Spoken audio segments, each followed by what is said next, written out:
In a world flooded with financial advice, I Will Teach You to Be Rich by Ramit Sethi stands out as a beacon of clarity and practicality. Released in 2009, this groundbreaking book has since become a cornerstone for individuals seeking to take control of their finances and build wealth intelligently. With a blend of humor, insight, and actionable steps, Sethi presents a refreshingly candid approach to personal finance that resonates with readers of all backgrounds. Ramit Sethi, a renowned personal finance expert, entrepreneur, and New York Times best-selling author, draws from his own experiences and research to deliver a no-nonsense guide to achieving financial success. Through his book, Sethi aims to demystify the often intimidating world of money management, offering readers a roadmap to financial freedom that prioritizes automation, optimization, and smart decision-making. I Will Teach You to Be Rich is not your typical finance book filled with complicated jargon and unrealistic promises. Instead, Sethi adopts a conversational tone, speaking directly to his audience and addressing their fears and misconceptions head-on. He recognizes that many people are overwhelmed by the prospect of managing their money, and he seeks to empower them with practical strategies and psychological insights to overcome these barriers. The book is structured around a 6-week program designed to transform readers' financial habits and mindset. From setting up a simple yet effective budget, to investing for the future, and negotiating a higher salary, Sethi covers a comprehensive range of topics essential for building wealth and achieving financial security. Each chapter is packed with actionable advice, real-life examples, and interactive exercises, ensuring that readers not only understand the principles, but also know how to apply them to their own lives. What sets I Will Teach You to Be Rich apart is its emphasis on taking immediate action. Sethi encourages readers to start implementing his strategies right away, rather than waiting for the perfect moment or seeking out elusive shortcuts.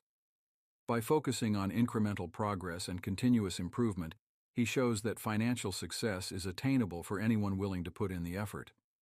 Moreover, Sethi acknowledges the role of psychology in financial decision-making, addressing common behavioral biases and providing practical tips for overcoming them. By understanding the underlying motivations behind our money habits, readers can make more informed choices and avoid common pitfalls that hinder wealth accumulation. Introduction. Would you rather be sexy or rich? I've always wondered why so many people get fat after college.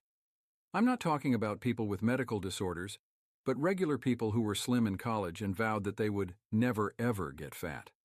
5 years later, they look like the Stay Puft Marshmallow Man after a Thanksgiving feast, featuring a blue whale for dessert. Weight gain doesn't happen overnight. If it did, it would be easy for us to see it coming and to take steps to avoid it. Ounce by ounce, it creeps up on us as we're driving to work and then sitting behind a computer for 8 to 10 hours a day. It happens when we move into the real world from a college campus populated by bicyclists, runners, and varsity athletes who once inspired us to keep fit or guilted us into it. When we did the walk of shame back at school, at least we were getting exercise. But try talking about post-college weight loss with your friends and see if they ever say one of these things. Avoid carbs. Don't eat before you go to bed because fat doesn't burn efficiently when you're sleeping. If you eat mostly protein, you can lose lots of weight quickly. Eating grapefruit in the morning speeds up your metabolism. I always laugh when I hear these things. Maybe they're correct or maybe they're not, but that's not really the point. The point is that we love to debate minutiae. When it comes to weight loss, 99.99% of us need to know only 2 things: eat less and exercise more. Only elite athletes need to do more.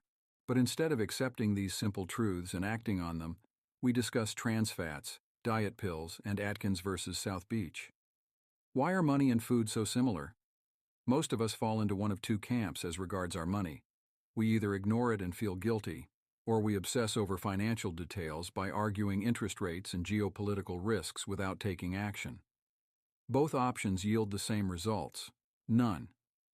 The truth is that the vast majority of young people don't need a financial advisor to help them get rich. We need to set up accounts at a reliable no-fee bank and then automate savings and bill payment. We need to know about a few things to invest in, and then we need to let our money grow for 30 years. But that's not sexy, is it? Instead, we watch shows with talking heads who make endless predictions about the economy and this year's hottest stock without ever being held accountable for their picks, which are wrong more than 50% of the time. Sometimes they throw chairs, which drives up ratings but not much else. And we look to these so-called experts more than ever in turbulent times like the global crisis of 2008. It's going up, no down. As long as there is something being said, we're drawn to it. Why? Because we love to debate minutiae. When we do, we somehow feel satisfied. We might just be spinning our wheels and failing to change anyone's mind, but we feel as if we are really expressing ourselves, and it's a good feeling. We feel like we're getting somewhere. The problem is that this feeling is totally illusory. Focusing on these details is the easiest way to get nothing done. Imagine the last time you and your friend talked about finances or fitness. Did you go for a run afterward? Did you send money to your savings account? Of course not. People love to argue minor points, partially because they feel it absolves them from actually having to do anything. You know what? Let the fools debate the details. I decided to learn about money by taking small steps to manage my own spending. Just as you don't have to be a certified nutritionist to lose weight or an automotive engineer to drive a car, you don't have to know everything about personal finance to be rich. I'll repeat myself. You don't have to be an expert to get rich. You do have to know how to cut through all the information and get started, which, incidentally, also helps reduce the guilt. Although I knew that opening an investment account would be a smart financial move, I set up a lot of barriers for myself. Joey, I said, you don't know the difference between a Roth IRA and a traditional IRA. There's probably a lot of paperwork involved in getting one of those started anyway, and once it's set up, it's going to be a pain to manage. What if you choose the wrong funds? You already have a savings account. What's wrong with just having that? Clearly, this was the voice of my lazy half trying to talk my body into staying on the couch and not taking action. Who wins at the end of the day? The self-satisfied people who heatedly debate some obscure details, or the people who sidestep the entire debate and get started? Why is managing money so hard? People have lots and lots of reasons for not managing their money, some of them valid but most of them poorly veiled excuses for laziness. Yeah, I'm talking to you. Let's look at a few. Infoglut. The idea that, gasp, there is too much information is a real and valid concern.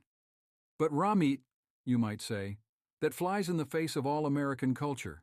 We need more information so we can make better decisions.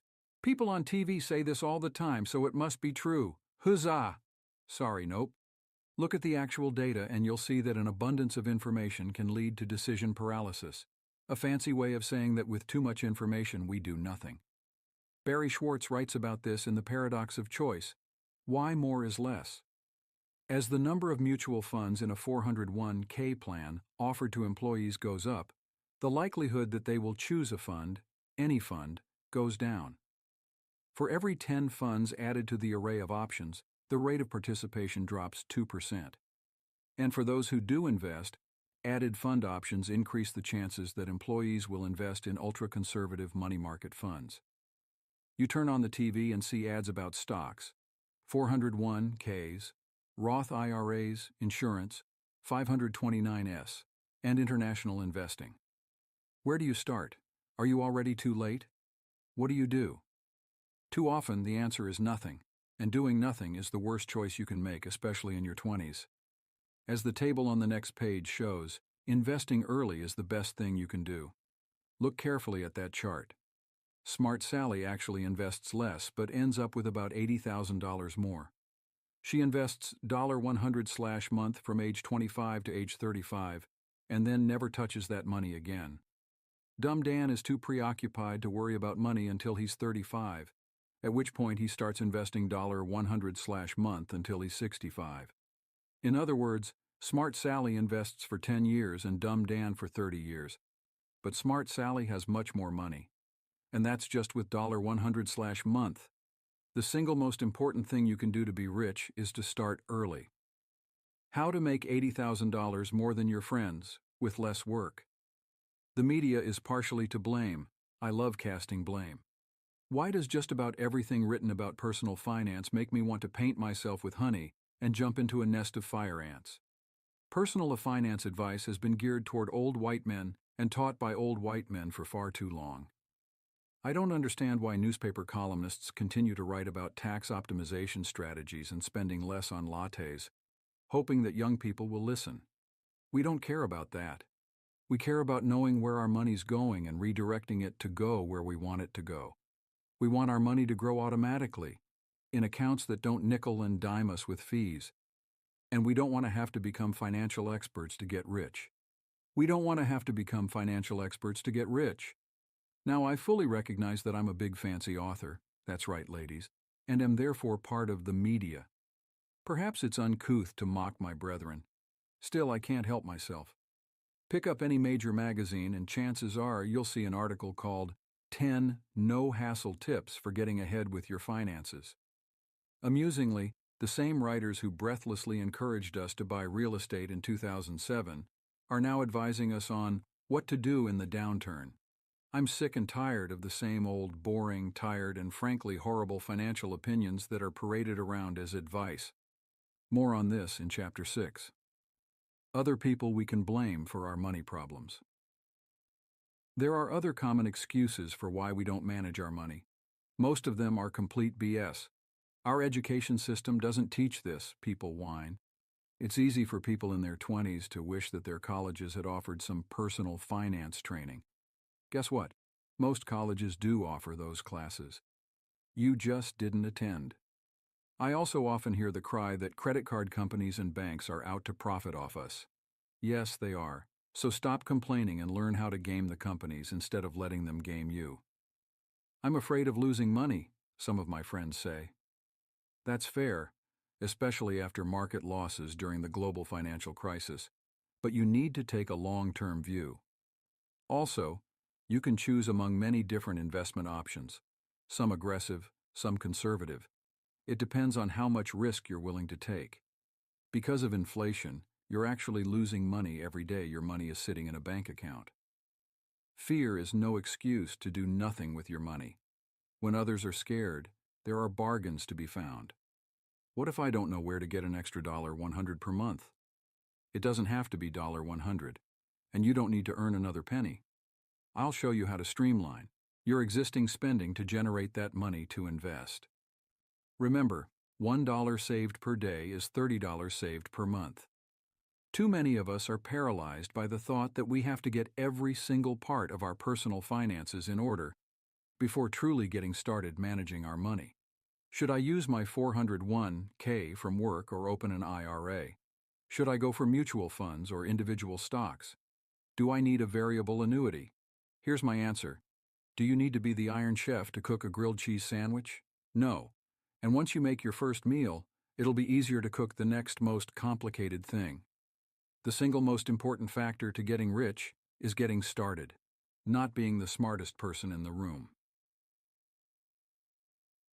Put the excuses aside. Listen up, crybabies. This isn't your grandma's house, and I'm not going to bake you cookies and coddle you. A lot of your financial problems are caused by one person, you. Instead of blaming the economy and corporate America for your financial situation, you need to focus on what you can change yourself.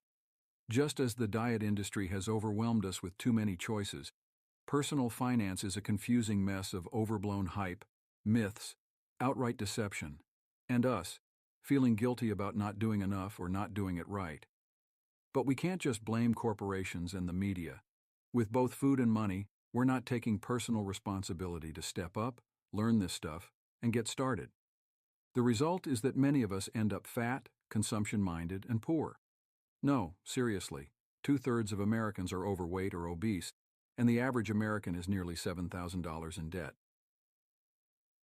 Because of inflation, you're actually losing money every day your money is sitting in a bank account.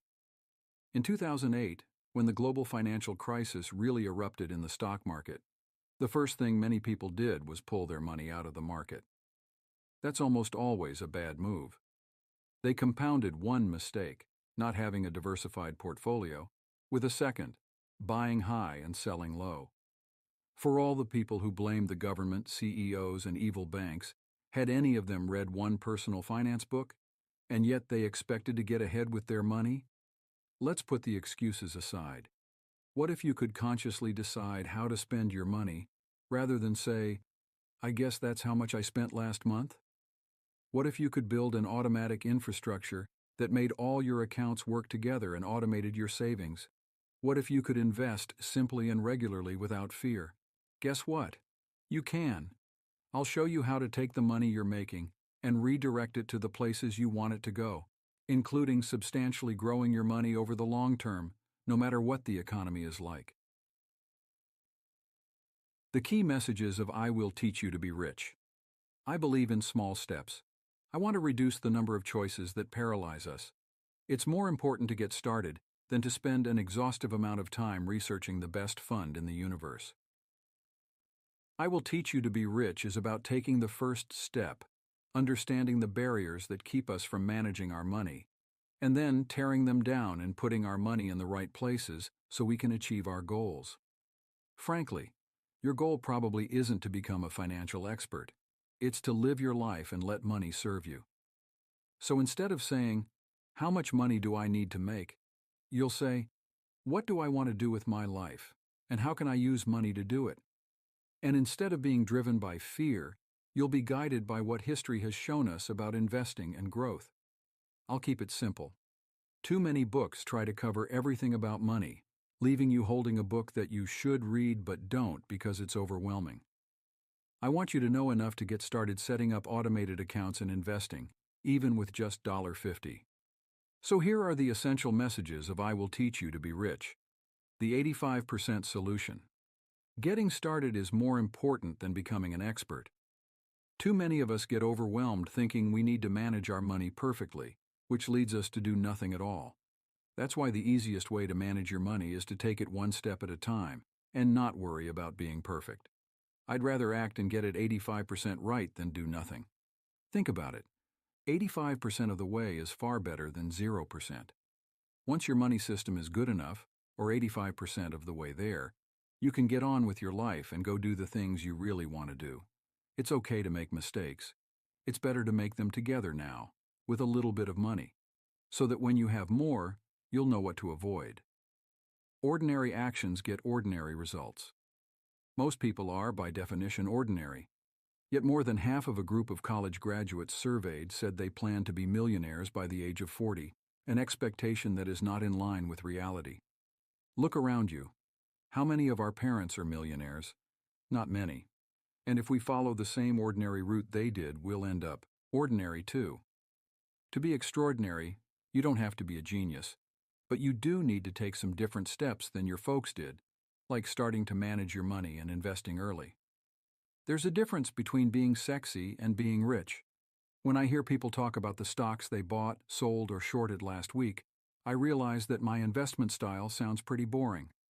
Well, I bought a few good funds 5 years ago and haven't done anything since, except buy more on an automatic schedule. But investment isn't about being sexy, it's about making money. And when you look at investment literature, buy and hold investing wins over the long term, every time. Forget what that money TV station or finance magazine says about the stock of the month. Do some analysis, make your decision, and then reevaluate your investment every 6 months or so. It's not as sexy as those guys in red coats shouting and waving their hands on TV. But as an individual investor, you'll get far greater returns. Spend extravagantly on the things you love, and cut costs mercilessly on the things you don't. This book isn't about telling you to stop buying lattes. Instead, it's about being able to actually spend more on the things you love by not spending money on all the knucklehead things you don't care about. Look, it's easy to want the best of everything. We want to go out all the time, live in a great apartment, buy new clothes, drive a new car, and travel anytime we want. The truth is, you have to prioritize. My friend Jim once called to tell me that he'd gotten a raise at work. On the same day, he moved into a smaller apartment. Why? Because he doesn't care very much about where he lives, but he loves spending money on camping and biking. That's called conscious spending. Learn how one of my friends consciously spends $21,000 per year going out on page 98. I Will Teach You to Be Rich is about sensible banking, budgeting, saving, and investing. I'll teach you how to set up your accounts to create an automatic financial infrastructure that will run smoothly with minimal intervention. You'll also learn what to avoid, some surprising findings from financial literature. Is real estate really a good investment? And how to avoid common financial mistakes. And you'll start taking action instead of debating minutiae. All this will take you just 6 weeks. Then you'll be on the road to being rich. Doesn't that sound good? When I was in high school, my parents told me that if I wanted to go to college, I'd need to pay for it with scholarships. So like a good Indian son, I started applying, and applying, and applying. In the end, I'd applied for about 60 scholarships and had won hundreds of thousands of dollars. But my best scholarship was the first one, an award for $2,000. The organization wrote a check directly to me. I took it and invested in the stock market and immediately lost half my money. Oops. That's when I decided that I really needed to learn about money. I read the personal finance books, watched the TV shows, and bought the magazines. After a while, I also started sharing what I'd learned. I taught informal classes to friends at Stanford. Then, in 2004, I began writing a blog called I Will Teach You to Be Rich, where I cover the basics of saving, banking, budgeting, and investing. The rest, as they say, is history. Why do you want to be rich? I've talked to more than 1 million young people about personal finance over the last 4 years through my website and speaking engagements. When I do, I always ask 2 questions. Why do you want to be rich? What does being rich mean to you? Most people never spend even 10 minutes thinking through what rich means to them. Suckers. Here's a hint. It's different for everyone, and money is just a small part of being rich. For example, my friends all value different things. Dan loves eating out at super gourmet restaurants where a meal might cost $100. Anton loves traveling, and Jen loves buying jeans. If you don't consciously choose what rich means, it's easy to end up mindlessly trying to keep up with your friends. I consider myself rich now that I can do these things.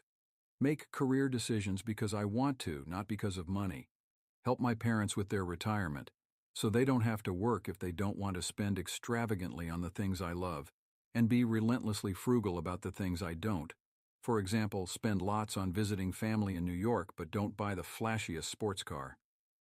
Start a scholarship fund for young entrepreneurs, launched in May 2006.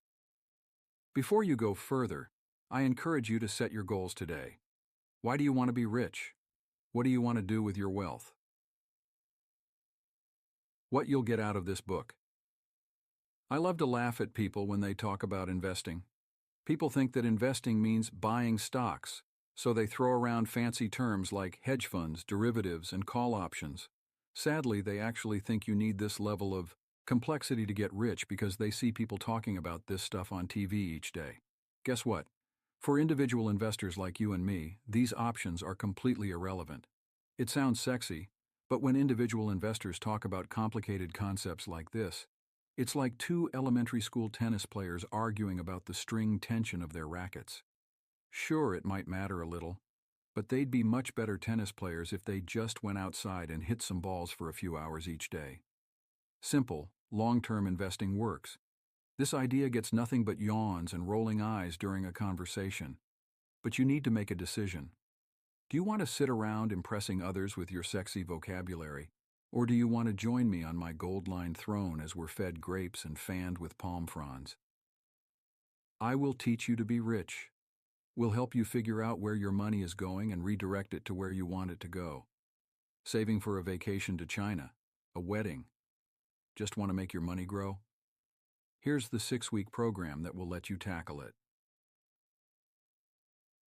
6 weeks of action steps. In week 1, you'll set up your credit cards and learn how to improve your credit history, and why that's so important. In week 2, you'll set up the right bank accounts, including negotiating to get no-fee, high-interest accounts.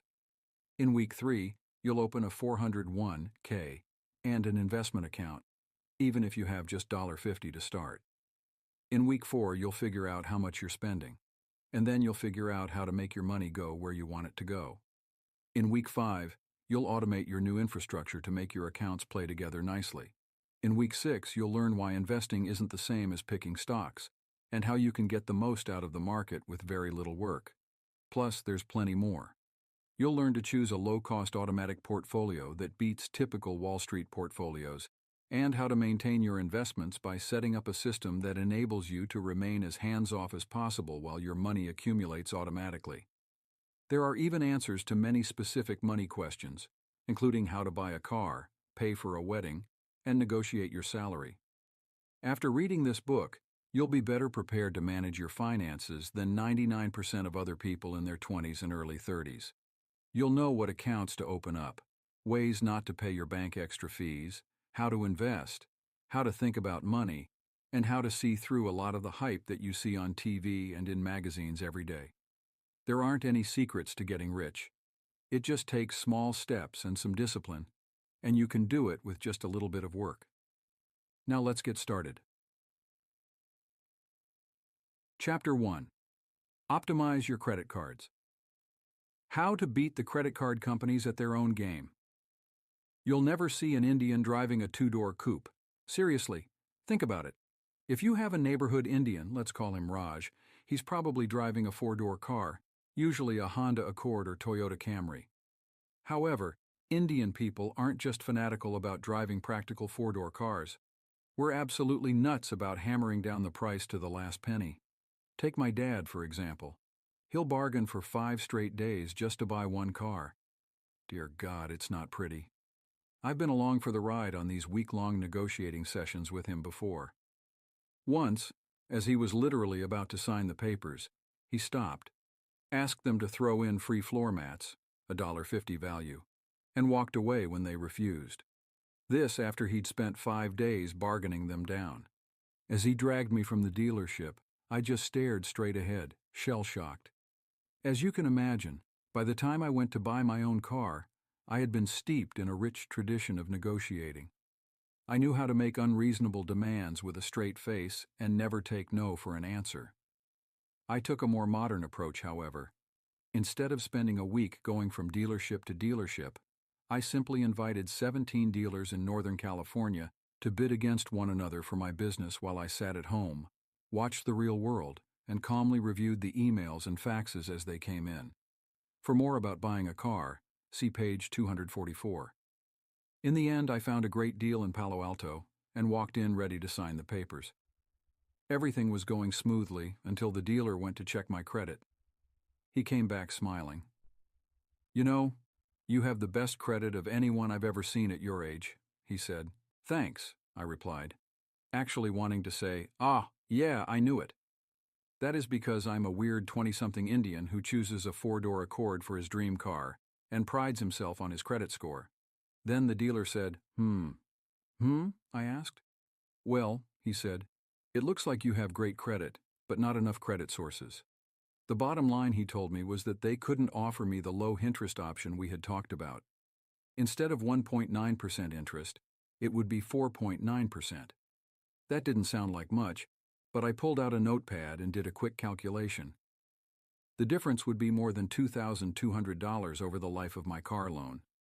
Because I was getting such a great deal on the car, I convinced myself that the higher interest rate was okay, and I signed the papers for the loan. But I was still pissed. Why should I have to pay an extra $2,000 when I had great credit? How credit can help you be rich. People love to pick sexy investments and use fancy words like distressed securities and EBITDA when they focus on getting rich. But they often ignore something that is so simple, so basic, that it just doesn't seem important: their credit. Ironically, credit is one of the most vital factors in getting rich, but because it's hard to wrap our minds around it, we often overlook it entirely. It's time to wake up and pay attention to it, and not just because of the credit crisis, because establishing good credit is the first step in building an infrastructure for getting rich. Think about it. Our largest purchases are almost always made on credit, and people with good credit save tens of thousands of dollars on these purchases. Credit has a far greater impact on your finances than saving a few dollars a day on a cup of coffee. What you saw in 2008 was the unraveling of credit, including personal spending that relied on phantom credit from credit cards and home equity. Those days of easy credit are gone, at least for a while until Americans forget history and do it all over again. So, understanding your credit is more important than ever. There are two main components to credit, also known as your credit history: the credit report and the credit score.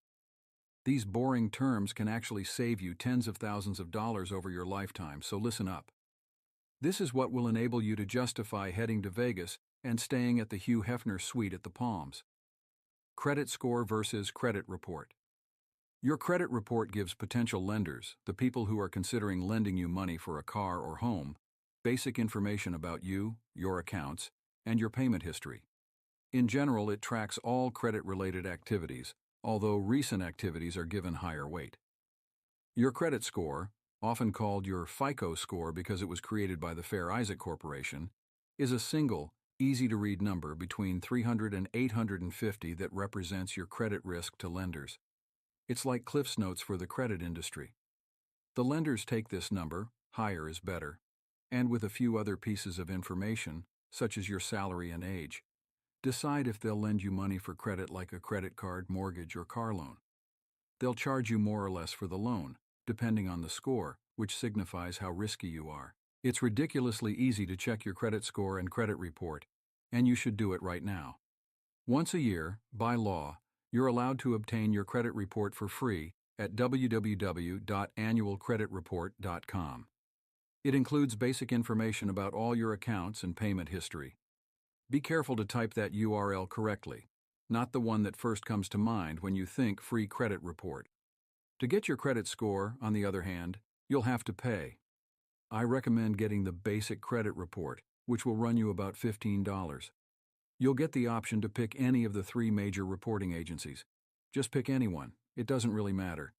Why are your credit report and credit score important? Because a good credit score can save you hundreds of thousands of dollars in interest charges. How? Well, if you have good credit, it makes you less risky to lenders, meaning they can offer you a better interest rate on loans. But Ramit, you might say naively, I don't care about this. I don't need to borrow money. Maybe you don't today, but in 3 or 4 years you might need to start thinking about a wedding or a house. What about cars, vacations, those ridiculous baby cribs that cost $7,000? And it goes on and on. So please don't scoff or dismiss what you just read. One of the key differences between rich people and everyone else is that rich people plan before they need to plan. If you doubt that a loan's interest rate really makes that much of a difference, check out the following table. Assuming you borrowed $200,000 for a 30-year mortgage, look at the differences in what you'd pay based on your credit score. How credit scores affect what you pay. As you can see, a high credit score can save you hundreds of thousands of dollars over your lifetime, and that's just on a mortgage. While other people spend many hours cutting coupons, growing food in their gardens to save on grocery bills, or being frugal with lattes, they're failing to see the bigger picture. It's fine to be frugal, but you should focus on spending time on the things that matter, the big wins. So, let's dig into tactics for improving your credit, which is quantifiably worth much more than any advice about frugality. Building credit with credit cards. Credit comes in many forms: car loans, mortgages, and so on, but we're going to start with credit cards because almost all of us have one. And most important, they're the fastest and most concrete way to optimize your credit. Most people are making at least 1 or 2 major mistakes with their credit cards. The good news is that it's incredibly easy to fix this by learning a little bit about how credit cards work. Guess how much an iPod costs if you finance it with a credit card? One of the biggest problems with credit cards is the hidden cost of using them. It may be incredibly convenient to swipe your card at every retailer, but if you don't pay your bill the same month, you'll end up owing way more than you realize. Take, for instance, an iPod. It looks like it costs $250, but if you buy it using a credit card with the average 14% APR and a 4% minimum payment, and then only pay the minimum each month, you'll be out almost 20% more in total. If you paid only the minimum monthly balance on your $10,000 purchase, It would take you more than 13 years and cost you more than $4,000 in interest alone. Remember, this doesn't even factor in your opportunity cost. Instead of paying off a $10,000 sofa for 13 years, if you'd invested the same amount and earned 8%, it would have turned into about $27,000. Try calculating how much your own purchases really cost at www.bankrate.com/brm/calc/minpayment.asp. From one perspective, credit cards are like a delightful gift from heaven. If you pay your bill on time, they're actually a free short-term loan. They help you keep track of your spending much more easily than cash, and they let you download your transaction history for free. Most offer free warranty extensions on your purchases and free rental car insurance, but unfortunately there's more to them than that. Credit cards are also convenient enemies. Almost everyone has a bad story about late fees, unauthorized charges, or overspending. Not surprisingly, many pundits and parents have a knee-jerk reaction to credit cards. Using credit cards is the worst financial decision you can make, they shout. Cut them all up. What an easy battle cry for people who want simple solutions and don't realize the benefits of multiple sources of credit. The truth about credit cards lies somewhere between these two extremes. As long as you manage them well, they're worth having. But if you don't completely pay off your bill at the end of the month, you'll owe an enormous amount of interest on the remainder, usually about 14%. This is what's known as the annual percentage rate, or APR. Credit card companies also tack on a whopping fee every time you miss a payment, usually around $35. And don't forget the fees for making a payment even just a day or two late. It's also easy to overuse credit cards and find yourself in debt, as most American credit card users have done. Most of us don't think about these fees. We just charge away and then make our monthly payments, right? Unfortunately, although they're not obvious, credit card charges are some of the largest unnecessary fees you'll ever pay, much more than the costs of eating out once a week or buying that nice outfit you've been eyeing. This isn't meant to scare you away from using credit cards. In fact, I encourage you to use credit cards responsibly. If you can avoid the unreasonable fees and tricks, credit cards offer exceptional benefits. More on this later.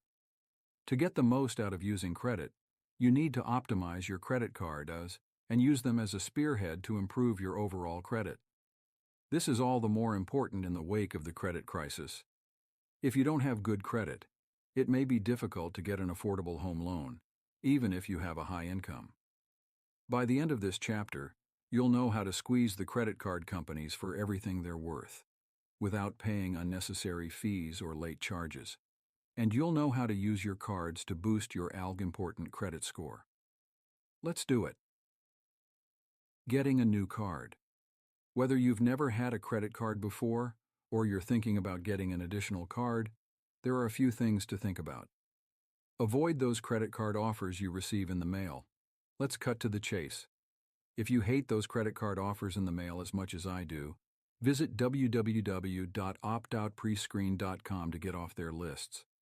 The average American receives 20 credit card offers every year, and 4 out of every 1,000 people accept them.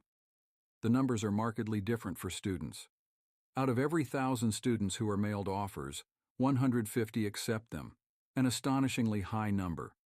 Students, and young people in general, are especially susceptible to these offers because they don't know any better. Let's get real. Taking a credit card offer you get in the mail is like marrying the first person who touches your arm. 99% of the time it's the easy decision, not the right one. Most people know better and go out and find what's best for them. They don't just settle for the horrible offers that fall in their lap. For something as important as your credit, make the effort and pick a good card. Avoid cashback cards, which don't actually pay you much cash. People get really mad at me when I say this, but cashback cards are worthless. Get 1% back on all your spending. Wow, if I spend $2,000 per getting a credit card when you have no income. A while ago, one of my friends called me and asked if she could borrow my credit card to buy something online. How come, don't you have a credit card? I asked. Given all the benefits of having a card, assuming you use it wisely, you can imagine how angry I was when I learned that she didn't have a card of her own. In my mind, This was the equivalent of one of Dr. Coop's friends being morbidly obese because of eating only butter. Anyway, I told her to get a credit card and start building her credit. Her response: "I can't get approved for a credit card because I have no income." Okay, fair enough. Getting your first credit card can be tricky, especially if you're young. But there's an easy solution. Get a secured credit card. These are cards that require you to put down a few $100 in a savings account, and then the bank uses that as collateral to issue you credit. After a few months, assuming you've behaved responsibly, you can graduate to a regular, unsecured credit card. To get one, call your bank and ask about it. Month on my credit card, I'll get back $20. But Ramit, you might say, $20 is better than nothing. Sure, but what if you could save more by getting a free $500 flight? It wouldn't be as obvious as receiving money each month, but in the long term, you'd save more with a travel rewards card. Compare cards online. The best way to find a card that is right for you is by researching different offers online. Try www.bankrate.com. In most cases, the simplest credit cards are offered by your bank, so this is often a good place to look. They'll connect with your bank account, and you can choose from a variety of options, including credit limit, rewards, and more. On the plus side, they're easy to get without much research. The downside is that the rewards are usually fairly mediocre. Rewards are important. You're going to be using this card a fair amount, so make sure the rewards it offers are something you'll actually want. I travel a lot, so I got an airline card that gives me free companion tickets, free flights, and points for every dollar I spend and every mile I fly.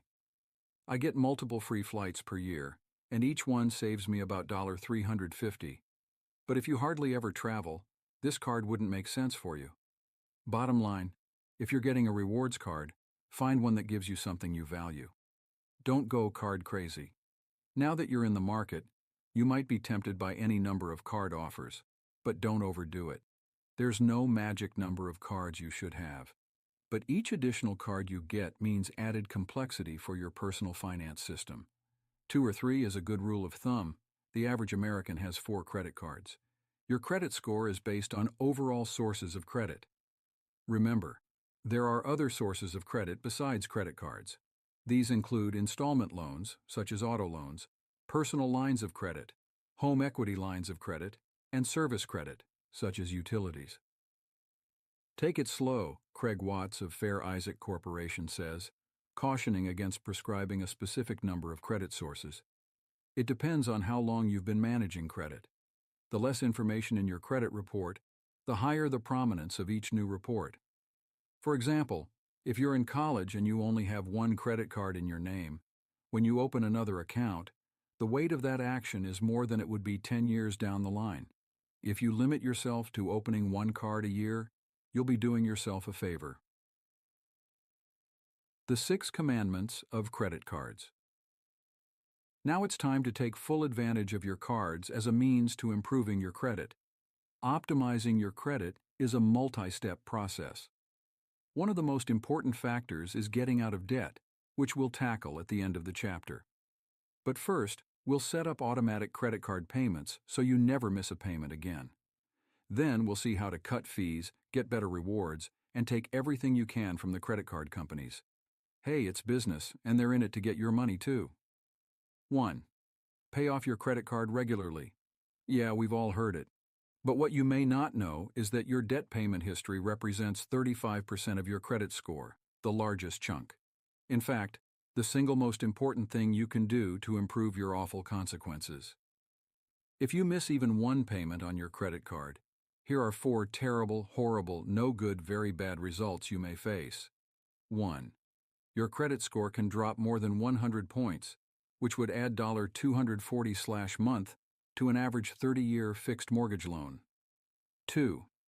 Your APR can go up to 30%. 3. You'll be charged a late fee, usually around $35. 4. Your late payment can trigger rate increases on your other credit cards as well, even if you've never been late on them. I find this fact amazing. Don't get too freaked out. You can recover from the hit to your credit score, usually within a few months. In fact, if you're just a few days late with your payment, you may incur a fee. but it generally won't be reported to the credit bureaus. Turn the page to find out what to do if you miss a payment.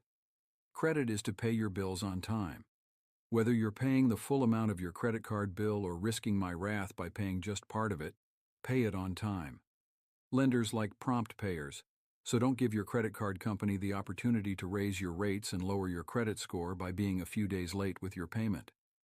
This is a great example of focusing on what will get you rich, not on what's sexy. Think about your friends who catalog every single website to get the best deals on travel or clothes.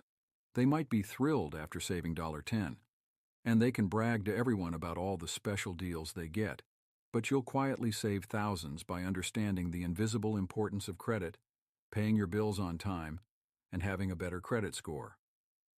Paying your bills on time is absolutely critical, says FICO's Craig Watts. It's by far the most important thing you can do to improve your credit rating. If you miss a credit card payment, you might as well just get a shovel and repeatedly beat yourself in the face. The credit card companies are going to get you, and the worst part is, you earned it. Most people pay their credit card bills online now, but if you haven't set up automatic payment yet, log on to your credit card's website to set it up now. Note, don't worry if you don't always have enough money in your checking account to pay off the full amount you owe on your credit card. You'll get an email from your card company each month before the payment goes through so that you can adjust your payment as needed. I just totally forgot the due date for my credit card. So not only did they charge me a late fee, but they charged me interest on that month's and the previous month's purchases.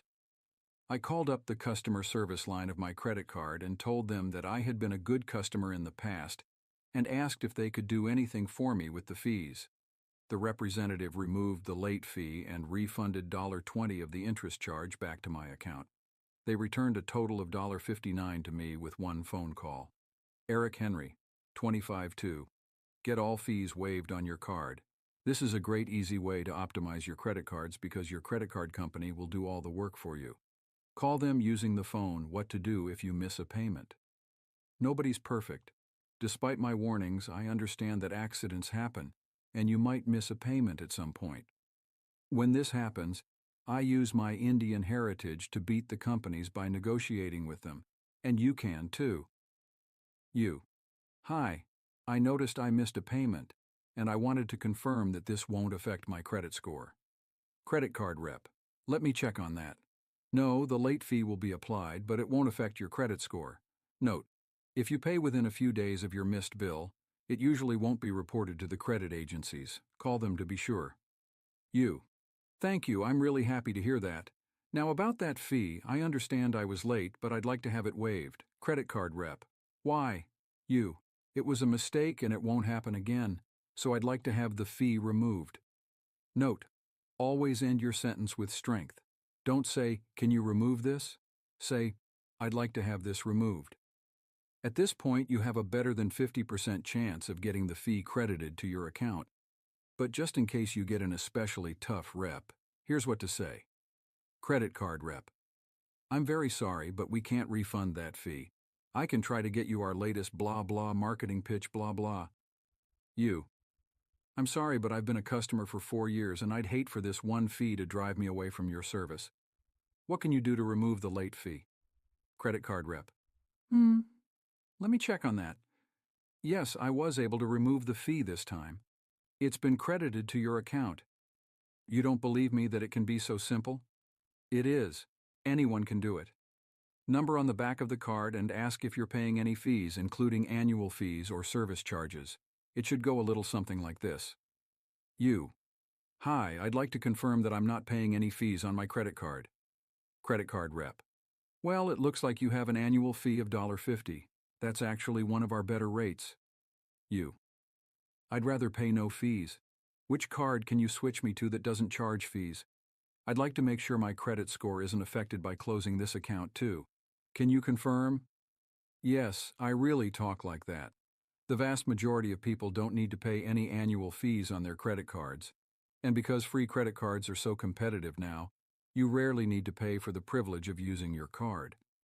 The only exception is if you spend enough to justify the extra rewards a fee-charging account offers. If you do pay an annual fee, Use the break-even calculator on my website to see if it's worth it. Most people should switch from a 4-fee card to a free card, so ask your credit card company what they'll do for you. If they waive your fees, great. If not, switch to a no-fee credit card. I suggest you do this at the same credit card company to simplify your life, and so you don't have to close one account and open another, which will affect your credit score. If you decide to close the account and get a new credit card, look for one with no fees and good rewards. Read more about those on page 29. 3. Negotiate a lower APR.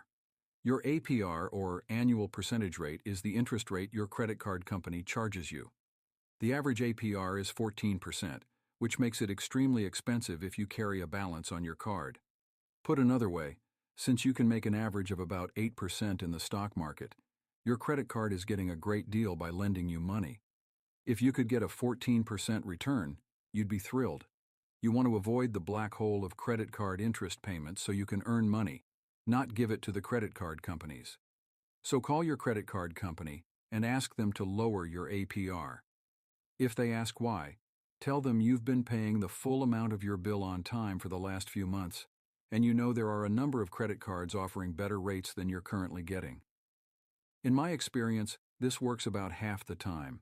It's important to note that your APR doesn't technically matter if you're paying your bills in full every month. You could have a 2% APR or 80% APR, and it would be irrelevant, since you don't pay interest if you pay your total bill in each month. But this is a quick and easy way to pick the low-hanging fruit with one phone call. 4. Keep your cards for a long time and keep them active.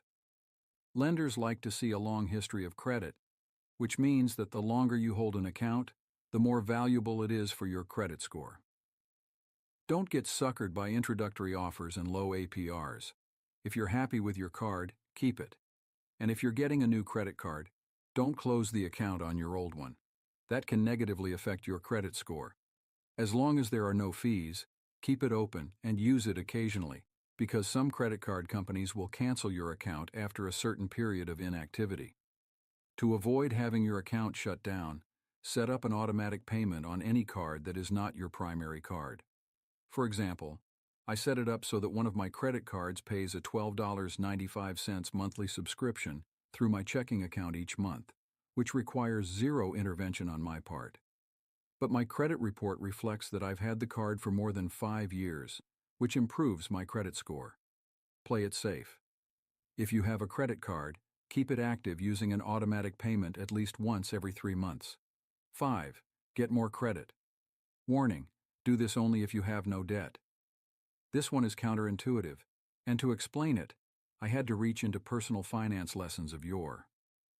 Many people don't realize this, but in the classic 80s Salt and Peppa song Push It, when they say that the dance isn't for everybody, only the sexy people, they are actually detailing a sound personal finance strategy. Before I explain, I want to first acknowledge that yes, I did just quote Salt and Peppa in an actual published book. Anyway, when Salt and Peppa talk about only the sexy people, what they really mean is, this tip is only for the financially responsible people. I'm serious about this warning. This tip is only for people who have no credit card debt and pay their bills in full each month. It's not for anyone else. It involves getting more credit to improve something called your credit utilization rate, which is simply how much you owe divided by your available credit. This makes up 30% of your credit score. For example, if you owe $4,000 and have $4,000 in total available credit, your ratio is 100%. 4,000 x 100, which is bad. If, however, you owe only $1,000, but always track your calls to financial companies. Unfortunately for you, credit card companies are very good at using BS late fees to increase their revenues. Unfortunately for them, I'm giving you lots of tactics for getting these fees reversed.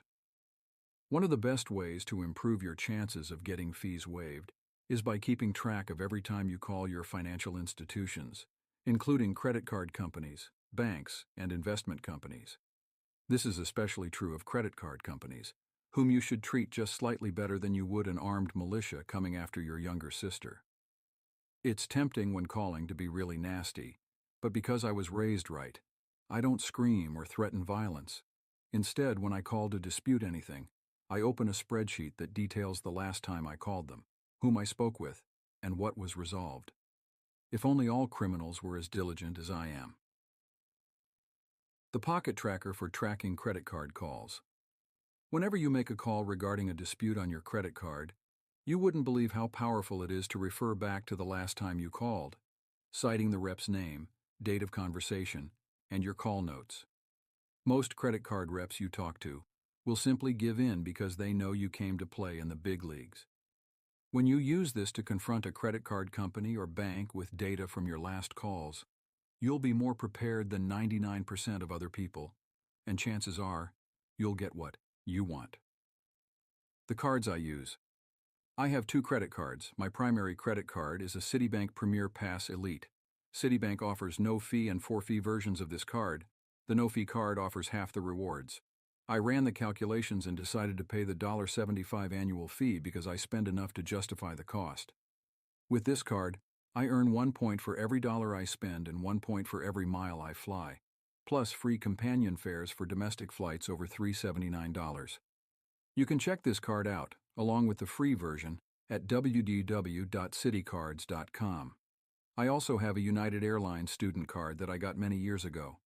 I use this card only to maintain my credit history, so I've set up an automatic charge of $12. $95 a month for a music subscription site. See page 26 for why this is important. You can learn more details about this card at www.united.com. Have $4,000 in available credit. Your credit utilization rate is a much better 25%, $1,000, $4,000 x 100. Lower is preferred because lenders don't want you regularly spending all the money you have available through credit. It's too likely that you'll default and not pay them anything.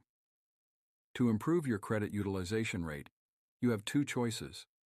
Stop carrying so much debt on your credit cards, even if you pay it off each month, or increase your total available credit. Because we've already established that if you're doing this, you're debt-free. All that remains for you to do is to increase your available credit. Here's how. Call up your card company and ask for a credit increase. Hi, I'd like to request a credit increase. I currently have $5,000 available and I'd like $10,000. Credit card rep. Why are you requesting a credit increase?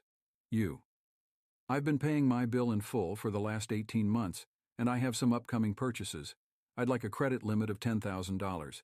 Can you approve my request? Rep. Sure, I've put in a request for this increase. It should be activated in about 7 days. I request a credit limit increase every 6 to 12 months.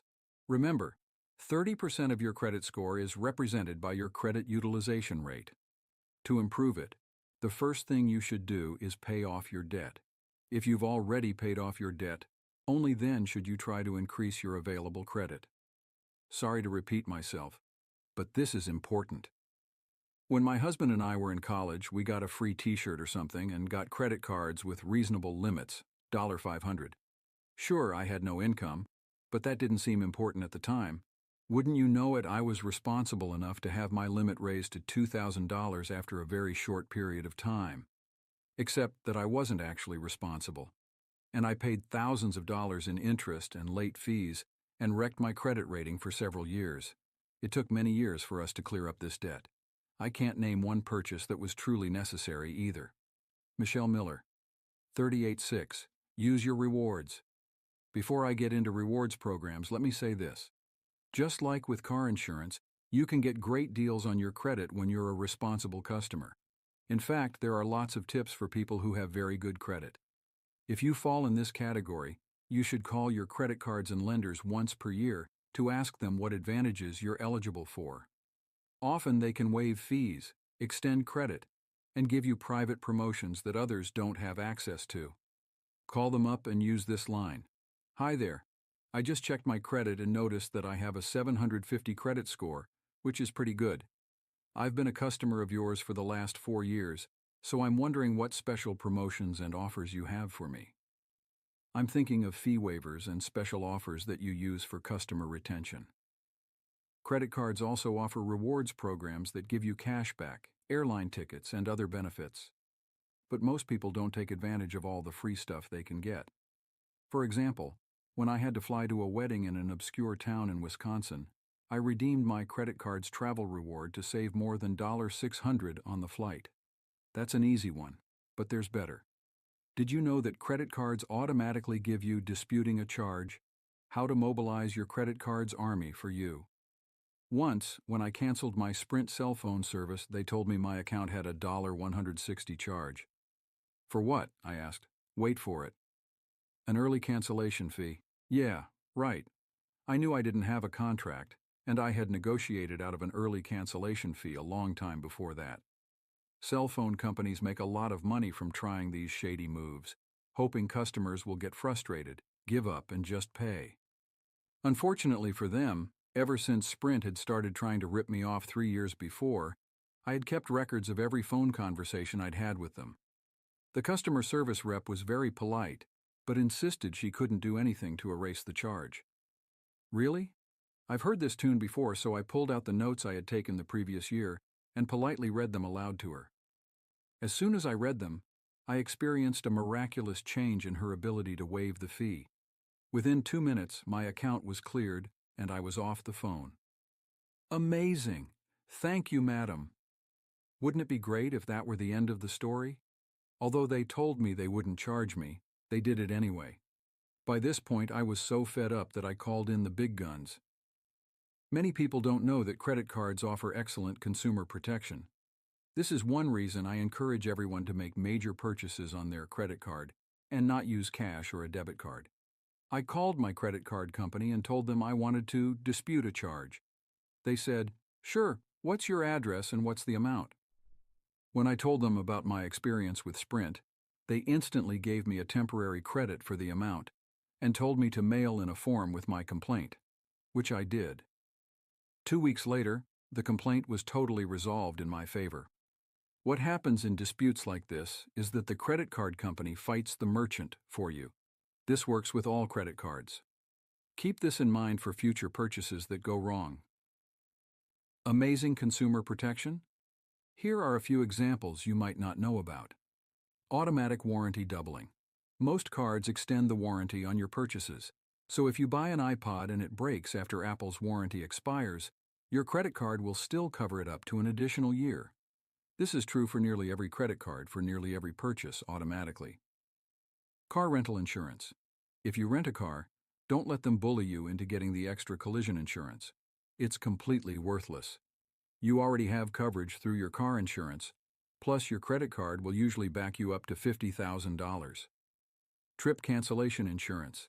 If you book tickets for a vacation and then get sick and can't travel, your airline will charge you hefty fees to rebook your ticket. Just call your credit card and ask for the trip cancellation insurance to kick in, and they'll cover those change fees, usually up to $1,000 per year. Concierge services. When I couldn't find LA Philharmonic tickets last year, I called my credit card and asked the concierge to try to find some. He called me back in 2 days with tickets. They charged me, a lot actually, but he was able to get them when nobody else could. Most important, your credit card makes it easy for you to track your spending. For these reasons, I put almost all my purchases on a credit card, especially the large ones.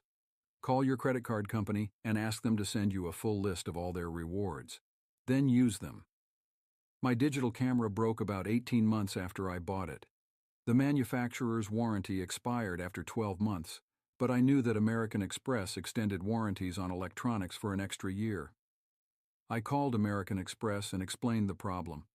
They just asked how much I had paid for the camera, and 1 week later I had a check for the full purchase price in my mailbox. Ravi Gogia, 26 mistakes to avoid. Avoid closing your accounts, usually. Although closing an account doesn't technically harm your credit score, it means you then have less available credit, with the same amount of debt. For example, having $2,000 in debt and $8,000 in available credit is better than having the same debt with only $4,000 in credit. This is your credit utilization rate from page 28. The bottom line is that it's usually a bad idea to close your credit card accounts unless you know yourself and you know you're going to spend any credit you have available. Hey, it happens. At least you're being honest with yourself. People with zero debt get a free pass. If you have no debt, close as many accounts as you want. It won't affect your credit utilization score. Manage debt to avoid damaging your credit score. If you close an account but pay off enough debt to keep your credit utilization score the same, says Craig Watts of FICO, your score won't be affected. For example, if you carry $1,000 debt on 2 credit cards with $2,500 credit limits each, your credit utilization rate is 20%. $1,000 debt, $5,000 total credit available. If you close one of the cards, suddenly your credit utilization rate jumps to 40%, $1,000, $2,500.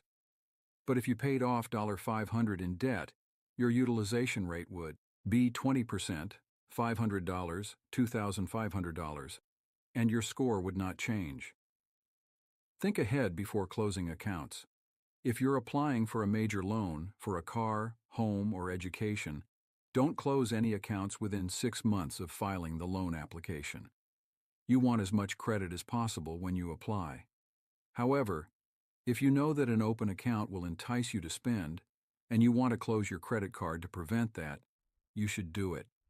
You may take a slight hit on your credit score, but over time it will recover, and that's better than overspending. Don't play the 0% transfer game.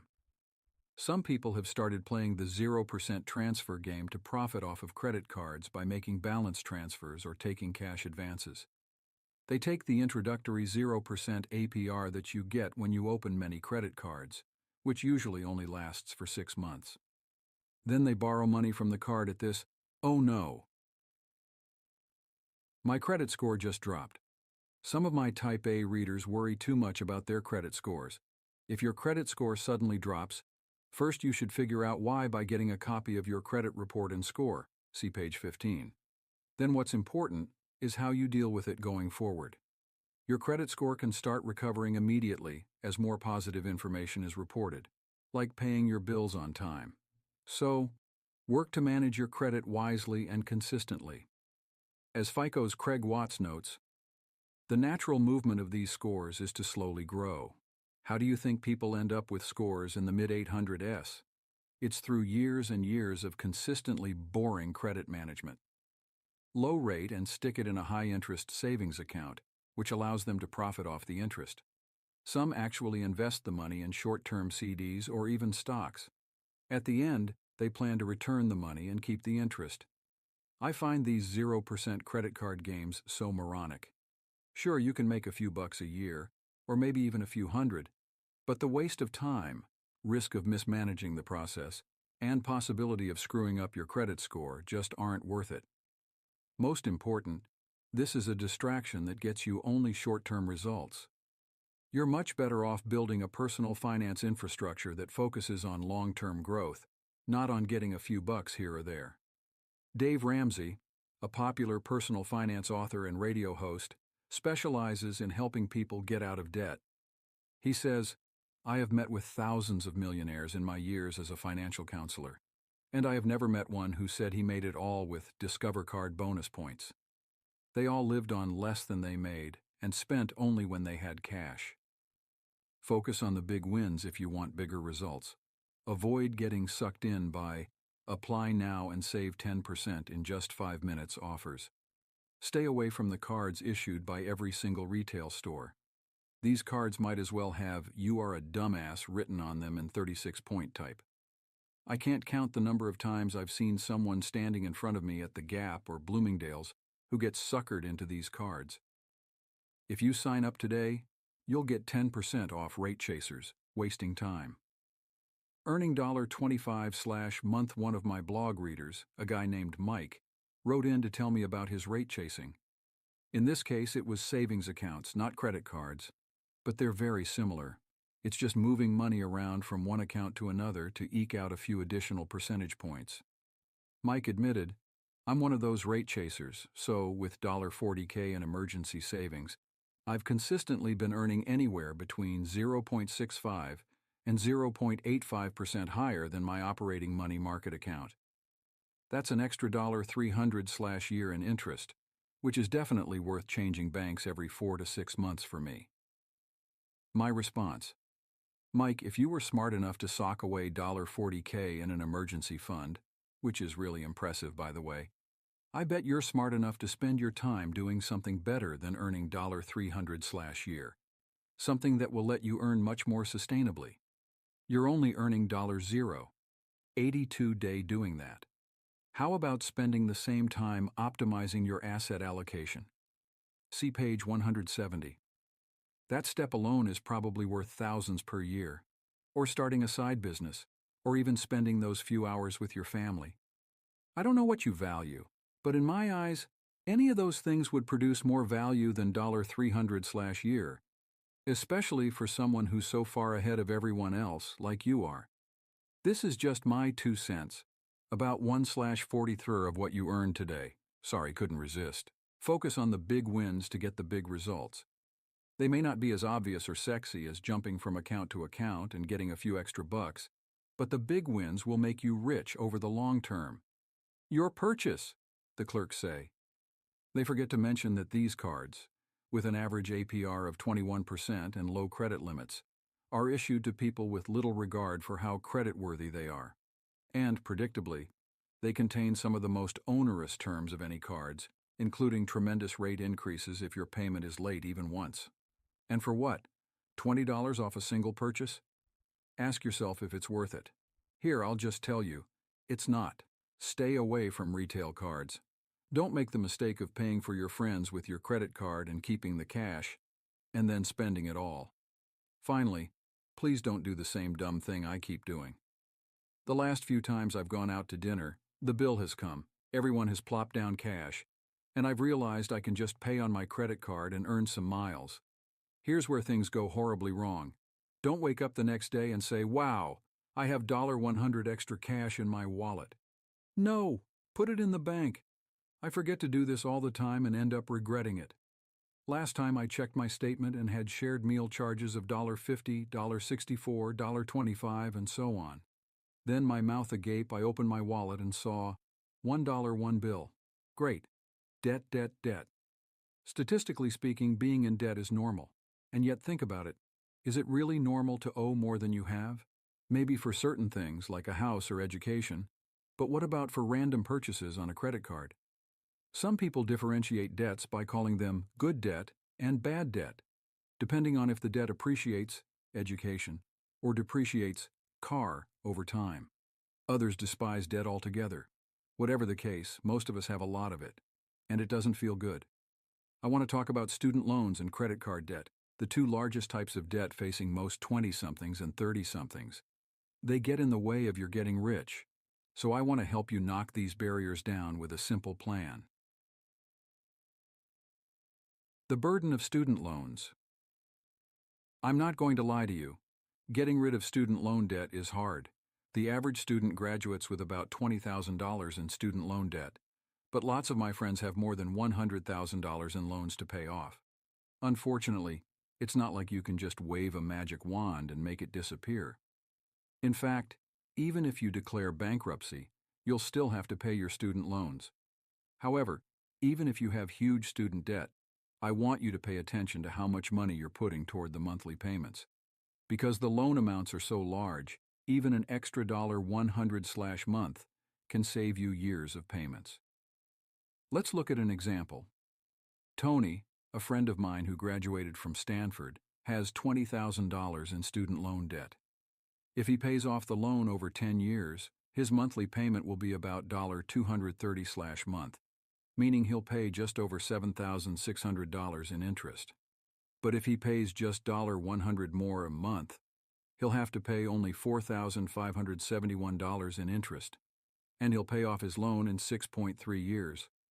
Most of us accept our student debt as is. We get a bill each month, we pay it, and we shrug, frustrated about the burden of our loans but not really sure if we can do anything. Guess what? You can change your student loan payments. First, to inspire you to take action on paying off your student debt, play with the financial calculators at www.dinkytown.net. You'll be able to see how paying different amounts changes the total amount you'll owe. Second, I want to encourage you to put at least $50 more each month toward any debt you have. Not only is it a psychological victory to know that you're consciously working to pay off your debt, but you'll also be able to focus on investing sooner. Make sure this is automatic, drawing right out of your checking account, so you don't even see the money. I describe automatic payments in Chapter 5. Finally, if you find that, no matter how you run the numbers, you're not going to be able to pay your loan off in any reasonable amount of time, it's time to call your lender. Look at the phone number on that monthly bill you keep ignoring. Call them up and ask them for their advice. I can't emphasize this enough. Call them. Your lenders have heard it all, from "I can't pay this month" to "I have 5 different loans and want to consolidate them." You'll want to ask them the following. What would happen if I paid $100 more per month? Substitute in the right amount for you. What would happen if I changed the timeline of the loan from 5 years to 15 years? If you're looking for a job, you might ask, what if I'm looking for a job and can't afford to pay for the next 3 months? Your lender has answers to all these questions, and chances are they can help you find a better way to structure your payment. Typically, they'll help you by changing the monthly payment or the timeline. Just think, with that one call, you could save thousands of dollars. When credit cards go bad. Just like with gaining weight, most people don't get into serious credit card debt overnight. Instead, things go wrong little by little until they realize they've got a serious problem. If you've ended up in credit card debt, it can seem overwhelming. When you watch Dr. Phil, you wonder why those people can't figure out how to solve their problems when the answers are so clear. Yes, you should leave him. He hasn't had a job for the last 8 years, and he looks like a rat. Are you blind? But when we have our own problems, the answers don't seem so simple. What should you do? How do you manage your day-to-day finances? And why do things keep getting worse? The good news is that credit card debt is almost always manageable if you have a plan and take disciplined steps to reduce it. Yes, it's hard, but you can get out of debt. Now, almost nothing makes people feel guiltier than having credit card debt. 75% of Americans claim they don't make major purchases on their credit card unless they can pay it off immediately. Yet from looking at actual spending behaviors, 70% of Americans carry a balance and fewer than half are willing to reveal their credit card debt to a friend. Those numbers are an indication that American consumers are ashamed of their debt levels, says Greg McBride, a senior financial analyst from www.bankrate.com, which commissioned the study. Referring to a recent study on consumer behavior, he told me, they are more willing to give their name, age, and even details of their sex life than provided the amount of their credit card debt. Really? Their sex lives? I would like to talk to these people, alone. When I was engaged, I asked my credit union to raise my Visa limit of $500 to $1,500. This was a horrible mistake. My wedding dress budget of $500 suddenly became $1,200 when I fell in love with a dress in a boutique. I've paid only the minimum balance on my Visa each month, since emergency expenses seem to be keeping our budget stretched paper thin, so I'm throwing away $30 or more per month in interest for a credit card balance from just one day in my life. My husband and I will most likely be paying for the wedding for years to come. Claire Stubblefield, 24. This shame means that those in debt often don't educate themselves on how to stop the madness. Instead, they fall victim to the credit card company's nefarious practices, which prey on the uninformed and the undisciplined. These companies have become very good at extracting more money from us, and we've become very bad at knowing enough to say no. For instance, the number one mistake people make with their credit cards is carrying a balance, or not paying it off every month. Astonishingly, of the 115 million Americans who carry a monthly credit card balance, half of them pay only their minimum monthly payments. Sure, it's tempting to think that you can buy something and pay it off little by little, but because of credit cards' insanely high interest rates, that's a critical mistake. Let's say it again. The key to using credit cards effectively is to pay off your credit card in full every month. I know I said that prosaically, in the same way someone would ask you to pass the salt, but it is really important. Ask your friend with $12,000 in credit card debt how it happened. Chances are he'll shrug and tell you he decided to Just pay the minimum every month. I'm not going to belabor the point, but you would be shocked by how many people I talk to who charge purchases without knowing how much they'll actually end up paying once interest is figured in. Paying the minimum amount on your credit card is the grown-up equivalent of a little boy letting the school bully take his lunch money on the first day of school, then coming back with his pockets jingling every single day afterward. Not only are you going to get your ass kicked, but it's going to happen again and again. But by learning how the system works, you can figure out how to avoid the card company's traps and get out of debt more quickly. Pay your debt off aggressively. If you found yourself in credit card debt, whether it's a lot or a little, you have a triple whammy working against you.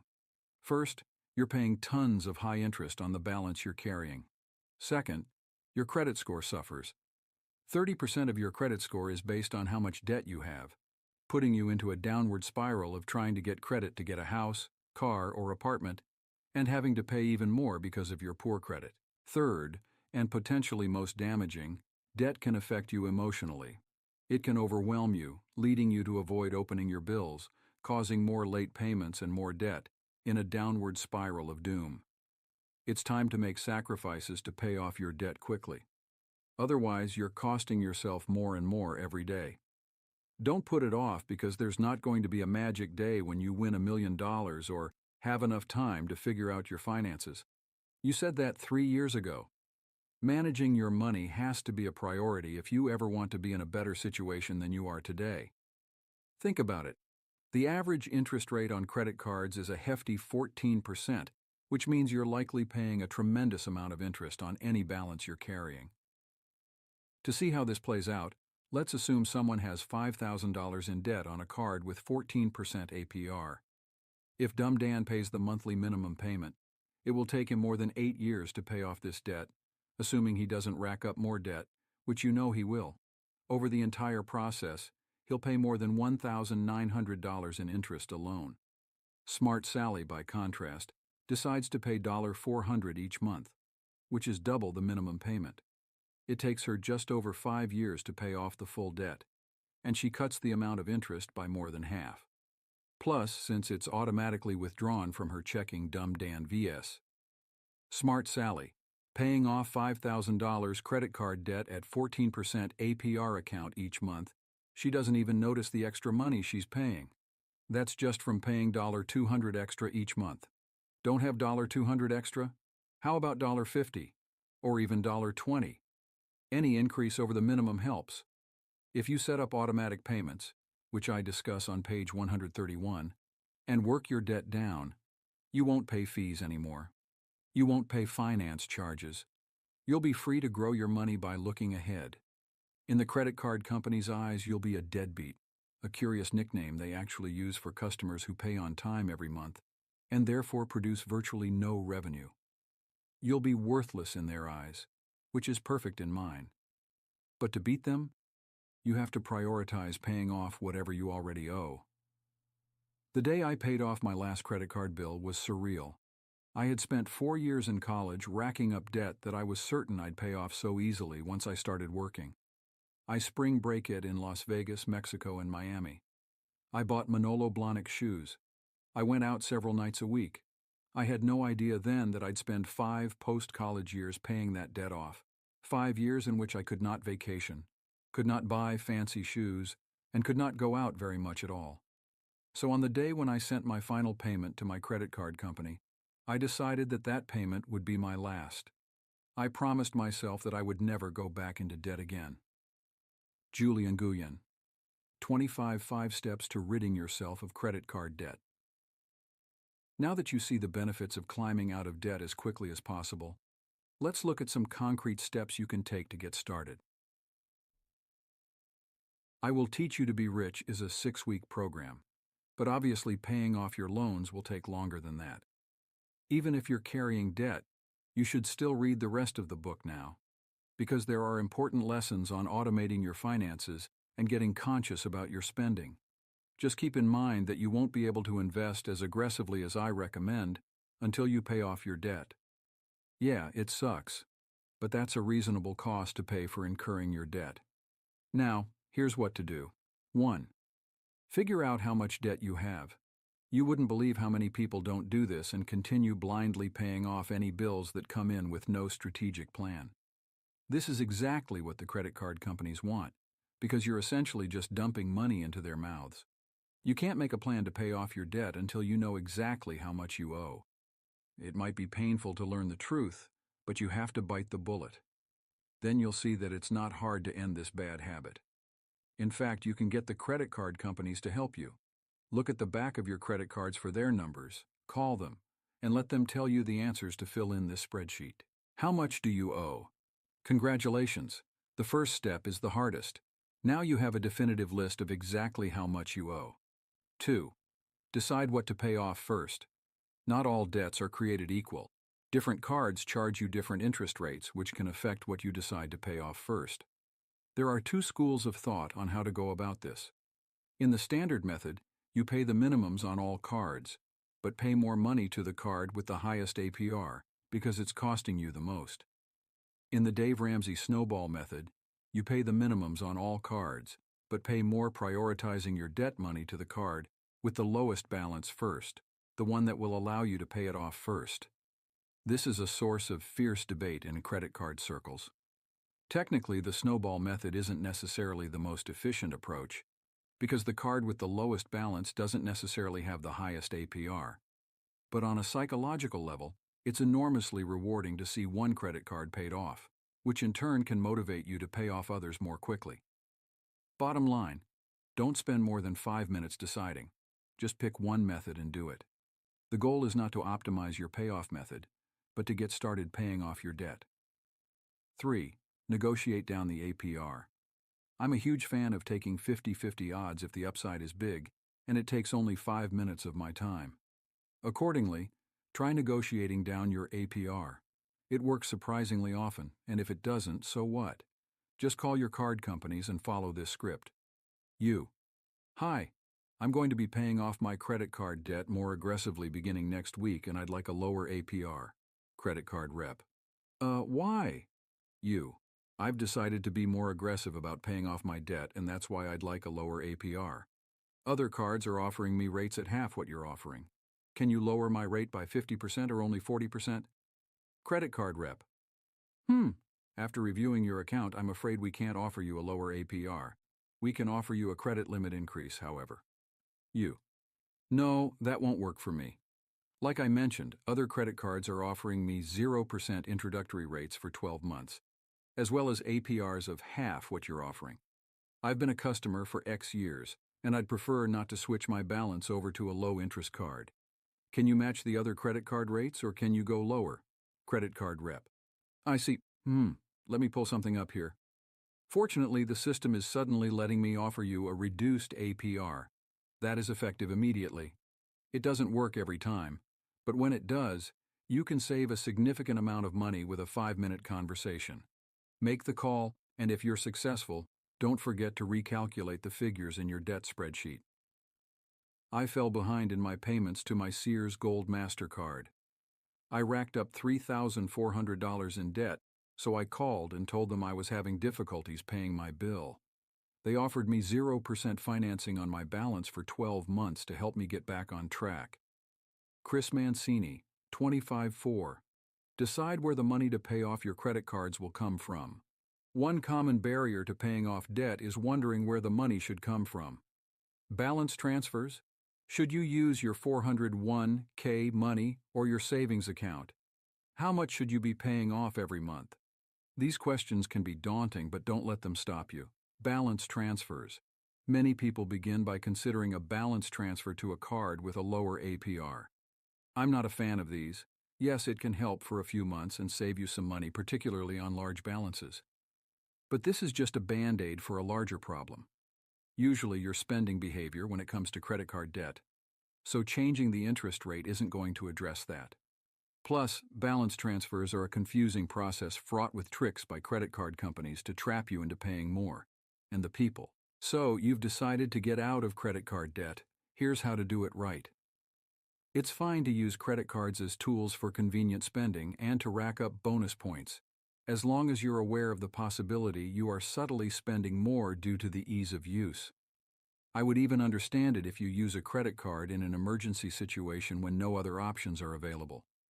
But when you use that same card to buy products or experiences you cannot afford, it's time to admit your behavior is damaging and get a grip on your situation. You're reading this book because you want to improve your money situation, perhaps even get rich, and the only way to tread that path is to get out of credit card debt. Here's how. First, you need the cash flow. To eradicate debt, you need to have enough income every month to meet your regular obligations like groceries, utilities, your mortgage, and the minimum payments on your credit cards, plus enough to throw toward putting that debt away for good. If you do not have enough income to cover more than your minimum payments, you have to clear that hurdle by earning more money, negotiating with your credit card issuers to lower your minimum payments, or working with a legitimate nonprofit debt consolidation organization that negotiates with creditors on your behalf, not one that provides you with a loan.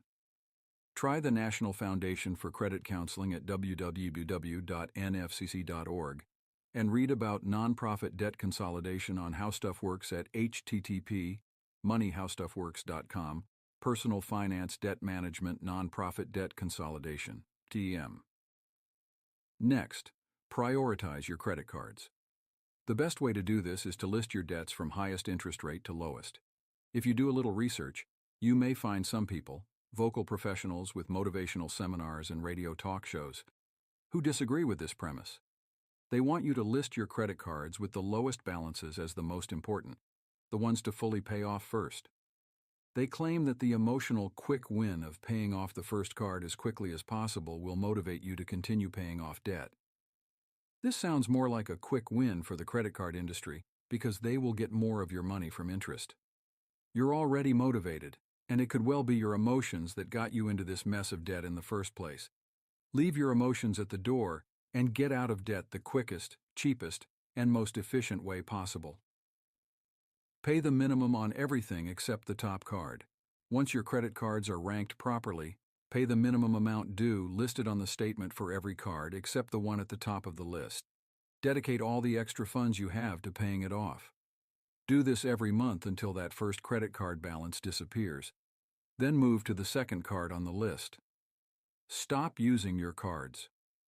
When you're paying off debt, you don't want to be adding more at the same time. Eliminating debt is more than just paying off your balances. It's also about resisting consumerist temptations. Don't cancel your cards, but stop using them. Some people have found resisting the temptation to spend to be easier when the credit cards are out of sight. One creative method is to literally freeze your credit. Freeze your plastic into a block of ice as described at www.calculatorweb.com/calculator/creditcardcalc.chtml. Repeat this monthly payment process until the credit card debt is gone. This method will get you there quickly as long as you stick to it diligently. Repeat this monthly payment process until the credit card debt is gone. This method will get you there quickly as long as you stick to it diligently. Don't believe me? Check out the snowball calculator at www.whatsthecost.com/snowball.aspx?. Country =US. Additional resources that might help you eliminate credit card debt. How much will that $350 jacket really cost on a credit card? Find out by entering the price paid for a product as the current account balance. www.calculatorweb.com/calculator/creditcardcalc.chtml. Use the social financial management application Mint to analyze your credit cards and provide you with suggestions for lowering your interest rates. www.mint.com. Eliminating your credit card debt should have a positive effect on your credit score. Get your current score for free from Credit Karma and simulate scenarios to see how your future score might change with improved money habits. www.creditkarma.com. Flexo blogs about personal finance, the economy, and current financial events at www.consumerismcommentary.com. I've known who do this end up spending more time researching the best balance transfers than actually paying their debt off. As we just discussed, a better option is to call and negotiate the APR down on your current accounts. Taking money from a 401(k) or home equity line of credit, HELOC. I don't recommend either of these options, You're trying to reduce complexity, not increase it, even if it costs slightly more. Using your 401k money double taxes the money you contributed to your retirement account. Again, there's the behavioral problem. People with credit card debt often find it difficult to reduce spending and end up getting back into debt after tapping their 401k or HELOC. Tough to hear, but true. If you use your HELOC money to pay off credit cards, you'll risk losing your home if you run up more debt. Reducing spending and prioritizing debt. Not sexy, but it works. The most sustainable way to pay off credit card debt is also the least sexy. Unlike balance transfers or HELOC borrowing, which you can brag to your friends about, it's not very exciting to tell people you decided to spend less on other things so you could pay off your debt. But it works. Let me ask you a question. Right now, for every $100 you earn, how much of it goes to debt? $2? Maybe $5? What if you paid $10 toward your debt? You'd be surprised that many people don't even have to cut much spending to pay off debt quickly. They just have to stop spending on random items, get conscious about making debt a priority, and set up aggressive automatic transfers to pay off their credit card debt. I don't want to make this sound easy, because paying off your credit card debt is extremely difficult. But millions of others have done it. As you read the rest of this book, think of yourself as being on a little treasure hunt to figure out where to get the money to pay off your credit card debt. Pay special attention to these discussions. The next $100 principle on page 128. Figuring out how much you can afford to put toward your debt using the conscious spending plan on page 103. The Save $1,000 in 30 days. Challenge on page 115. Setting up automatic payments on page 23. You'll notice that I haven't offered you a simple secret or cute soundbite about how to pay off your debt with no work. That's because there isn't one. If there were, I would be the first to tell you. But truthfully, paying off debt just takes hard work and a plan. It may seem like pure agony for the first few weeks, but imagine the relief you'll feel when you see your debt growing smaller and smaller with each passing month. And sometime after that, you'll be debt-free. Then you can focus all your energy on getting ahead, investing, and living your life. It may not happen overnight, but if you pay off your credit card debt as aggressively as possible, you'll soon be on the road to getting rich and staying rich. 5. Get started. Within the coming week, you should start paying more money toward your debt. If you find yourself taking more time than that to get started, you're overthinking it. Remember the philosophy behind the 85% solution. The goal is not to research every last corner to decide where the money will come from, it's action. Figure out how much debt you have, decide how you want to pay it down, negotiate your rates, and get started. You can always fine-tune your plan and amount later. My biggest mistake was not thinking about the future and using credit cards to live beyond my means. I got myself into debt in my mid-20s by spending, and on stupid things like clothes, eating out, DVDs, etc. Once I allowed myself to carry a balance that first time, it got easier to let it build up. I learned my lesson, and am now living within my means on a strict budget that will allow me to be debt-free in 2 years. Being in debt means giving up choices, means staying at a job you hate because it pays good money, means not being able to build a decent savings account. On a happier note, all of my debt is now on cards with APRs between 0 and 4.99%. I have a small but growing savings account, a 401k, and a plan to achieve financial freedom.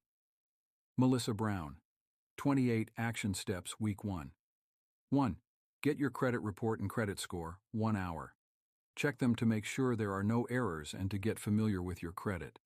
You can access your report and score at www.myfico.com. If you don't want to pay the $15 fee at www.myfico.com, at least get your free credit report from www.annualcreditreport.com. 2. Set up your credit card, 2 hours. If you already have one, call and make sure it's a no-fee card. If you want to get a new credit card, check out www.bankrate.com. 3. Make sure you're handling your credit cards effectively, 3 hours. Set up an automatic payment so your credit card bill is paid off in full every month. Even if you're in debt, set up an automatic payment for the largest amount you can afford. Get your fees waived.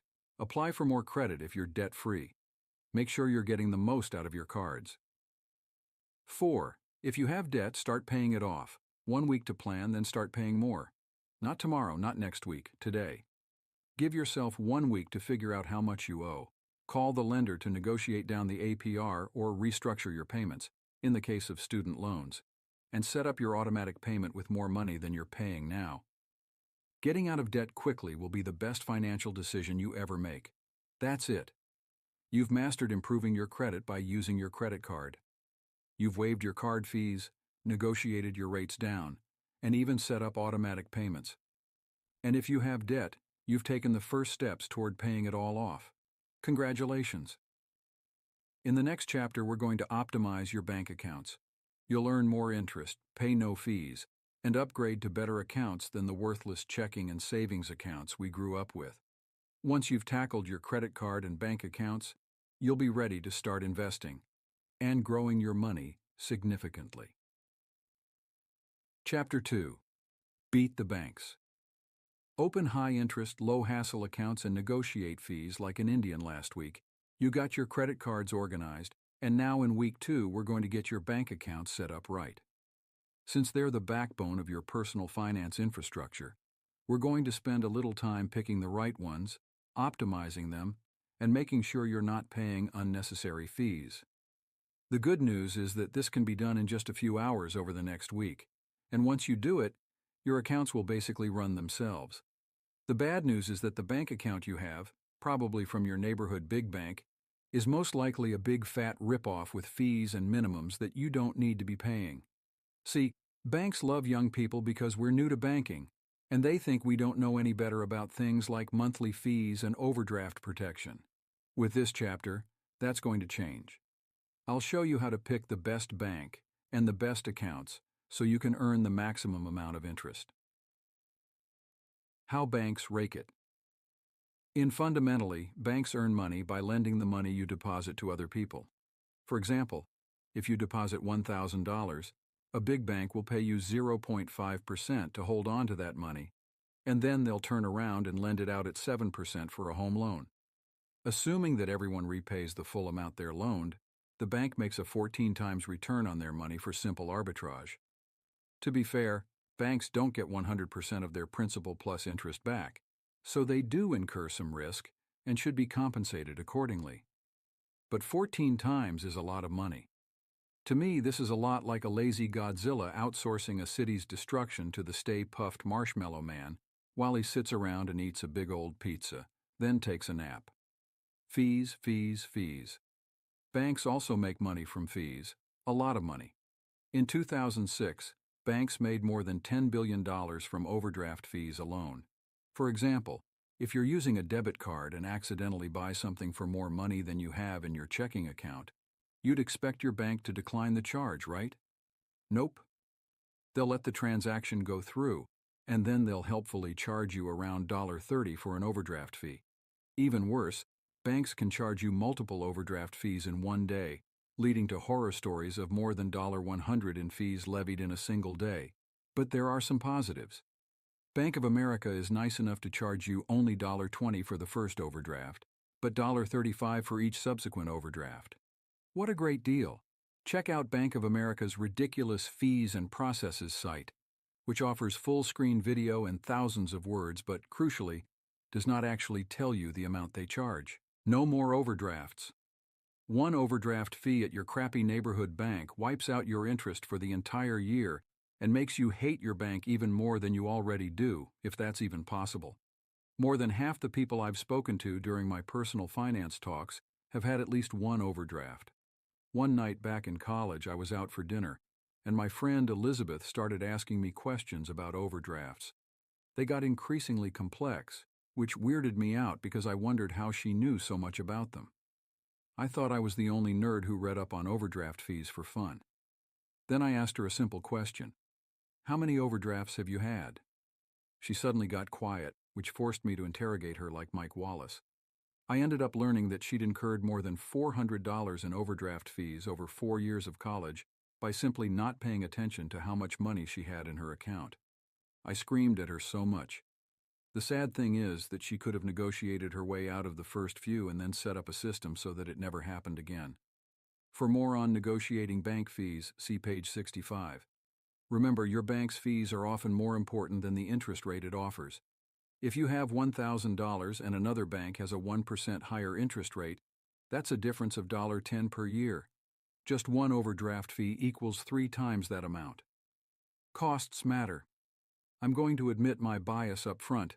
I'm a big fan of online banks like ING Direct and Emigrant Direct because they offer simple banking with great rewards and almost no downsides. Most important, they don't try to nickel and dime you with fee after fee. These online banks have realized that by eliminating overhead, they can offer dramatically higher interest rates and better customer service than the traditional big banks. Online banks have no branches and no tellers, and spend very little on marketing, which allows them to accept lower profit margins than conventional banks. That savings is passed on to you as lower fees and higher interest rates. I also love the fact that online banks cut off problem customers. ING Direct, for instance, has found that once customers' balances rise above $600,000, they tend to start demanding a higher level of service than ING Direct is built for. They want to keep costs low for everyone else, so if these high-value account holders require too much service, ING Direct gently suggests that they move to another bank. Man, it takes some balls to tell your highest rollers to take a walk. This is the opposite of brick-and-mortar banks, who love to upsell products to their high-balance customers. The result is that online high-interest savings accounts offer interest rates about 6 to 10 times higher than you'd get at your neighborhood bank. That's right. For the first time in history, you can actually make a decent return by simply parking your money in an online savings account. Plus, up to $100,000 held in a savings account is insured by the Federal Deposit Insurance Corporation, FDIC, which is basically the government. That amount was temporarily raised to $250,000 until 2010, but may change. Even in the mother of all crises, politicians will move heaven and earth to protect ordinary American savings. It would be political suicide not to. Here's the funny thing. Try to get your parents to open one of these high-interest accounts, and they'll stop and stare at you like you just backhanded grandma at the family picnic. Online banks are scary for older people, especially after a few name-brand banks failed during the credit crisis. A number of people I know actually withdrew their money and kept it, just in case, in their houses. I didn't know whether to scream at them or rob them. Fortunately, you and I are comfortable doing business online, so we can take advantage of the higher interest rates. The nuts and bolts. Now that I've got my bank rants out of the way, let's go over a few account basics. You may think you know all this stuff, and a lot of it you probably do, but bear with me. Checking accounts.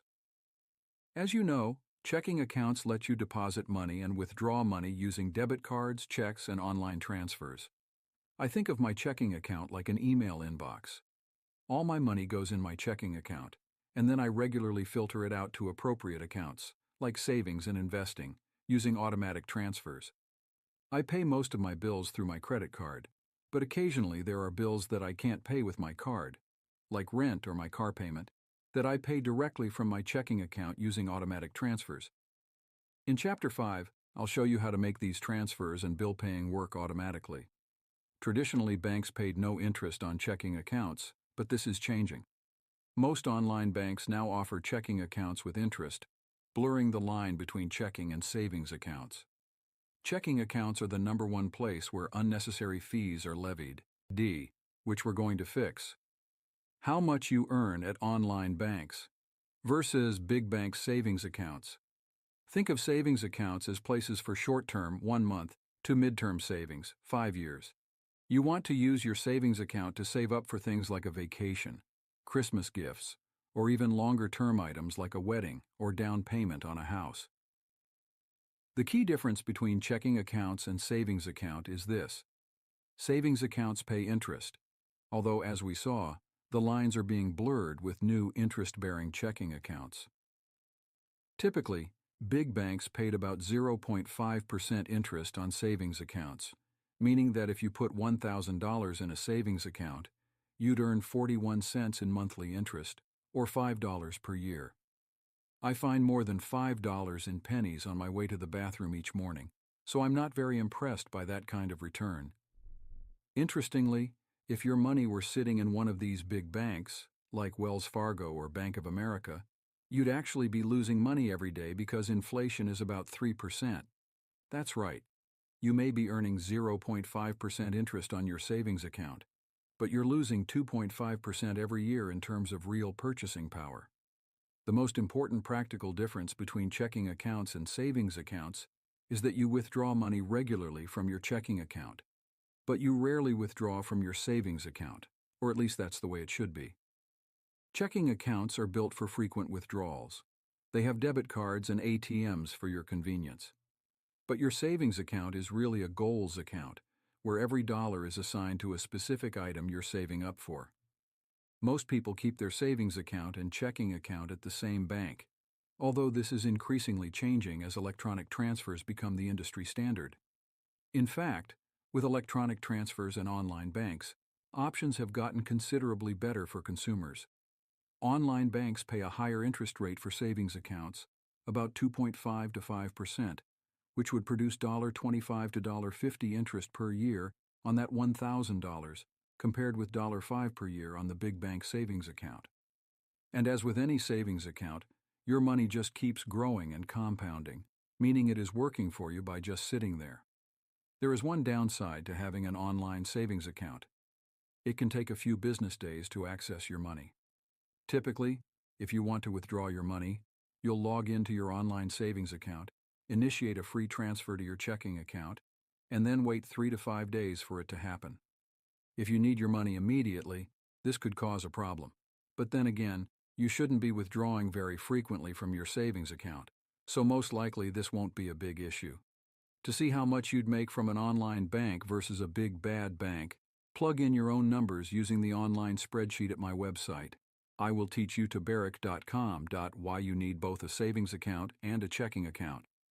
Having your money in two separate accounts makes money management easy. One basic way of looking at it is that your savings account is where you deposit money, whereas your checking account is where you withdraw money. Yet there's something profoundly different about having two accounts. If your friends want to go out on Friday night, you're not going to say, "Hold on, guys, I need 3 business days to transfer money to my checking account." If you don't have the money available in your discretionary checking account because you've spent your going out money, you're staying in that night. Having a separate savings account forces you to keep your long-term goals in mind instead of just blowing them off to have a few rounds of drinks. Right now you might be saying to yourself, "Why should I bother with a savings account? I only have $300. I hear this all the time.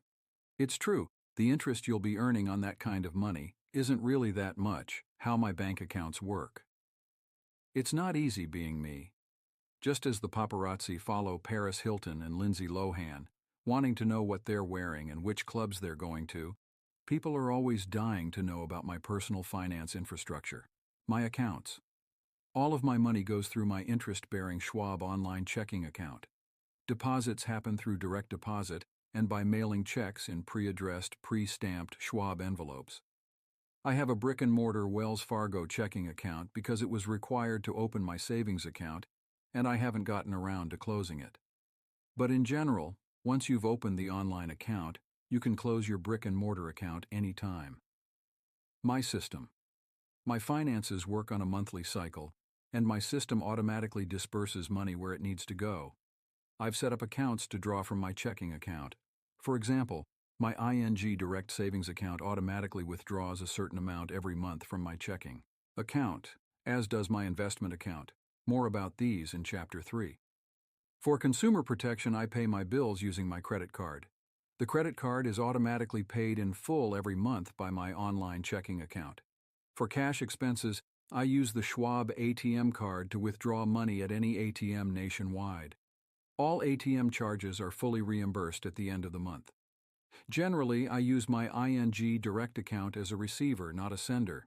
I rarely transfer money out of there unless I need to cover a temporary shortage in my checking account or want to spend savings money on something important, like a vacation or birthday gift. And that's how I do it. But it's not just about your immediate earnings. Being young is about developing the right habits. We're cutting our teeth with small amounts of money. But as our savings accounts increase from $5,000 and $10,000 to $100,000 to $1 million, the habits really start to matter. Start small now, so that when you do have a lot of money, you'll know what to do with it. Finding the perfect account setup. I wish I could suggest the one best checking and savings account for everyone, but each person is different. Don't worry, I'm not going to cop out and hold back my bank recommendations. I'll give you my favorite accounts in a few pages. Before you go about finding the specific banks and accounts you want to use, take a minute to consider the bigger picture of how you want to organize your accounts. I'll take you through simple and advanced setups for your checking and savings accounts. But pick the one that works well with your personality. You have to know yourself. Do you value simplicity? Or are you the kind of person who wants to spend your time building a complicated system for a slightly larger payout? For most people, the second option, basic option plus small optimization, is perfect. Most basic option, good for lazy people. This is the bare minimum.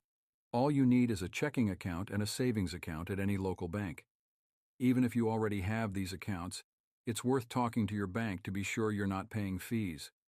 Basic option plus small optimization, recommended for most people. This option means opening accounts at two separate institutions, a no-fee checking account at your local bank, and a high-yield online savings account.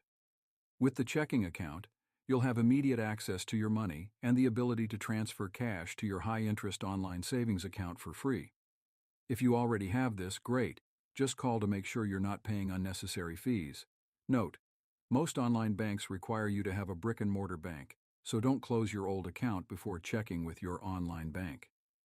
Advanced setup plus full optimization, perfect for people who read things like lifehacker.com and the 4-Hour Workweek. This setup consists of several checking accounts and savings accounts at different banks, usually to eke out the most interest and services that various banks have to offer.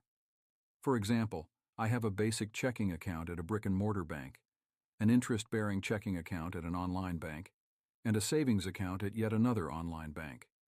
Although you can set up automatic online transfers, having multiple banks means multiple websites, multiple customer service numbers, and multiple passwords. Some people find this overly complicated. If you're one of them, stick to one of the more basic setups, unless it's very important to you to fully optimize your bank accounts. So many choices, so little time. Depending on what accounts you already have and what setup you've opted to go with, getting this part of your financial infrastructure squared away may be as easy as making small changes to accounts you've had for a while. Or you may need to open new accounts, which can be pretty overwhelming. Imagine walking into a strip club in Vegas, where you can see everyone lined up and take your pick. I am really hesitant to go further into this analogy because my mom is going to read this book, but suffice it to say that both strippers and banks want your money. Also, there are a lot of choices. That's all, Mom. As usual with financial decisions, we have too many options, leading most of us to make less than ideal choices, like opening a bank account in college and then staying with that bank forever. There are some good accounts out there, but of course banks don't always make these deals easy to find. Why use a credit union over a bank? I'm a big fan of credit unions. Credit unions are like local banks, but they're not for profit and are owned by their customers, or in credit union parlance, members. As a result, credit unions usually provide better loan rates and more personalized service than other brick-and-mortar banks. Most are wide open to the public for you to establish a checking account, savings account, or loan, although some require membership in associations like teachers' unions. When you're looking for a car loan or home loan, you'll of course compare rates online, but be sure to also check out your local credit union at www.creditunion.coop/cu_locator. Full disclosure. I've spoken at a number of their national conferences to help them understand how to reach young people, which I love doing because I hope they succeed in reaching out to other 20-somethings. Most traditional banks offer different checking and savings accounts to serve customers with different needs and amounts of money. They start at student accounts, which are bare-bones accounts with no fees, no minimums, and few value-added services. These are usually perfect for young people. Next, they offer accounts that have nominal monthly fees, around $3 to $5. They also offer ways for you to get these fees waived, like using direct deposit, where your paycheck is automatically sent to your bank every month, or maintaining a minimum balance. If your employer offers direct deposit, these accounts might be a good choice. Finally, banks offer higher-end accounts with higher minimums, often $5,000 or $10,000, and more services like commission-free brokerage trades, which you should avoid since banks charge exorbitant fees for investments, bonus interest rates, and discounts on home loans. These accounts are worthless. Avoid them. If you have that much money lying around, I'll show you how to put it to work in Chapter 7 and earn more than any bank could give you. You should research the options at a few different banks. I suggest calling, or even going in, and asking them if they can help you find a no-fee, no-minimum account. Ideally, they'll be able to offer you a few options. Remember, even if the accounts have fees or minimums, ask about ways like direct deposit to get them waived. Here are some phone numbers to get you started. Beyond just the type of accounts offered, there's more to consider when choosing your bank. I look for 3 things: trust, convenience, and features. 5 shiny marketing tactics banks use to trick you. 1. Teaser rates. 6% for the first 2 months. Your first 2 months don't matter. You want to pick a good bank that you can stick with for years, one that offers overall great service, not a promo rate that will earn you only $25 or more likely $3. Banks that offer teaser rates are, by definition, to be avoided. 2. Requiring minimum balances to get free services like checking and bill paying. 3. Upsells to expensive accounts. Expedited customer service. Wow. Most of these value-added accounts are designed to charge you for worthless services. 4. Holding out by telling you that the no-fee, no-minimum accounts aren't available anymore. They are. Banks will resist giving you a no-fee, no-minimum account at first, but if you're firm, they'll give you the account you want. If they don't, threaten to go to another bank. If they still don't, walk out and find one that will. There are many, many choices, and it's a buyer's market. 5. Bundling a credit card with your bank account. If you didn't walk in specifically wanting the bank credit card, don't get it. Trust. For years I've had a Wells Fargo account because their ATMs are convenient, but I don't trust big banks anymore. I'm not the only one. At the moment, big banks are looking around wildly, wondering why young people like me are moving to high-interest accounts online. Perhaps it's because big banks pay a meager 0.5% interest, and they try to nickel and dime us for every small service. Perhaps it's because they secretly insert fees, like the filthy double charges for using another ATM, then count on our inaction to make money off us. There are still some good banks out there, though. The best way to find one is to ask friends if they have a bank they love. You should also browse the major bank websites. Within about 5 minutes, you should be able to tell which banks are trustworthy and which are not by seeing how straightforward they are with their accounts and fees. Your bank shouldn't nickel and dime you through minimums and fees.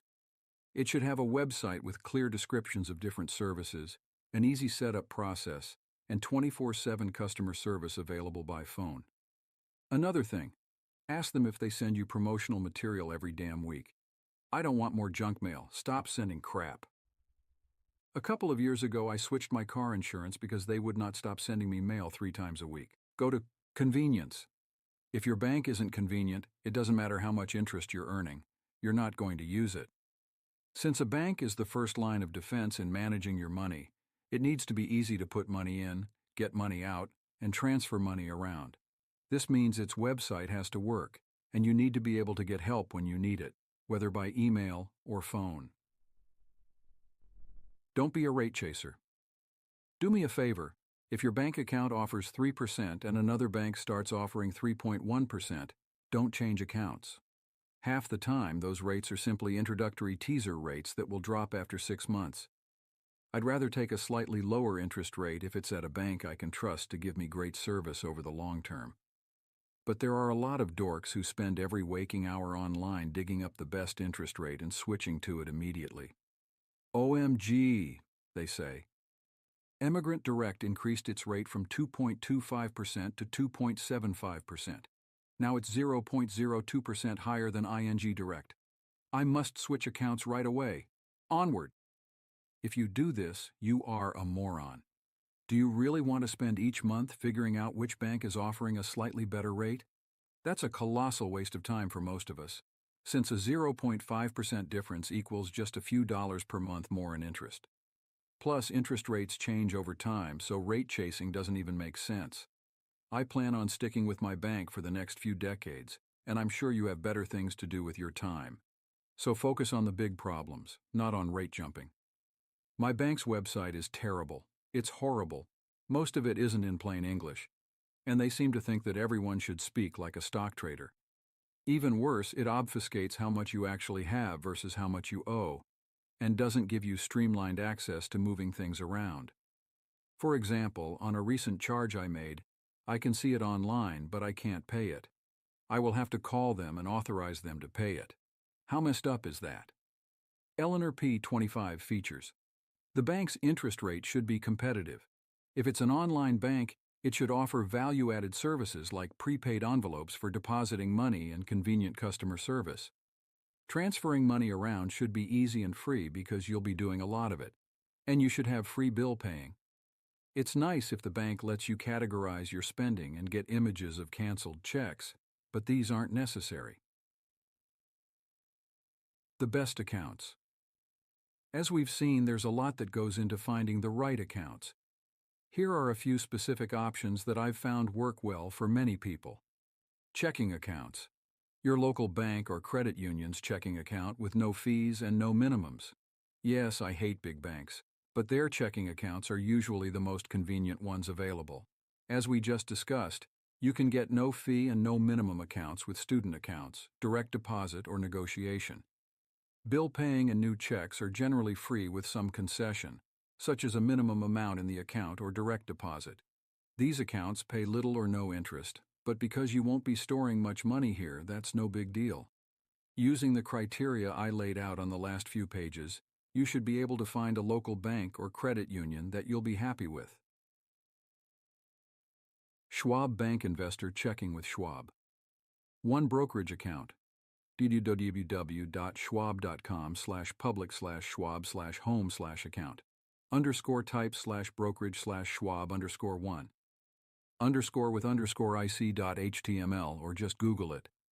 If you've decided an online checking account is right for you, Schwab offers a stunningly good account with 3 to 5% interest on money in your checking account. No fees, no minimums, no fee overdraft protection, free bill pay, free checks and ATM card, automatic transfers, and unlimited reimbursement of any ATM usage. Deposit money by transfer, direct deposit, or mailing in checks. When I saw this account, I wanted to marry it. Although you need to open a Schwab brokerage account to get all fees waived, you don't have to use it if you have another discount brokerage account. See Chapter 3 for more on brokerage accounts. Overall, it's a fantastic checking account. ING Direct Electric Orange, http://home.ingdirect.com/products/products.asp. This online checking account has many benefits. It can be tightly integrated with ING Direct savings accounts, and it provides an ATM card, free ATM access at 32,000 all-point ATMs, but surcharges for usage at other ATMs, automatic overdraft protection, easy bill pay, and a simple interface. Billed as a paperless account, there are no personal checks to use.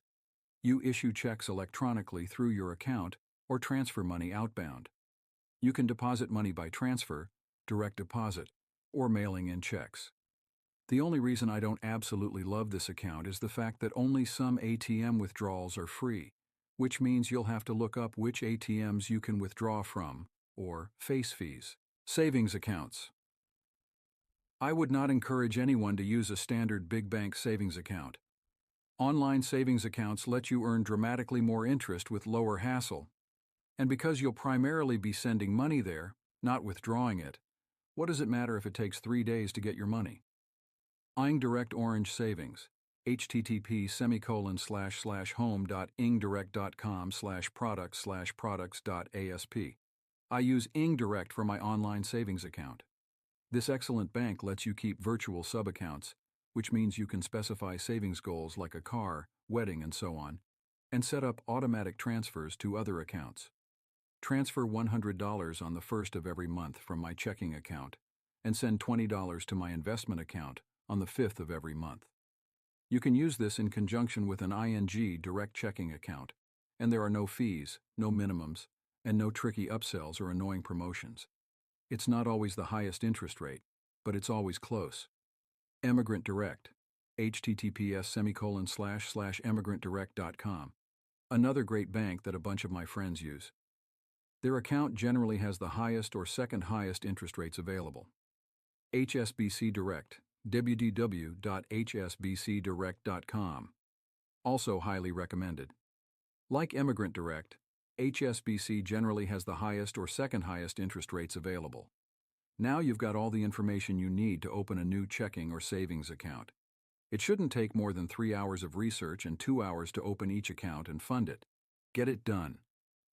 Optimizing your bank accounts. Whether they're accounts you just opened or already had, you need to optimize your checking and savings accounts. This means you shouldn't be paying fees or minimums. The key to optimizing an account is talking to an actual customer service rep, either in person or on the phone. Yes, nerds, you have to get out of your chair and either go over to the bank or pick up the telephone. For some reason, half my friends are afraid of talking to people on the phone, and it ends up costing them lots of money. I have a friend who recently lost his bank password and, for security reasons, had to call the bank to prove who he was. He turned into a Stockholm Syndrome victim in front of my eyes, muttering, "It's not that important. I'll just wait until I go into the bank," over and over. He didn't get his password for 4 months. What the hell is wrong with people?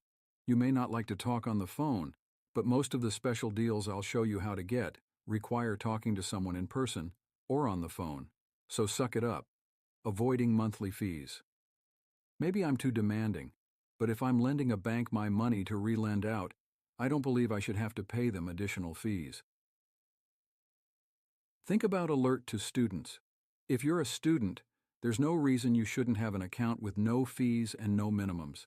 If you decide to stick with a big bank account, make sure you're in a student account with no annual fees. Here's how the conversation will probably go. You. Hi, I'm a student and I'd like to get a savings account and a checking account with no annual fees. I'd like free checking and no minimum balance, please. Banker. I'm really sorry, but we don't offer those anymore. You. Really? That's interesting because Bank of America Wells Fargo/Washington Mutual, other competitor, is offering me that exact deal right now. Could you check again and tell me which comparable accounts you offer? 80% of the time you'll get a great account at this point. If not, ask for a supervisor. Supervisor. Hi, how can I help you? You. Repeat argument from the beginning. If the supervisor doesn't give you an option, add this. Look, I've been a customer for X years and I want to find a way to make this work. Plus, I know that your customer acquisition cost is more than $200. What can you do to help me stay a customer? Supervisor. What an astounding coincidence. My computer is suddenly allowing me to offer the exact account you asked for. You. Why, thank you, kind sir. Sip Darjeeling tea. You're in a customer group that's very profitable for banks. Ing Direct and the American Bankers Association put the cost of acquiring a new customer between $100 and $3,500, including all of their advertising, personnel, and technology costs. They don't want to lose you over something as small as a $5 monthly fee. Use this knowledge as leverage whenever you contact any financial company. If your big bank charges you a $5 monthly fee, that basically wipes out any interest you earn. This is why I'm fanatical about my savings and checking accounts having no fees of any kind, including monthly fees, overdraft fees, or setup fees. If you already have an account at a bank you like, but they're charging a monthly fee, try to get them to waive it. They will often do this if you set up direct deposit, which lets your employer deposit your paycheck directly into your account every month. Banks will also try to trick you by demanding minimums, which refer to minimum amounts you must have in your account to avoid fees or to get free services like bill pay. These are BS. Imagine if a bank required you to keep $1,000 sitting in its low-interest account. You could be earning 20 times that much by investing it. If you can't do direct deposit because your job doesn't offer it, or if you can't get the bank to waive a minimum, I strongly recommend that you switch to an online high-interest account, which has no fees and no minimums. Note: certain charges are okay for services like money orders and reordering checks. Please don't run into your bank screaming, "But Ramit told me no fees," when you're trying to order more checks. That would be cool, though. Almost all bank fees are negotiable. The most painful and expensive fees are usually overdraft fees, which is the fee your bank charges you if you don't have enough money in your checking account to cover a purchase. Of course, the best way to avoid overdraft fees is to not let them happen in the first place. Set up automatic transfers and keep a cash cushion in your account. I keep about $1,000 in my checking at all times. But mistakes do happen. Most banks understand that people are occasionally forgetful, and they'll waive a first-time fee if you ask. After the first time, it gets harder, but can still be done if you have a good excuse. Remember, they want to keep you as their customer. A well-executed phone call can often make a difference. But when calling, keep in mind that you should have a clear goal to get your fee erased and should not make it easy for companies to say no to you. Here's how I negotiated my way out of a $1.20 overdraft fee and a $27.10 finance charge from Wells Fargo.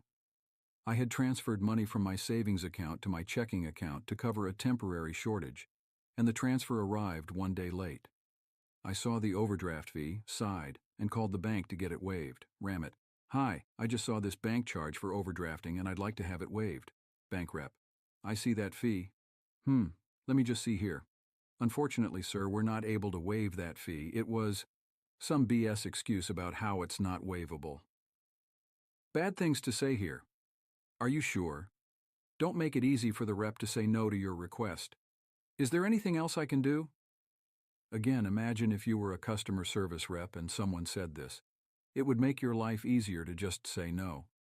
As a customer, don't make it easy for companies to say no. "Well, this Indian blogger dude told me I could."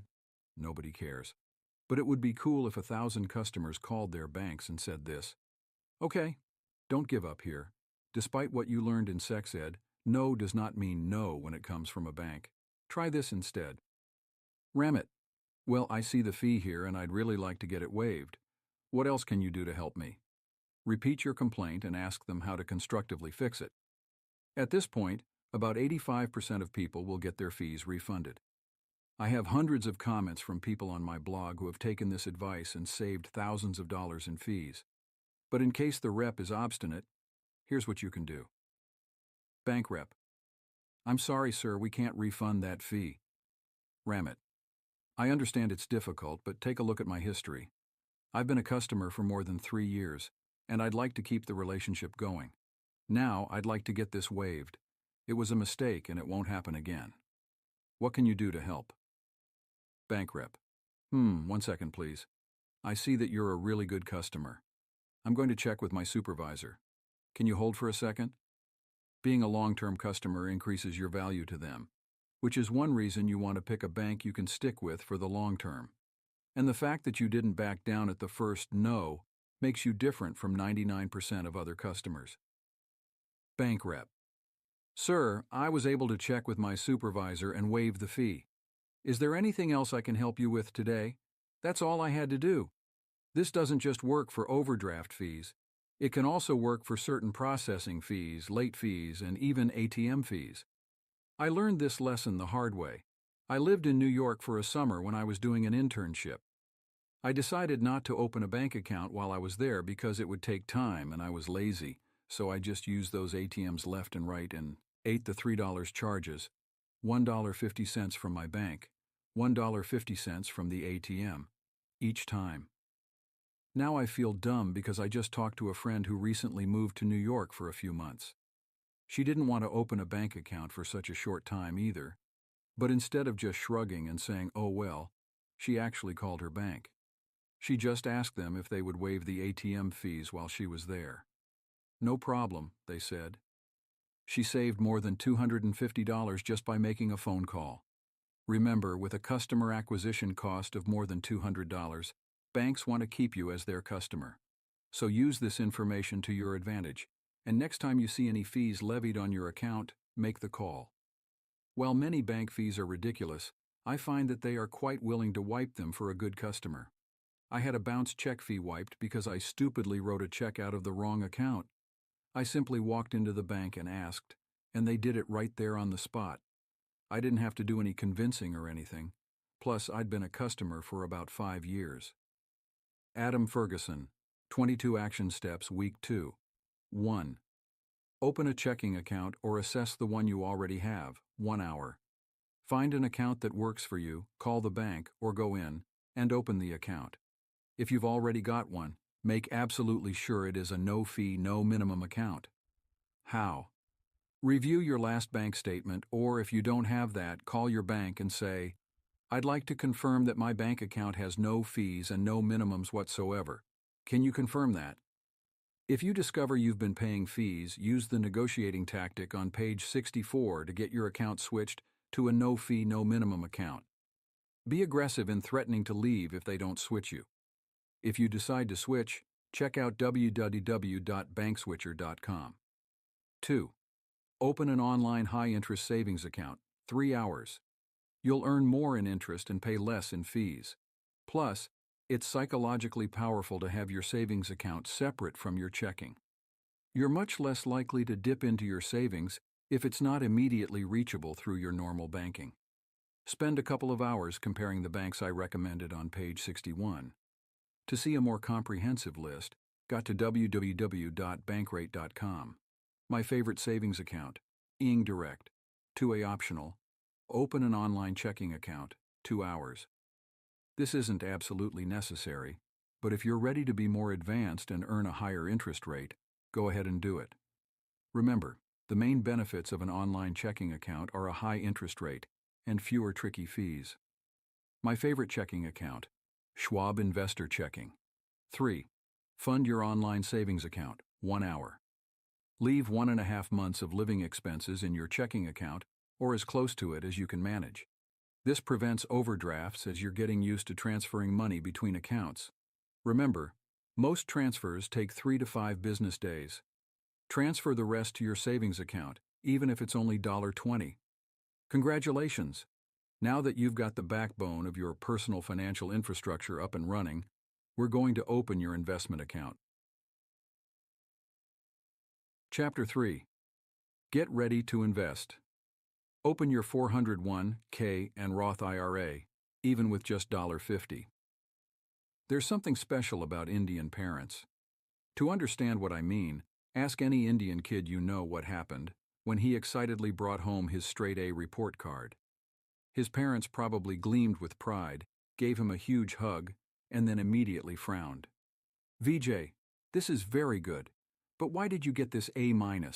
What happened?" they said. As you can imagine, this approach tends to promote a slightly warped view of the world for Indian children. I can't wait to do this to my future kids someday. Perhaps the fact that I grew up with this worldview explains why, when people finally start thinking about their finances, I congratulate them for approximately 6 seconds before I secretly judge them because I know they're not doing enough. In the last chapter, we talked about saving. And I'm happy you've opened up a high-interest savings account. I really am. But it's not enough. Saving a little money here and there is not enough, despite what you read in the myriad books and blogs filled with tips and tales of frugality.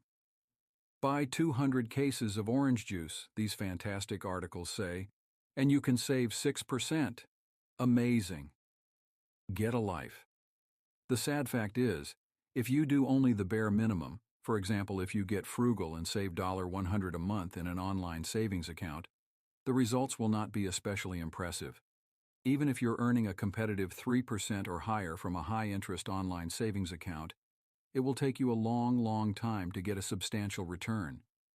You need a way to put that money to work for you, so it earns more than even the highest yielding savings account. And investing is the first and best way to do it.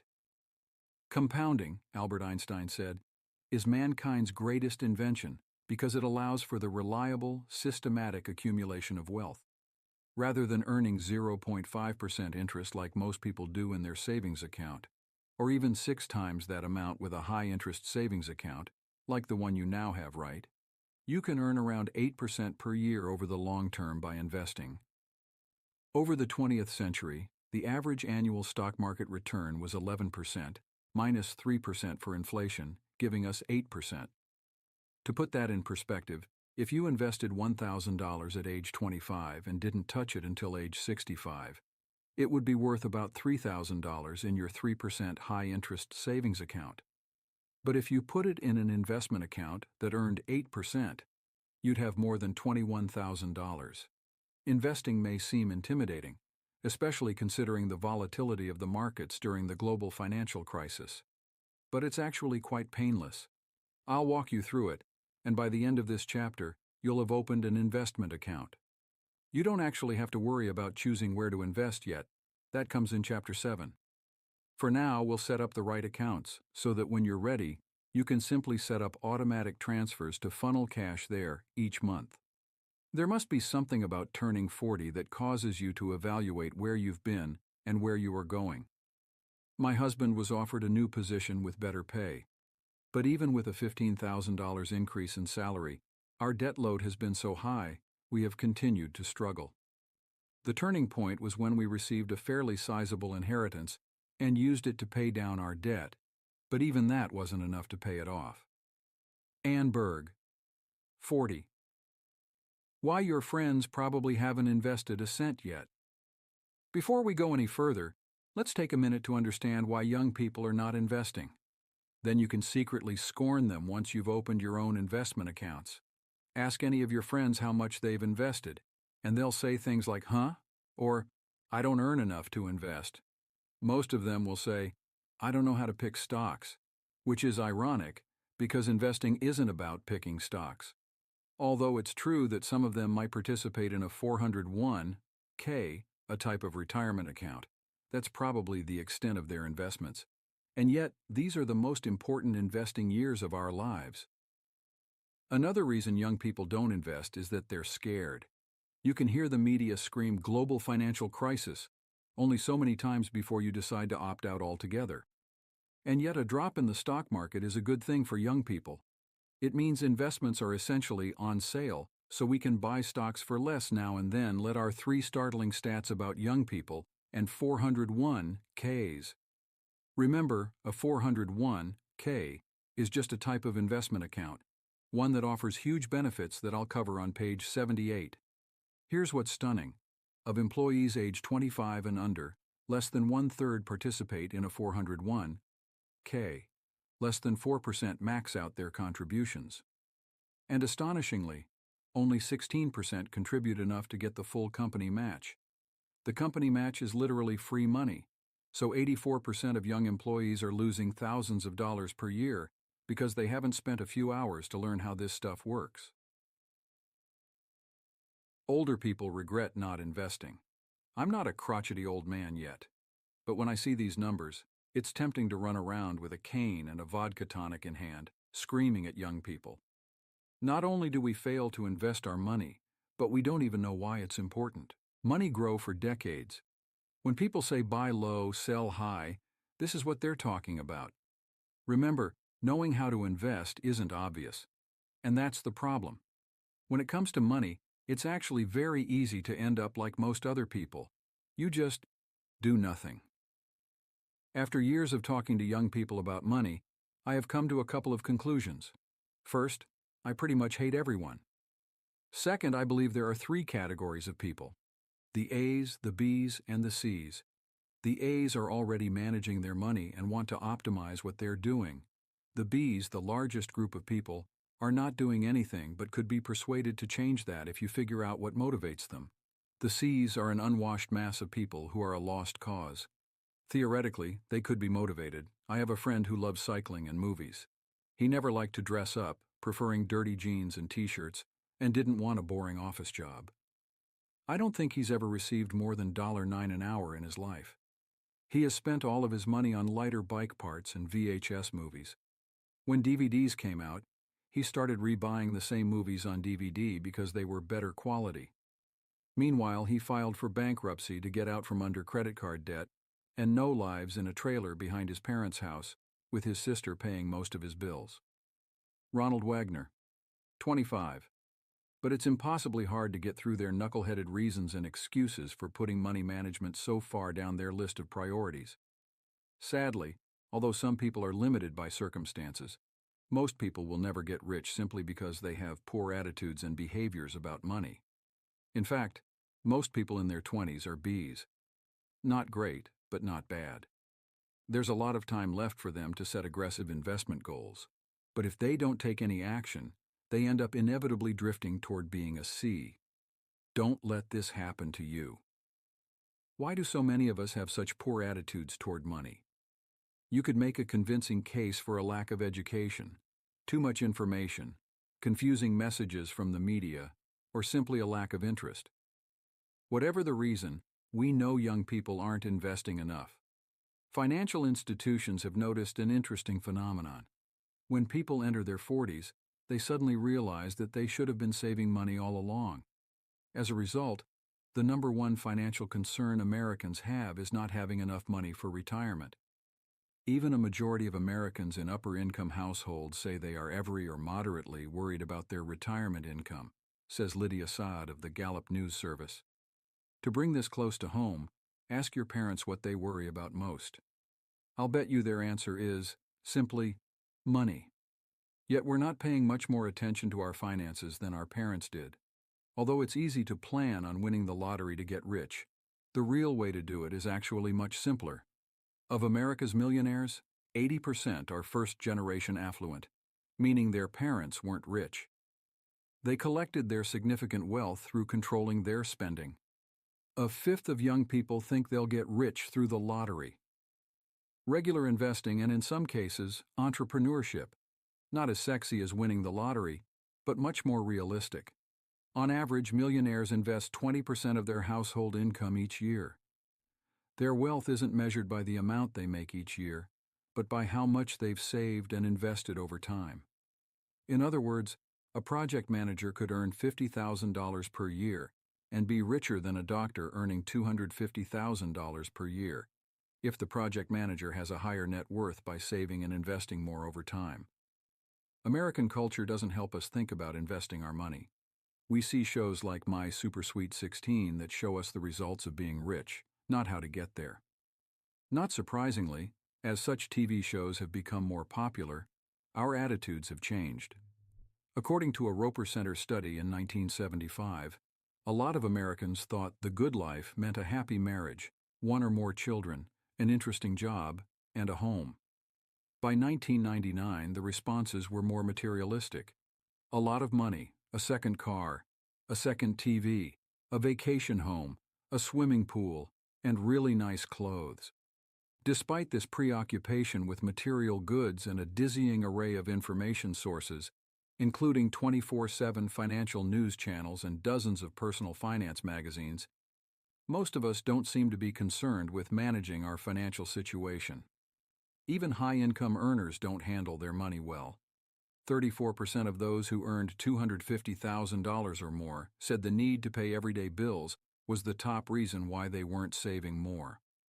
1 in 10 said they weren't making enough to make ends meet, according to an HSBC Bank report in 2007.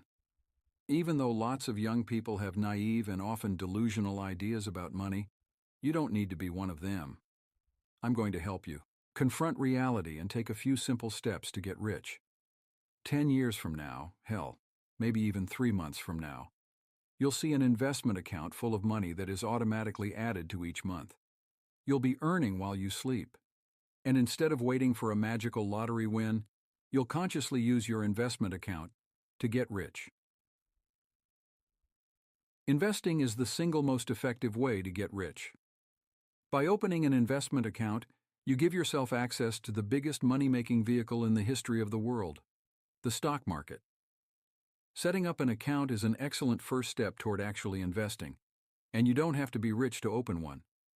Many account providers will waive minimums, the amount required to open an account, if you set up an automatic monthly transfer. More on this in Chapter 5. Invest now. You're not getting any younger. What if you had started investing $10 per week 5 years ago, receiving an average 8% return? Guess how much you'd have? It turns out that by now you'd have thousands of dollars, all from investing a little more than $1 per day. Think about that $10 a week. Where did it go anyway? If you're like most people, it probably slipped through your fingers on random things like cab rides and lunches. Despite wild rides in the stock market, with a long-term perspective, the best thing you can do is start investing early. I didn't open an investment account until I was 23 because I simply didn't know I should. And once I learned I should, I wasn't sure I had enough money to. Investing is for rich people, right? Not people going to college and earning less than $10 an hour, right? My other issue was that I didn't know what to do with the money, even if I opened an account. I had no idea where to start, and as a no-recovering perfectionist, the number of choices freaked me out. Shannon Halsey, 26. The Ladder of Personal Finance. These are the 5 systematic steps you should take to invest. Each step builds on the previous one, so when you finish the first, go on to the second. If you can't get to number 5, don't worry. You can still feel great, since most people never even get to the first step. In Chapter 5, I'll show you how to make this automatic, so your system runs itself with just a few hours of work per year. But remember, opening these accounts and getting started is the most important step. Rung 1. If your employer offers a 401(k) match, invest to take full advantage of it and contribute just enough to get 100% of the match. A 401(k) match means that for every dollar you contribute to your 401(k), your company will match your contribution up to a certain amount. For example, for easy math, let's assume you make $100,000. A 100% match up to 5% of your contribution means that you'll contribute $5,000 and your company will match it with $5,000. This is free money, and there is, quite simply, no better deal. Rung 2. Pay off your credit card and any other debt. The average credit card APR is 14%, and many APRs are higher. Whatever your card company charges, paying off your debt will give you a significant instant return. For the best ways to do this, see page 40 in Chapter 1. Rung 3. Open up a Roth IRA, see page 83, and contribute as much money as possible to it. As long as your income is $101,000 or less, you're allowed to contribute up to $5,000 in 2009. Rung 4. If you have money left over, go back to your 401(k) and contribute as much as possible to it, this time above and beyond your employer match. The current limit is $15,500. Rung 5. If you still have money left to invest, open a regular non-retirement account and put as much as possible there. For more about this, see the next page. Also, pay extra on any mortgage debt you have, and consider investing in yourself. Whether it's starting a company or getting an additional degree, there's often no better investment than your own career. Remember, this ladder of personal finance only shows you where to invest your money. In Chapter 7, I'll show you what to invest in, mastering your 401(k). It is a universally acknowledged truth that girls named Nancy are never hot. But imagine that you met the hottest Nancy of your life on spring break in Cabo. Would you be willing to challenge your deep-seated worldview and hang out with her? That's the trade-off you make with a 401(k). Cryptic name, kinda boring, but huge. Benefits. Here's how it works. A 401(k) plan is a type of retirement account that many companies offer to their employees. Note: ask your HR representative if your company offers a 401(k). If not, skip ahead to the section on Roth IRAs on page 83.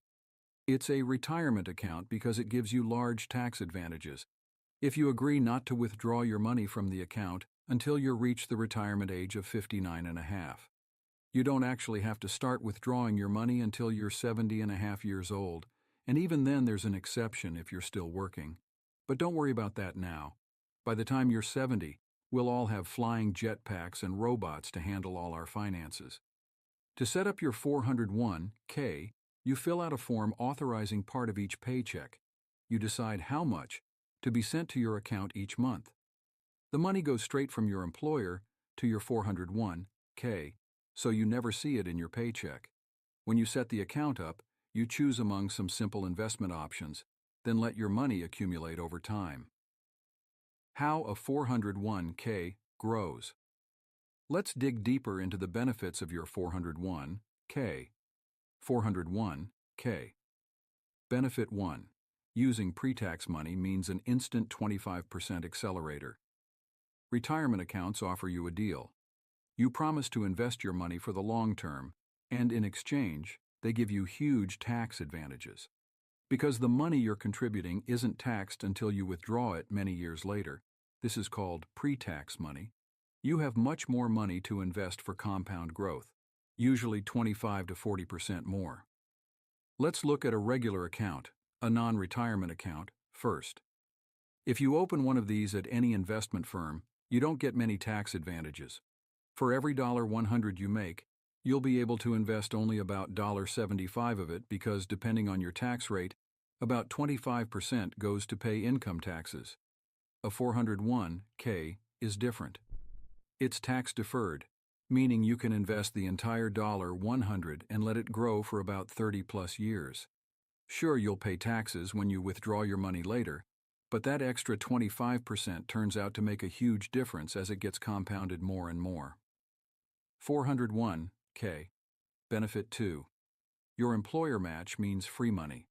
In many cases, your employer will match part of your contribution, meaning you get automatic free money for investing, a win-win situation. To find out if your company offers a 401k match, just ask your HR rep what the matching policy is. How exactly does matching work? Here's an example. Again, say your company offers a 1-to-1 match up to 5%. This means your company will match every dollar you invest up to 5% of your salary. For easy math, let's pretend you make $100,000 per year. You contribute $5,000, 5% of your salary, each year. Your employer then matches the $5,000, so your actual investment is $10,000 per year. If you start at age 25 and earn 8% on your money, you'll have more than $2,700,000 with the 401k match when you retire, or just over $1,350,000 with no match. And each year you invest, the difference grows larger. Retirement Vs, non-retirement account earnings over time, assumes a 25% tax rate, $5,000 annual contribution, $3,750 after taxes, over 40 years, 8% rate of return. Calculate your own numbers at www.bloomberg.com/invest/calculators/401k.html.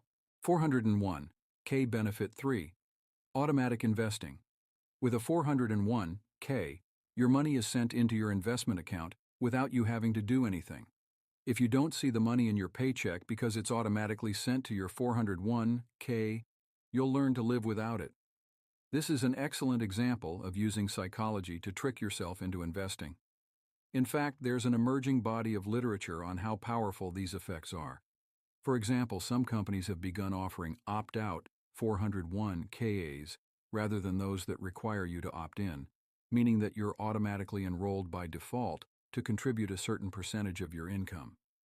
Sure, you're given the freedom to opt out, but automatic enrollment takes advantage of the fact that most people don't do anything active with their money. The results are dramatic.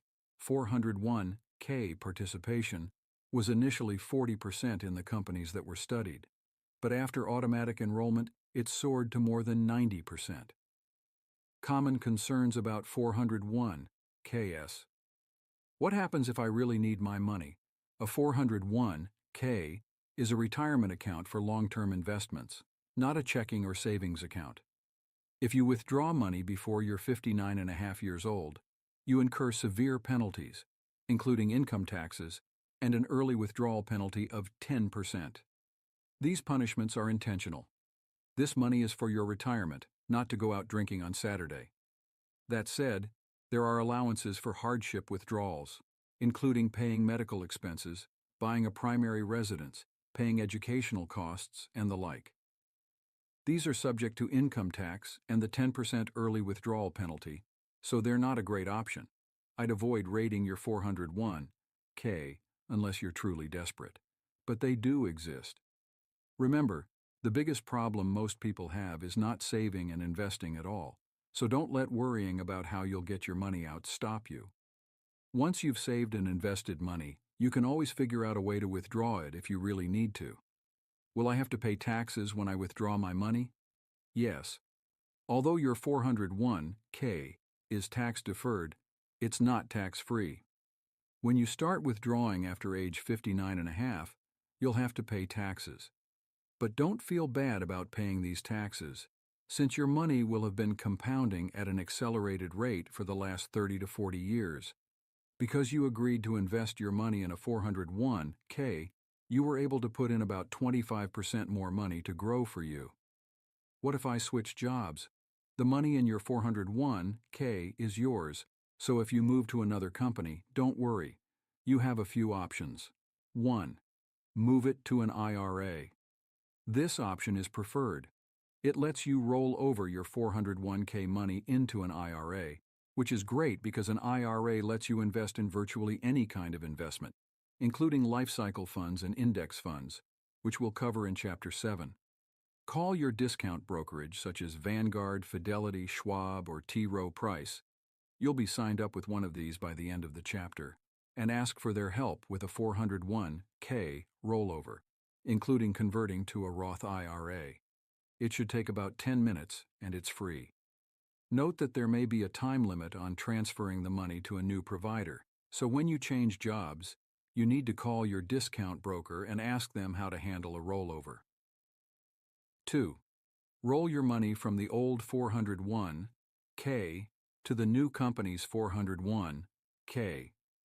This is fine, but if you've already had a 401k, you've probably noticed that their investing choices are limited.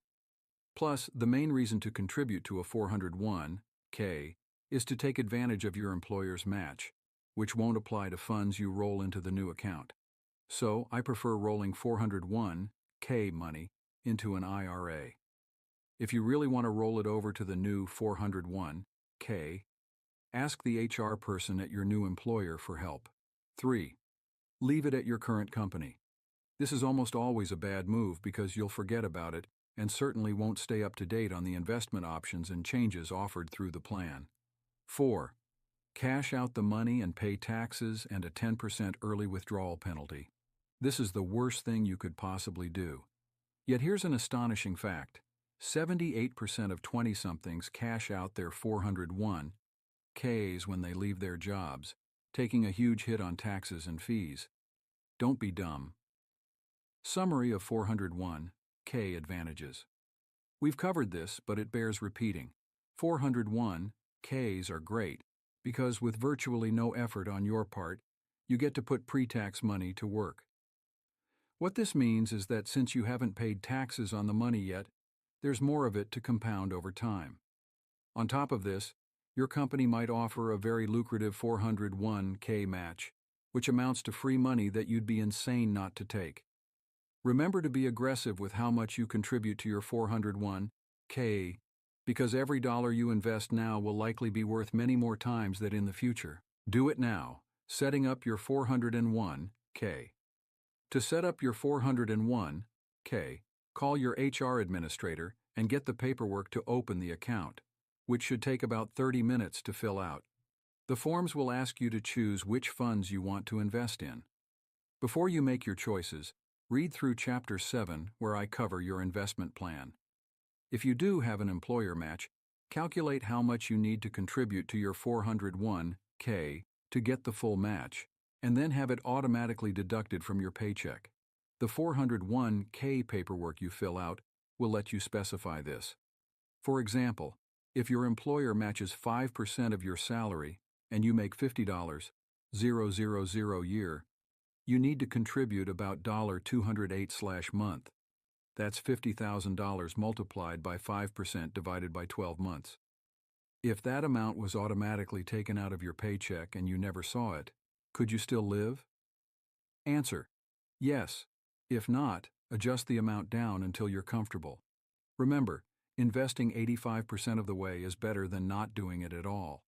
If your employer offers a 401k but doesn't offer a match, open up the 401k anyway, assuming there are no monthly fees. But don't contribute any money for now.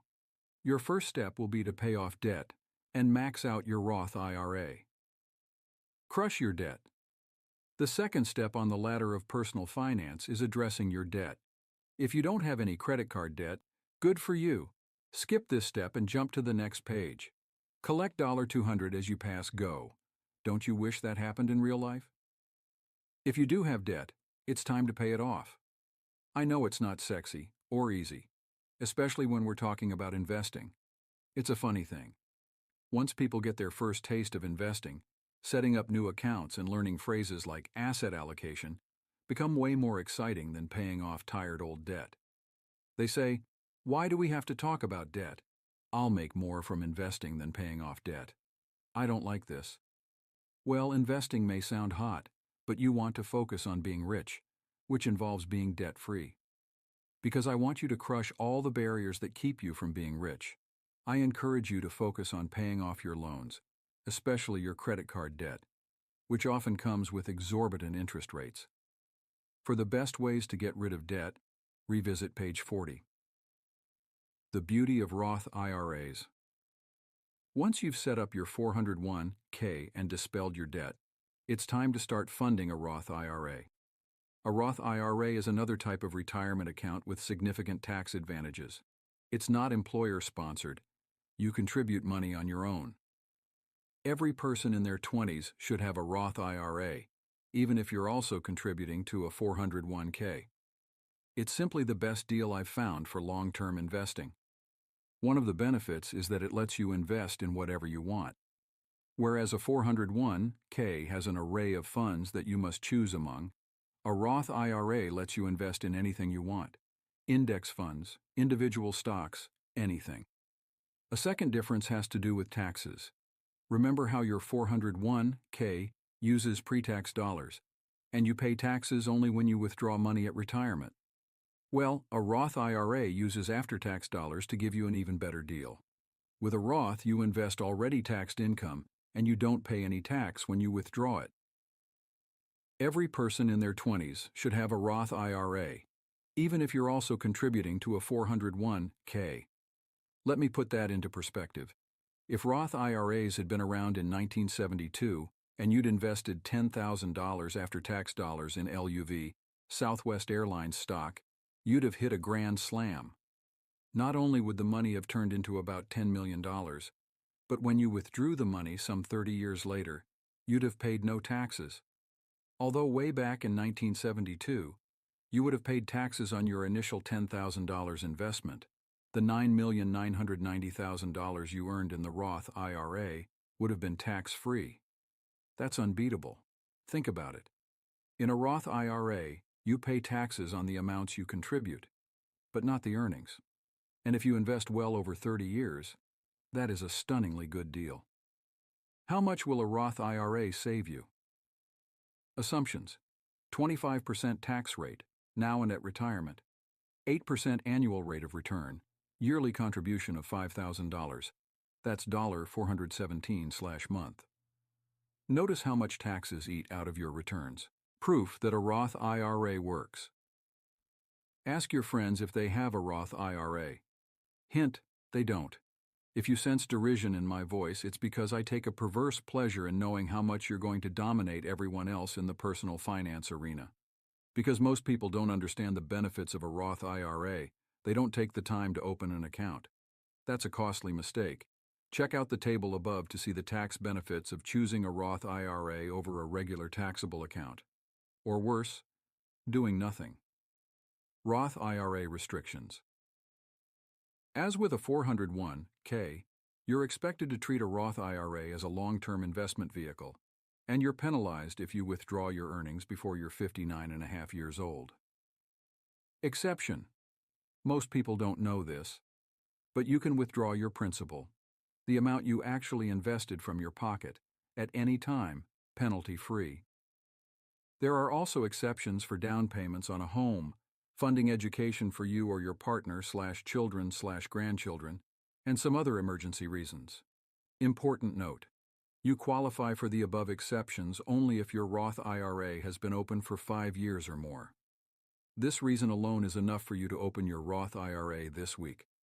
Currently, the maximum you're allowed to invest in your Roth IRA is $5,000 a year.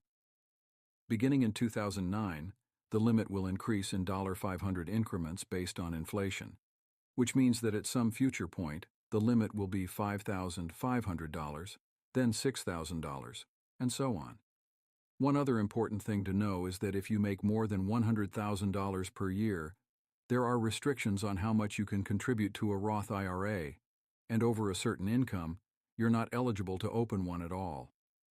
These limits change each year, so when opening your Roth IRA, use Google or ask your broker about the current limits. How to open a Roth IRA. I don't care where you get the money to contribute to your Roth IRA, but get it. For ideas on reducing spending and increasing earnings so you can fund it, see Chapter 4. Contributing as much as possible is almost as important as starting early. I'm not going to belabor the point, but every dollar you invest now is worth much, much more later. Even waiting to growth versus access queue. I don't want to lock my money up in a retirement account. I might need it soon. What should I do? A. Many people think of a retirement account as locking the money up, which is not entirely accurate. Remember that if you contribute to a Roth IRA, you can always withdraw the money you contribute, the principal, at any time, penalty-free. With both Roths and 401(k)s, you can also access your money in cases of real need, like to pay medical expenses, prevent foreclosure, cover education costs, and so on. Nevertheless, unless you really have no other recourse, you should not withdraw money from your retirement account. If you need your money in fewer than 5 years, put it in a high-interest savings account. But don't make the mistake of keeping your money in a savings account just because you're too lazy to take the time to learn how to invest it.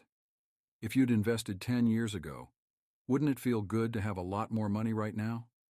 Well, the next best time to invest is today. Years can cost you tens of thousands of dollars. I want you to do your research and open your Roth IRA by the end of the week. To start a Roth IRA, you're first going to open an investment brokerage account with a trusted investment company. See the table on next page. Think of the investment brokerage account as your house and the Roth IRA as one of the rooms. Although this account will probably hold only your Roth IRA for now, you can expand it to host other accounts, such as taxable investment accounts or additional Roth IRAs for your future spouse and kids, as your needs change. If this sounds complicated, don't worry. We're not going to pick the actual investments today. That comes in Chapter 7. But we are going to open your account and fund it with a little money, so that when you're ready to invest, you can. We'll focus on discount brokerages like Vanguard and T. Rowe Price because they charge dramatically smaller fees than full-service brokerages like Morgan Stanley. Full-service brokerages offer so-called comprehensive services, but they basically just charge you a lot of money to sell you useless research and let you talk to salesmen. Discount brokerages, on the other hand, let you make the choices, charge only small fees, and offer online access. Don't get fooled by smooth-talking salespeople. You can easily manage your investment account by yourself. Factors to consider when choosing your investment account. Frankly, most discount brokerage investment accounts are pretty much the same. It's sort of like having the choice between two hot blonde twins. Either one will do. Yes, I just compared investing accounts to choosing between two twins. My parents are going to kill me. Minimums. Before you open your investment account, you'll want to compare minimum required investments. For example, some full-service brokerages will require you to have a hefty minimum amount to open an account. When I recently called Morgan Stanley, the rep I spoke to recommended a minimum balance of $50,000. Technically, you could open an account with $5,000, she told me. But the fees would kill you. This is why you use a discount brokerage. Most do require a minimum fee of $1,000, $3,000 to open a Roth IRA, but they'll often waive it if recommended discount. Brokerages recommended discount brokerages. You set up an automatic transfer. Even if it doesn't waive any fees, I recommend setting up a monthly automatic transfer so your money will grow without you having to think about it. More on this in Chapter 5. Features. You should also investigate the features your account offers. Will you have customer service via phone, toll-free, 24/7? Is the online interface easy to use? Will your account allow easy automatic investing? Most of them do, but it is important to find out beforehand. And that's it. Yes, you could spend hundreds of hours doing a detailed comparison of the total number of funds offered, frequency of mailings, and alternative investment accounts available. But more is lost from indecision than bad decisions. As Benjamin Franklin said, don't put off until tomorrow what you can do today. And as Ramit Sethi said, let others debate minutiae. All you need to do is open an investment account at a discount brokerage. Sucka. Keep track of all your accounts. To help me manage all my accounts, I set up a free PBWiki, www.pwiki.com, to store my account numbers and passwords on a private page. It's like an online notepad that you can keep private or public, and you can access it from wherever you can get on the web. My own wiki has a page to store my passwords, another to store future blog posts, and an entirely separate section to collaborate on marketing ideas I'm working on. Full disclosure, I know it works, is secure, and that there are no gimmicks behind PBWiki because I'm a co-founder of the service. Signing up should take about an hour. You can do it entirely online, or you can call the companies, and they'll mail or email you the necessary documents. Remember to tell them that you want to open a Roth IRA so they give you the right paperwork. There will be a way to connect your checking account to your investment account so that you can regularly automatically transfer money to be invested. Later, when we start investing in Chapter 7, I'll show you how many companies waive minimum investing fees if you agree to automatically send $50 or $100 per month. But opening a Roth IRA is free. Ideally, you will be able to increase that amount. You'll learn exactly how much you're able to invest monthly after reading the next chapter. I did not have much startup money since I am a graduate student, so saving even $1,000 to open an account would take a while, and those savings might be continually eaten up by general life emergencies like car repairs before I ever opened the account. I went with T. Rowe Price. It had no minimums with a $50 a month automatic contribution. $50 a month is easy to commit to, and from there raising my monthly contribution by $10 is easy to justify. No minimum meant I could open it immediately. Hannah Flath, 24. Feed your investment account. Okay, you have an investment account. Excellent. Since most of you set up automatic monthly contributions to waive the minimum, your money will be regularly sent to your Roth IRA. It will patiently wait for you to decide exactly how to invest it, which we'll cover in Chapter 7. If you didn't set up automatic contributions, do so now, even if it's just $50/month. It's a good habit to get into and will help you accrue any necessary minimum. Hungry for even more? Let's say you've been kicking ass and you've maxed out your employer 401k match, paid off your credit card debt, and gotten your Roth IRA going. If you still have money to invest, it's time to look again at your 401k. Remember, the maximum amount you can invest in a 401k is $15,500 per year. So far, you only invested enough to get your employer match, so you likely still have the ability to invest more in a 401k and reap the huge tax benefits. Cool thing to note, your employer match isn't counted toward your contribution limit. So if you invest $5,000 and your employer matches $5,000, you can still invest $10,500 more for a total of $20,500 annually in your 401k. What should you do? Calculate how much you need to contribute each year. $15,500 minus the contribution you figured out on page 82. That gives you the amount you can still contribute. To break this amount down into a monthly contribution, divide that number by 12. Again, set your contributions so they happen automatically, and you never even have to see the money. Beyond retirement accounts.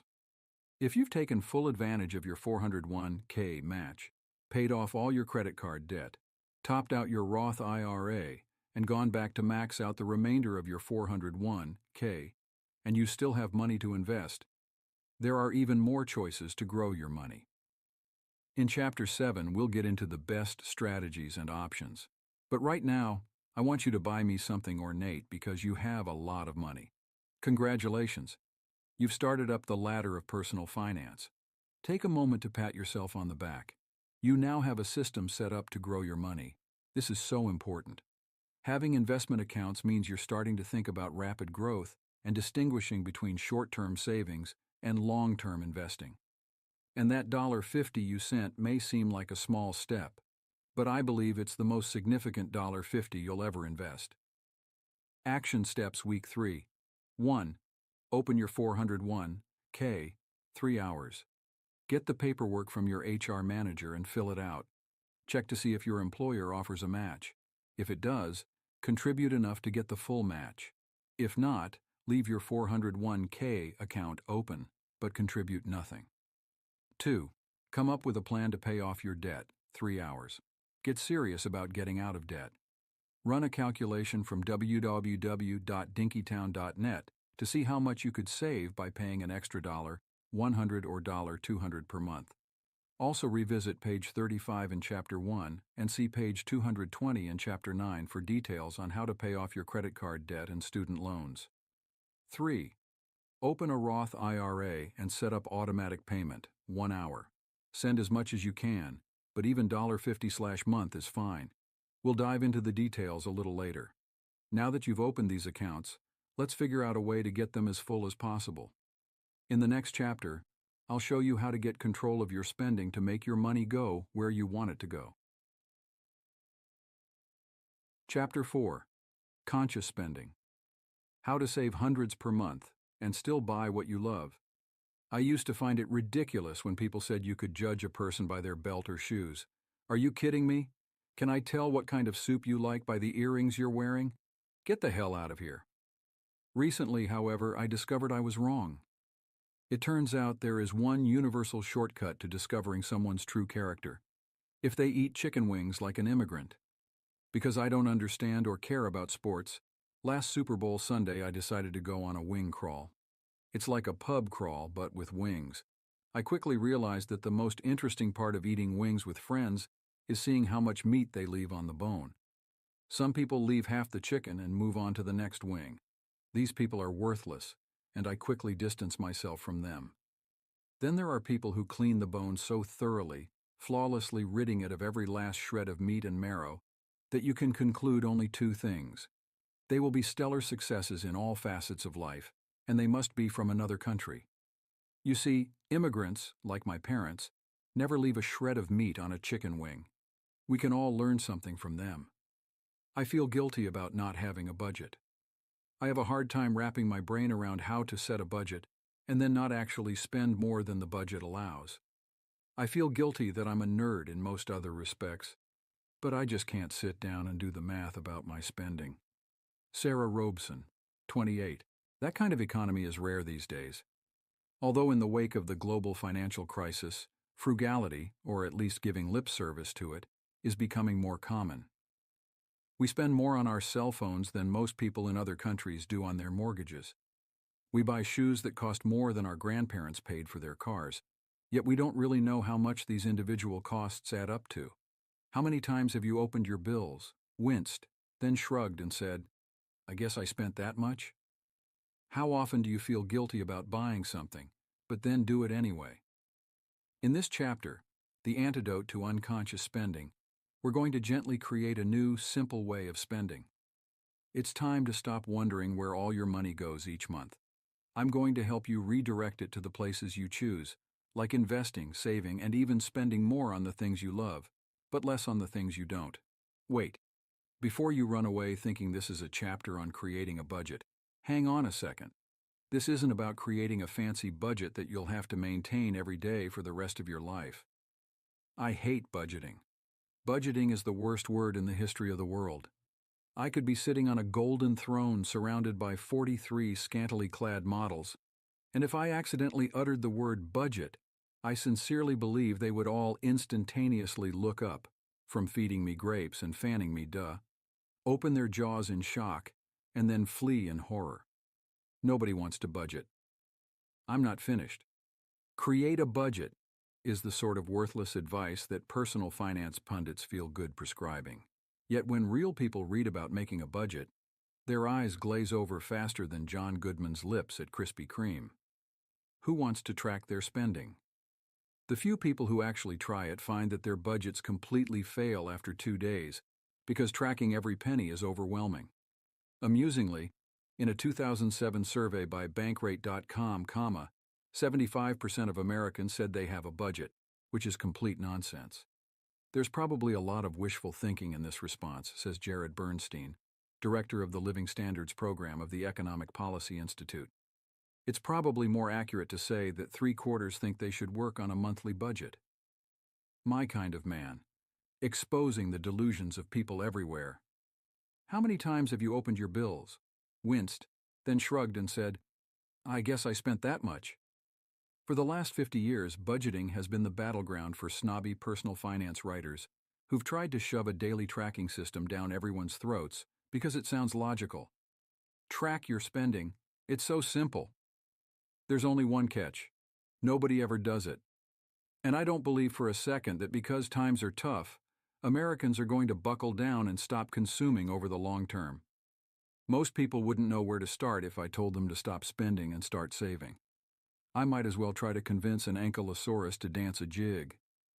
Many of my friends just throw up their hands when they have done something stupid with their money and don't learn from their mistakes. I see people get out of huge credit card debt, and once their balances are wiped clean to zero, start the process of maxing out their cards again. Frank Wiles, 29. Because we know that budgets don't work, I'm not about to make the same mistake in recommending them to you. Let's try something that actually works. Forget budgeting. Instead, let's create a conscious spending plan. What if you could make sure you were saving and investing enough money each month, and then use the rest of your money guilt-free for whatever you want? Well, you can, with some work. The only catch is that you have to plan where you want your money to go ahead of time, even if it's on the back of a napkin. Would it be worth taking a couple of hours to get set up so you can spend on the things you love? It will automate your savings and investing and make your spending decisions crystal clear. When your friends say, "I never have any money," you're going to wonder why they don't just spend a couple of hours to set things up right, like you did. The difference between cheap and frugal. A while back, a couple of friends and I were talking about where we want to travel this year, and one of them said something that surprised me. "You probably wouldn't approve, but I want to go to the Caribbean." Huh? Why wouldn't I approve? I stared at him pensively for many moments, taking the form of Rodin's thinker and wishing that I had a pipe and perhaps a tweed jacket. Then I figured it out.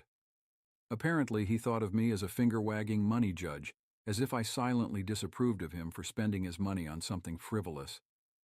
In other words, someone who writes about personal finance is automatically the guy who tells me I can't do stuff because it costs too much money.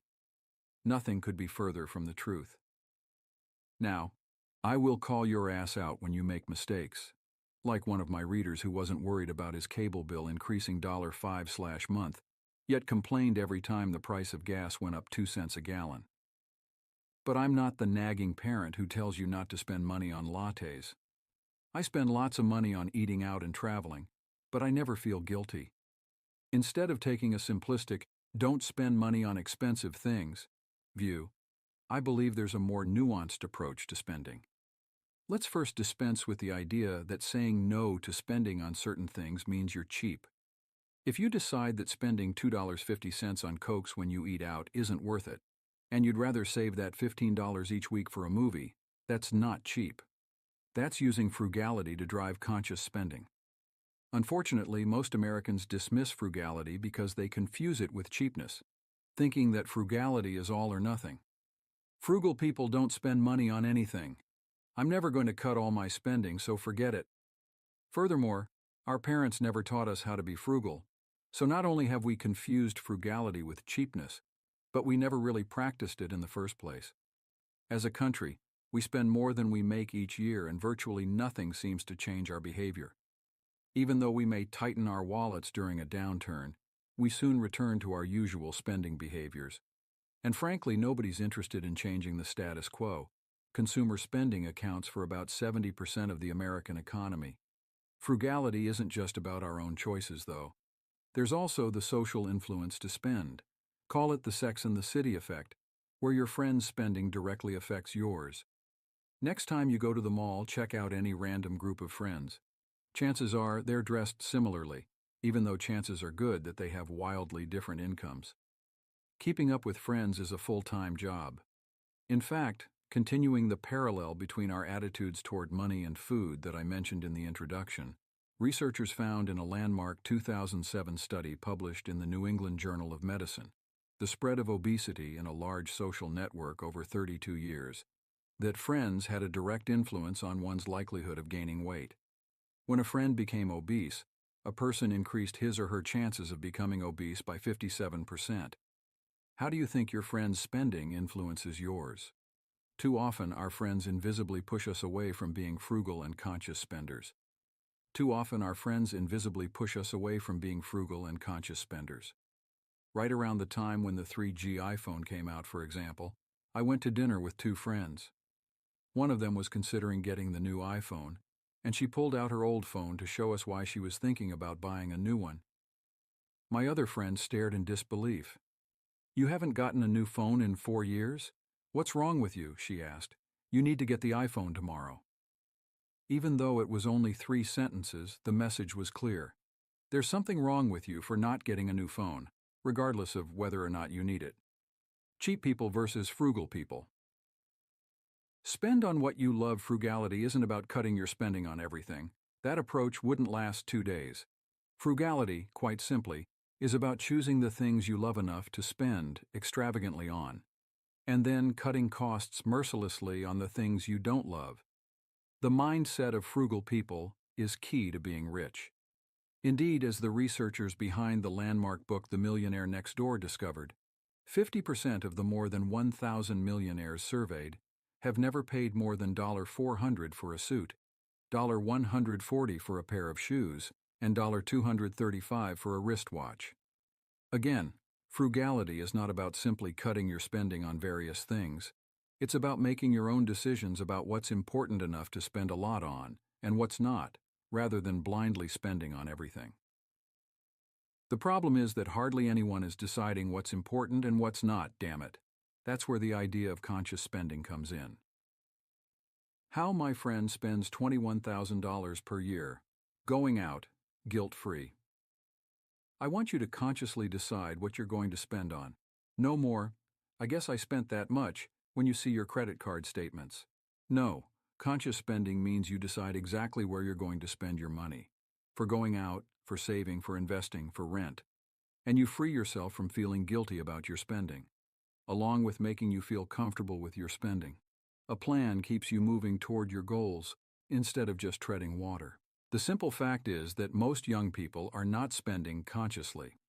We're spending on whatever, then reactively feeling good or bad about it. Every time I meet someone who has a conscious spending plan, I automatically send money to my investment and savings accounts, then just spend the rest. I'm so enchanted that my love rivals Shah Jahan's for his wife Mumtaz Mahal. Look it up. I'm going to tell you about 3 friends who are spending lots and lots of money on things you might consider frivolous, like shoes and going out, but whose actions are perfectly justified. The shoe lover. My friend Lisa spends about $5,000 a year on shoes. Because the kind of shoes she likes run more than $300, this translates to about 15 pairs of shoes annually. That's ridiculous, you might be saying. And on the surface, that number is indeed large. But if you're reading this book, you can look a little deeper. This girl makes a very healthy 6-figure salary, has a roommate, eats for free at work, and doesn't spend much on fancy electronics, gym membership, or fine dining. In fact, her job provides many of the amenities that other people pay for. Lisa loves shoes. A lot. She's funded her 401(k) and a taxable investment account. She makes too much for a Roth. She's putting away money each month for vacation and other savings goals, and giving some to charity. And she still has money left over. Now here's where it's interesting. But Ramit, you might say, it doesn't matter. $300 shoes are ridiculous. Nobody needs to spend that much on shoes. Before you chastise her for her extravagance, ask yourself these questions.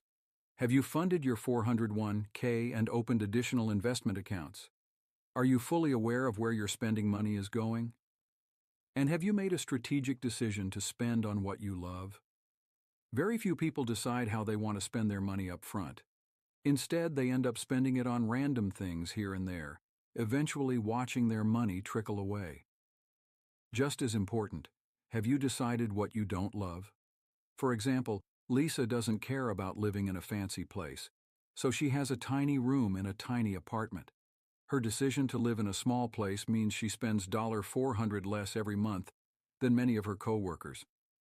After planning for her long-term and short-term goals, she has money left over to spend on the things she loves. I think she's right on. The partier. My friend John spends more than $21,000 a year going out. OMG, that's so much *%, money, you might say. Well, let's break it down. Say he goes out 4 times a week, to dinners and bars, and spend an average of $100/night. I'm being conservative with the numbers here, because a dinner can run $60/person, and drinks could be $12 each. So you want to judge your friend's spending. When it comes to judging our friend's spending, we look at surface characteristics and make snap judgments. You spent $300 on jeans. Why do you shop at Whole Foods? Why did you decide to live in that expensive area? I know we all wonder these things about our friends, because I do too. And in fact, most of our judgments are right, because young people are not carefully considering their financial choices in the context of their long-term goals. We're not paying ourselves first, and we're not developing an investment savings plan. You're probably right when you think your friend can't afford those $300 jeans. I've been trying to be less judgmental about this. I'm not always successful, but I now focus on the fact that the sticker price doesn't matter. It's the context around it. You want to buy a $1,000 bottle of wine? And you already saved $20,000 this year at age 25? Great. But if your friends are going out 4 times a week on a $25,000 salary, I bet they're not consciously spending. So although it's fun to judge your friends, keep in mind that the context matters. Warning: if you want to judge your significant other, tread lightly. Check page 225 for my breakup prevention financial advice. I'm not including bottle service, which might cost $800 or $1,000. He lives in a big city. That's easily $400/week. Now John also makes a healthy 6-figure salary, so he's been able to make a conscious spending plan without much difficulty. But even he has to decide what he doesn't want to spend on. For example, when his co-workers took a weekend trip to Europe, I am not kidding, he politely passed. In fact, because he works so hard, he almost never takes vacations. Similarly, because he's always at work, he doesn't care about decorating his apartment at all, so he skipped virtually all decoration costs. He still has wire hangers holding up the few bargain suits that he wears, and he doesn't even own a spatula. Use psychology against yourself to save. One of my readers makes $50,000 a year, and after working through some of my suggestions, realized she's paying 30% of her after-tax income for subscriptions. That's a truly shocking figure, so I want to share a method to dramatically cut down on unneeded subscriptions that you currently pay for. Subscriptions can be anything from Netflix to cell phone plans to your cable bill. They are a business's best friend. They let companies make a reliable, predictable income off of you, with no action on your part. There's a convenience to this, of course, but there's a significant cost. When was the last time you scrutinized your monthly subscriptions and canceled one? Probably never. Yet compare this with any recent time you went shopping. When was the last time you saw something you liked, but decided not to buy it. The à la carte method. The à la carte method takes advantage of psychology to cut our spending. Here's how it works. Cancel all the discretionary subscriptions you can, your magazines, TiVo, cable, even your gym. It would be totally ridiculous to cancel your internet, though. I'd cry like a little girl if I couldn't get online from my house. Then, buy what you need à la carte. Instead of paying for a ton of channels you never watch on cable, buy only the episodes you watch for $1.99 each off iTunes. Buy a day pass for the gym each time you go, around $5, $10. Buy songs you want for 99 cents each from Amazon or iTunes. The à la carte method works for 3 reasons. 1. You're probably overpaying already. Most of us dramatically overestimate how much value we get from subscriptions. For example, if I asked you how many times a week you go to the gym, chances are you'd say, "Oh, 2 or 3 times a week." That's BS. In fact, one 2006 study showed that gym members overestimate how much they'll use their membership by more than 70%. Members who chose a monthly fee of about $70 attended an average of 4.3 times per month. That comes out to more than $17/gym visit, when in reality they'd have been better off buying pay-as-you-go passes for $10 each. 2. You're forced to be conscious about your spending. It's one thing to passively look at your credit card bill and say, "Ah, yes, I remember that cable bill. Looks like a valid charge. Tally-ho." It's quite another to spend $1.99 each time you want to buy a TV show. And when you actively think about each charge, you will cut consumption. 3. You value what you pay for. You place a higher premium on the things you pay for out of your pocket than those that come via subscription. The downside of the à la carte method. The big downside is that this method requires you to de-automate your life. This is the price you pay for saving money. Give it a shot for 2 months and see how it feels. If you don't like it, go back to your old subscriptions. How to implement the à la carte method. 1. Calculate how much you've spent over the last month on any discretionary subscriptions you have. For example, music subscriptions, Netflix, and the gym. 2. Cancel those subscriptions and begin buying these things à la carte. But don't let losing the gym membership be your excuse to become a fat ass. 3. In exactly 1 month, check and calculate how much you spent on these items over the last month. That's the descriptive part. 4. Now get prescriptive. If you spent $100, try to cut it down to $90, then $75. Not too low. You want your spending to be sustainable, and you don't want to totally lose touch with what's going on in the world. But you can control exactly how many movies you rent or how many magazines you buy, because each one comes out of your pocket. Remember, this isn't about depriving yourself. The ideal situation is that you realize you were spending $50/month in subscriptions for stuff you didn't really want. Now you can consciously reallocate that money into something you love. For John, the limiting factor is time. He knows he'll never send money regularly anywhere, so he's set up his investment accounts to automatically withdraw money before he ever sees it. The key here is that John knows himself and has set up systems to support his weaknesses.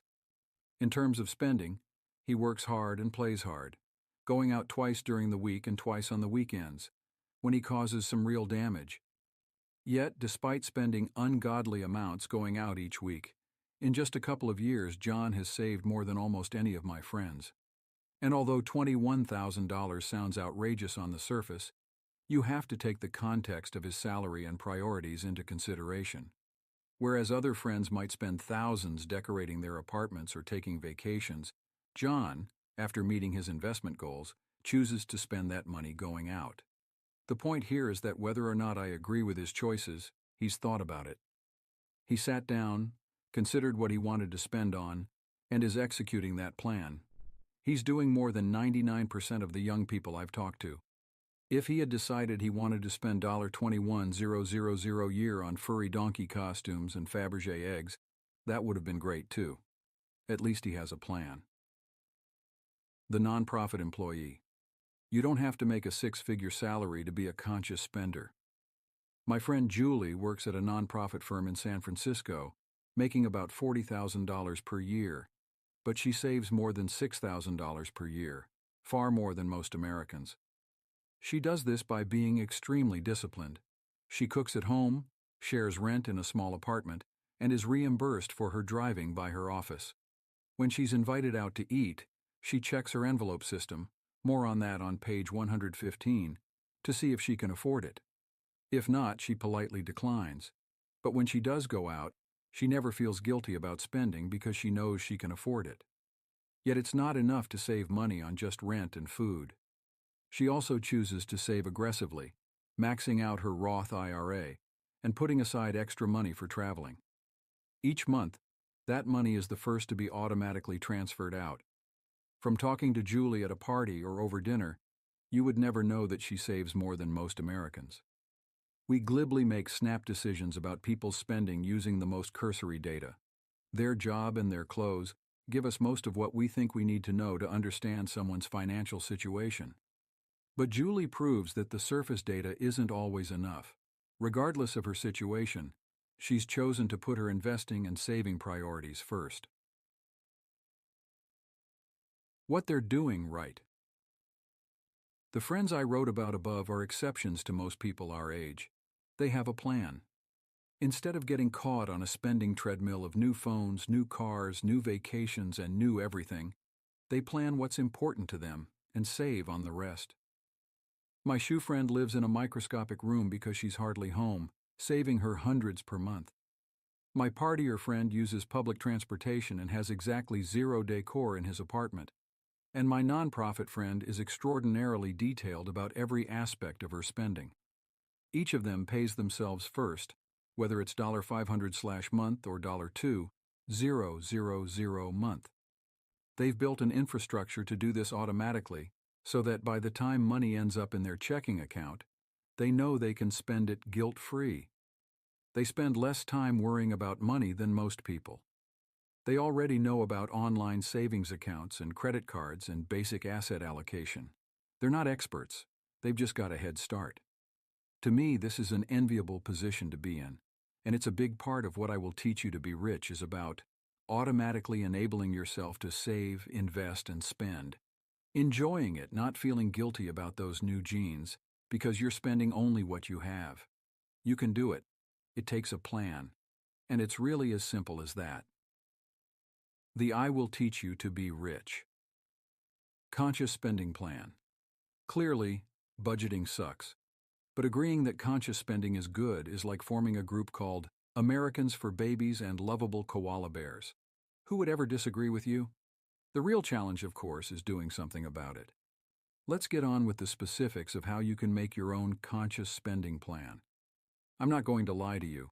The most difficult thing in this book is not structuring your tax-deferred accounts or understanding the difference between APR and APY. It's this section right here. But I'll try to make it as painless as possible. Whatever you do, don't get overwhelmed by the idea that you need to create a massive budgeting system. All you need is to just get a simple version ready today and work to improve it over time. Here's the idea. A conscious spending plan involves 4 major buckets where your money will go: fixed costs, investments, savings, and guilt-free spending money. Categories of spending: monthly fixed costs. Fixed costs are the amounts you must pay, like your rent, mortgage, utilities, cell phone, and student loans. A good rule of thumb is that fixed costs should be 50–60% of your take-home pay. Before you can do anything else, you've got to figure out how much these add up to. You'd think it would be easy to figure this out, right? Ha! It turns out this is one of the toughest questions in personal finance. Luckily, my way of answering this question is far faster and easier than most other methods. Okay. Let's walk through this step by step. Check out the chart on the next page with common basic expenses, the bare minimum that any ordinary person would use to live. If you see any glaring omissions for major spending categories, add them. Notice that I didn't include eating out or entertainment, as those come out of the guilt-free spending category. Fill in the dollar amounts you know offhand. Now, to fill in the costs and categories you haven't yet accounted for, you're going to have to dive a little deeper. You'll need to look at your past spending to fill in all the dollar amounts and to make sure you've covered every category. Limit this to the past month to keep things simple. The easiest way to get an idea of what you've spent where is to look at your credit card and banking statements or, if you're old-fashioned, review your receipts. Sure, you may not capture every last expense doing it this way, but it's probably good enough. Finally, once you've gotten all your expenses filled in, add 15% for expenditures you haven't counted yet. Yes, really. For example, you probably didn't capture car repair, which can cost $400 each time. That's $33/month. Or dry cleaning or emergency medical care or charitable donations. A flat 15% will cover you for things you haven't figured in, and you can get more accurate as time goes on. I actually have a stupid mistakes category in my money system. When I first started this, I saved $20/month for unexpected expenses. Then, within 2 months, I had to go to the doctor for $600, and I got a traffic ticket for more than $100. That changed things quickly, and I currently save $150/month for unexpected expenses. Once you've got a fairly accurate number here, subtract it from your take-home pay. Now you'll know how much you'll have left over to spend in other categories like investing, saving, and guilt-free spending. Plus, you'll have an idea of a few targeted expense areas that you can cut down on to give yourself more money to save and invest. Long-term investments. This bucket includes the amount you'll send to your 401(k) and Roth IRA each month. A good rule of thumb is to invest 10% of your take-home pay, after taxes, or the amount on your monthly paycheck, for the long term. Your 401(k) contributions count toward the 10%, so if you already participate in a 401(k), you'll need to add that amount to your take-home money to get a total monthly salary. If you're not sure how much to allot to your investing bucket, open up an investment calculator from www.dinkytown.net, try the investment returns calculator, and enter some numbers. Experiment with contributing $100/month, $200/month, $500/month, or even $1,000 month. Assume an 8% return. You'll see dramatic differences over 40 years, because most of your investments will be in tax-advantaged retirement accounts, which we'll cover in Chapter 7. Remove the taxes to get a back-of-the-napkin calculation. Just understand that taxes ultimately will take a chunk out of your 401(k) returns. Remember, the more aggressively you save now, the more you'll have later. Savings goals. This bucket includes short-term savings goals, like Christmas gifts and vacation, mid-term savings goals, a wedding in a few years, and larger, longer-term goals, like a down payment on a house. To determine how much you should be putting away each month, check out these examples. They'll shock you. Gifts for friends and family. In 2007, Americans spent around $900 on Christmas gifts, according to the American Research Group. In 2008, it was about half of that. If you're an average consumer and want to pay for your gifts without going into debt, that means you need to save $75/month for your Christmas gifts. And what about birthday gifts? Check out my site No Christmas Gifts, thisyear.com. The 60% solution. You've heard me talk about the 85% solution, which focuses on getting most of the way there rather than 100%, and ending up doing nothing at all. Well, Richard Jenkins, the editor-in-chief of MSN Money, wrote an article called The 60% Solution, which suggested that you split your money into simple buckets, with the largest being basic expenses, food, bills, taxes, making up 60% of your gross income. The remaining 40% would be split 4 ways. 1. Retirement savings, 10%. 2. Long-term savings, 10%. 3. Short-term savings for irregular expenses, 10%. 4. Fun money, 10%.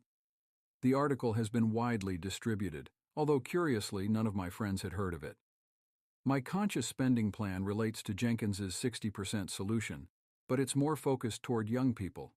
We spend a huge amount on eating out and going out, whereas our housing costs are lower because we can share apartments and rent more comfortably than older people with families. Your wedding, whether you're engaged or not. The average wedding costs about $28,000. Because we know the average wedding age is 27 for men and 26 for women, you can figure out exactly how much you need to be saving, assuming you want to pay for it without help or debt. If you're 25 years old, you need to be saving more than $1,000 a month for your wedding. If you're 26, you should be saving more than $2,300 a month. I cover financing weddings in detail on page 229. Buying a house. If you're thinking about buying a house in a few years, log on to www.zillow.com and check home prices in your area. Let's just say the average house in your neighborhood costs $300,000 and you want to do a traditional 20% down payment. That's $60,000. So if you want to buy a house in 5 years, you should be saving $1,000 a month. Crazy, right? Nobody thinks like this, but it's truly eye-opening when you plot out your future spending for the next few years. It can almost seem overwhelming, but there's good news. First, the longer you have to save for these things, the less you have to save each month. For example, if you started saving for an average wedding at age 20, you would have to save about $333/month. By age 26, however, you'd have to save $2,333 month. Second, we often get help.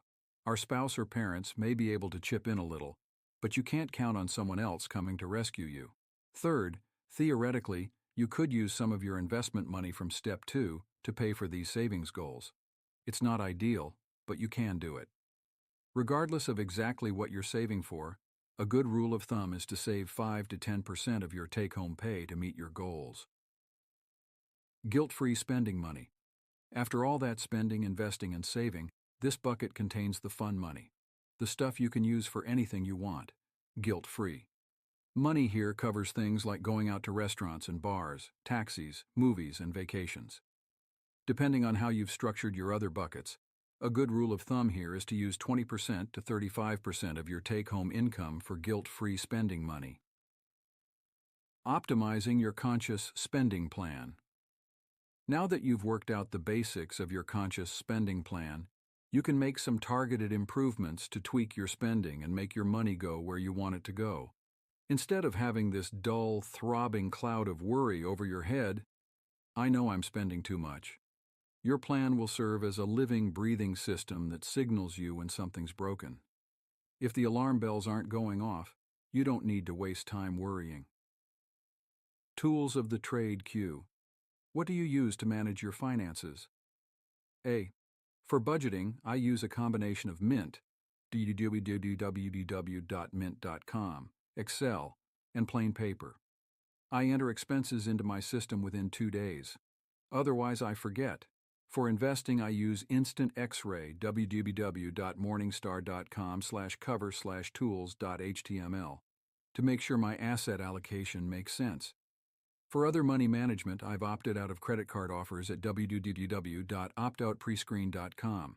I use www.myfico.com to get my credit score and report each year. Yes, I could get it for free, but this is more convenient for me. I use a service called Catalog Choice, www.catalogchoice.org, to keep from getting unwanted catalogs in the mail. And when I can't figure out calculations, I use the financial calculators at www.dinkytown.net. Go for big wins. Optimizing your spending can seem overwhelming, but it doesn't have to be. You can do an 80-20 analysis, which often reveals that 80% of what you overspend is used toward only 20% of your expenditures. That's why I prefer to focus on 1 or 2 big problem areas and solve those instead of trying to cut 5% out of a bunch of smaller areas. To run an 80-20 analysis yourself, do a Google search for conducting a Pareto analysis. Let's take an example. Brian takes home $48,000 per year after taxes, or $4,000 a month. According to his conscious spending plan, here's how his spending should look. Monthly fixed costs, 60%, $2,400, long-term investments, 10%, $400/month savings goals, 10%, $400/month guilt-free spending money, 20%, $800/month, big win, no more fees. I recently had breakfast with someone who told me the most interesting story. He'd been dating his girlfriend for 2 years before they talked about finances. It took me that long to gain her trust, he said. She was a public school teacher, so she didn't make much money. When he looked at her finances, he noticed that she had a lot of overdraft fees. He asked her to estimate how much she had spent in overdraft fees. About $100 or $200, she guessed. It turns out that her overdraft fees totaled $1,300 in the last year. Did he freak out or start yelling about how to negotiate out of bank fees? No, he simply pointed out something very gently. What if you focused on your overdrafts? If you eliminated just that category of fee, you'd be so much better off. Simply avoiding overdraft fees was a big win for her. Brian's problem is that $800 isn't enough for his spending money. This plan leaves him $250 short each month.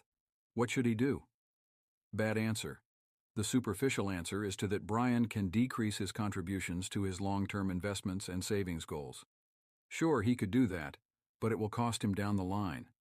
A better way is to tackle the two most problematic areas on his monthly spending: monthly fixed costs and guilt-free spending money.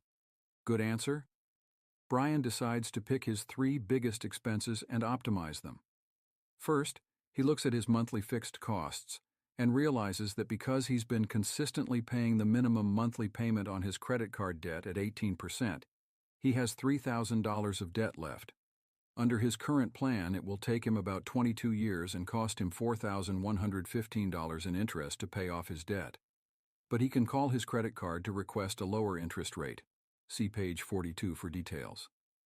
With his new lower credit card APR of 15%, it will take him 18 years and he'll pay $2,758 in interest.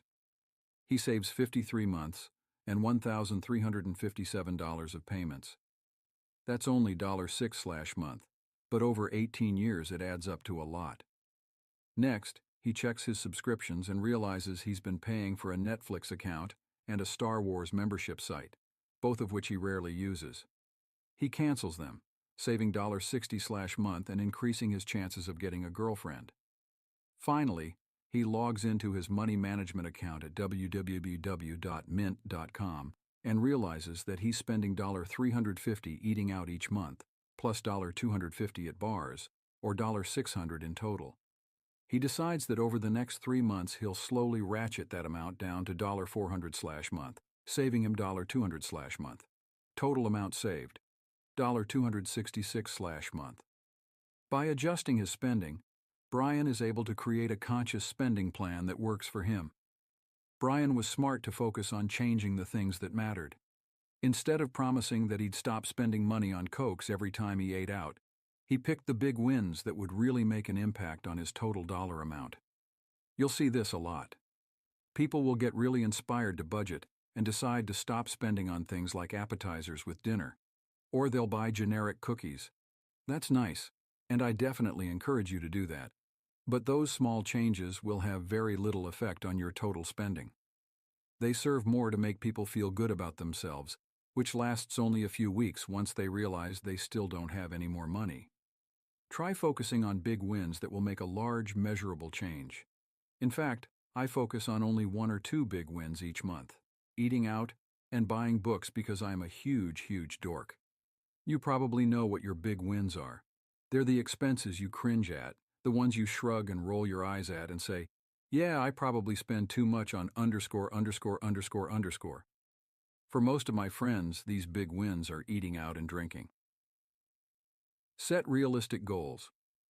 Last year, a friend of mine started getting really into fitness.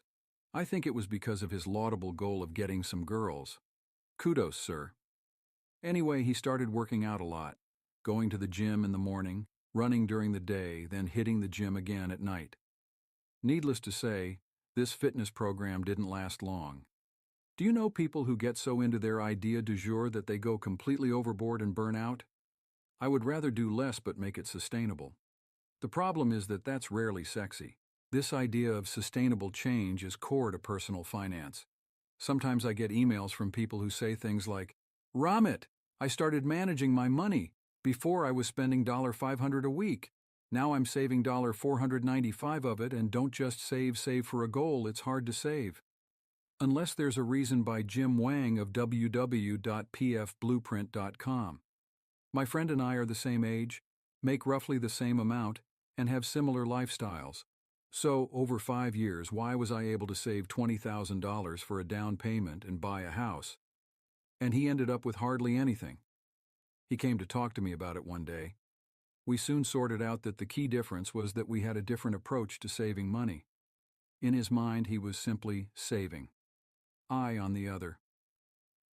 We soon sorted out that the key difference was that we had a different approach to saving money. In his mind, he was simply saving. I, on the other hand, was saving for a down payment. Though it might not seem like a big deal, that small distinction makes all the difference in the world.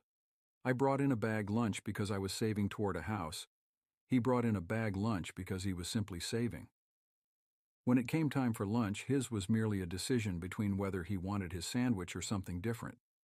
For me, it was whether I was willing to sacrifice that $5 or $10 that could be going toward a house on something more interesting to eat that day.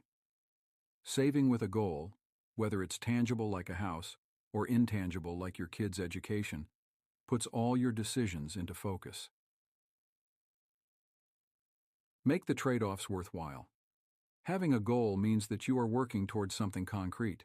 It gives you a reason to make those trade-offs. You don't just think of that $5 saved as $5.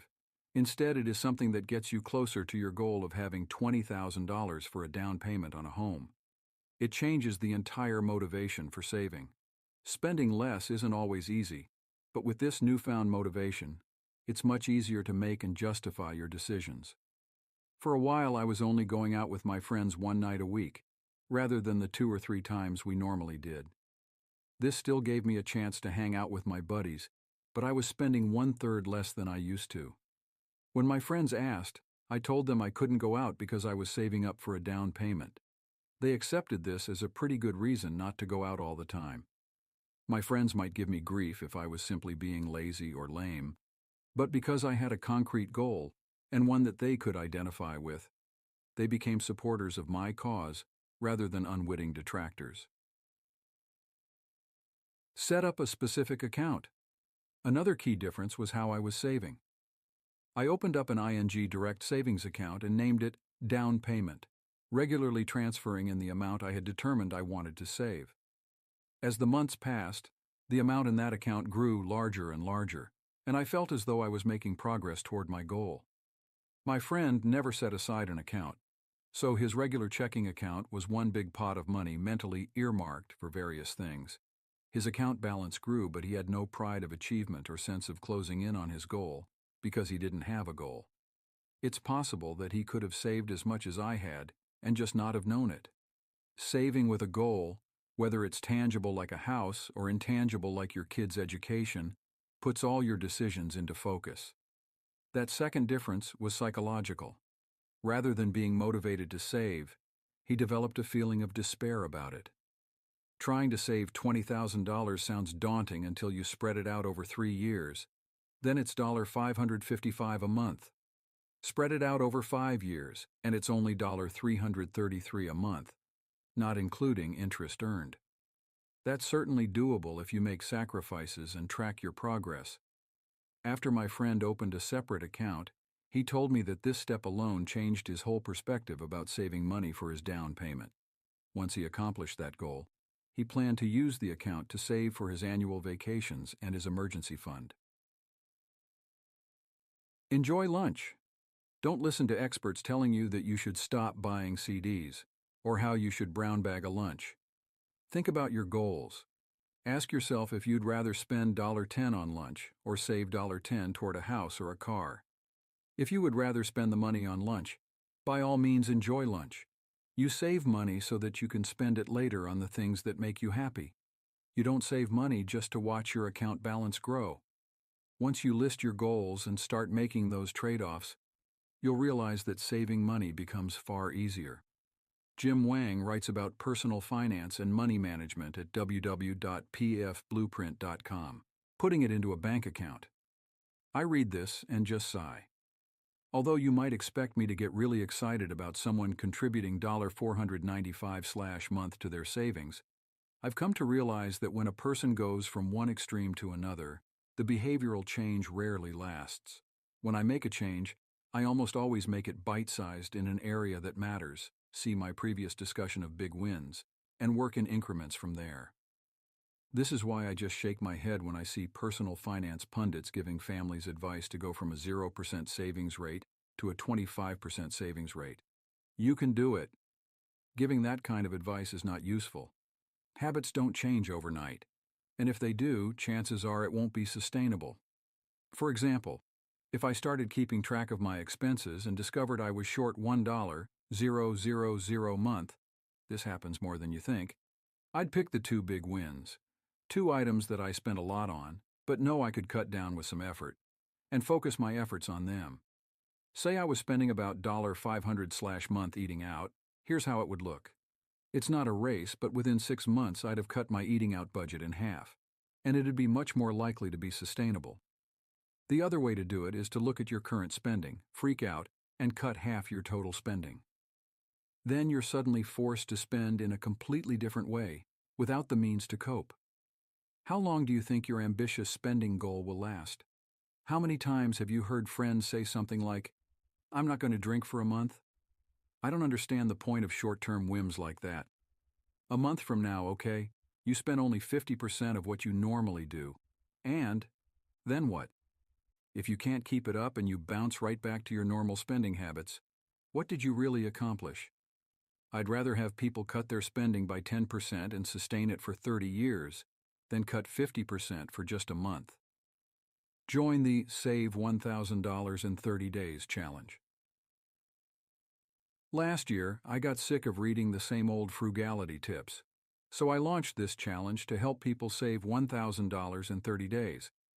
I wrote 30 tips, including how to negotiate your car insurance, save $2,000 a year eating out, and how to optimize your cell phone bill. Tens of thousands of people joined, and they saved over $500,000 in 30 days. Check it out at www.iwillteachyoutobarich.com/30day-challenge. Whether you're implementing a change in your personal finances, eating habits, exercise plan, or whatever, try making the smallest change today, something you won't even notice, and follow your own plan for gradually increasing it. In this way, time is your friend because each month gets better than the one before it, and it adds up to a lot in the end. Use the envelope system to target your big wins. All this conscious spending and optimizing sounds nice in theory, but how do you do it? I recommend the envelope system, in which you allocate money for certain categories like eating out, shopping, rent, and so on. Once you spend the money for that month, that's it. You can't spend more. If it's really an emergency, you can dip into other envelopes at the cost of spending in that category. These envelopes can be figurative, like in Mint or Excel, or literally envelopes that you put cash in. This is the best system I've found for keeping spending simple and sustainable. One of my friends, for example, has been carefully watching her spending for the last few months. When she started tracking her spending, she noticed that she was spending an unbelievable amount going out every week. So she came up with a clever solution to control her discretionary spending. She set up a separate bank account with a debit card. At the beginning of each month, she transfers, let's say, $200 into it. When she goes out, she spends that money. And when it's gone, it's gone. The envelope system 1. Decide how much you want to spend in major categories each month. Not sure? Start with 1. Eating out. 2. Put money in each envelope. Category. 3. You can transfer from one envelope to another, but when the envelopes are empty, that's it for the month. Tip: if you set up a debit account like this, call your bank and tell them you don't want them to allow you to spend more than you have in your account. Tell them, if I have only $30 in my account and I try to charge $35 on my debit card, I don't want your system to let me. Some banks can handle this request. Schwab Checking can do this by turning off overdraft margin protection, whereas Wells Fargo can't because they are useless. If you don't do this, you'll likely run up tons of overdraft fees. Whatever system you want to use to divvy up the money is fine. Just decide how much you want to spend in major categories each month. Pick your big wins to start. Put the allotted money in each envelope.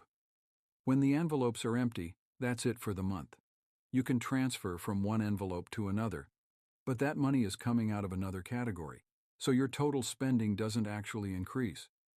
Some of my nerdier friends even get more detailed with their system. One of my readers created this table. Each month, I try to cut the quantity and amount I spend on something, he told me. I looked at him in shock. But how can I argue? In less than 8 months, he cut his spending by 43%. He knew the exact figure, of course. In my opinion, that level of analysis is overkill for most people. But it shows how detailed you can get once you set up a conscious spending plan. What if you don't make enough money? Depending on your financial situation, setting up a workable conscious spending plan may seem out of reach for you. Some people have already cut their spending to the bone and still don't have any extra money.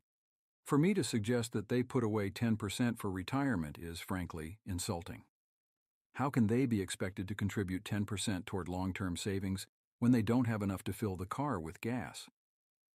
Sometimes this is reality, and sometimes it's perception. Many of the people who've written me saying they live paycheck to paycheck actually have more wiggle room in their budgets than they think. Cooking instead of eating out, for example, or not buying a new cell phone every year. They just don't want to change their spending. However, it's true that many people really cannot afford to cut more spending and really are living check to check. If you simply can't cut more out of your budget, this spending plan may be a useful theoretical guide, but you have more important concerns, making more money. Once you increase your earnings, you can use the conscious spending plan as your guide. Until then, here are 3 strategies you can use to earn more. Negotiate a raise. If you already have a job, it's a no-brainer to negotiate for a raise. A recent study by NACE, the National Association of Colleges and Employers, showed that companies pay more than $5,000 to hire the average college graduate. If you've been out of school for a few years, it's even more expensive.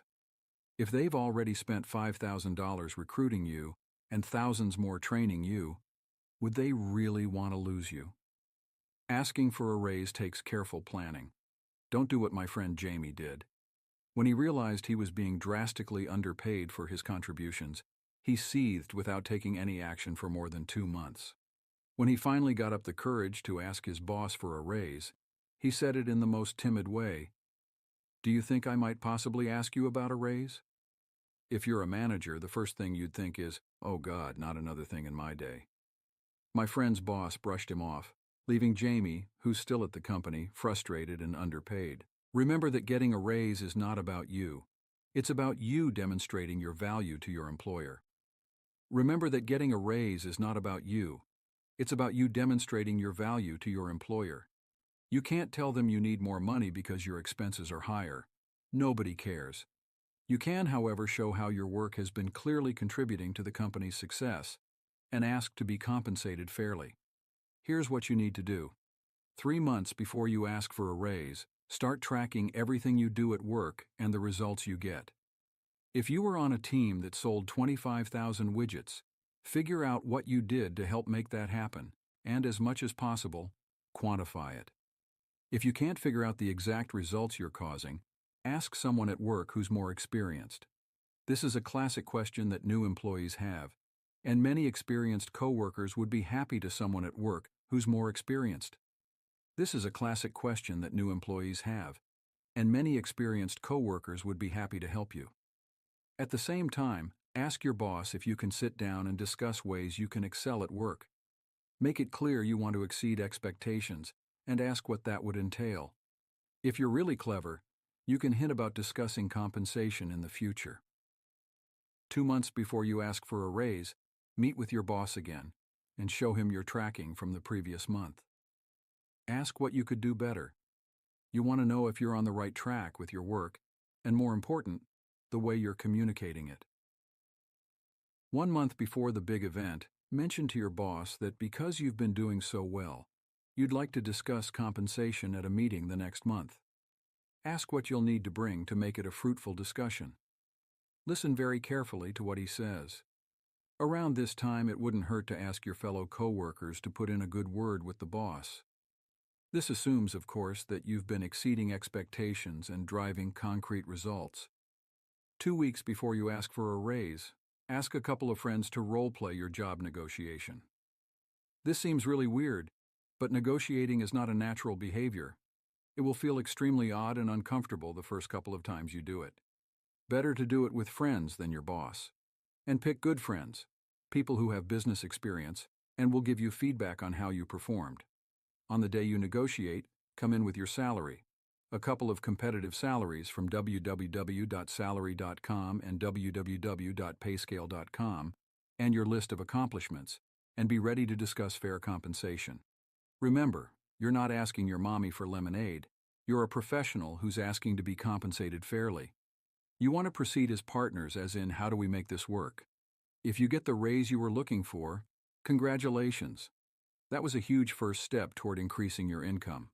If you don't, ask your boss what you can do to excel in your career, or consider leaving to find another company that will give you greater room to grow.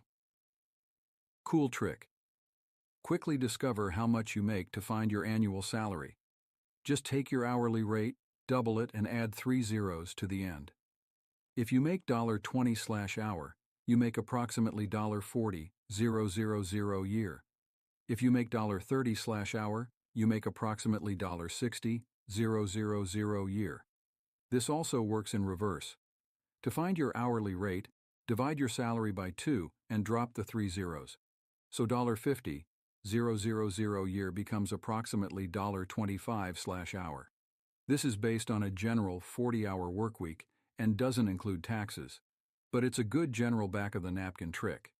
And it's most useful when you're deciding whether to buy something or not. If that pair of pants is going to cost you 8 hours of work, is it worth it? When I was in college, I used to measure those decisions by the number of quarters I'd have to trade away from my laundry stash. Those may have been the most intellectually rigorous years of my life. Get a higher-paying job. This takes us to the second way to increase your income. If you find that your existing company doesn't offer you growth potential, or you're in the process of getting a new job, negotiating your salary will never be easier. During the job hiring process, you have more leverage than you'll ever have. I cover negotiating a new salary in detail on page 234. Do some freelance work. Freelancing can be a relatively easy way to earn some extra money. Think about what skills or interests you have that others could use. You don't necessarily have to have a technical skill. Babysitting is freelancing, and it pays very well. If you have free time at home or don't have a car, you can sign up to be a virtual assistant on sites like www.elance.com and www.odesk.com. Tutoring is also a simple, profitable way to make some extra side cash. You might be able to moonlight at a company like Kaplan and help kids with test prep, or you can post a notice at your neighborhood library and offer to teach English, math, or anything. What about dog walking? Remember, busy people want others to help them with their lives. A great place to start is www.craigslist.org's Help Wanted section for your city. You don't necessarily have to have a technical skill to freelance. Babysitting is freelancing, and it pays very well.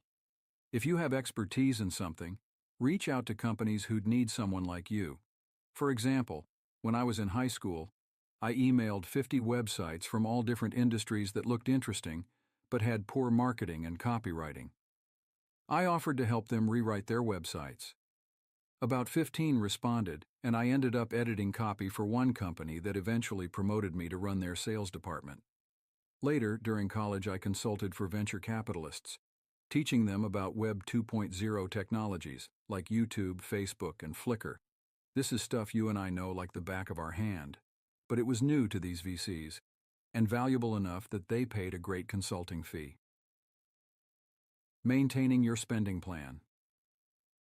Once you've done what you can to design and implement a conscious spending plan that you're comfortable with, give yourself some time to settle into a rhythm with it. Sure, eventually you can spend your time on strategic money decisions. Should I be contributing 10% or 12% to my monthly savings goals? But first, you've got to get the basics down. As you go along from month to month with this new system, you'll discover some surprises you hadn't anticipated. You'll always have unexpected cash expenses like cabs or an umbrella when you forgot yours. And don't flip out if you miss tracking a few dollars here or there. The minute your system becomes too oppressive for you to use is the minute you stop using it. I try to make as many purchases on my credit card as possible so my software can automatically download my transactions. For cash spending, try to get the receipts and enter them into your system within 7 days. After that, I tend to lose receipts or let them build up so much that I forget what some of the receipts were for. Make tracking your spending a weekly priority. For example, set aside 30 minutes every Sunday afternoon. How to handle unexpected and irregular expenses. It can be frustrating to have a spending plan that keeps getting disrupted by surprise expenses like wedding gifts, car repairs, and late fees. So another key to having a plan you'll use is to account for the unexpected and build in a bit of flexibility. Known irregular events, vehicle registration fees, Christmas gifts, vacations. There's an easy way to account for this type of irregular event. In fact, this is already built into your spending plan. Under savings goals, you allocate money toward goals where you have a general idea of how much it will cost. It doesn't have to be exact, but try to get a rough ballpark figure and then save every month toward that goal. For example, if you know you'll have to spend about $500 on Christmas gifts, start saving $42/month. That's $500 divided by 12 months. In January. By the time December rolls around, you won't have to take a huge hit on your spending. Unknown, irregular events. Surprise medical expenses, late fees for your library card, or $100 flowers to make up to your girlfriend for something stupid you did last night. These types of surprises fall under your monthly fixed expenses because no matter how hard you try to avoid them, there will always be unexpected expenses. Earlier, I suggested that you add about 15% to your estimate of your fixed costs to accommodate these surprises. In addition, I recommend starting by allocating $50/month for unexpected expenses. You'll soon realize that this cartoonishly low figure is not enough, but with some time, you'll have a better idea of what the figure should actually be and can change the amount accordingly. Add about 15% to your estimate of your fixed costs to accommodate surprise expenses. Fortunately, with each month that goes by, you'll get a more accurate picture of your spending. After about a year or two, remember, think long term, you'll have a very accurate understanding of how to project. The beginning is the hard part, but it only gets easier. The problem of extra income. Just as there are surprise expenses, there is also surprise income. It's tempting to take a windfall and blow it all on something fun, but I urge you not to follow that instinct. Instead, work within your conscious spending plan. Unexpected one-time income. Sometimes money unexpectedly falls in your lap, like a birthday gift or from selling something on eBay. Believe it or not, I don't encourage you to save all this money. Instead, whenever I make money I didn't expect, I use 50% of it for fun, usually buying something I've been eyeing for a long time. Always. This way, I keep motivating myself to pursue weird, offbeat ideas that may result in some kind of reward. The other half, raises. A raise is different from one-time income because you'll get it consistently, and it's therefore much more important to do the right thing financially. There's one important thing to remember when you get a raise: maintain your current standard of living. Too many people get a raise at work and say, "Great, I'll go on that vacation." Sure, you can do that.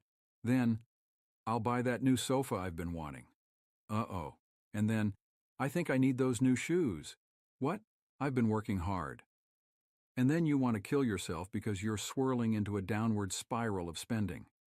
If you get a raise, be realistic. You earned it, and you should enjoy the results of your hard work. Buy yourself something nice that you've been wanting for a long time, and make it something you'll remember. After that, however, I strongly encourage you to save and invest as much of it as possible, because once you start getting accustomed to a certain lifestyle, you can never go back. After buying a Mercedes, can you ever drive a Toyota Corolla again? Working retail for 5 years, I made a goal out of saving up $10K to be able to invest in the stock market. I decided everything I saved before the age of 28 was available for me to fiddle with stocks. Everything after 28 was to be put in a blend of investment funds safe from my amateur investing styles. I was able to accomplish saving up $10K on a meager retail wage by putting half of every raise into my 401K plan. Every 4% raise was a 2% raise to my retirement plan. Jason Henry, 33.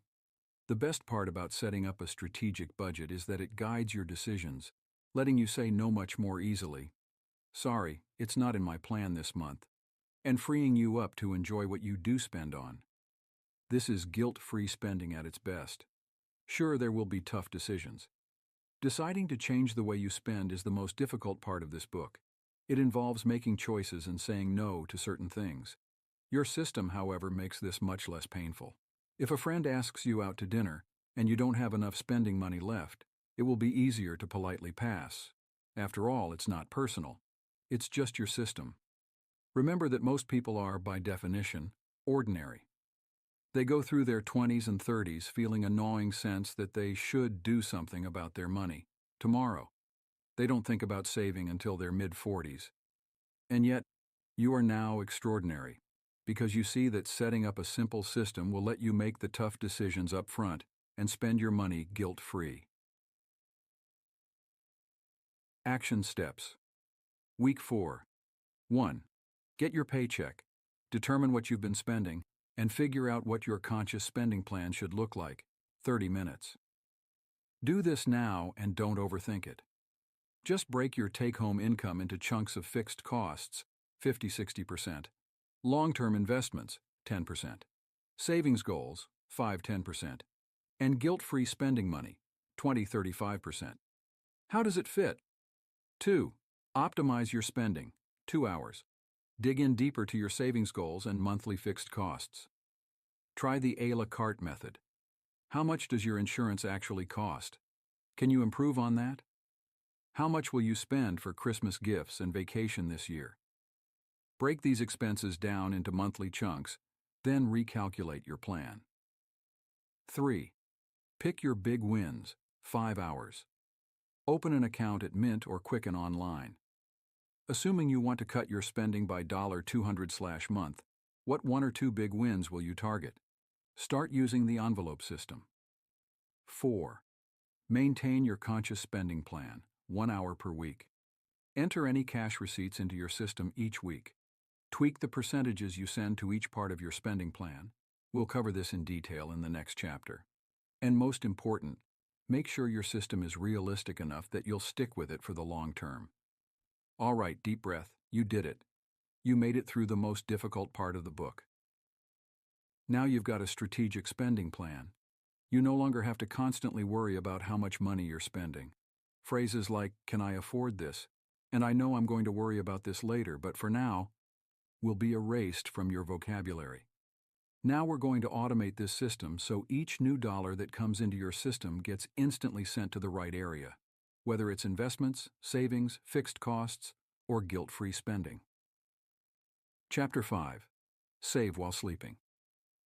Making your accounts work together. Automatically, I want to be clear about something.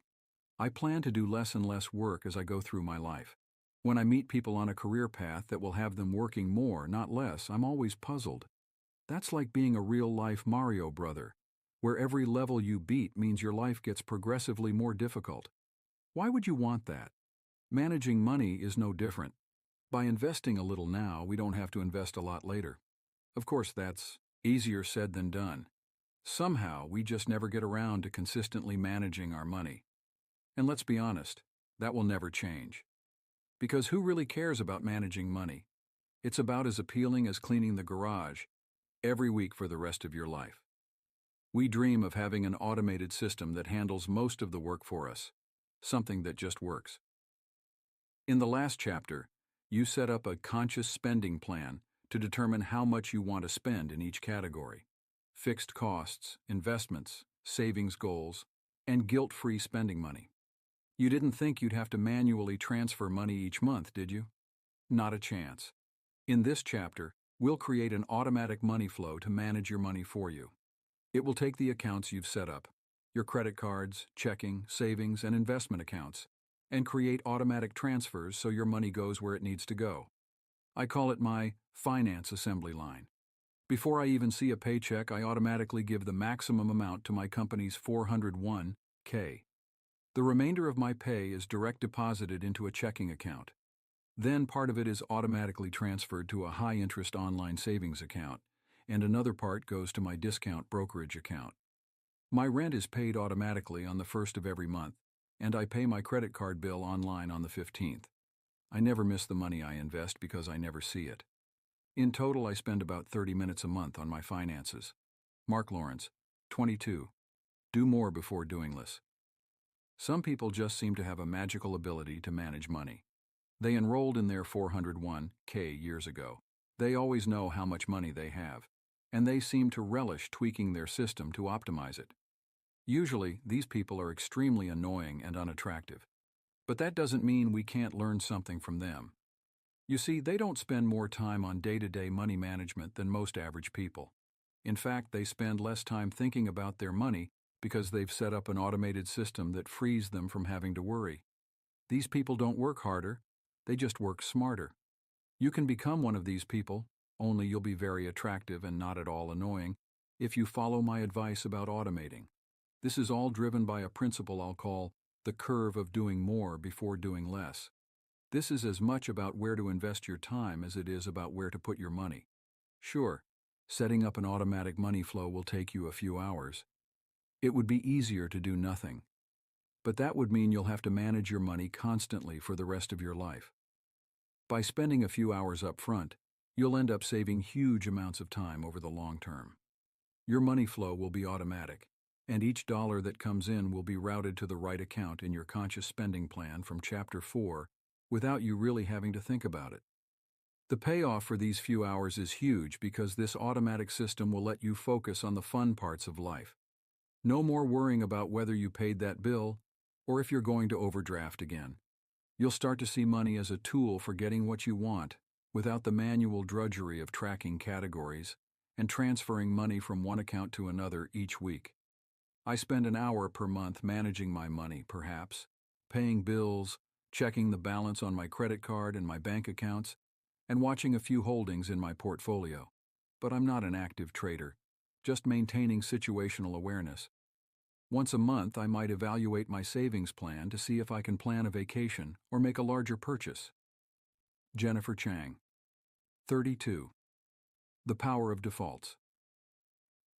We know people are incredibly lazy and will do whatever requires no work, often at their own financial expense. Think about how many people lose thousands of dollars per year by not taking advantage of 401k matches alone. How much more money do we lose from inaction overall? The key to taking action is, quite simply, making your decisions automatic. You think you'll actually do the work each week? No, you won't. You don't care. Sure, you might care right now, but in 2 weeks it'll be back to Twitter and Perez Hilton. Nobody really cares about managing their money. Hell, I don't even care. Get away from me. Endless mailings from banks and investment accounts. That's the line I will use as a bedtime story to soothe my future children. I know. My future wife is a lucky woman. Your money management must happen by default. We've already talked about it in reference to 401 key is, but now we're going to apply that to every dollar you make. You'll be making your contributions to your savings and investing accounts grow passively, with no action required. In fact, by setting up an automatic payment plan, you actually make it difficult to stop the contributions to your retirement account. Not because you can't. You can adjust your system anytime, but because you're lazy, and you won't.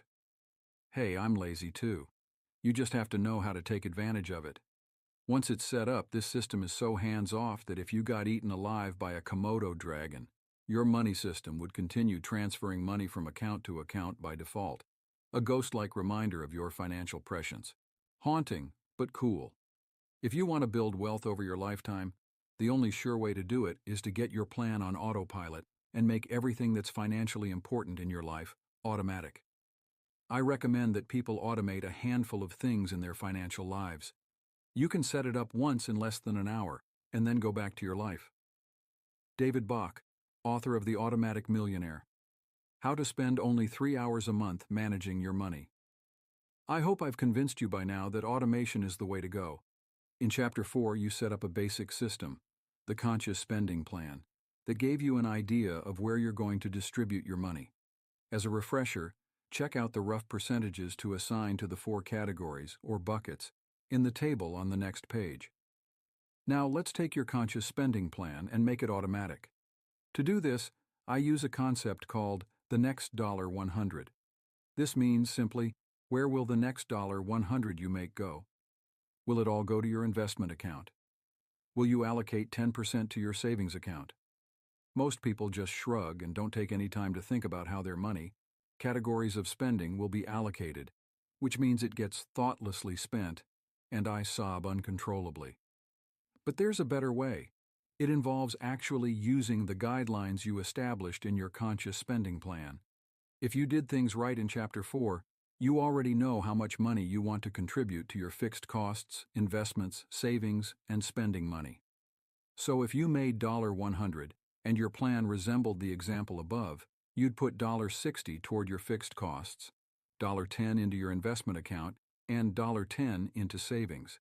And then you'd spend the remaining $20 on whatever you felt like. Pretty cool, right? Well, it gets even better, because once everything is automated, that money will be shunted from your checking account right into the appropriate accounts without you even thinking about it. To see how it works, let's use Michelle as an example. Michelle gets paid once a month. Her employer deducts 5% of her pay automatically and puts it in her 401(k). The rest of Michelle's paycheck goes to her checking account by direct deposit. About a day later, her automatic money flow begins transferring money out of her checking account. Her Roth IRA retirement account will pull 5% of her salary for itself. That combines with the 401(k) contribution to complete the 10% of take-home pay for investing. Her savings account will pull 5%, automatically breaking that money into chunks. 1% for a wedding sub-account, and 4% to a house down payment sub-account. That takes care of her monthly savings goals. Her system also automatically pays her fixed costs. She's set it up so that most of her subscriptions and bills are paid by her credit card. Some of her bills can't be put on credit cards, for example, utilities and loans, so they're automatically paid out of her checking account. Finally, she's automatically emailed a copy of her credit card bill for a 5-minute review. After she's reviewed it, the bill is also paid from her checking account. The money that remains in her account is used for spending money. To make sure she doesn't overspend, she's focused on 2 big wins: eating out and spending money on clothes. She sets alerts in her Mint account if she goes over her spending goals, and she keeps a reserve of $500 in her checking account just in case. The couple of times she went over her spending, she paid herself back using her unexpected expenses money from her savings account. To track spending more easily, she uses her credit card as much as possible to pay for all of her fun stuff. If she uses cash for cabs or coffee, she keeps the receipts and tries to enter them into Mint as often as possible. It's well worth taking an hour to get all your account numbers in one place. In the middle of the month, Michelle's calendar reminds her to check her Mint account to make sure she's within her limits for her spending money. If she's doing fine, she gets on with her life. If she's over her limit, she decides what she needs to cut back on. My savings accounts and investment account all have auto draft on the 1st of every month. I figure pay yourself first, then plan to play with what's left. I use Quicken to track all of my bills, incomes, and expenses, along with keeping track of my budget. 3 clicks and I have all the information I need to see on how my budget savings goals are coming along. It's also incredibly easy to see where all my money is going. Jonathan Roth, 24. By the end of the month, she's spent less than 2 hours monitoring her finances, yet she's invested 10%, saved 5%, in sub-buckets for her wedding and down payment, paid all of her bills on time, paid off her credit card in full, and spent exactly what she wanted to spend. She had to say no only once, and it was no big deal. In fact, none of it was. Create your automatic money flow. Now that you see how it works, It's time to implement your automatic money flow. You'll start by linking all your accounts together. Then you'll set up automatic transfers to happen on various days. Below, I'll assume that you're paid once per month, but I'll also cover slight tweaks to implement if you're paid bi-weekly or if you're a freelancer who's paid irregularly. To get set up, you'll need a complete list of all your accounts, their URLs, and the login passwords. Make a chart that looks something like this. Alternatively, remember that on page 88, I mentioned that I use a PBWiki account to store all of this information. It's well worth taking an hour to get all these handy account numbers in one place so you never have to do this again. Also, before you start linking your online accounts, you may need to work with your employer to get your paycheck going to the proper places. If you don't already have it, talk to your HR rep and set up direct deposit into your checking account. This is easy. It basically entails giving your checking account number to your employer. In addition, you need to get everything squared away with your 401(k) contribution. Ideally, you already set up your 401(k) way back in Chapter 3, but if not, do it now. Even if you already have a 401(k) going, you may have to adjust the amount you contribute every month based on your shiny new conscious spending plan. Link your accounts. First, you'll need to log in to each account and link your accounts together so you can set up automatic transfers from one account to another. When you log in to any of your accounts, you'll usually find an option called something like Link Accounts, Transfer, or Set Up Payments. These are all the links you need to make. If you haven't already done this, connect your paycheck to your 401(k) so it's automatically funded each month. I cover this on page 82. Connect your checking account to your savings account. Connect your checking account to your investment account, Roth IRA. Do this from your investment account. Connect your credit card to any bills you've been paying by using your checking account. If you've actually been paying bills by writing checks with a pen, please understand that man has discovered fire and combustible engines and join our modern times. For example, if you've been paying your cable bill by check each month, log in and switch it so that the bill is paid by your credit card instead. Some bills can't be paid using a credit card, like rent and loans. For these regular bills, link them to your checking account. Do this by logging into the company's website and initiating the transfer there. Set it up so that all your credit card accounts are paid from your checking account. This is set up from your credit card's transfer or link accounts page. Finally, there are payments that simply can't be automatically drawn from your checking account. For example, if you're renting from a little old lady, she may not have a sophisticated financial infrastructure, including a website where you can enter your checking account information and automatically transfer money each month. Sigh. Get it together, Mildred. Anyway, you can still automate payment using your checking account's bill pay feature, which is free with nearly every account. Example: if you pay rent by writing a check and sticking it in an envelope each month, log into your checking account and set up automatic bill pay for your rent. Your bank will then write a check for you each month and mail it to your landlord. Just make sure you schedule it so that it has enough time to reach your landlord in the mail. Where the money flows. Set up your automatic transfers. Now that all your accounts are linked, it's time to go back into your accounts and automate all transfers and payments. This is really simple.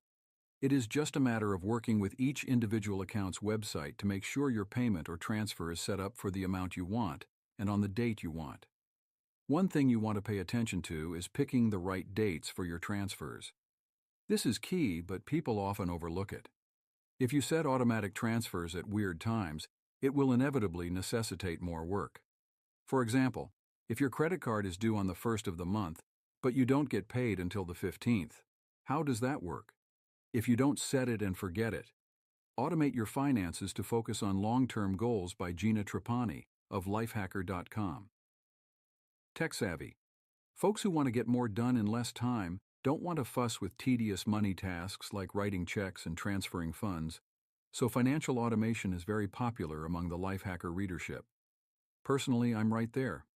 Set it and forget it is my guiding personal finance system principle. Well, not exactly forget it, but I set up my accounts to run themselves to the extent they can, and check in on things monthly to make sure all the gears are turning as I intended. I'm a busy person who doesn't want to think about money matters any more than I need to, so I rely heavily on automated transfers, deposits, and email notifications to keep my dollars and cents where they need to be. Most good banks these days offer electronic bill pay, direct deposit, recurring savings account transfers, and some even offer email notifications if an account balance goes above or below a certain threshold. I use all these tools. My income goes in, bill payments go out, and my credit card gets paid in full with minimal intervention. If my credit card debt in a given month goes above a certain threshold, like $3,000, I get an email letting me know so I can make sure I've got that cash ready in my checking account. For week-to-week money tasks, this all works like a charm. Tools of the trade. For a longer bird's-eye view of my finances, I use a desktop copy of Quicken to suck in all my account transactions and make me pretty charts. Using Quicken, I check in on my net worth over time and see if there are any expenses that I can cut down. This kind of overview work is where I spend the most time, deciding on my savings goals, tracking them, seeing where I was at the same time last year, plotting where I want to be at the same time next year. Being a personal productivity obsessive, I'm big on having goals and using checkpoints along the way to get there. I use Google Calendar to set 12 savings goals throughout the year, with an email reminder for each one. At the end of each month, I get an email from my calendar saying something like, "It's October, should be $X in the nest egg account by now." That really keeps me on track when life has swept me away and I'm thinking about other things. As a freelancer, things get tricky around tax time, and tax time happens 4 times a year for self-employed folks. I use automated monthly transfers into an income tax holding account so I can pay my quarterly estimated taxes without feeling like I just lost my shirt. That's not a good feeling ever, so do whatever you have to do to avoid it. In fact, keeping an attitude of confidence and prosperity is one of the best financial moves you can make, regardless of what your account balance is. I use a simple spreadsheet to track deductions and a big manila envelope to keep original receipts, 1 envelope per year. Being a personal productivity obsessive, I'm big on having goals and using checkpoints along the way to get there. I use Google Calendar to set 12 savings goals throughout the year, with an email reminder for each one. Strategies for debt. Some of the best debt reduction strategies we've gotten from Lifehacker readers involve tricking yourself into putting money aside and making it hard to spend. Many endorse the old-fashioned way: cut up the credit cards and pay down the ones with the highest interest rates most aggressively. Another strategy to avoid impulse buying is filling up online shopping carts or wish lists, and then making yourself wait a week or two before you pull the trigger and hit the checkout button. I use this method a lot. Usually, impulse buys make much less sense when you've had some time to think about it. In the end, managing your finances well is a lot like developing a strong personal productivity system. You keep track of everything without making it your full-time job. You set goals. You break them down into small, bite-sized tasks. You save yourself time by automating manual work, and you spend your time and brainpower focusing on the big picture. That's what I try to do with my time and money. Gina Trapani is the founding editor of lifehacker.com, a daily weblog on software and personal productivity. Synchronize all your bills. You'll have to pay things at different times, and that will require you to reconcile accounts, which you won't do. The easiest way to avoid this is to get all your bills on the same schedule. To accomplish this, gather all your bills together, call the companies, and ask them to switch your billing dates. Most of these will take 5 minutes each to do. There may be a couple of months of odd billing as your accounts adjust, but it will smooth itself out after that. If you're paid on the first of the month, I suggest switching all your bills to arrive on or around that time too.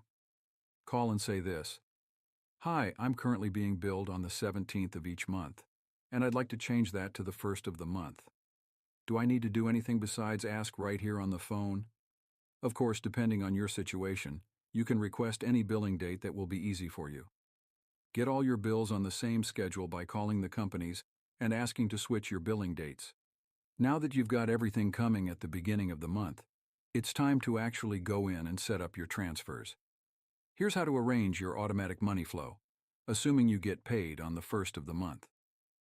Second of the month, part of your paycheck is automatically sent to your 401k. The remainder, your take-home pay, is direct deposited into your checking account. Even though you're paid on the first, the money may not show up in your account until the second, so be sure to account for that. Remember, you're treating your checking account like your email inbox. First, everything goes there. Then it's filtered away to the appropriate place. Note: the first time you set this up, leave a buffer amount of money, I recommend $500, in your checking account just in case a transfer doesn't go right. And don't worry, if something does go wrong, use the negotiation tips on page 24 to get any overdraft fees waived. Fifth of the month, automatic transfer to your savings account. Log into your savings account and set up an automatic transfer from your checking account to your savings account on the 5th of every month. Waiting until the 5th of the month gives you some leeway. If, for some reason, your paycheck doesn't show up on the 1st of the month, you'll have 4 days to correct things or cancel that month's automatic transfer. Don't just set up the transfer, remember to set the amount too. Use the percentage of your monthly income that you established for savings in your conscious spending plan, typically 5 to 10%. But if you can't afford that much right now, don't worry. Just set up an automatic transfer for $5 to prove to yourself that it works. The amount is important. $5 won't be missed. But once you see how it's all working together, it's much easier to add to that amount. 5th of the month, automatic transfer to your Roth IRA. To set this up, log into your investment account and create an automatic transfer from your checking account to your investment account. Refer to your conscious spending plan to calculate the amount of the transfer. It should be approximately 10% of your take-home pay, minus the amount you send to your 401k. When the money flows. 7th of the month, auto pay for any monthly bills you have. Log into any regular payments you have like cable, utilities, car payments, or student loans, and set up automatic payments to occur on the 7th of each month. I prefer to pay my bills using my credit card because I earn points, I get automatic consumer protection, and I can easily track my spending on online sites like www.mint.com, www.quicken.com, or www.wesaby.com. But if your merchant doesn't accept credit cards, they should let you pay the bill directly from your checking account, so set up an automatic payment from there if needed. 7th of the month, automatic transfer to pay off your credit card. Log into your credit card account and instruct it to draw money from your checking account, and pay the credit card bill on the 7th of every month, in full.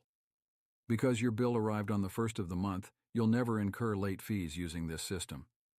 If you have credit card debt and you can't pay the bill in full, don't worry. You can still set up an automatic payment. Just make it for the monthly minimum or any other amount of your choice.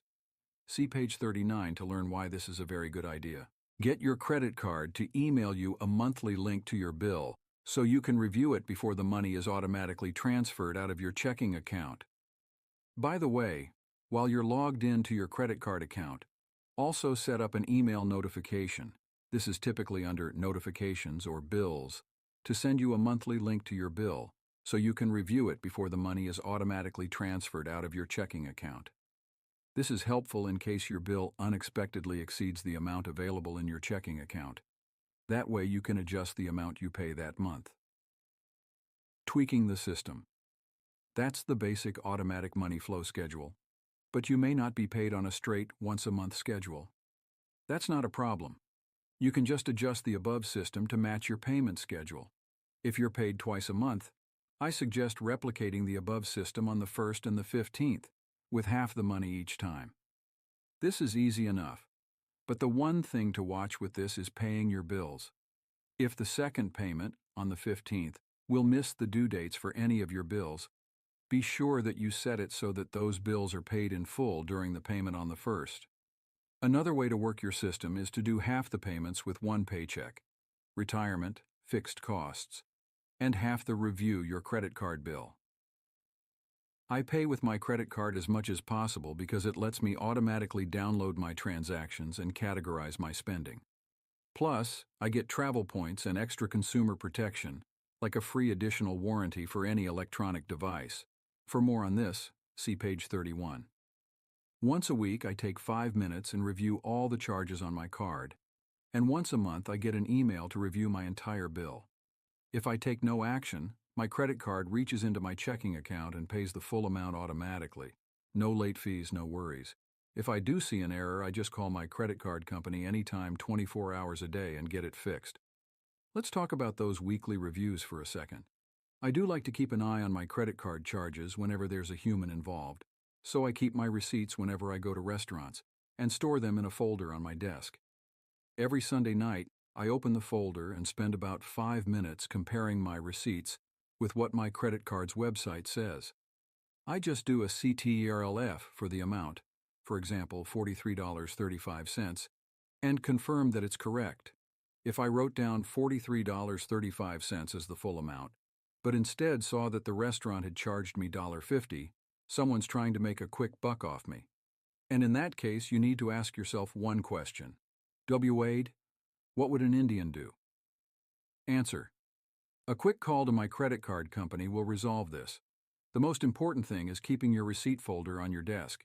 If you have to get up to get it, even a few steps away, that's a huge barrier to getting this done consistently. Payments with the second paycheck, savings, guilt-free spending, but that can get clunky. If you have irregular incomes, like those of freelancers, are difficult to plan for. Some months you might earn close to nothing, others you're flush with cash. This situation calls for some changes to living for today. 2Q, when do I get to spend my money? A. Okay, you've got your automatic infrastructure set up. Each month you've got money flowing automatically to your investing accounts and savings accounts. You've even cut your spending by focusing on a couple of big wins. So when do you get to spend all this money? What a great question. The only people who've ever asked me this are actually concerned about saving too much. The answer is simple. Once you've gotten your money under control and you're hitting your targets, you absolutely should spend your leftover money. Look to your savings goals. If you don't have something in there for vacation or new snowboard, maybe you should. Otherwise, what is all this money for? Money exists for a reason, to let you do what you want to do. Yes, it's true, every dollar you spend now would be worth more later. But living only for tomorrow is no way to live. Consider one investment that most people overlook: yourself. Think about traveling. How much will that be worth to you later? Or attend that conference that will expose you to the top people in your field. My friend Paul has a specific networking budget that he uses to travel to meet interesting people each year. If you invest in yourself, the potential return is limitless. If you're meeting your goals, another route you could take is to start saving less and increase the amount you allocate to your guilt-free spending money. One final thing. I hope this doesn't sound too cheesy, but one of the best returns I've ever gotten has been with philanthropy. Whether it's your time or your money, I can't emphasize enough how important it is to give back, be it to your own community or to the global community. Volunteer your time at a local school or youth organization, or help teachers get the tools they need by giving to donorschoose.org. For more on giving back, see page 215. Saving too much is a good problem to have. Fortunately, there are great solutions too. Automating your money. How it works your spending and savings. First, and this is different from the conscious spending plan, you'll need to figure out how much you need to survive on each month. This is the bare minimum: rent, utilities, food, loan payments, just the basics. Those are your bare-bones monthly necessities. Now back to the conscious spending plan. Add a savings goal of 3 months of bare-bones income before you do any investing. For example, if you need at least $500 month to live on, you'll need to have $4,500 in a savings buffer, which you can use to smooth out months where you don't generate much income. The buffer should exist as a sub-account in your savings account. To fund it, use money from 2 places. First, forget about investing while you're setting up the buffer, and instead take any money you would have invested and send it to your savings account. Second, in good months, any extra dollar you make should go into your buffer savings. Once you've saved up 3 months of money as a cushion, congratulations. Now go back to a normal conscious spending plan where you send money to investing accounts. Because you're self-employed, you probably don't have access to a traditional 401k, but you should look into a solo 401k and SEP IRA, which are great alternatives. Just keep in mind that it's probably wise to sock away a little more into your savings account in good months to make up for the less profitable ones. I also recommend using www.youneedabudget.com as a planning tool if you have an irregular income. Jesse Meckham, the founder, is a friend of mine, and he's created a system that lets you spend money based on what you made last month, helpful if you don't know what you're going to make next month. Your money is now automatic. Congratulations! Your money management is now on autopilot. Not only are your bills paid automatically and on time, but you're actually saving and investing money each month. The beauty of this system is that it works without your involvement, and it's flexible enough to add or remove accounts anytime. You're accumulating money by default. You might be wondering what's going to happen with the investment money. Right now, it's growing each month as you contribute to your 401k and Roth IRA, but it's just sitting there. You need to put it to work by investing it in something. In the next chapter, we'll talk about how you can become your own investment expert and how to go about getting the best return on your investment money. Action steps. Week 5. 1. List all your accounts in one place, 1 hour. As you start linking accounts to one another, you'll need to log in to all of them. Make your life easier by getting all the login information in one place. You'll be tweaking your accounts over the next few months, so save all the login information somewhere that you can access from home and work. 2. Link your accounts together, 3 to 5 days. To set up your automatic money flow, the first step is linking accounts together. The links are free and electronic, but allow 3 to 5 days for the accounts to verify the links. 3. Set up your automatic money flow, 5 hours. Once your accounts are linked together, set up the core of your automatic money flow, automatic payments. Your system will automatically send money to your investing accounts, your savings account, and your fixed costs, and leave you money for guilt-free spending. Remember, you'll want to reset your billing cycles so you can create a well-timed automatic money flow. Chapter 6. The Myth of Financial Expertise. Why professional wine tasters and stock pickers are clueless, and how you can beat them. If I invited you to a blind taste test of a $1.12 wine versus a $1,200 wine, could you tell the difference? I bet you $1.20 you couldn't. In 2001, Frédéric Brochet, a researcher at the University of Bordeaux, ran a study that sent shockwaves through the wine industry. Determined to understand how wine drinkers decided which wines they liked, he invited 57 recognized experts to evaluate 2 wines, one red, one white. After tasting the 2 wines, the experts described the red wine as intense, deep, and spicy, words commonly used to describe red wines. The white was described in equally standard terms, lively, fresh, and floral. But what none of these experts picked up on was that the 2 wines were exactly the same wine. Even more damning, the wines were actually both white wine. The red wine had been colored with food coloring. Think about that for a second. 57 wine experts couldn't even tell they were drinking 2 identical wines. There's something we need to talk about when it comes to experts. Americans love experts. We feel comforted when we see a tall, uniformed pilot behind the controls of a plane. We trust our doctors to prescribe the right medications. We're confident that our lawyers will steer us right through legal tangles. And we devour the words of the talking heads in the media. We're taught that experts deserve to be compensated for their training and experience. After all, we wouldn't hire someone off the street to build a house or remove our wisdom teeth, would we? All our lives we've been taught to defer to experts, teachers, doctors, and investment professionals. But ultimately, expertise is about results. You can have the fanciest degrees from the fanciest schools, but if you can't perform what you were hired to do, your expertise is meaningless. In our culture of worshiping experts, what have the results been? When it comes to finances in America, they're pretty dismal. We've earned failing grades in financial literacy. In 2008, High school seniors correctly answered a gloomy 48% of questions on the Jumpstart Coalition's National Financial Literacy Survey, while college seniors answered only 65% right. We think investing is about guessing the next best stock. Instead of enriching ourselves by saving and investing, most American households are in debt, and the wizards of Wall Street can't even manage their own campaign's risk. Something's not right here. Our financial experts are failing us.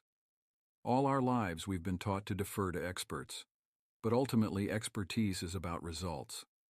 When it comes to investing, it's easy to get overwhelmed by all the options: small, mid, and large cap stocks, REITs, bonds, growth, value, or blend funds, not to mention factoring in expense ratios, interest rates, allocation goals, and diversification. That's why so many people say, "Can't I just hire someone to do this for me?" This is a maddening question because, in fact, financial experts, in particular fund managers and anyone who attempts to predict the market, are often no better than amateurs. They're often worse. The vast majority of 20-somethings can earn more than the so-called experts by investing on their own. No financial advisor, no fund manager, just automatic investments in low-cost funds, which I'll get to in the next chapter. So, for the average investor, the value of financial expertise is a myth. There are several reasons for this that I'll detail below, but I urge you to think about how you treat the experts in your life. Do they deserve to be put on a pedestal? Do they deserve tens of thousands of your dollars in fees? If so, what kind of performance do you demand of them? In truth, being rich is within your control, not some experts. How rich you are depends on the amount you're able to save and on your investment plan. But acknowledging this fact takes guts, because it means admitting that there's no one else to blame if you're not rich. No advisors, no complicated investment strategy, no market conditions. But it also means that you control exactly what happens to you and your money over the long term. You know what the most fun part of this book is for me? No, it's not the personal finance groupies that I constantly wish I had. It's the disbelieving emails I'm going to get after people read this chapter. Whenever I point out how people waste their money by investing in expensive mutual funds, or by relying on a financial advisor who generates below-market returns, I get emails that say, "You're full of it," or they say, "There's no way that's true. Just look at my investment returns," not really understanding how much they've made after factoring in taxes and fees. But surely they must be making great returns because they wouldn't continue investing if they weren't making lots of money. Right? In this chapter, I'm going to show you how you can actually outperform the financial pundits by sidestepping their expertise and fees and taking the simplest approach to investing. It's not easy to learn that reliance on so-called experts is largely ineffective, but stick with me. I've got the data to back it up, and I'll show you a simple way to invest on your own. Experts can't guess where the market is going. Before we move on to discuss how you can beat the experts, let's look a little more deeply into how they operate and why their advice so often misses the mark. The most visible financial experts are the financial pundits and portfolio managers, the people who choose the specific stocks and mutual funds. They love to regale us with their predictions about where the market is going. Up, down. They go on and on about how interest rates and oil production and a butterfly flapping its wings in China will affect the stock market. This forecasting is called timing the market. But the truth is they simply cannot predict how high, how low, or even which direction the market will go. I get emails from people wondering what I think about oil, currency markets, or Google every single day. Who knows about those things? I certainly don't, especially in the short term. Unfortunately, the fact is that nobody can predict where the market is going. Still, the talking heads on TV make grandiose predictions every day, and whether they're right or wrong, they're never held accountable for them. The media feeds off every little market fluctuation. On one day, the pundits are spreading gloom and doom about a multi-hundred-point loss in the market. Then, 3 days later, the front page is filled with images of hope and unicorns as the market climbs 500 points. It's riveting to watch, but step back and ask yourself, am I learning anything from this? Or am I just being overwhelmed by information about the market going up one day and down another? More information is not always good, especially when it's not actionable, and causes you to make errors in your investing. The key takeaway here is to ignore any predictions that pundits make. They simply do not know what will happen in the future. Even though you'd think they'd know better, fund managers also fall prey to financial hype. You can see this in the trading patterns of funds themselves. Mutual funds turn over stocks frequently, meaning they buy and sell funds a lot, incurring trading fees and, if held outside a tax-advantaged account, taxes for you. The managers chase the latest hot stock, confident of their abilities to spot something that millions of others have not. What's more, they also demand extraordinary compensation. Get this. In 2006, the average Goldman Sachs employee made $622,000. That's not a typo, it's the average amount Goldman employees made with salary and bonuses. Despite this astronomical compensation, fund managers from all companies still fail to beat the market 75% of the time. But Ramit, you might say, my fund is different. The manager returned 80% over the last 2 years. That's great. But just because someone beat the market for a year or two, doesn't mean they'll beat the market the next year. Think back to the year 2000. If you had more examples of how experts can't time the market. Pundits and television shows know exactly how to get our attention, with flashy graphics, loud talking heads, and bold predictions about the market that may or may not, in fact probably not, come true. These may be entertaining, but let's look at some actual data. Recently, Helpburn Capital studied the performance of the S&P 500 from 1983 to 2003, during which time the annualized return of the stock market was 10.01%. They noted something amazing.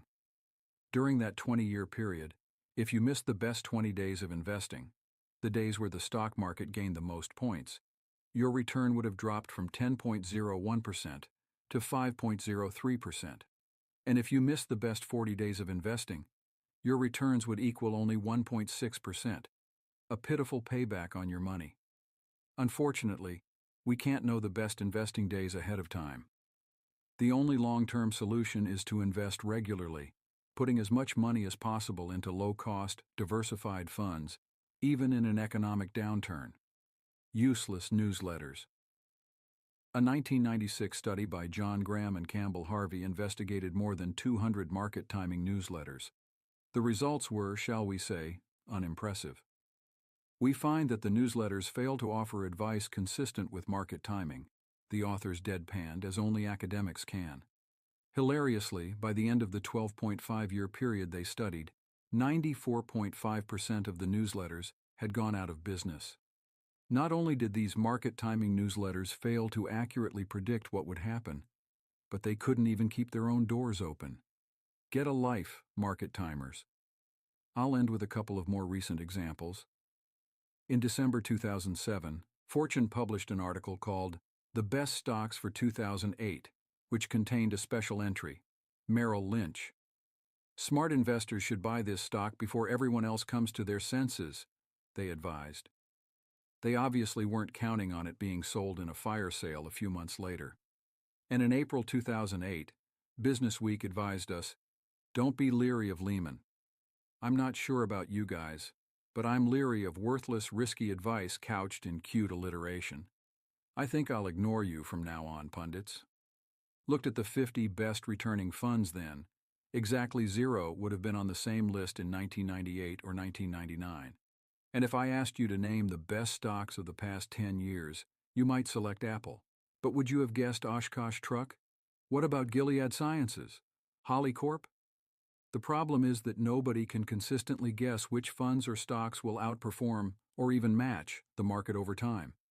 Anyone who claims they can is lying. Despite their astronomical compensation, fund managers fail to beat the market 75% of the time. So ignore the pundits' predictions. Ignore the last year or two of a fund's performance. A fund manager may be able to perform very well over the short term, but over the long term he will almost never beat the market because of expenses, fees, and the growing mathematical difficulty of picking outperforming stocks. More on that later in this chapter. When you're evaluating a fund, the only way to really gauge it is by looking at its track record for the last 10 years or more. How financial experts hide poor performance. As I've shown, the experts are often wrong and fail to beat the market. But even more irritatingly, they know how to cover their tracks so we don't catch on to their failures. In fact, the financial industry, including both companies that administer mutual funds and so-called experts, are sneakier than you'd imagine. One of the biggest tricks they use is to never admit they were wrong. Daniel Solon, author of the smartest investment book you'll ever read, describes a study that illustrates how financial ratings companies like Morningstar, which provides stock ratings that investors can use to get a quick take on many stocks' performance, continue to give thumbs-up ratings even as the companies they purport to be evaluating crater and lose billions of dollars of shareholder value. Aside from their stock 3 legendary investors who prove me wrong, sort of, now there are indeed investors who have beaten the market consistently for years. Warren Buffett, for example, has produced a 22% annualized return over 40 years. Peter Lynch of Fidelity returned 29% over 13 years. And Yale's David Swensen has returned more than 16% over 23 years. They have phenomenal investing skills and have earned their titles as some of the best investors in the world. But just because these guys can consistently beat the market doesn't mean you or I can. Yes, theoretically, it is possible to consistently beat the market, which typically returns around 8% after you account for inflation. In the same way, it is possible for me to become a heavyweight boxing champion. With millions of people around the globe trying to beat the market, statistically there are bound to be a few extreme outliers. Who knows whether their success is due to statistics or skill? But even the experts themselves agree that individual investors shouldn't expect to equal their returns. Swensen, for example, has explained that he achieves outsized returns because of top-notch professional resources, but more important, access to investments that you and I will never have, such as the very best venture capital and hedge funds, which he can use to bolster his asset allocation. Swensen recently told the Financial Post about his resources versus the average investors. I've got 20 professionals here in New Haven devoting their careers to identifying high-quality active management opportunities, he said. An individual who devotes a couple of hours a week in the evening at most, trying to compete with institutions that have armies of people out there, it just doesn't make sense. Ratings, they do have an excellent website with tools that I use all the time, so it's not like they're all bad. The study found the following: 47 of the 50 advisory firms continued to advise investors to buy or hold shares in the companies up to the date the companies filed for bankruptcy. 12 of the 19 companies continued to receive buy or hold ratings on the actual date they filed for bankruptcy. Companies like Moody's and Morningstar offer ratings of stocks and funds that are supposedly simple reflections of their value, but the idea of Morningstar's 5-star ratings is actually complete nonsense. Why? For 2 reasons. First, receiving 5 golden stars doesn't actually predict success. A 1999 study by researchers Christopher Blake and Matthew Morey showed that although the low-star ratings were on target in predicting poor-performing stocks, the high-star ratings were not accurate. They wrote, "For the most part, there is little statistical evidence that Morningstar's highest-rated funds outperform the next-to-highest and median-rated fund. Just because a company assigns 5 shiny stars to a fund does not mean it will perform well. A number of mutual fund management complexes employ the practice of starting incubator funds. A complex may start 10 small new equity funds with different in-house managers and wait to see which ones are successful.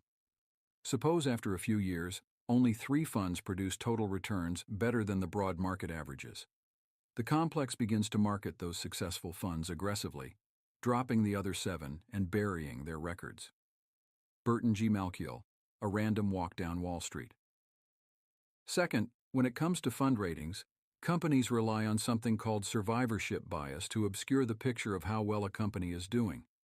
Survivorship bias exists because funds that fail are not included in any future studies of fund performance for the simple reason that they don't exist anymore. For example, a company may start 100 funds, but have only 50 left a couple of years later. The company can trumpet how effective their 50 funds are, but ignore the 50 funds that failed and have been erased from history. In other words, When you see Best 10 Funds pages on mutual fund websites and in magazines, it's just as important to think about what you aren't seeing as what you are. The funds on that page are the ones that didn't close down. Out of that pool of already successful funds, of course there will be some five-star funds. Financial companies know very well about survivorship bias, but they care more about having a page full of funds with great performance numbers than revealing the whole truth. As a result, they've consciously created several ways to test funds quickly and market only the best performing ones, thus ensuring their reputation as the brand with the best funds. How to engineer a perfect stock-picking record. Since we know it's almost impossible to beat the market over the long term, let's turn to probability and luck to explain why some funds seem irresistibly compelling. Although a fund manager might be lucky for 1, 2, or even 3 years, it's mathematically unlikely he'll continue beating the market. To examine probability theory, let's take a simple example of an unscrupulous scammer who wants to sell his financial services to some naive investors. He emails 10,000 people, half of whom are told that stock A will go up, the other half stock B. This is just a freebie email to demonstrate my insider knowledge, he might say. After a couple of weeks, he notices that stock A has indeed gone up by chance. He eliminates the stock B group and focuses on the stock A group, emailing them an "I told you so" email. This time, he splits the mailing in half again. 2,500 people are told about stock C, and 2,500 are told about stock D. If either C or D goes up on the next cycle, at least 1,250 people will have seen him pick 2 stocks successfully, and each cycle will make the recipients increasingly awed by his ability. Because we like to create order where there is none, we will ascribe magical stock-picking abilities to the scammer, even though it was literally by chance, and buy whatever investment success kit he's selling. The same is true of the pages of 5-star funds you see. Moral of the story: don't trust purported financial expertise just because of a few impressive stats. Pundits worth reading. Q. What are your favorite personal finance blogs? A. Despite all my criticism of pathetic pundits who don't know what they're talking about, there are still people who provide a fresh perspective on money issues. Here are 3 of my favorite bloggers. Get Rich Slowly, www.getrichslowly.org/blog, by J.D. Roth, is a great blog covering the basics of personal finance. With a name like that, you can imagine that J.D. believes in long-term growth. He writes about managing money, investing, and even starting a side job. The Simple Dollar, www.thesimpledollar.com, is written by Trent Ham. He covers the saving, investing, and debt sides of personal finance.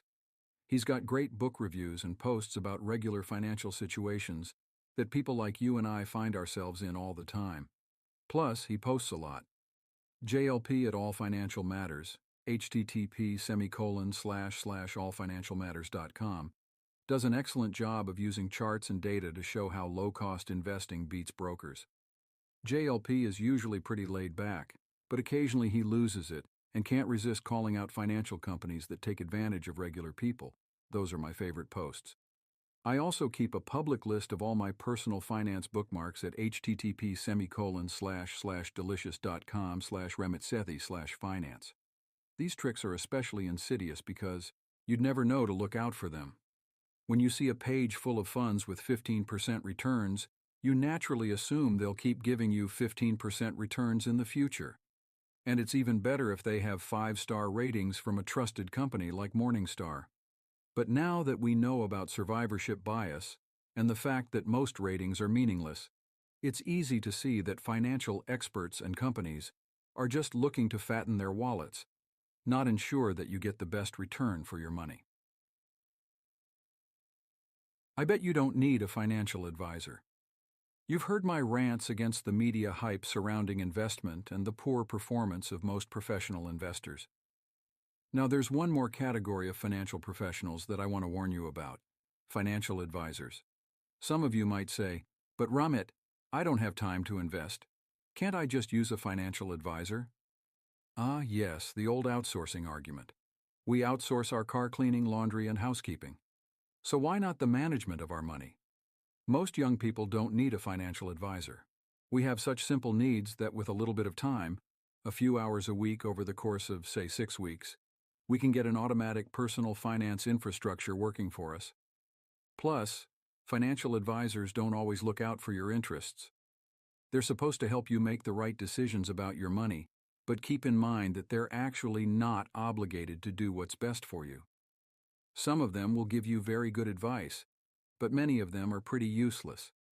If they're paid on commission, they usually will direct you to expensive, bloated funds to earn their commissions. By contrast, fee-based financial advisors simply charge a flat fee and are much more reputable. Neither is necessarily better at providing good investment returns or your top line. They simply charge differently, affecting your bottom line. Some financial advisors will give you good advice, but many are pretty useless. The key takeaway is that most people don't actually need a financial advisor. You can do it all on your own and come out ahead. But if your choice is between hiring a financial advisor or not investing at all, then sure, you should hire one. People with really complex financial situations, those who have inherited significant amounts of money, and those who truly are too busy to learn about investing for themselves, also should consider seeking an advisor's help. It's better to pay a little and get started investing than to not start at all. If you're determined, so you really think you need a financial advisor? If you really want to look into hiring a financial advisor, here's an introductory email you can adapt and send. Hi Mike, I'm looking for a fee-based financial planner, and I found you on www.napfa.org. A little bit about me. I'm 26 and have about $10,000 in total assets, $3,000 in a Roth IRA, uninvested, $3,000 in a 401k, and $4,000 in cash. I don't need the money anytime soon, so I'm looking for investments that will maximize long-term returns while minimizing costs. If you think you can help me, I'd like to meet for half an hour and ask you some specific questions. I'd also like to hear details on other situations in which you've worked with similar people with similar goals. Would next Friday 2/6 at 2 p.m. work at your office? Alternatively, Monday 2/9 is wide open for me. Thanks, Ramit. For your 30-minute meeting, which shouldn't cost you anything, you'll want to come prepared with questions. There are hundreds of sample questions available online. Search for financial advisor questions, but at the very least, ask these 3. How do you make your money? Is it through commission or strictly fee-based? Are there any other fees? You want a fee-based advisor with no hidden fees. Have you worked with other people like me in similar situations? What general solutions did you recommend? Get references and call them. What's your working style? Do we talk regularly or do I work with an assistant? You want to know what to expect in the first 30 days, 60 days, and 90 days.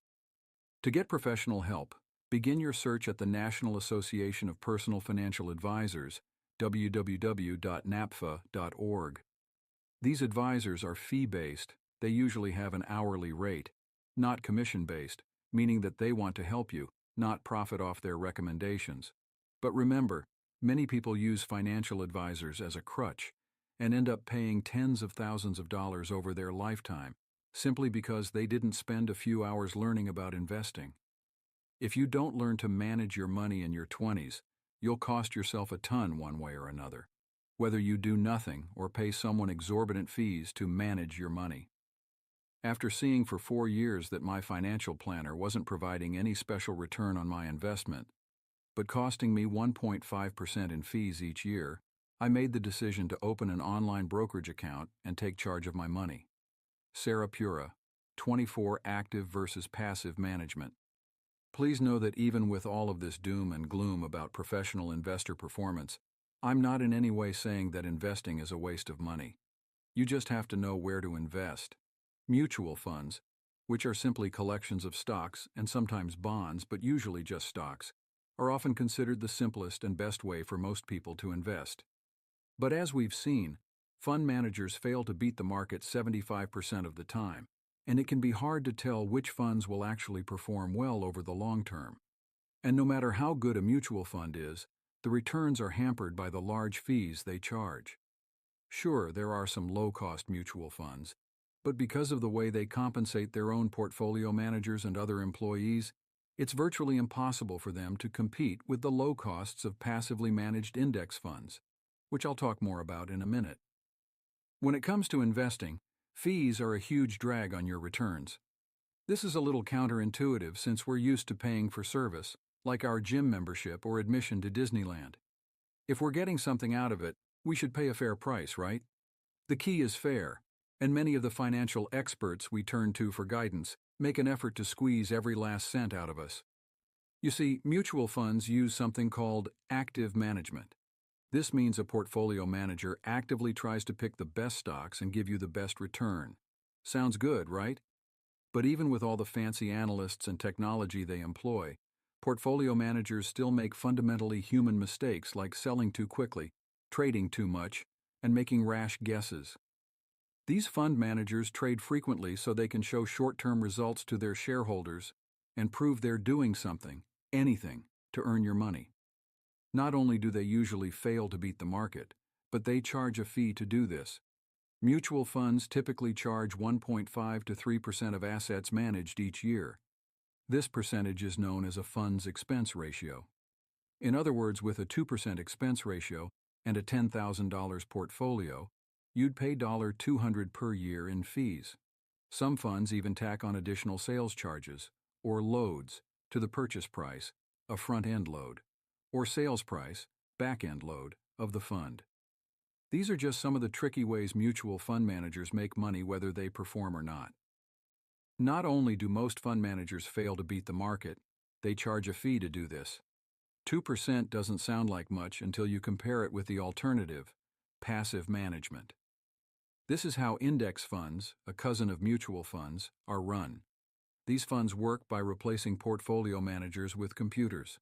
The computers don't attempt to find the hottest stock. They simply and methodically pick the same stocks that an index holds, for example, the 500 stocks in the S&P 500, in an attempt to match the market. An index is a way to measure part of the stock market. For example, the NASDAQ index represents certain technology stocks, while the S&P 500 represents 500 large U.S. stocks. There are international indexes and even retail indexes. Most index funds stay close to the market, or to the segment of the market they represent.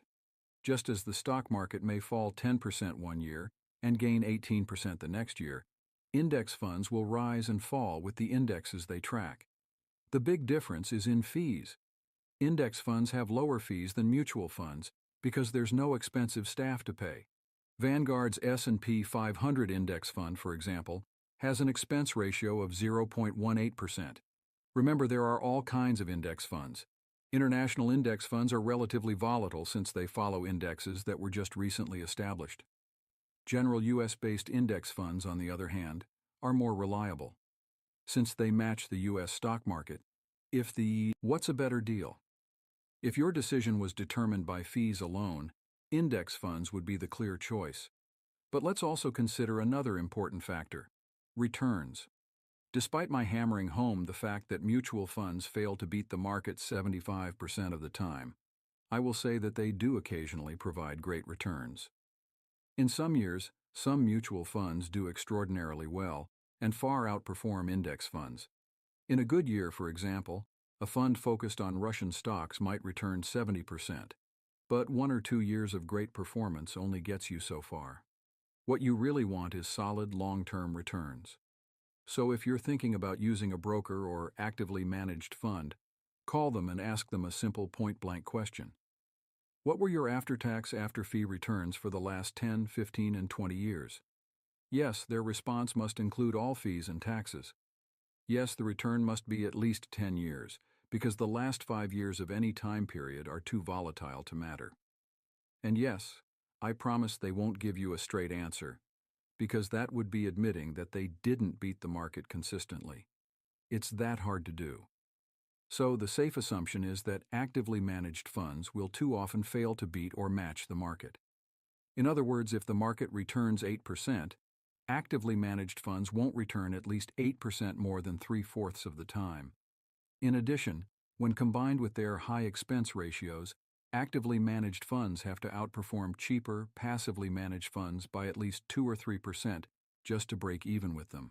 And that simply doesn't happen. In his book, The Smartest Investment Book You'll Ever Read, Daniel Solon cites a study conducted by Professor Edward S. O'Neill from the Babcock Graduate School of Management. O'Neill tracked funds whose sole purpose was to beat the market. What he discovered was that from 1993 through 1998, less than half of these actively managed funds beat the market. And from 1998 through 2003, only 8% beat the market. But there's more. When he looked at the number of funds that beat the market in both time periods, the results were sad indeed. The number of funds that beat the market in both periods was a whopping 10, or only 2% of all large-cap funds. Investors, both individual and institutional, and particularly 401(k) plans, would be far better served by investing in passive or passively managed funds than in trying to pick more expensive active managers who purport to be able to beat the markets. Bottom line, there's no reason to pay exorbitant fees for active management when you could do better for cheaper on your own. Now that you've read about the myth of expertise, it's time to see exactly how you can invest your own money to get better returns for lower cost. In the next chapter, I'll teach you everything you need to know about investing, and we'll cover all the technical aspects of selecting and automating your investments. Let's do this. P.S. If you're looking for action steps, keep reading. This chapter is informational, but in the next section you'll make some major decisions. Chapter 7. Investing isn't only for rich people. Spend the afternoon picking a simple portfolio that will make you rich. In the previous chapter, you read about how useless investing experts are, and how we can do better on our own. Now we've arrived at the promised land, the chapter where you'll learn how to choose your own investments, pay less in fees, and get superior performance. You're going to determine your investing style by asking yourself some key questions. Do you need your money next year, or can you let it grow for a while? Are you saving up for a house? Can you withstand big day-to-day changes in the stock market, or do they make you queasy? Then you're going to research funds and pick exactly the right investments to meet your goals. This includes all your investment accounts, like your 401(k) and Roth IRA. When someone boasts, "I have $50,000 in my portfolio," what's your investor profile? Do you sweat like Patrick Ewing when you look at your investment returns? Do you have a robotic, emotionless demeanor when surveying gains or losses? Take this quiz to determine your investment personality. 1. You turn on your computer and learn that the market has lost 350 points. A. Laugh at the fools who track day-to-day changes and go watch The Daily Show. B. Get a little nervous, log into your investment account to check out your portfolio, and decide to sit tight and ride it out. C.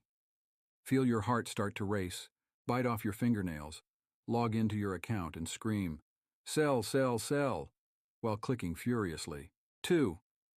If someone asked you when you'd need the money you're investing, you'd say, A. Maybe when I have wrinkles all over, a gleaming white yacht, and a 25-year-old girlfriend who feeds me peeled grapes. B. Probably sometime in the next 5 to 15 years. C. I want it there whenever I need it, like within the next 3 to 5 years. 3. How do you want to handle your investments? A.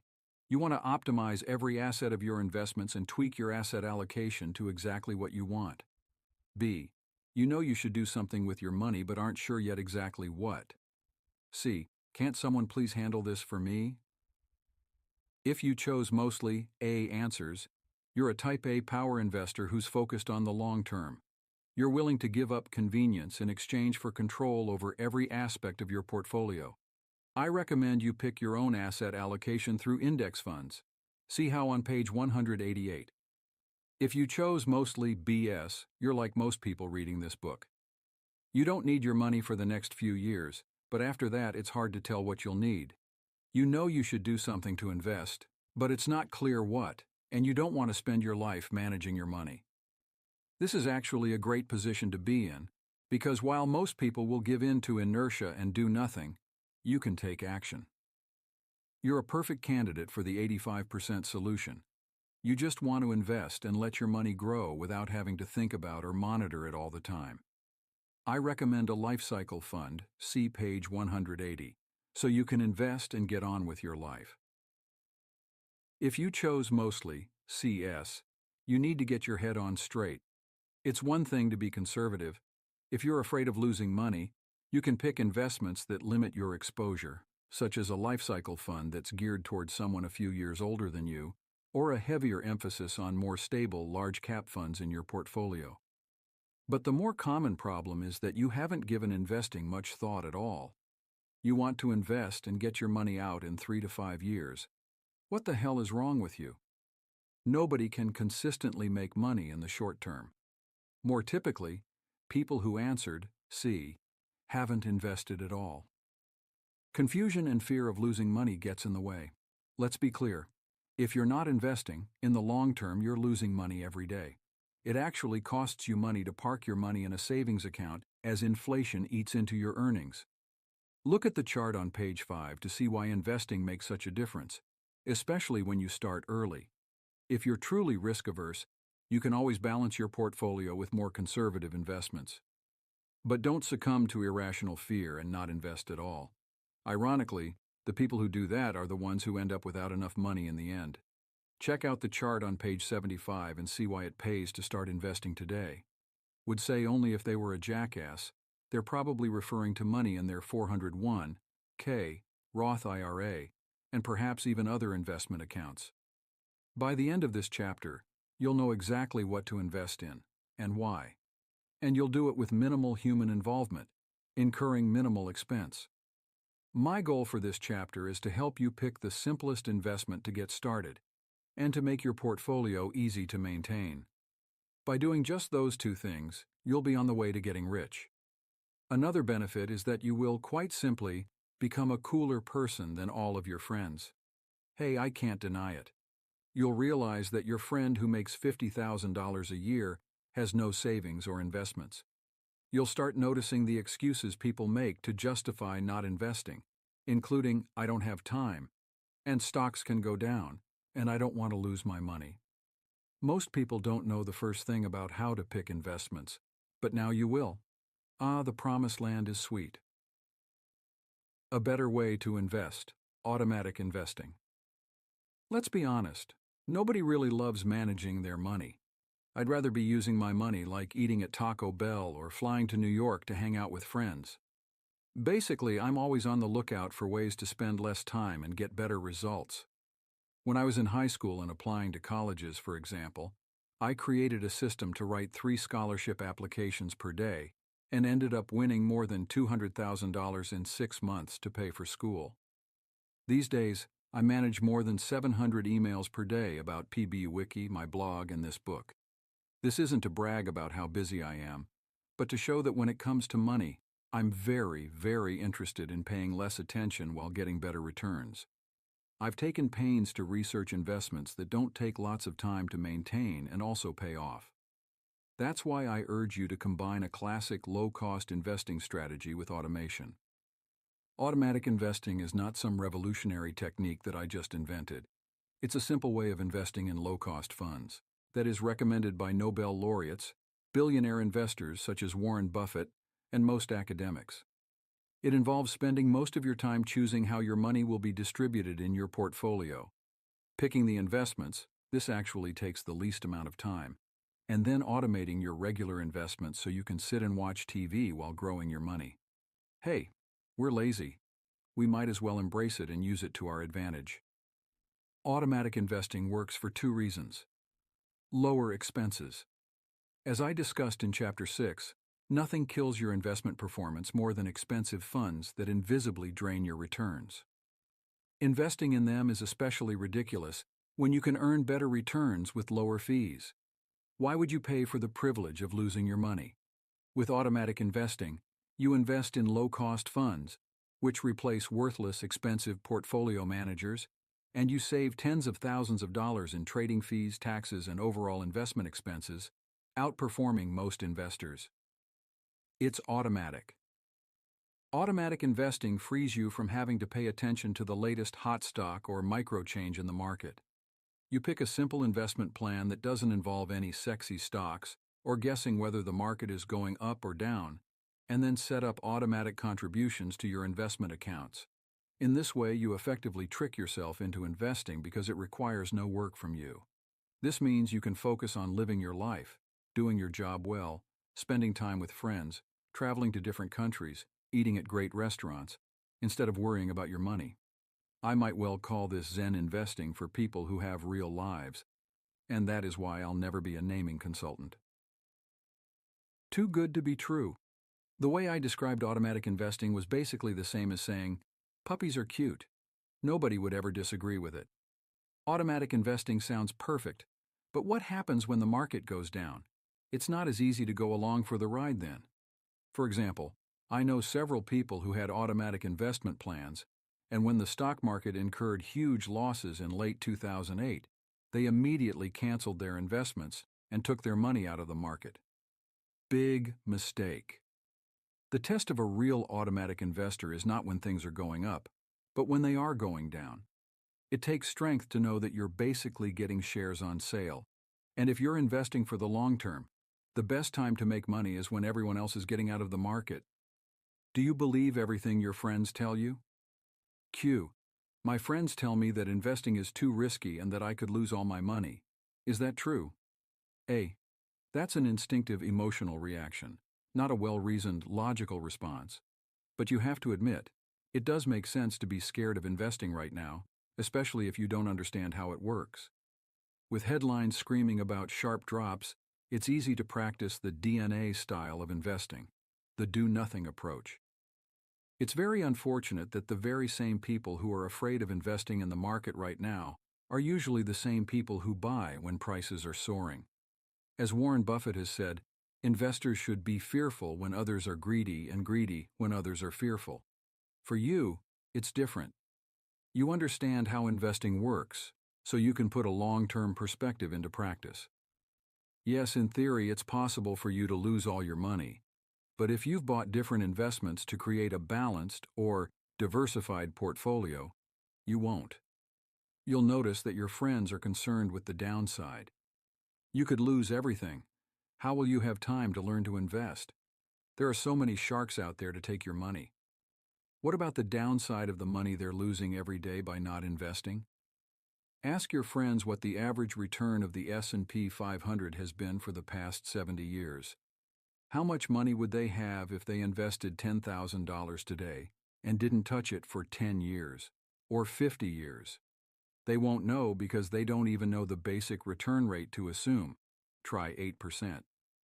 When people say investing is too risky, it's because they don't know what they don't know.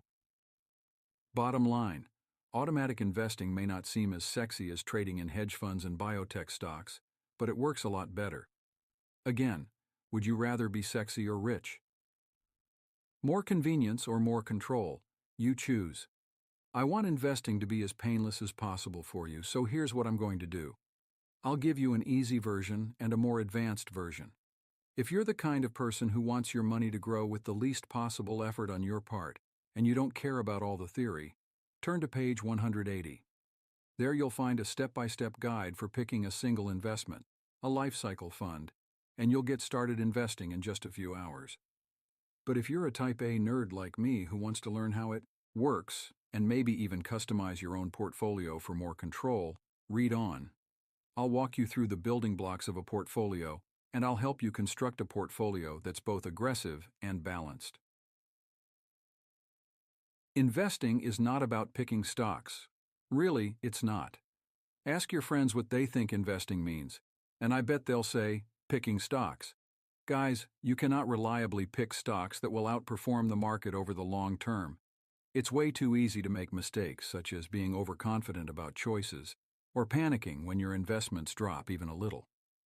As we saw in Chapter 6, even experts can't guess what will happen to the stock market. Because they've heard it repeatedly from the many investment magazines and TV shows, people think that investing is about picking winning stocks and that anyone can be successful. They can't. I hate to say it, but not everyone is a winner. In fact, most of these so-called financial experts are failures. Actually, I don't hate saying that. I'll say that to their faces again and again. Yeah, I'm a frail Indian man throwing verbal punches here on page 165 of a personal finance book. This is how battles should be fought. Anyway, the little-known but true fact is that the major predictor of your portfolio's volatility is not due, as most people think, to the individual stocks you pick, but instead your mix of stocks and bonds. In 1986, researchers Gary Brinson, Randolph Hood, and Gilbert B. Bauer published a study in the Financial Analyst's Journal that rocked the financial world. They demonstrated that more than 90% of your portfolio's volatility is a result of your asset allocation. I know asset allocation sounds like a BS phrase, like mission statement and strategic alliance. But it's not. Asset allocation is your plan for investing. The way you organize the investments in your portfolio between stocks, bonds, and cash. In other words, by diversifying your investments across different asset classes, like stocks and bonds, or better yet, stock funds and bond funds, you could control the risk in your portfolio, and therefore control how much money on average you'd lose due to volatility. It turns out that the amounts you buy, whether it's 100% stocks or 90% stocks and 10% bonds, make a profound difference on your returns. Later, other researchers tried to measure how closely volatility and returns were correlated, but the answer ends up being pretty complicated. Suffice it to say that asset allocation is the most significant part of your portfolio that you can control. Think about that remarkable fact. Your investment plan is more important than your actual investments. Take, for example, this book. If we apply the same principle here, it means that the way I organize this book is more important than any given word in it. That makes sense, right? Well, the same is true of investing. If you allocate your money properly, for example, not all in one stock but spread out across different kinds of funds, you won't have to worry about a single stock possibly cutting your portfolio's value in half. Indeed, by diversifying your investments, you'll make more money as an individual investor. To know how to allocate your assets, you have to know the basic options you have for investing, which is where we're headed next. Since you cannot successfully time the market or select individual stocks, asset allocation should be the major focus of your investment strategy, because it is the only factor affecting your investment risk and return that you can control. William Bernstein, The 4 Pillars of Investing, Lessons for Building a Winning Portfolio. The building blocks of investing. Again, if you're not interested in the mechanics of investing and want to skip ahead to see what the simplest investment choice is, turn to page 180. But if you want to know more about what's going on under the hood, stay with me. The pyramid of investing options. This pyramid of investing options representing your choices for different investments. At the bottom is the most basic level, where you can invest in stocks or bonds or just hold your money in cash. I'm oversimplifying because there are tons of different kinds of stocks and bonds, but you get the idea. Above them are index and mutual funds. And finally, at the top of the pyramid, are life cycle funds. Let's look at each category, also known as asset class, to see what lies beneath. Stocks. When you buy stock, you buy shares of a company. If the company does well, you expect your stock in it to do well. When people talk about the market, they're talking about a collection of 30 large-cap stocks, the Dow Jones Industrial Average Index. The S&P 500 is another index of 500 stocks that I'll frequently refer to. Overall, stocks as an entire category provide excellent returns. As we know, on average, the stock market returns about 8% per year.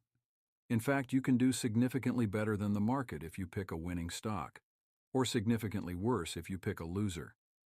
Although stocks as a whole provide generally excellent returns, individual stocks are less clear. If you invest all your money in one stock, for example, you might make a huge return, but it's also possible the company could tank and you could lose it all. Stocks have been a good way to earn significant returns over the long term, but I discourage you from picking individual stocks because it's extremely difficult to choose winning ones on your own. The tricky thing about stocks is you never know what will happen. For example, In 2005, eBay announced that it missed Wall Street's earning expectations by a penny per share. The stock immediately plunged 20%. Was it 20% less useful the next day? Of course not. In Chapter 6, I demonstrated that even professionals whose livelihoods depend on it can't predict stock returns. And remember, these are highly trained analysts who can read stock prospectuses like I can read an Indian restaurant menu flawlessly. If these experts, who devour annual reports and understand complicated balance sheets, can't beat the market, what chance do you have of picking stocks that will go up? You have very little chance. That's why individual investors like you and me should not invest in individual stocks. Instead, we'll choose funds, which are collections of stocks, and sometimes, for diversification, bonds. They let you reduce your risk and create a well-balanced portfolio that will let you sleep at night. But more on that later. Bonds. Bonds are essentially IOUs from companies or the government. Technically, bonds are longer-term investments of 10+ years, whereas CDs involve lending money to a bank. Because they're very similar, let's just call them both bonds to simplify things. If you buy a 1-year bond, it's the same as if the bank says, hey, if you lend us $100, we'll give you $103 back a year from now. The advantages of bonds are that you can choose the term, or length of time, you want the loan to last, 2 years, 5 years, 10 years, and so on, and you know exactly how much you'll get when they mature or pay out. Also, bonds, especially government bonds, are generally stable and let you decrease the risk in your portfolio. See, the only way you'd lose money on a government bond is if the government defaulted on its loans, and it doesn't do that. If it runs low on money, it just prints more of it. Now that's gangsta. In general, rich people and old people like bonds. But because bonds are such a safe, low-risk investment, the return, even on a highly rated bond, is much lower than it would be on an excellent stock. Investing in bonds also renders your money illiquid, meaning it's locked away and inaccessible for a set period of time. Technically, you can withdraw early, but you'll face severe penalties, so it's a bad idea. With these qualities, what kind of person would invest in bonds? Let's see. Extremely stable, essentially guaranteed rate of return, but relatively small returns. Who would it be? In general, rich people and old people like bonds. Old people like them because they like to know exactly how much money they're getting next month for their medication or whatever it is they need. Also, some of these grannies and grampies can't withstand the volatility of the stock market because they don't have much other income to support themselves, or they have very little time left on this earth to recover from any downturn. Rich people, on the other hand, tend to become more conservative because they have so much money. Put it this way. When you have $10,000, you want to invest aggressively to grow it because you want to make more money. But when you have $10 million, your goals switch from aggressive growth to preservation of capital. You'll accept lower investment returns in exchange for security and safety. So a guaranteed bond at 3% or 4% is attractive to a wealthy person. After all, 3% of $10 million is still a lot. Cash. In investing terms, cash is money that's sitting on the sidelines, uninvested, and earning only a little money in interest from money market accounts, which are basically high-interest savings accounts. Traditionally, cash has been the third part of a portfolio beyond stocks and bonds. You want to have totally liquid cash on hand for emergencies, and as a hedge if the market tanks. Of course, you pay a price for this security. Cash is the safest part of your portfolio, but it offers the lowest reward. If you factor inflation, you actually lose money by holding cash in most accounts. That's why I say it's traditionally been part of a portfolio. As long as you're contributing toward your savings goals, as I described in Chapter 5, you're fine. Don't worry about having a separate cash account as part of your investments. Let's keep this simple. Asset allocation. Responsible for more than 90% of your returns. If you bought all different kinds of stocks or stock funds, you'd be diversified, but still only within stocks. That's like being the hottest person in Friendship, Wisconsin. Better than not being hot, but not going to get you cast in Gossip Girl. Friendship is actually a real place. My friend grew up there, and he told me what he and his buddies used to use as a gang sign, 2 hands clasping in friendship. I mocked him endlessly for that. It is important to diversify within stocks, but it's even more important to allocate across the different asset classes, like stocks and bonds. Investing in only one category is dangerous over the long term. This is where the all-important concept of asset allocation comes into play. Remember it like this: diversification is D for going deep into a category. For example, buying different types of stocks, large cap, small cap, international, and so on. And asset allocation is AA for going across all categories, for example, stocks and bonds. 80 years of average annual returns for stock and bonds. The group at Vanguard Investment Counseling and Research recently analyzed 80 years of investment returns to help individual investors understand how to allocate their money. These numbers, which don't include inflation, give us a hint on how to maximize our investment returns. In determining where to allocate your assets, one of the most important considerations is the returns each category offers. Of course, based on the different types of investments you make, you can expect different returns. Higher risk generally equals higher potential for reward. Take a look at the chart on the next page. At first glance, it seems clear that stocks return the most. So, let's all invest there. Not so fast. Remember, higher rewards entail higher risk, so if you're loaded up on stocks and your portfolio dips 25% next year, all of a sudden you're financially immobile, eating only Triscuits, waiting to see whether your money climbs back up or you die first. Hey, it had to be said. But seriously, many of the 50 and 60-year-olds who have seen catastrophic drops in their portfolios should never have invested in all equities. Timing matters. If you're 25 years old and have dozens of years to grow your money, a portfolio made up of stock-based funds probably makes sense. But if you're older, retirement is coming up within a few decades and you'll want to tamp down your risk. I heard from tons of people in their 40s, 50s, and 60s who were rocked by the stock market's decline in 2008. I can't help but feel sorry for them. But you should learn from their mistakes. Even if the market tanks, you have control over your asset allocation. If you're older, especially if you're in your 60s for God's sake, a sizable portion of your portfolio should be in stable bonds. Bonds act as a counterweight to stocks, rising when stocks fall and reducing the overall risk of your portfolio. By investing part of your money in bonds, you reduce some of your overall risk. Sure, if that biotech stock went up 200%, you'd wish your bond money was all in the stock. But if the stock went down, you'd be glad your bonds were there as a buffer against losing everything. Although it may seem counterintuitive, your portfolio will actually have better overall performance if you add bonds to the mix.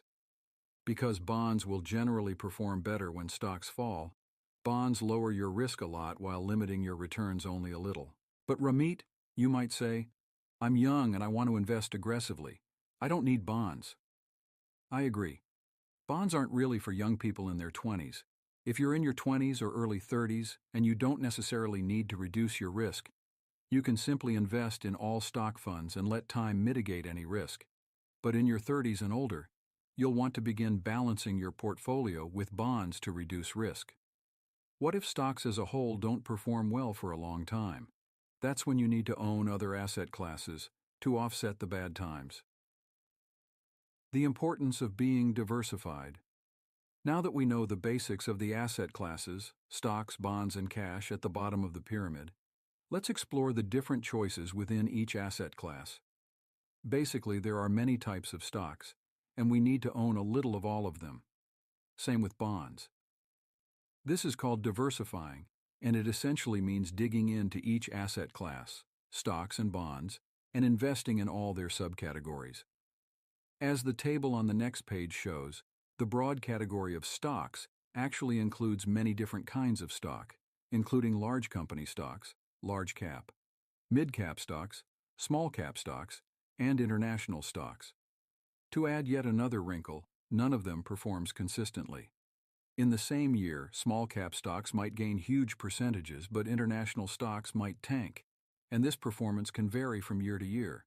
For example, William Bernstein notes, in 1998, U.S. large-cap stocks gained 28.6%, international stocks gained 20%, and REITs. Stocks and bonds have many flavors what a granny needs. Typical asset allocations by age. Here's what typical investors' asset allocations, remember that's the mix of different investments, might look like as they get older. These figures are taken from Vanguard's lifecycle funds, collections of real estate stocks, lost 17%. But in 2000, just 2 years later, U.S. large-cap stocks lost 9.10%, foreign stocks lost 14.17%, and REITs gained 31.04%. Similarly, different types of bonds offer different benefits, including rates of return and tax advantages. The fact that performance varies so much in each asset class means two things. First, if you're trying to make a quick buck off investing, you'll usually lose money because you have no idea what will happen in the near future. Anyone who tells you they do is a fool or a commission-based salesman. Second, you should own different categories of stocks and maybe bonds to balance out your portfolio. You don't want to own only U.S. small-cap stocks, for example, or funds that own only small-cap stocks. If they didn't perform well for 10 years, that would really suck. If, however, you own small-cap stocks, plus large-cap stocks, plus international stocks and more, you're effectively insured against any one area dragging you down. So, if you were to invest in stocks, you'd want to diversify, buying all different types of stocks or stock funds to have a balanced portfolio. These allocations are just general rules of thumb. Some people prefer to have 100% in stocks until they're in their 30s or 40s. Others are more conservative and want some money in bonds. But the big takeaway here is that if we're in our 20s and 30s, we can afford to be aggressive about investing in stocks and stock funds, even if they drop temporarily, because time is on our side. And honestly, if you're 25 and just starting out, your biggest danger isn't having a portfolio that's too risky. It's being lazy and overwhelmed and not doing any investing at all. That's why it's important to understand the basics but not get too wrapped up in all the variables and choices. Over time, you can manage your asset allocation to reduce risk and get a fairly predictable return on investments. 30 years from now, you're going to need to invest very differently from how you do today. That's just natural. You invest much more aggressively in your 20s than in your 50s as you get older and tell long-winded stories about yourself. So, although it seems sexy to pull out a pipe and phone in your favorite stock choices to your broker, the real work in investing comes with creating an investment plan that's appropriate for your age and comfort level with risk. All of this sounds completely reasonable. I invest more aggressively when I'm younger, and as I get older, I get more and more conservative. There's just one problem. How the hell are you actually supposed to do it? What specific investments should you choose? Should you invest in individual stocks? No. Most people stop here superficially thinking that investing is only about stocks, leading to frustration. Not surprisingly, when they try to think more deeply about this, they get confused and shut down, killing any impetus to invest, becoming destitute, and wandering around a tumbleweed-laden desert in their twilight years. Well, almost all of that. Don't let this happen to you. Let's go further up the pyramid of investing options to cover another key to investing: funds. Mutual funds. Not bad, pretty convenient, but often expensive and unreliable. The financial industry isn't stupid. Those people are ingenious at creating products to meet investor needs, or what the industry wants people to need. In 1924, mutual funds, which are just baskets filled with different types of investments, usually stocks, were invented. Instead of requiring investors to perform the Herculean task of picking individual stocks themselves, mutual funds allowed average investors to simply choose types of funds that would suit them. For example, there are large-cap, mid-cap, and small-cap mutual funds, but also mutual funds that focus on biotechnology, communication, and even Europe or Asia. Mutual funds are extremely popular because they allow you to pick one fund, which contains different stocks, and not worry about putting too many eggs in one basket, as you likely would if you bought individual stocks, monitoring prospectuses, or keeping up with industry news. The funds provide instant diversification because they hold many different stocks. Most people's first encounter with mutual funds is through their 401(k), where they choose from a bewildering array of options. You buy shares of the fund, and the fund's manager picks the stocks he thinks will yield the best return. Mutual funds are incredibly useful financial tools. Over the past 85 years, they have proven to be very popular and extremely profitable. Compared with other investments, they've been a cash cow for Wall Street. That's because in exchange for active management, having an expert choose a fund's stocks, the financial companies charge big fat fees, also known as expense ratios. These fees eat a hole in your returns and make me want to stick a steel-tipped popsicle stick in my eye. Sure, there are some low-fee funds out there, but most mutual funds have high expense ratios. Now, I don't fault the financial companies for selling mutual funds. They got average Americans to invest, and even after fees, mutual funds are an excellent investment choice compared with doing nothing. But things have changed. As we saw in Chapter 6, there are now better choices for investing. Lower cost, better performing index funds.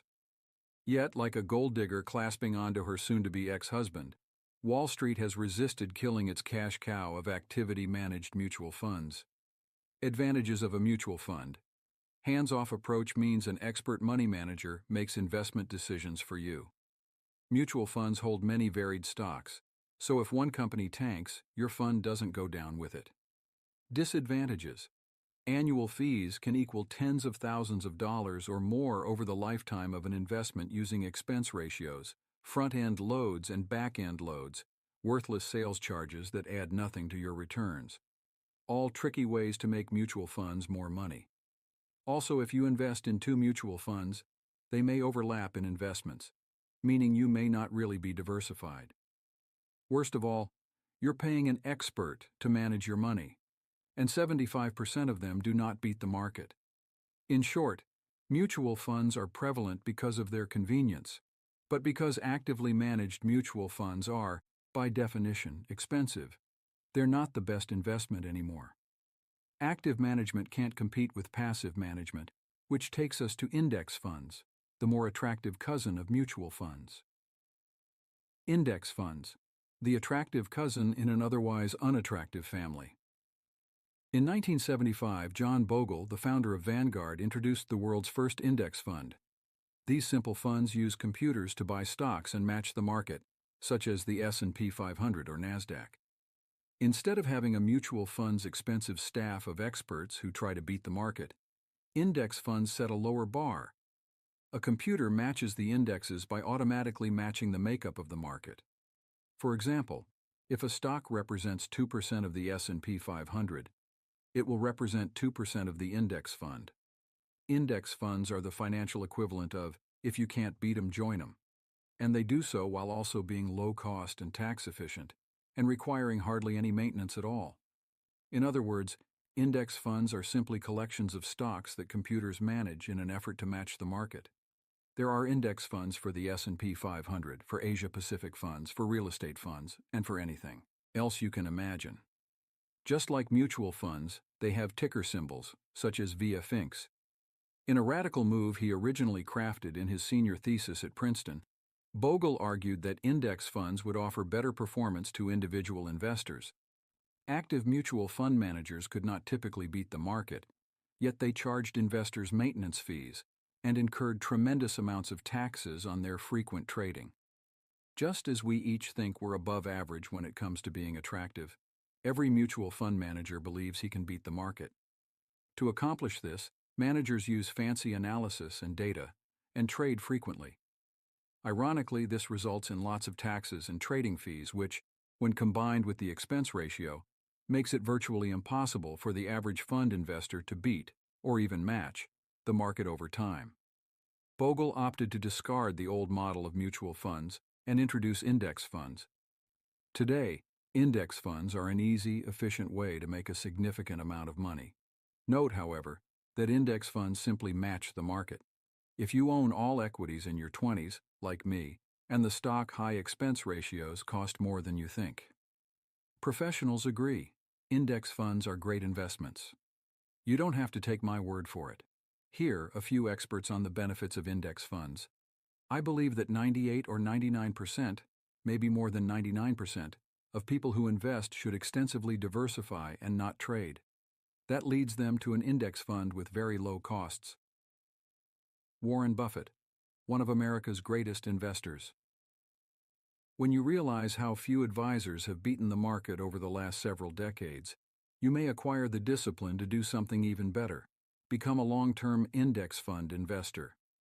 Mark Hulbert, editor of Hulbert Financial Digest. The media focuses on the temporarily winning active funds that score the more spectacular bullseyes, not index funds that score every year and accumulate less flashy, but ultimately winning scores. W. Scott Simon, author of Index Mutual Funds, Profiting from an Investment Revolution. Market drops like it has, your investments will drop, like mine and everyone else's did. Index funds reflect the market, which is going through tough times, but as history has shown, will climb back up. As a bonus for using index funds, you'll anger your friends in finance because you'll be throwing up your middle finger to their entire industry, and you'll keep their fees for yourself. Wall Street is terrified of index funds and tries to keep them under wraps with increased marketing of mutual funds and nonsense like five-star funds and TV shows that highlight action, not results. Advantages: extremely low cost, easy to maintain, and tax efficient. Disadvantages: when you're investing in index funds, you typically have to invest in multiple funds to create a comprehensive asset allocation, although owning just one is better than doing nothing. If you do purchase multiple index funds, you'll have to rebalance or adjust your investments to maintain your target asset allocation regularly, usually every 12 to 18 months. Each fund typically requires a minimum investment, although this is often waived with automatic monthly investments. Okay, so index funds are clearly far superior to buying either individual stocks and bonds or mutual funds. With their low fees, they are a great choice if you want to create and control the exact makeup of your portfolio. But what if you're one of those people who knows you'll just never get around to doing the necessary research to figure out an appropriate asset allocation and which index funds to buy? Let's be honest, most people don't want to construct a diversified portfolio, and they certainly don't want to rebalance and monitor their funds, even if it's just once a year. If you fall into this group, there is the option at the very top of the investment pyramid. It's an investment option that's drop-dead easy: life cycle funds. Life cycle funds. Investing the easy way. Whether you're just arriving here direct from page 165, or you've read through the basics of investing and decided you want to take the easy way after all, no problem. Life cycle funds are the easiest investment choice you'll ever need to make. Life cycle funds, also known as target date funds, are my favorite investment of all because they embody the 85% solution. Not exactly perfect, but easy enough for anyone to get started. And they work just fine. Life cycle funds are simple funds that automatically diversify your investments for you based on age. Instead of having to rebalance stocks and bonds, life cycle funds do it for you. If more Americans owned life cycle funds, for example, far fewer retirees would have seen precipitous drops in their retirement accounts, because the life cycle funds would have automatically changed to a more conservative asset allocation as they approached their golden years.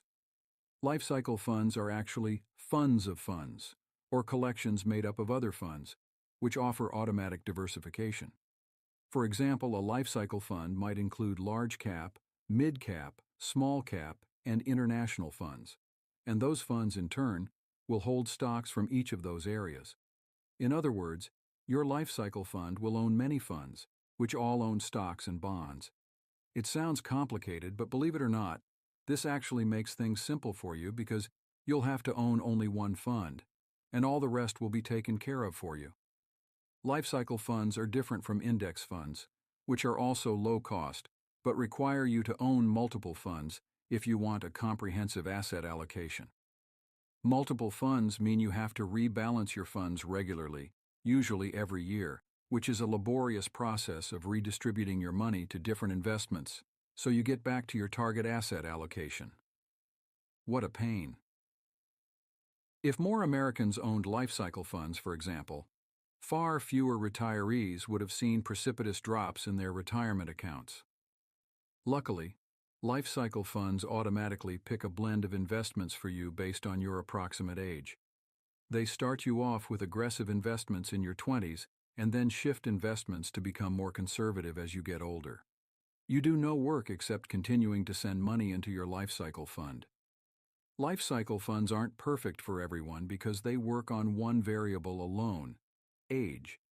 Everyone has different investment needs, and these funds aren't particularly tailored to your individual situation.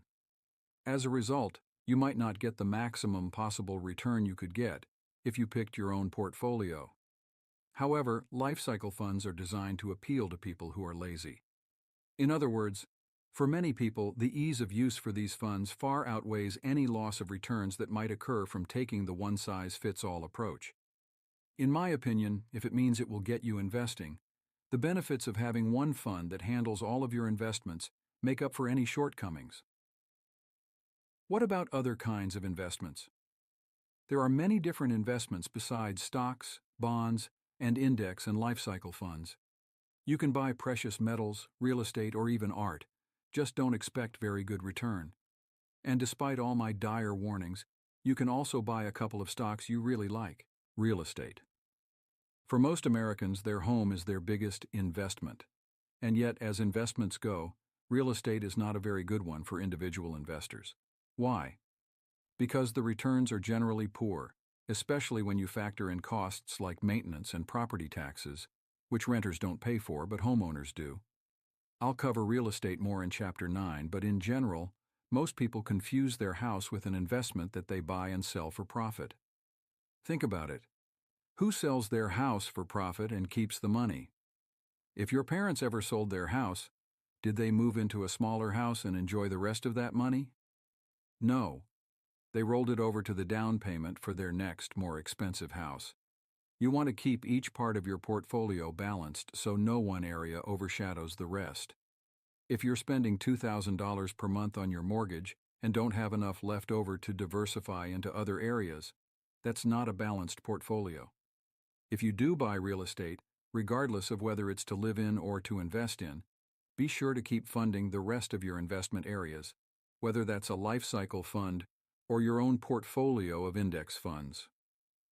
Art. A 1998 study at New York University produced some surprising results about art as investment. It showed that art is reliable, profitable, fine art returned 10.4%, and an effective hedge against portfolio volatility. However, by choosing particular art pieces as investment, you're doing essentially the same thing as trying to predict winning stocks. And after reading Chapter 6, you know how difficult that is to do. In aggregate, art investments may be quite profitable, but the trick is choosing which individual pieces will appreciate. And as you can imagine, that isn't easy. High risk, high potential for reward investments. Life isn't just about life cycle funds and index funds. Lots of people understand that, logically, they should create a well-diversified portfolio of low-cost funds, but they also want to have fun investing. If you feel this way, sure, use a small part of your portfolio for high-risk investing, but treat it as fun money, not as money you need. I set aside about 10% of my portfolio for fun money, which includes particular stocks I like, know, and use, companies like Amazon.com that focus on customer service, which I believe drives shareholder value, sector funds that let me focus on particular industries. I own an index fund that focuses on healthcare, and even angel investing, which is personal venture capital investing for private, ultra-early stage companies.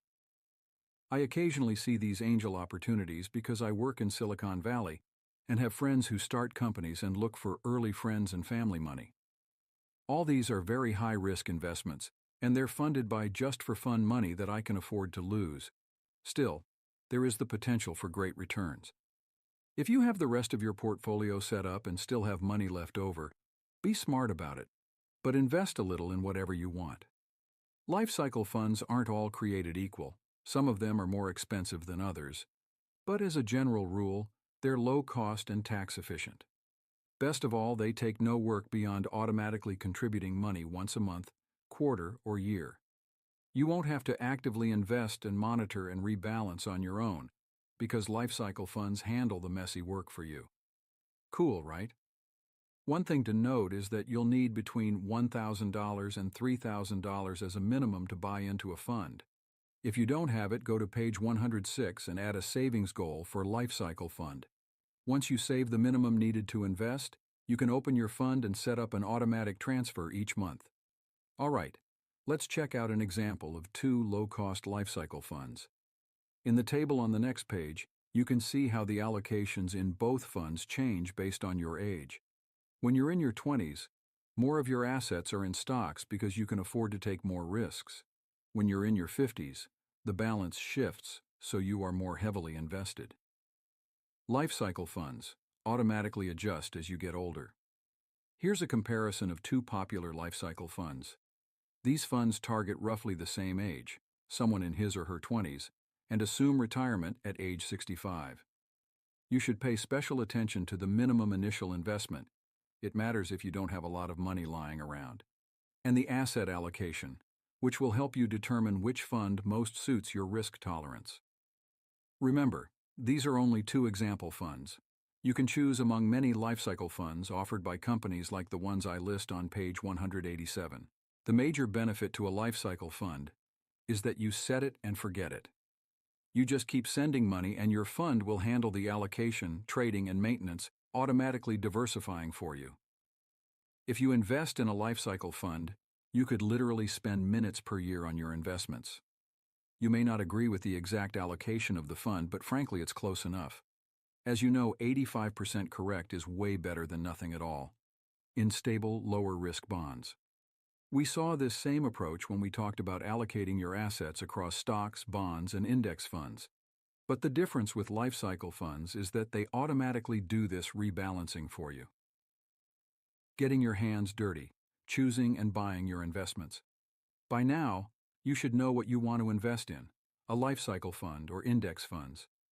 If you're even considering buying individual stocks because you think you can beat the market or it's sexier, I want you to take all your money, put it in a big Ziploc bag along with this book, and light it on fire. Just save the middleman. If you don't want to spend 1 billion years managing your money, and you're satisfied with the 85% solution of investing in a convenient fund that's good enough and will free you up to live your life and do what you love, then go for a life cycle fund. If you're more of a personal finance geek, are willing to spend some time on your finances, and want more control, then choose index funds. Whichever category you fall into, you'll want to figure out exactly what to invest in. Let's get started. The investment most Americans have. Your 401(k). As we discussed in Chapter 3, if you get a 401(k) match from your employer, you need to pay into in your 401(k) before you do any other investing. If your employer doesn't offer a 401(k) match, skip to the Roth IRA section on the next page. You should have already set up your 401(k). But now it's time to focus on how you allocate the money you're investing in it. If you had to pick funds when you opened your account, you can always go back in and change your allocation. Just ask your human resources person for the proper form, or better yet, change it on your 401(k) website. You know how I love reducing choice to get people to take action? Well, the companies that offer 401(k)s take this to an extreme. They offer a few investment funds for you to choose from. Usually the options are called something like aggressive investments, which will be a fund of mostly stocks, balanced investments. This fund will contain stocks and bonds, and conservative investments, a more conservative mix of mostly bonds. If you're not sure what the different choices mean, ask your HR representative for a sheet describing the differences in funds. Note, stay away from money market funds, which is just another way of saying your money is sitting uninvested in cash. You want to get your money working for you. As a young person, I encourage you to pick the most aggressive fund they offer that you're comfortable with. As you know, the more aggressive you are when younger, the more money you'll likely have later. This is especially important for a 401(k), which is an ultra-long-term investment account. Depending on what company your employer uses to administer your 401(k), your fund options may be a little pricey in terms of expense ratios. I consider anything over 0.75% expensive. But on balance, you're getting huge tax advantages and employer match benefits. So it's worth it to invest in these funds, even if they aren't perfect. Investing using your Roth IRA. After your 401k match, the next best place to invest is your Roth IRA. I'm sure I don't need to remind you that in addition to accruing earnings tax-free, one of the primary benefits of Roth IRAs is the flexibility of choosing any funds you want. When you send money to your Roth IRA account, it just sits there. You'll need to invest the money to start making good returns. The easiest investment is a life cycle fund. You can just buy it, set up automatic monthly contributions, and forget about it. If you really want more control, you can pick individual index funds instead of life cycle funds, which I'll discuss on page 188. The Rule of 72. The Rule of 72 is a fast trick you can do to figure out how long it will take to double your money. Here's how it works. Divide the number 72 by the return rate you're getting, and you'll have the number of years you must invest in order to double your money. For the math geeks among us, here's the equation. 72 return rate equals number of years. For example, if you're getting a 10% interest rate from an index fund, it would take you approximately 7 years, 72, 10, to double your money. In other words, if you invested $5,000 today, let it sit there, and earned a 10% return, you'd have $10,000 in about 7 years. And it doubles from there too. Of course, you could have even more by adding a small amount every month using the power of compounding. Choosing a life cycle fund for your Roth IRA. Two companies with popular life cycle funds are Vanguard and T. Rowe Price, both of which are great. Vanguard's Target Date 2045 fund, that is, assuming you'll retire around 65, your target date of retirement will be somewhere around 2045, has a very low 0.19% expense ratio. The minimum investment to get started is $3,000, and you can set up monthly recurring contributions of at least $100 each. Note, Vanguard also charges a $30 annual account maintenance fee, which you can get waived by signing up at Vanguard.com and getting your account notifications by email instead of snail mail. The T. Rowe Price Retirement 2045 fund has an expense ratio of 0.74%, which is costlier than Vanguard, but still a fair price. One advantage is that the fund requires only a $1,000 minimum to invest if you're doing it within a Roth IRA. Other popular companies with life cycle funds include Schwab, Fidelity, and TAA-CREF. Check their websites or call them up. See page 87 for some contact information. You want to look for life cycle funds, which may also be called target date retirement funds. Note, those target dates are just a suggestion. You can choose any life cycle fund, depending on your age and risk tolerance. So if you're 25 and pretty risk-averse, you can pick a fund designed for someone older, which will give you a more conservative asset allocation. Buying into your life cycle fund. Now that you've identified a life cycle fund to invest in, actually buying it is an easy process. Log into your Roth IRA, which you opened in Chapter 3. Your login information should be handy if you followed my tip on page 88. You'll need to have at least enough cash in it to cover the minimum investment of the fund, which is often between $1,000 and $3,000.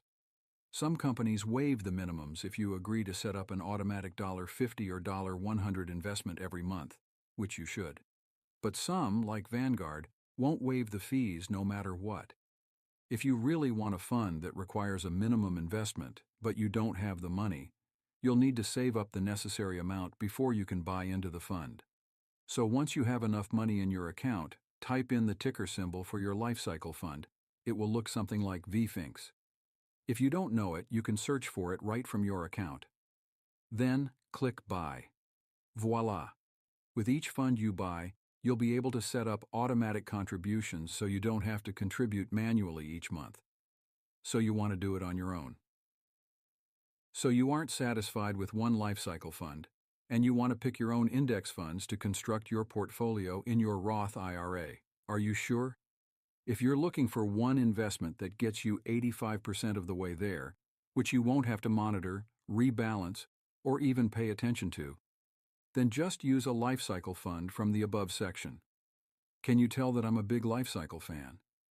Remember, most people who try to manage their own portfolios fail at even matching the market. They fail because they sell at the first sign of trouble, or because they buy and sell too often, thereby diminishing their returns with taxes and trading fees.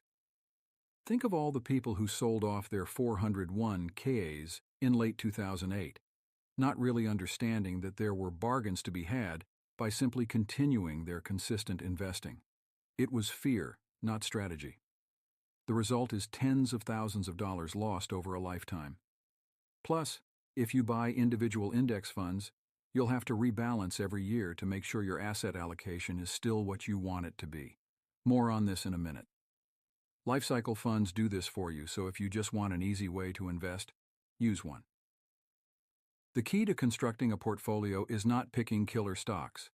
It's figuring out a balanced asset allocation that will let you ride out storms and slowly grow over time. But if you want more control over your investments, and you just know you're disciplined enough to withstand market dips and to take the time to rebalance your asset allocation at least once a year, then choosing your own portfolio of index funds is the right choice for you. All right, let's do this. If you've read this far, I guess my warnings and harassment didn't dissuade you from building your own portfolio. If I can't scare you, I might as well help you. As we discussed earlier, the key to constructing a portfolio is not picking killer stocks. It's figuring out a balanced asset allocation that will let you ride out storms and slowly grow over time to gargantuan proportions. To illustrate how to allocate and diversify your portfolio, we're going to use David Swenson's recommendation as a model. Swenson is pretty much the Warren G of money management. He runs Yale's fabled endowment, and for more than 20 years he has generated an astonishing 16.3% annualized return, whereas most managers can't even beat 8%. That means he has doubled Yale's money every 4.5 years from 1985 to today. Best of all, Swenson is a genuinely good guy. He could be making hundreds of millions each year running his own fund on Wall Street, but he chooses to stay at Yale, making just over $1 million per year because he loves academia. When I see colleagues of mine leave universities to do essentially the same thing they were doing but to get paid more, I am disappointed because there is a sense of mission, he said. I love this guy. Anyway, Swenson suggests allocating your money in the following way. The Swenson model of asset allocation: 30%. Domestic equities, U.S. stock funds, including small, mid, and large cap stocks, 15%. Developed world international equities, funds from developed foreign countries, including the United Kingdom, Germany, and France, 5%. Emerging market equities, funds from developing foreign countries such as China, India, and Brazil. These are riskier than developed world equities, so don't go off buying these to fill 95% of your portfolio. 20%, real estate funds, also known as REITs, short for Real Estate Investment Trust.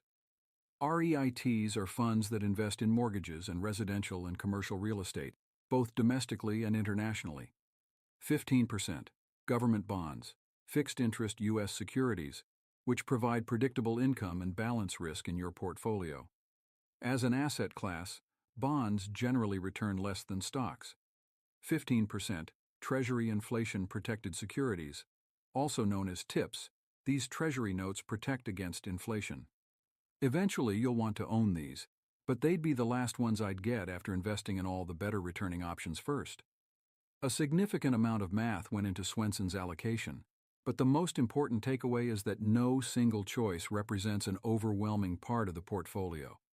As illustrated by the tech bubble of 2001 and the real estate crash of 2007, any sector can drop at any time.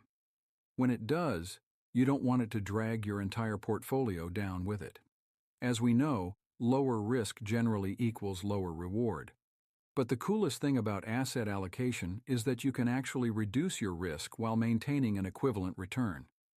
Swenson's theories are great, but how do we make them real and pick funds that match his suggestions? By picking a portfolio of low-cost funds, that's how.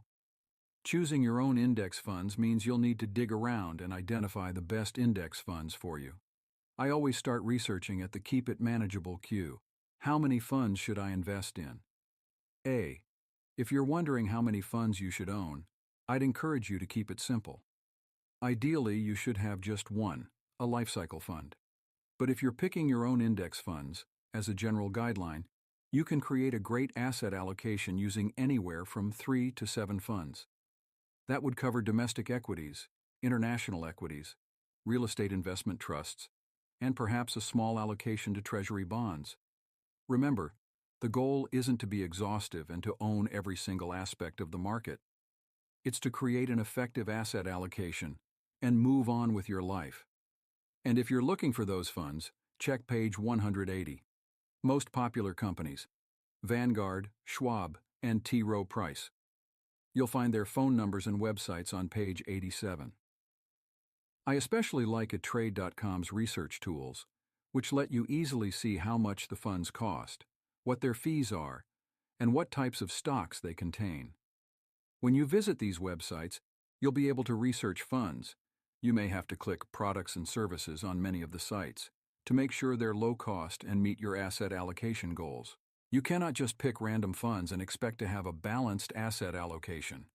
The first thing you want to do when picking index funds is to minimize fees. Look for the management fees, expense ratios, to be low, around 0.2%, and you'll be fine. Really, anything lower than 0.75% is okay. Most of the index funds at Vanguard, T. Rowe Price, and Fidelity offer excellent value. Remember, expense ratios are one of the few things you can control, and higher fees cost you dearly. And they just put money in Wall Street's pocket. See the chart on page 157 for a comparison of how these fees can affect you. Second, you want to make sure the fund fits into your asset allocation. After all, the reason you're choosing your own index funds is to have more control over your investments. Use David Swenson's model as a baseline and tweak as necessary if you want to exclude certain funds or prioritize which are important to you.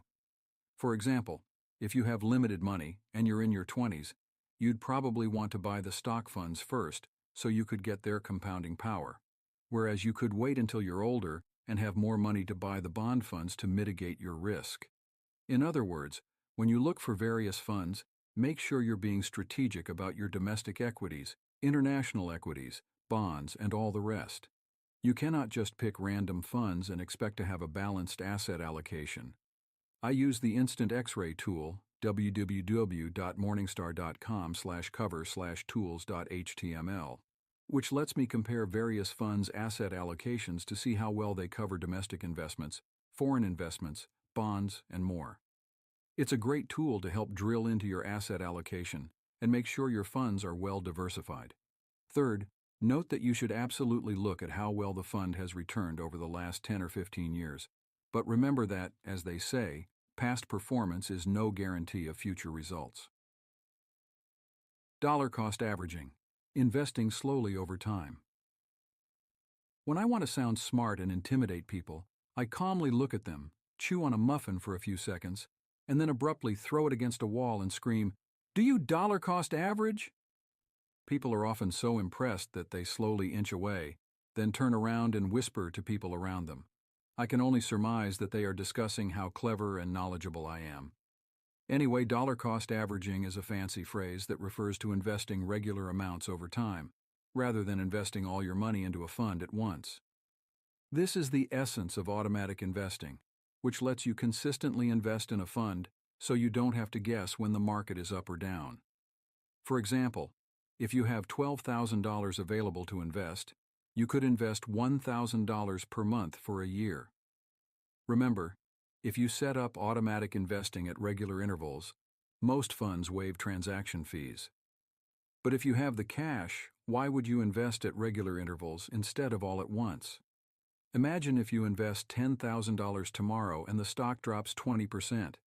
At $8,000, it will need to increase 25%, not 20%, to get back to $10,000. By investing over time, you hedge against any drops in the price. And if your fund does drop, you'll pick up shares at a discount price. In other words, by investing over a regular period of time, you don't try to time the market. Instead, you use time to your advantage. This can all be automated, of course. In Chapter 5, we covered your automatic infrastructure. To set up automatic investing, Configure your investment accounts to automatically transfer money in from your checking account each month. See page 131 for details. To make this a little easier, when you click Products and Services on most sites, you'll be able to find a fund screener that will let you add search filters like International Index Funds with an expense ratio of less than 0.75% to find funds that fit your criteria. Remember, this isn't simple. Creating your own portfolio takes significant research. As an example of what you might end up with, here's a sample portfolio made of all Vanguard funds. Stocks, equities, 30%. Total Market Index Equities, VTSMX, 20%. Total International Stock Index Equities, VGTSX, 20%. REIT Index Equities, VGSX. Bonds, 5%. U.S. Treasury Bond Index Bonds, VFIX, 5%. Vanguard Intermediate Term Treasury Fund, VFIX, 5%. Vanguard Long-Term Treasury Fund, VUSTIX, 15%. TIPS Bond Index Bonds, VIPX. These are just a few of the literally thousands of index funds that exist. You can be flexible with the funds. If you want to be more or less aggressive, you can change the allocation to match your risk tolerance. For example, if you look at those funds and say, "Man, I'll never get around to owning 7 funds," then be realistic with yourself. Maybe you want to buy the stock funds, but just one bond fund for now. Maybe you don't need to think about tips yet. Pick the number of funds that will let you get started, realizing that you can adjust it later on to get a balanced asset allocation. Spend time identifying the funds that will help you build a full, balanced asset allocation over time. You don't need to get all 7 funds listed above. Even one is better than nothing. But you should have a list of funds that you'll eventually buy to round out your allocation. Buying into individual index funds. Once you've got a list of index funds you want to own in your portfolio, usually 3 to 7 funds, start buying them one by one. If you can afford to buy into all the funds at once, go for it. But most people can't do this, since the minimum for each fund is between $1,000 and $3,000. Just like with a life cycle fund, you want to set a savings goal to accumulate enough to pay for the minimum of the first fund. Then you'll buy that fund, continue investing a small amount in it, and set a new savings goal to get the next fund. Investing isn't a race. You don't need a perfect asset allocation tomorrow. Here's how to handle buying multiple index funds over time. Let's say you check your conscious spending plan from Chapter 4, and it allows you to invest $500 per month after contributing to your 401(k). Assuming all of your funds have a $1,000 minimum, you'd set a savings goal of $1,000 for Index Fund 1 and save for 2 months. Once you accumulated enough to cover the minimum, transfer that $1,000 from savings to your investment account and buy the fund. Now, set up a contribution of $100 per month to the fund you just bought. $50 or $100 is usually the minimum amount you can automatically contribute. Then take the remaining $400 per month set aside for investing. $500 total minus the $100 you're investing in Index Fund 1, and start another savings goal toward Index Fund 2. Once you've saved enough, buy Index Fund 2. Repeat this process as necessary. Sure, it may take a few years to get to the point where you own all the index funds you need, but remember you're taking a 40 or 50-year outlook on investing. It's not about the short term. This is the cost of constructing your own perfect portfolio. Investing isn't a race. You don't need a perfect asset allocation tomorrow. Note, once you own all the funds you need, you can split the money across funds according to your asset allocation. But don't just split it evenly. Remember, your asset allocation determines how much money you invest in different areas. For example, if you have $250 per month and you buy 7 index funds, the average person who knows nothing, that is most people, would split the money 7 ways and send $35 to each. That's wrong. Depending on your asset allocation, you'd send more or less money to various funds using this calculation. Your monthly total amount of investing money. X, percentage of asset allocation for a particular investment, equals sign, amount you'll invest there. For example, if you're investing $1,000 per month and your Swenson allocation recommends 30% for domestic equities, you'd calculate $1,000 X 0.3 equals sign $300 toward your domestic equity fund. Repeat for all other funds in your portfolio. Finally, if you opt for investing in your own index funds, you'll have to rebalance about once a year, which will keep your funds in line with your target asset allocation. I'll cover that in the next chapter. How to Wrestle with a Bear and Win. Why I'm Not Worried About the Economy by J.D. Roth of www.getrichslowly.org. As I write this, the U.S. is in the midst of a financial crisis. The stock market has dropped more than 22% in the past 2 weeks. It's down 36% for the year. People are panicked. They're pulling money out of mutual funds at record rates. $46 billion last week alone. I'm not one of them. In fact, I just made the largest investment of my life, moving $46,000 in my 401k from cash into a Fidelity index fund. Am I scared? You bet. $46,000 is a hell of a lot of money. But I'm taking my cues from Warren Buffett, the world's richest man, who in 2004 gave this advice: be fearful when others are greedy and greedy when others are fearful. Or to put it in more familiar terms, buy low, sell high. I think the market is low right now, so I've made a lump sum investment, but buying low can be intimidating. Suppose the markets never go back up. Nobody wants to wrestle with a bear. I'm taking a risk by attacking the beast head on. Moves like this don't bother me as much as they might bother other people, my wife for example, because my risk tolerance is high. I have 20 or 30 years to go before retirement. That's 2 or 3 decades to recover from any further market drops. Risk and reward go hand in hand. The historically high returns of the stock market are impossible without risk.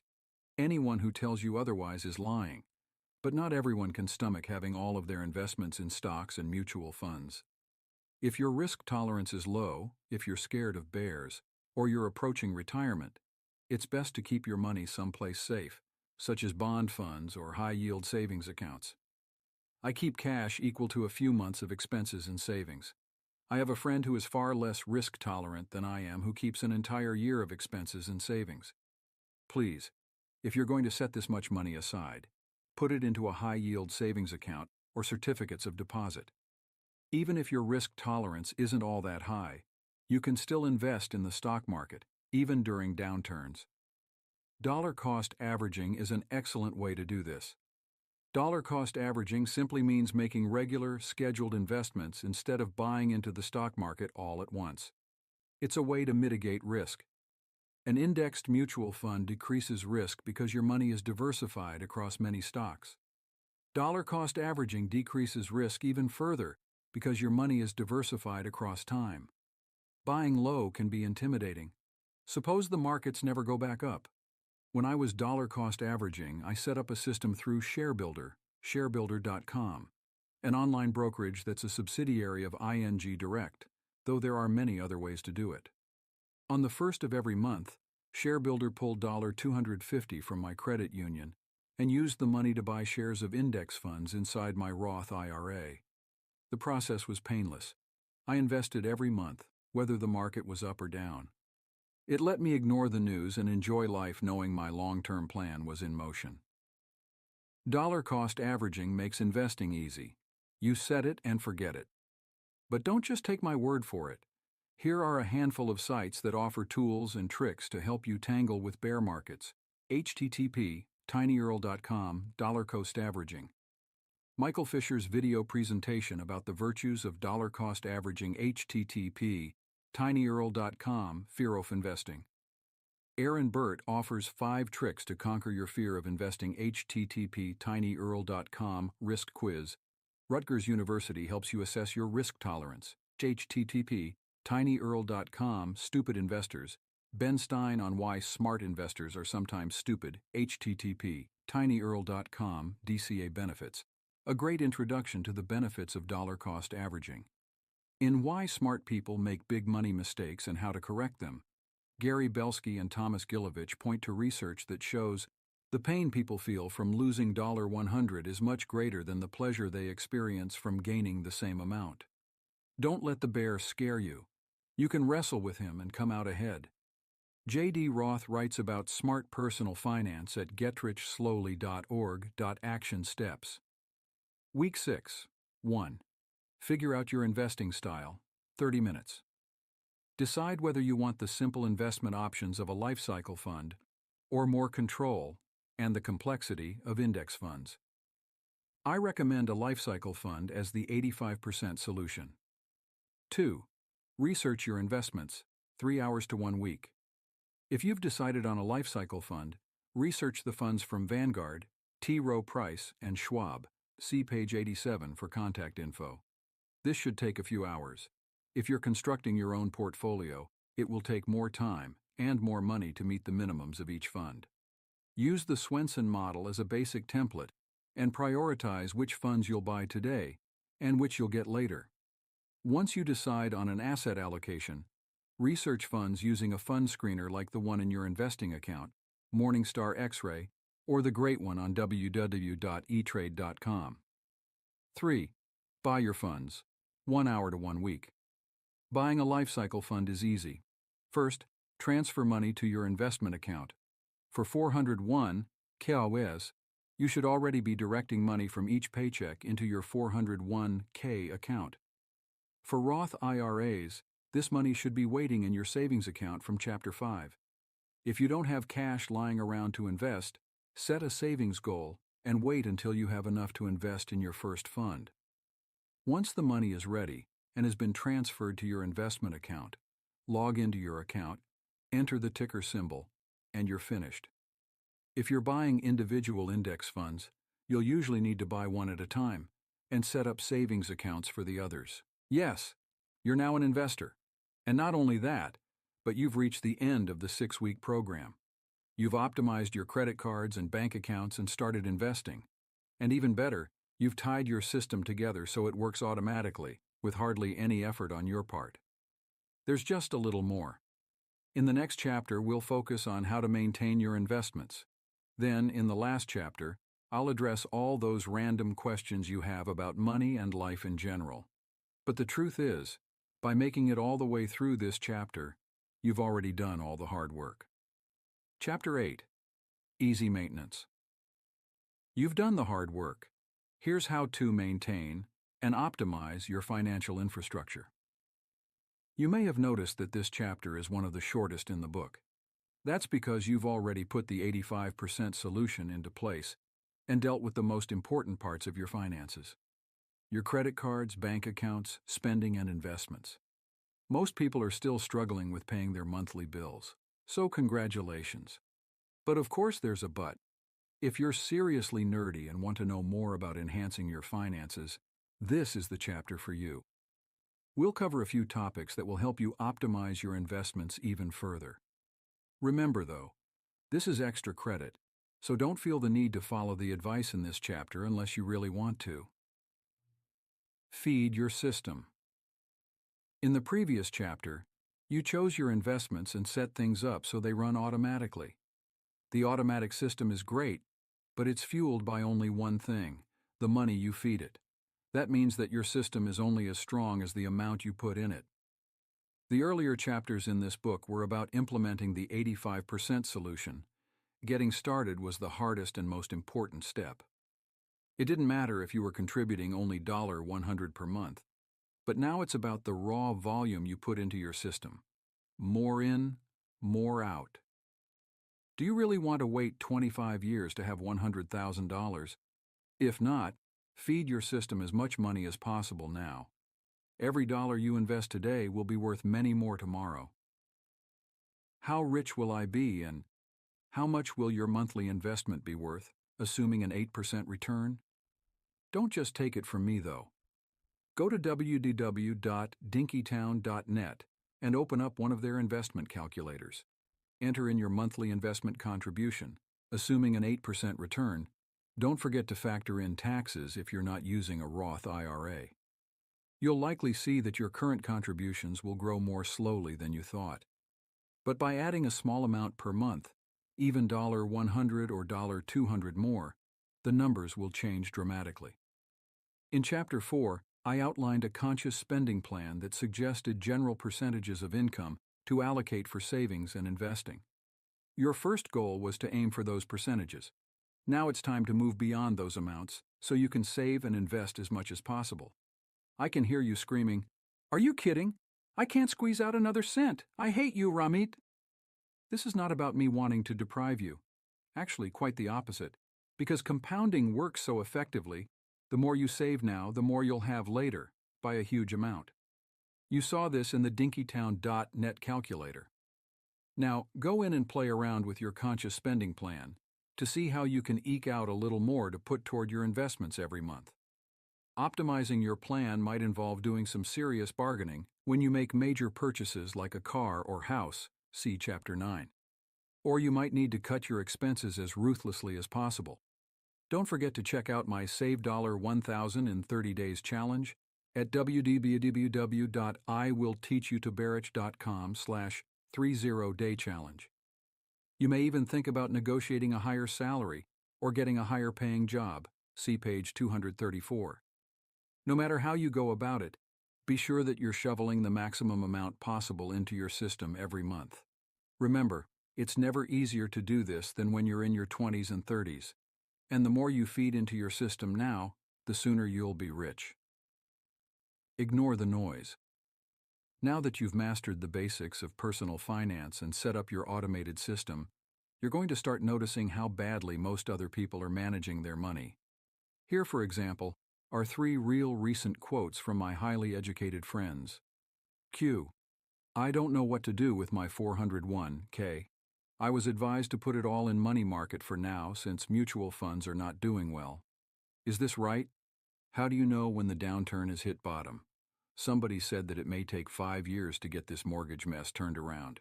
My response: the day-to-day movements of the market shouldn't concern you. If you have a long time horizon, you're automatically investing each month.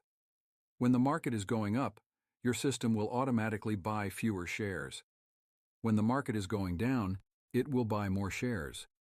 Over time, you'll do far better than speculators who try to predict where the market will go. Q. Forget index funds. I made a 67% return with my Russian mutual fund last year, and that's after fees. My response: it doesn't matter what happened last year, it matters what happens in the next 10 to 20 years. Plus, if a fund goes up, it can also go down. That's why asset allocation is more important and less risky than a superstar fund. Q. Dude, you're wasting your money on renting in San Francisco. Why don't you buy a house? My response: renting is actually an excellent decision in certain markets, and real estate is generally a poor financial investment, which I cover on page 250. Look, you've decided on automatic investing because it's a simple, low-cost way of investing. You've seen the research indicating that it beats traditional fund managers. And yet every time your friends ask you one of those questions or you see a report about the plunging stock market, you'll be tempted to change your investing style. Buy that tech company's stock. Sell oil, it's no good. The sky is falling. This is especially true in tumultuous times, like during the global financial crisis of 2008. One day the market dropped 700 points. The next week it soared 900 points. As a result, the pundits were out in full force, making all sorts of absurd claims. The volatility spooked people, and ordinary Americans started withdrawing from the market. For most people, fear guides their investment decisions.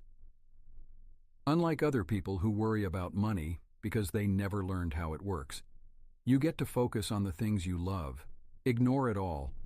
As I discussed in Chapter 6, the benefit of automatic investing is that you don't have to focus on these heart-pounding stock reports from pundits and magazines every day. Unlike other people who will clasp their hands and worry about money because they never took a couple of hours to learn how it works, you get to focus on the things you love: hanging out with friends, visiting your family, traveling, or whatever you want to do. Ignore the noise. Force yourself to resist logging into your investment account more than once a month. That's it. If you've set up your asset allocation and are consistently funding it, stick to your guns. You're investing for the long term, and when you look back, day-to-day changes, even the cataclysmic plunges of 2008, will seem like minor blips, which they are. Rebalancing your investments. If you have a diversified portfolio, some of your investments, such as international stocks, may outperform others. To keep your asset allocation on track, you'll want to rebalance once a year so your international stocks don't become a larger part of your portfolio than you intended. Think of your investment portfolio like your backyard.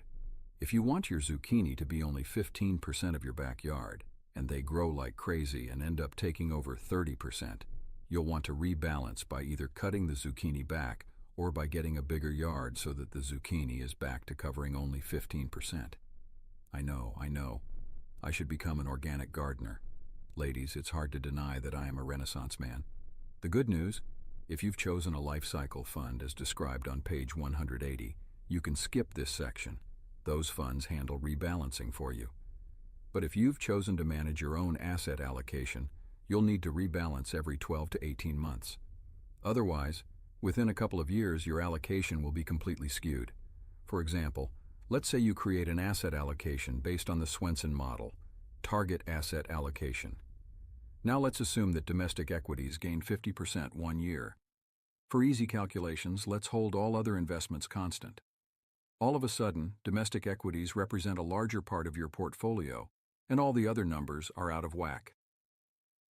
Allocation after domestic equities. Jump 50%. Although it's great that one of your investment areas is performing well, you want to keep your allocation in check, so one sector isn't disproportionately larger or smaller than the others. Rebalancing your portfolio will make sure your assets remain allocated properly and protect you from being vulnerable to one specific sector's ups and downs. The best way to rebalance is to plow more money into the other areas until your asset allocation is back on track. How? Assuming your domestic equities now represent 45% of your asset allocation, but should actually be only 30%, stop sending money there temporarily and redistribute that 30% of your investment contribution evenly over the rest of your investment categories. You can do this by pausing your automatic investment to particular funds from within your investment account. Log into your account, find the fund that's out of whack with your initial asset allocation, and stop your automatic contributions. Don't worry, you can resume automatic payments at any time. In other words, stop investing in the outperforming area and grow the other areas of your portfolio until your allocation is back in line with your goals. Check out the chart on the next page to see how it works. As you can see, in this case, after 8 months, you're back on target, more or less, and can go back to your original allocations. Note, there's another way to rebalance, but I don't like doing it. You can rebalance by selling the outperforming equities and plowing the money into other areas to bring the allocation back under control. I hate selling because it involves trading fees, paperwork, and thinking, so I don't recommend this. Don't forget to set a calendar reminder to resume your automatic payments. With 2 minutes of math, which you may consider torture, unless you're Asian, you can know exactly when to resume your payments. If, on the other hand, one of your funds has lost money, that will also knock your asset allocation out of whack. In this case, you can pause the other funds and add money to the loser until it returns to where it should be in your portfolio. To keep the math simple, I recommend the Portfolio Allocator at www.morningstar.com to help guide your rebalancing. And remember, if you've invested in a life cycle fund, see page 180, this will be automatically taken care of for you. Yet another reason I like them. Stop worrying about taxes and the 85% solution for handling them. People worry about taxes too much, and they make all kinds of bad decisions to avoid them. Listen to me. You pay taxes only if you make money. If you're paying 30% in taxes on something, it means you made 70% elsewhere. So do not freak out about taxes. Plus, it's your damn civic duty. Want to complain about taxes? Go take a ride on a road anywhere in Africa or Southeast Asia. After 2 hours of bouncing in the back of a rickshaw, the top of your skull will be permanently dented, and you'll look like a coal worker from the Titanic. So give me a break, pay your taxes, do your civic duty. Managing Asset Allocation with Multiple Accounts and Minimal Effort by Nickel of www.5centnickel.com. Investment experts have argued for years that asset allocation is one of the most important factors in determining your success as an investor. In other words, picking the proper mix of investment types in the proper proportions is the key to maximizing your returns while minimizing your risk. While entire books have been written about how to determine a proper allocation, much less attention has been paid to the ins and outs of maintaining this balance, especially when you, and perhaps a spouse, are managing multiple investment accounts. Consider the case of a married couple with a taxable investment account, 2 Roth IRAs, and 2 401k accounts. Even with a relatively simple allocation of X% in domestic stocks, Y% in international stocks, and Z% in bonds, maintaining the proper allocation can get complicated. If you've chosen a life cycle fund, none of this is really relevant, since you can just choose the same fund in all of your accounts. But if you're handling your own asset allocation, how do you keep managing multiple investments simple? The one-pot solution. The solution is simple. Treat all of your accounts as one big pot of money. Instead of trying to hit the proper X/Y/Z allocation in each account, shoot for maintaining that allocation overall. In order to make this work with the least effort possible, keep one account as your variable account and make the others static. The variable account will contain a mix of different funds, which you can rebalance based on your target asset allocation. The static accounts will each contain a single type of investment, whether it's domestic equities, international equities, or bonds. For example, your Roth IRA could contain a few different funds and would be the variable account, while your wife's 401k could become a static account, which you'd only use to buy domestic equities. If you need to rebalance your overall portfolio, log into your variable account and make changes. For example, if your international equities have grown faster than your other investments and are now disproportionately higher than you want, log into your variable account and exchange some of your international holdings into domestic stocks and/or bonds. Alternatively, you can change your ongoing contributions to put the international funds on pause until things even out. So how should you decide which assets go where? I have several guiding principles. First and foremost, tax inefficient, that is, income-generating assets such as bonds should go into a tax-advantaged account like an IRA or 401k.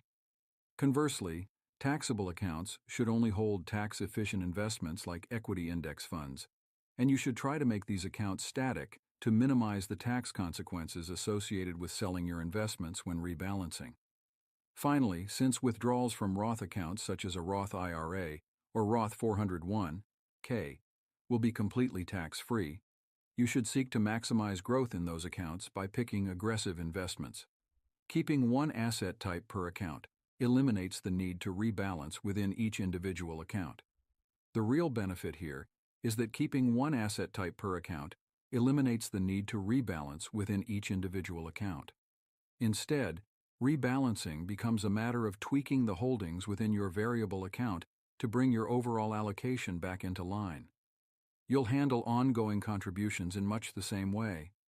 All contributions made into a static account go directly into its chosen asset class. For instance, all contributions into a 100% bond account would go to purchase bonds, and so on. You can then balance out your contributions across your variable account so that your total contributions are in proportion with the desired X/Y/Z mix. The downside.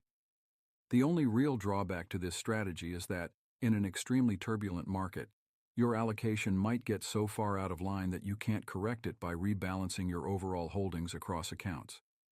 For example, in the latter half of 2008, stocks dropped dramatically.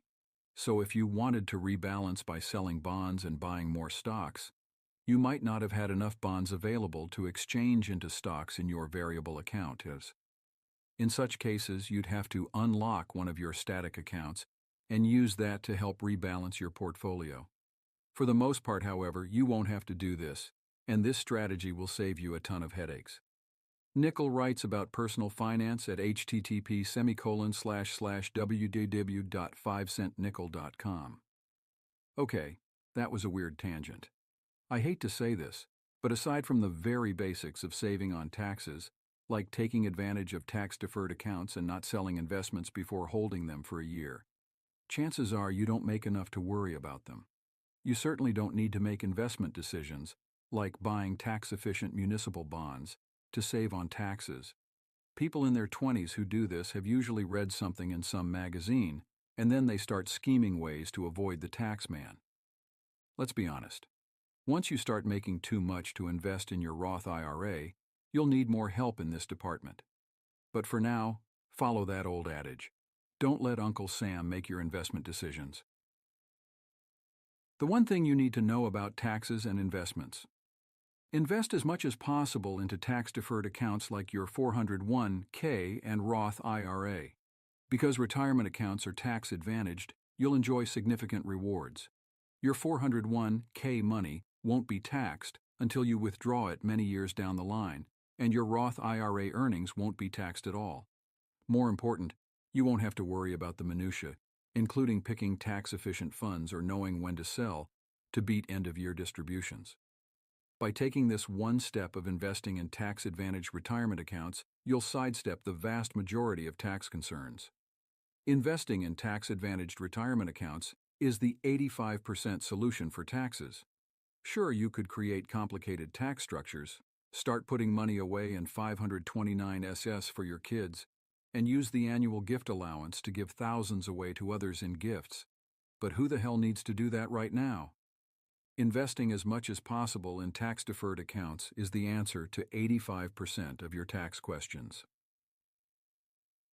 Why you should think twice about selling. In general, anytime you sell your investments, you'll be eligible to pay taxes when April 15th rolls around. The government has created incentives for long-term investing. If you sell an investment that you've held for less than a year, you'll be subject to ordinary income tax, which is usually 25 to 35%. Most people who buy a stock and make $10,000 in 9 months and stupidly decide to sell it really pocket only $7,500. If, however, you hold your investment for more than a year, you'll pay only a capital gains tax, which in most cases is currently 15%. Depending on your income, it could even be less. This is a strong incentive to buy and hold for the long term. In the above example of a $10,000 gain, if you sold it after 1 year and were taxed at 15%, you'd pocket $8,500. Here's the trick. If you've invested within a tax-advantaged retirement account, you don't have to pay taxes in the year that you sell your investment.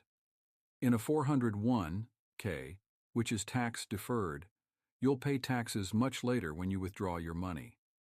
In a Roth IRA, by contrast, you've already paid taxes on the money you contribute, so when you withdraw, you won't pay taxes at all. Since you presumably made a good investment, why not hold it for the long term? In Chapter 6, we covered how people can't time the market. In Chapter 3, I showed you how buy and hold investing produces dramatically higher returns than frequent trading.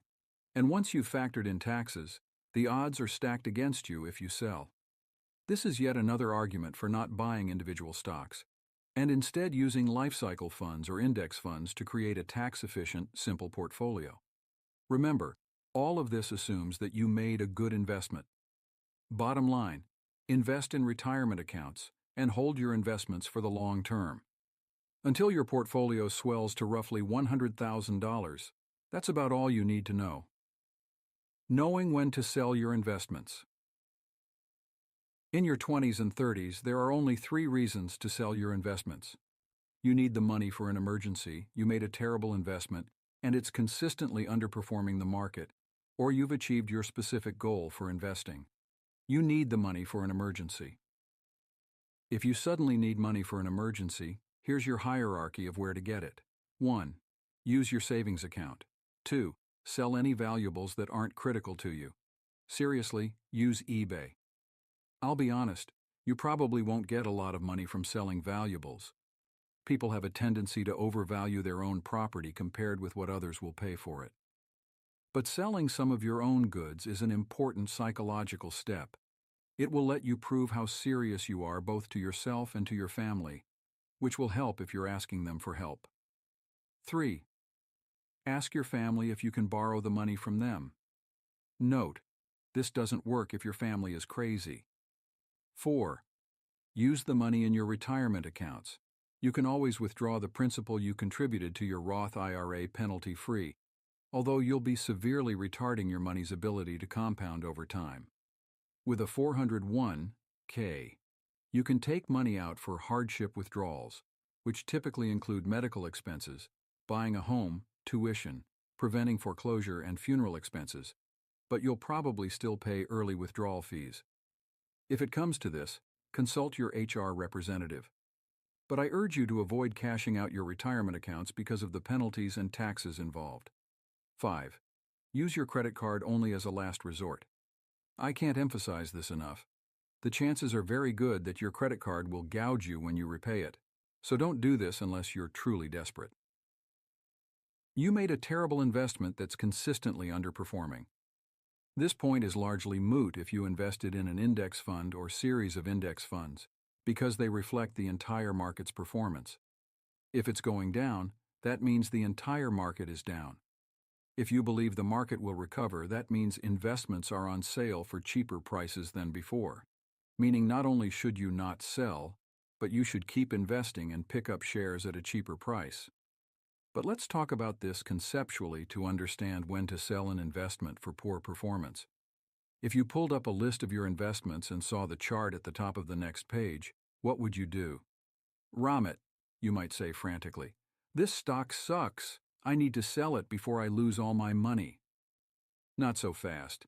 You have to look at the context before you decide what to do. For example, knowing that the example is a consumer goods stock, how is the rest of the consumer goods industry doing?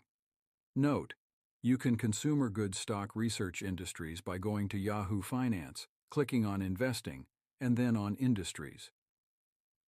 By looking at the stock and the surrounding industry, see chart below, you see that the entire industry is in decline.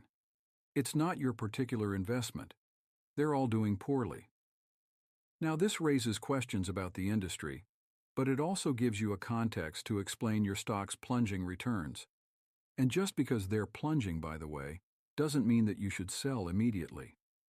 All industries experience declines at one time or another. In fact, looking at the chart below, I'd dig in more to see what was happening with the industry. Is it still viable? Are there competitors? Consumer Goods Industry Index. Replacing it. For example, if you own shares in a company that's producing cassette-playing Walkmans, chances are that business is not coming back. From looking at the above chart, it appears that the stock is performing in line with the rest of the industry.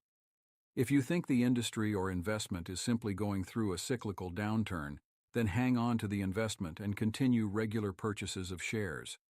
If, however, you think the industry won't recover, you may want to sell the investment.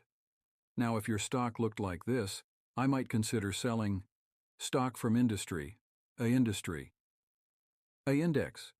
As you can see, this stock really had been underperforming against its industry index. Once you decide it's time to sell an investment, the process is easy. You simply log in to your investment account, browse to the investment you want to sell, and then click Sell. If you're selling outside of a retirement account, there are many tax implications, such as tax loss harvesting, which lets you offset capital gains with losses. But since most of us will invest all of our money in tax-efficient retirement accounts, I'm not going to get into these issues here. I want to emphasize that I almost never have to sell investments because I rarely make specific stock investments. If you pick a life cycle fund or build a portfolio of index funds instead, you rarely have to think about selling. My advice? Save your sanity and focus on more important things. You achieved your specific goal. Buy and hold is a great strategy for ultra-long-term investments, but lots of people invest in the medium to short term to make money for specific goals. For example, I'm going to invest for a dream vacation to Thailand. I don't need to take the trip anytime soon, so I'll just put $100/month into my investing account. Remember, if your goal is less than 5 years away, you should set up a savings goal in your savings account. But if you've invested money for a longer-term goal and you've achieved it, sell and don't think twice. That's a great investing success, and you should use the money for whatever your original goal was. Giving back, elevating your goals. Beyond the day-to-day, most people spend their entire lives handling the day-to-day issues of money and never get ahead. How am I going to pay off that loan? Oh man, why did I buy that $300 jacket? Damn, I thought I canceled that subscription. If you've followed the steps in this book, you've moved past these basic questions. Your accounts work together automatically. You know how much you can afford to spend going out and how much you want to save each month. If something goes wrong, your system lets you easily see if you need to cut costs, make more money, or adjust your lifestyle. It's all there. Financial options for superachievers. Make the 10-year plan that few others do. I'm always surprised by the emails I get from people who have optimized every part of their investing strategy and are nonetheless still looking for more ways they can optimize their finances. It's easy. Just ask people 5 to 10 years older than you what they wish they had started earlier, then do that. You'll get 3 answers right off the bat. 1. Create an emergency fund. An emergency fund is simply another savings goal that is a way to protect against job loss, disability, or simple bad luck. Most people in their 20s don't need emergency funds because we can just borrow money from our other savings goals or, worst case, go home to mom and dad. But if you have a mortgage or you need to provide for your family, an emergency fund is a critical piece of being financially secure.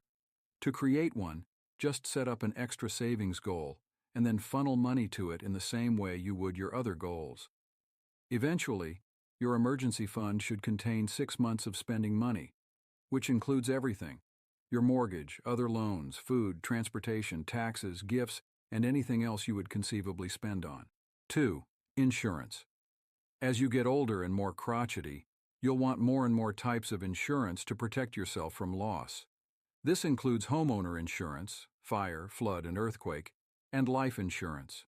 If you own a home, you need insurance, but young single people don't need life insurance. First of all, statistically, we hardly ever die, and the insurance payout is useful only for people who depend on your livelihood, like your spouse and kids. Beyond that, insurance is really out of the scope of this book, but if you're truly interested, I encourage you to talk to your parents and their friends, and search for life insurance online to research the various options. You probably don't need to buy a bunch of insurance options right now, but you can certainly set up a savings goal so when you do need them, you'll have money to use. One last thing. Insurance is almost never a good investment, despite what financial salespeople or clueless parents will tell you. So use it as protection from downside risk, like for fires or accidental death when you have a family, but don't think of it as a growth investment. 3. Children's education. Whether or not you have children yet, your first goal should be to excel financially for yourself. I always get confused when I see people on TV who are in debt, yet want to save for their children's education. What the hell? Listen up, mama. First, get out of debt and save for your own retirement. Then you can worry about your kids. That said, just as Roth IRAs are great retirement accounts, 529S, educational savings plans with significant tax advantages, are great for children's education. If you've got kids, or know that one day you will, and some spare cash, pour it into a 529. These are just a few of the things you'll be forced to think about in the next 10 years. The best way to prepare yourself is to talk to successful people who are somewhat older than you and have their act together. Their advice can be invaluable and can give you an edge on planning for the next decade. That means it's time to think about elevating your goals beyond the day-to-day.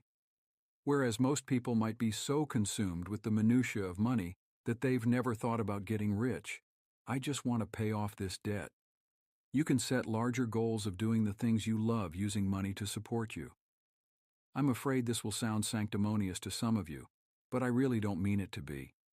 I believe that part of getting rich is giving back to the community that helped you flourish.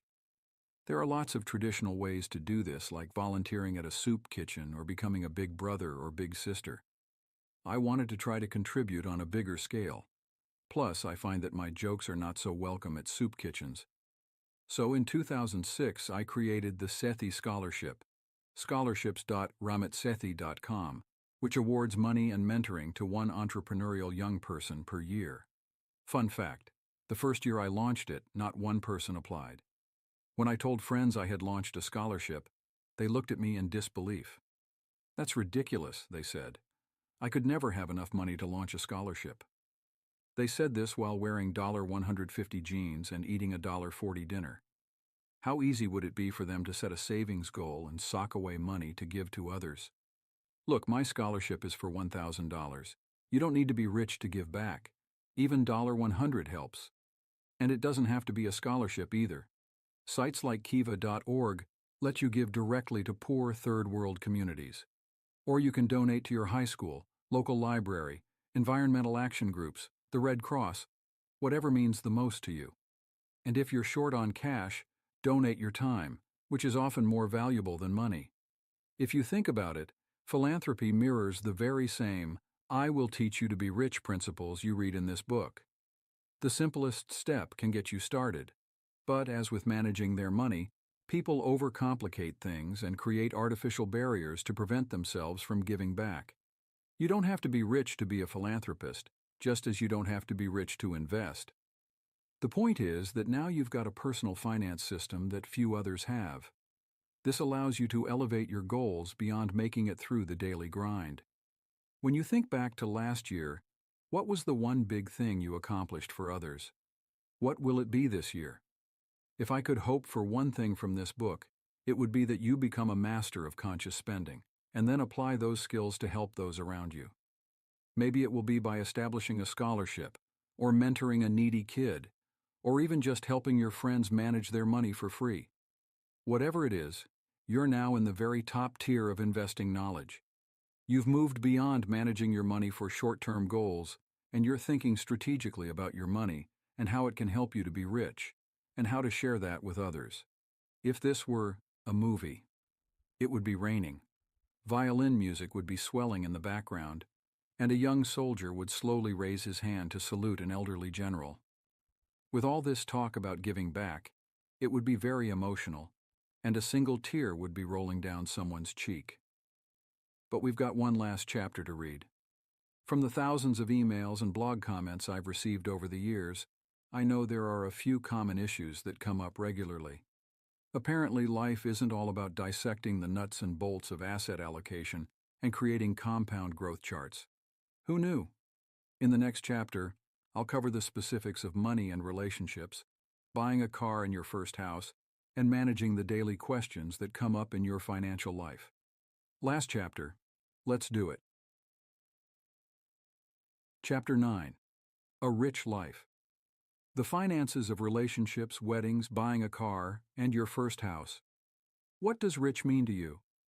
I brought this up in the introduction, but throughout this book we've spent a lot of time talking about money. As I've said before, that's great, but I believe being rich is about much more than that. For me, it's about freedom. It's about not having to think about money all the time and being able to travel and work on the things that interest me.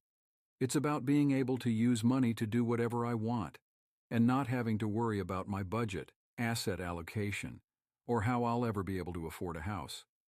But that's just me. Being rich probably means something different to you. In this chapter, I'm going to address some of the most common questions I've received about life and money. I hope my answers will help you live a richer life. Student loans. Pay them down or invest. Student loans are a big kick in the face that the real world has arrived. CNN reports that the average college graduate has around $20,000 of student loans. Plus, as the U.S. Public Interest Research Group recently indicated, more than $2,500 of credit card debt. It can seem hard to get ahead when you have the baggage of student loans weighing you down. The good news is that student loans were probably an excellent financial decision, unless you ended up being an artist or actor. In those cases, get a real job. College graduates far out-earn those with only a high school degree. Still, if you have $20,000 of debt hanging over your shoulders, you're going to want to know how to handle it. Although we already talked about getting out of student debt in Chapter 1, there's one additional question I constantly get asked. Should I invest or pay off my student loans? Investing versus paying off student loans. It can be difficult to hear the drumbeat of invest early when you're scrambling to pay $500 or $1,000 in student loans each month. But when it comes to putting money toward investing or your student loans, you really have three choices. Pay the minimum monthly payment on your student loans and invest the rest.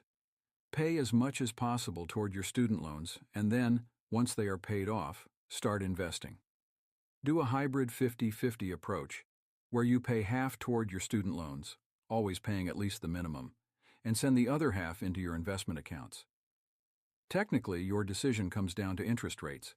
If your student loan had a super low interest rate of, say, 2%, you'd want to pursue option 1. Pay your student loans off as slowly as possible because you can make an average of 8% by investing in low-cost funds. However, notice I said technically. That's because money management isn't always rational. Some people aren't comfortable having any debt at all and want to get rid of it as quickly as possible. If having debt keeps you awake at night, follow option 2 and pay it off as soon as possible.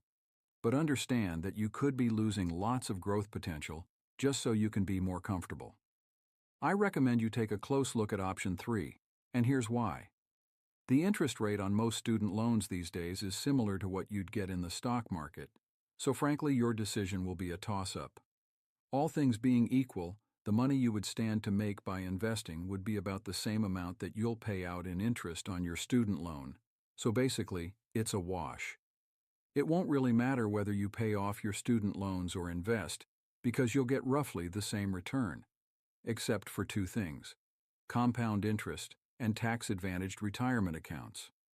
When you invest in your 20s and early 30s, you get huge benefits from compound interest. If you wait until you're older to invest, you'll never be able to catch up on those earnings. Plus, if you're investing in tax-advantaged accounts like 401(k)s and Roth IRAs, see Chapter 3, you're getting gains from tax benefits. That's why I would consider a hybrid split, paying off your debt with part of your money and investing with the rest. The exact split depends on your risk tolerance. Most people will simply choose a 50-50th split to keep things simple. But if you're more aggressive, you'll probably want to invest more. Love and money. Money has a huge effect on relationships. Just take a look at your day-to-day life. I bet you have a friend who never leaves enough of a tip at restaurants or never pays you back when you lend him money. Nothing is more annoying than someone who mistreats you with money, and those are just your friends. Imagine when you have a husband or wife, and you have to share bank accounts and responsibilities for rent and car payments and everything else. You better believe money will be an issue. That's why I want to spend some time talking about how to handle money in your different relationships. Your relationship with your parents, your boyfriend or girlfriend, your future spouse. I thought about dealing with money and your children too, but considering I am planning to buy my kids paper towels instead of shoes, I may not be the best person to talk about that. Letting your parents manage your money is dumb. You wouldn't believe how many questions I get from smart, educated people who think it's fine to let their parents manage their money. When you think about it, it is not that surprising. Parents who offer to let their kids send cash to the family money manager have probably coddled their kids for their entire lives. Do you want to let your folks feed you with a bottle and change your diaper too? Don't be one of these jackasses. It's time to grow up. Even though parents have good intentions, offering to handle money management is one of the worst things they can do for their kids. At our age, we should be learning how to manage our money ourselves. No financial advisors, no BS. And if we make mistakes, that's okay. Maybe we lose $100 or even $1,000 now and again, but we learn from those mistakes. By doing this, we get confident enough to be increasingly aggressive with our investments. Plus, chances are good that after reading this book, you know more than your parents do about managing money anyway. It's time to grow up. At our age, we should be learning how to manage our money ourselves. No financial advisors, no BS. If you take the lazy route and send your money to your parents, a few things happen. First, you develop a hands-off mentality. Well, I don't have to worry about it. God, if I hear this one more time, I'm going to jump up and beat someone with an onion. That way it's unclear why they're crying. But as I've said over and over, investing is largely hands-off once you do the initial research. Buy and hold means buy something and hold it. Not too hard once you've done your homework. Plus, if it's your own money and you made the investment yourself, you'll actually want to track its progress. Trust me, it's kind of fun. Second, if your parents invest your money, you don't get the kind of transparent information you would if it were your own investment. Sure, you could probably get your parents' password and log in every once in a while and check. But would you?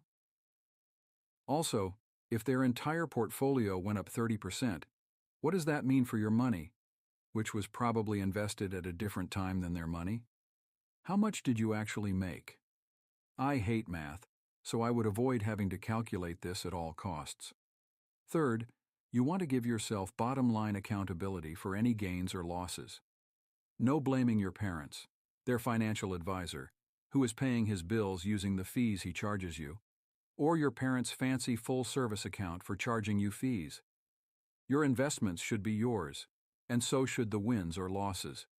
It's fine to rely on your parents for advice, and your friends and the internet are always there to help with evaluating investments too. But in the end, the decisions should be yours. Finally, now that you've read this book, you can probably beat your parents' return. Go to Chapter 6 and revisit the myth of financial expertise to see why. So please, if your parents suggest you just invest with them, tell them why you'd rather do it on your own. How to help parents who are in severe debt. As you could probably tell from my rant on parents and money, I'm a big fan of being self-sufficient with your money, whether or not your parents offer to help you out. But sometimes your parents are in financial trouble of their own.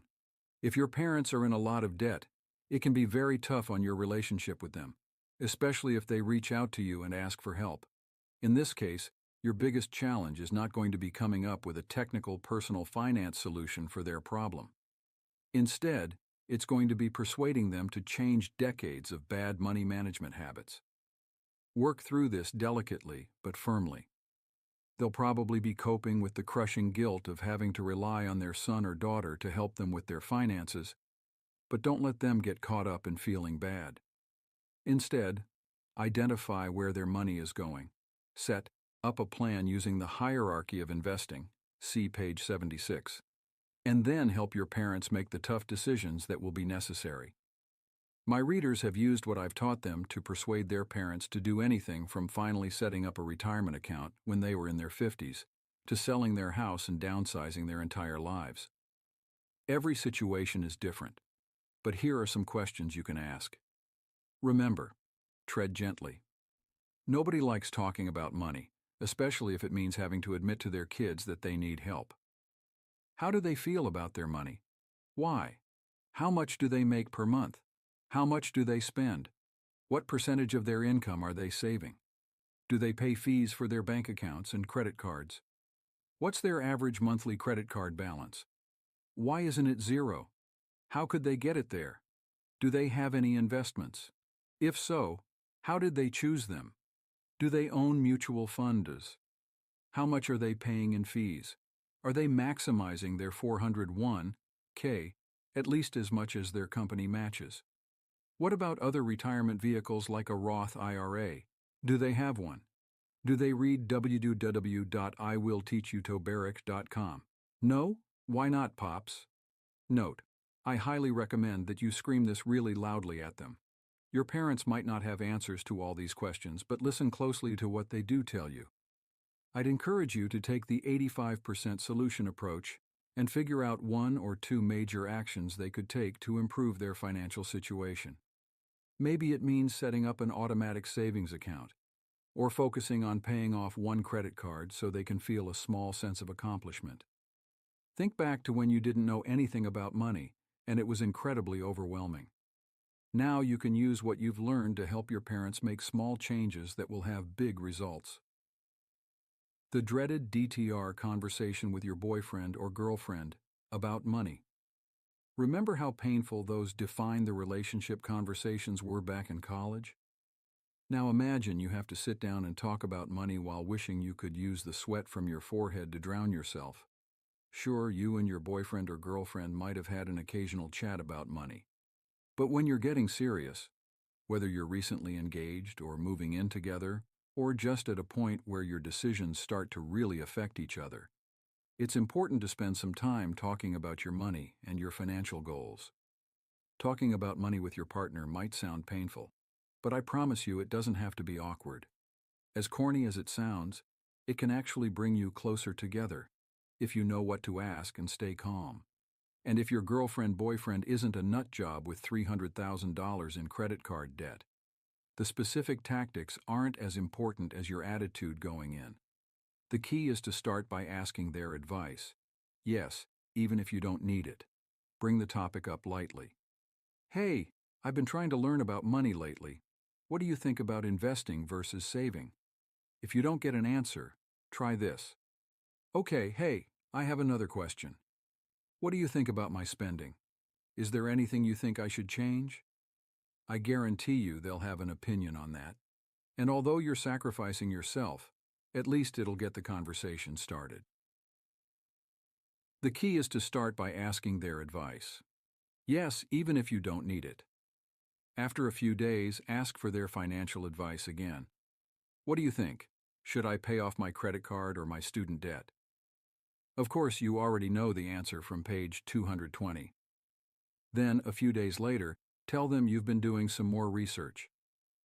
I picked up a book on personal finance and it had some really interesting stuff in it, you can say. What do you think about talking about our money together? It is optional to add something like, the book is by an amazing, weird, gracious author named Ramit Sethi, and I visit his website every day. When you sit down to talk, once again start by asking your partner's opinions. I know you use cash to pay for everything, but this guy says we should use credit cards to build our credit and track spending. What do you think? The goal of this meeting should be to agree that money is important to both of you, and that you want to work together to help each other with finances. That's it. If things go well during your first conversation, ask if your boyfriend or girlfriend would be willing to sit down again to go over both of your finances together. Remember, it's not about criticizing or noting things that are being done wrong. It's about figuring out ways to help each other so you can grow together. Some phrases you can use. You're really good at X, and I want you to help me with my finances. We're going to join our lives together, and I want money to be a part of that. 1 + 1 = 3, which explains why you two can combine money smarts to create synergies. Note: only MBAs or consultants can use this line with a straight face.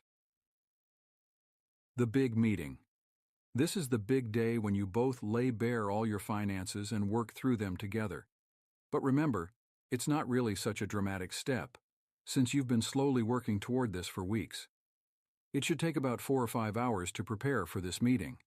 You'll each want to bring the following: a list of your accounts and the amount in each A list of debts and what the interest rates are. Monthly expenses. See page 104 for details. Your total income. Any money that is owed to you. A list of short-term and long-term financial goals. When you sit down, put the paper aside and start by talking about goals. From a financial perspective, what do you want? What kind of lifestyle do you expect? What about vacations in the next year? Does either of you need to support your parents? Then look at your monthly spending. This will be a sensitive conversation because nobody wants to be judged. But remember, keep an open mind. Show yours first. Ask, what do you think I could be doing better? And then it's your partner's turn. Spend some time talking about your attitudes toward money. How do you treat money? Do you spend more than you make? Why? How did your parents talk about money? One of my friends has horrible money management skills, which is confusing because she's so disciplined and smart. After years of knowing her, one day she told me that her dad had declared bankruptcy twice, which helped me understand the irrational way she approached money. Spend some time talking about your attitudes toward money. How do you treat money? Do you spend more than you make? Why? The most important goal of this conversation is to set up a plan to manage your money, including your credit cards, bank accounts, budget, and investment accounts. Essentially, you want to work through this book with your partner. Your immediate goal should be to set up a few short and long-term savings goals, such as a year-end trip and/or something a little more major like buying a car or putting a down payment on a house. At this point, it's probably better not to run through all the numbers for a really large purchase because it can get overwhelming. Just set up a savings goal or two and set up an automatic monthly transfer for each of you.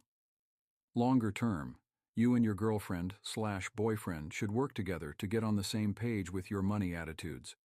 When you set a goal together, we're going to save enough to put a $30,000 down payment on a house. You'll both be able to commit to working toward it. Living together. What to do if one of you makes more money than the other? The first question to ask is, do you realize you're living in sin? Just kidding, I don't give a damn. Once you and your girlfriend or boyfriend start sharing expenses, questions will invariably come up about how to handle money on a daily basis, especially if one of you has a higher income than the other. When it comes to splitting bills, there are a couple of options. The first and most intuitive choice is to split all the bills 50-50. But that doesn't work for everyone. As an alternative, how about this fresh idea from Sue Zorman? She encourages dividing expenses based proportionately on income. For example, if your monthly rent is $1,000, here's how you might split it up. Dividing expenses based on income. What to do if your partner spends money irresponsibly? This is the most common complaint I hear from newlywed readers. Ramit, they write, my husband spends way too much money on video games. How are we supposed to save money? When I tell him this, he tunes me out, and the next day, he's buying something else. The solution to this is to elevate the conversation beyond you and your partner.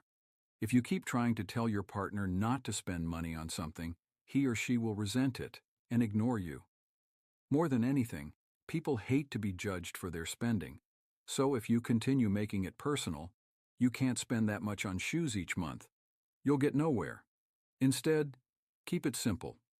Turn to page 106 in Chapter 4 and look at how much it costs to save for common purchases, like vacations, Christmas gifts, or a new car. Then have a conversation about what your savings goals are and how much you need to save to reach them, and come to a savings plan that you both agree on. If you do this, the next time you have an argument about spending, you can steer it away from you and your partner, and instead make it about the plan. Nobody can get defensive when you're pointing to a piece of paper, rather than pointing at the other person. Say, hey, cool iPhone, are we still on track to hit our savings goal? This is hard to argue with if you say it in an innocent voice. In fact, they definitely can't get defensive, because they agreed to the plan. By focusing on the plan, not the person, you sidestep the perception of being judgmental and work on bringing spending in line with your goals. This is the way handling money is supposed to work. The $28,000.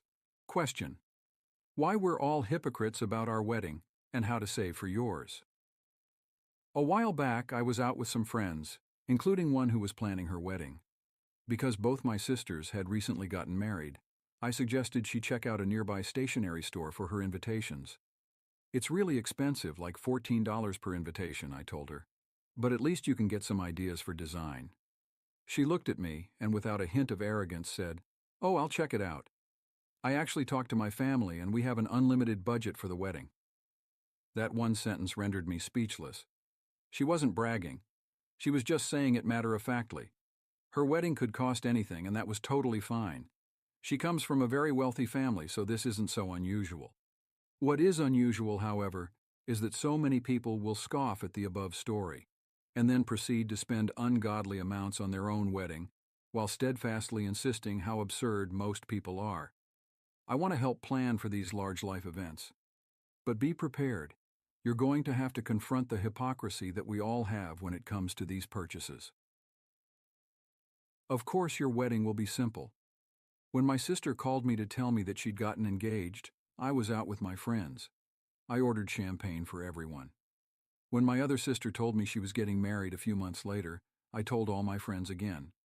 Then I found out they were each having both an East Coast wedding and a West Coast wedding, for a total of 4 Indian weddings in a few months.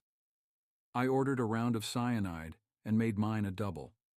That's what got me started thinking about weddings. The average American wedding costs almost $28,000, which, the Wall Street Journal notes, is well over half the median annual income in U.S. households. Hold on. Just wait a second before you start rolling your eyes. It's easy to say, these people should just realize that a wedding is about having a special day, not about putting yourself in crippling debt. But guess what? When it's your wedding, you're going to want everything to be perfect. Yes, you. So will I. It'll be your special day, so why not spend the money to get the extra long-stemmed roses or the filet mignon?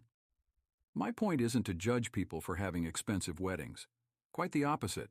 The very same people who spend $28,000 on their weddings are the ones who, a few years earlier, said the same thing you're saying right now. I just want a simple wedding. It's ridiculous to go into debt for just one day. And yet, little by little, they spend more than they planned, more than they can afford, on their special day. Look, there's nothing wrong with wanting your day to be perfect. Let's just acknowledge it and figure out how to achieve our goals. So what should you do? Knowing the astonishingly high costs of weddings, what can you do? I see three choices. Cut costs and have a simpler wedding.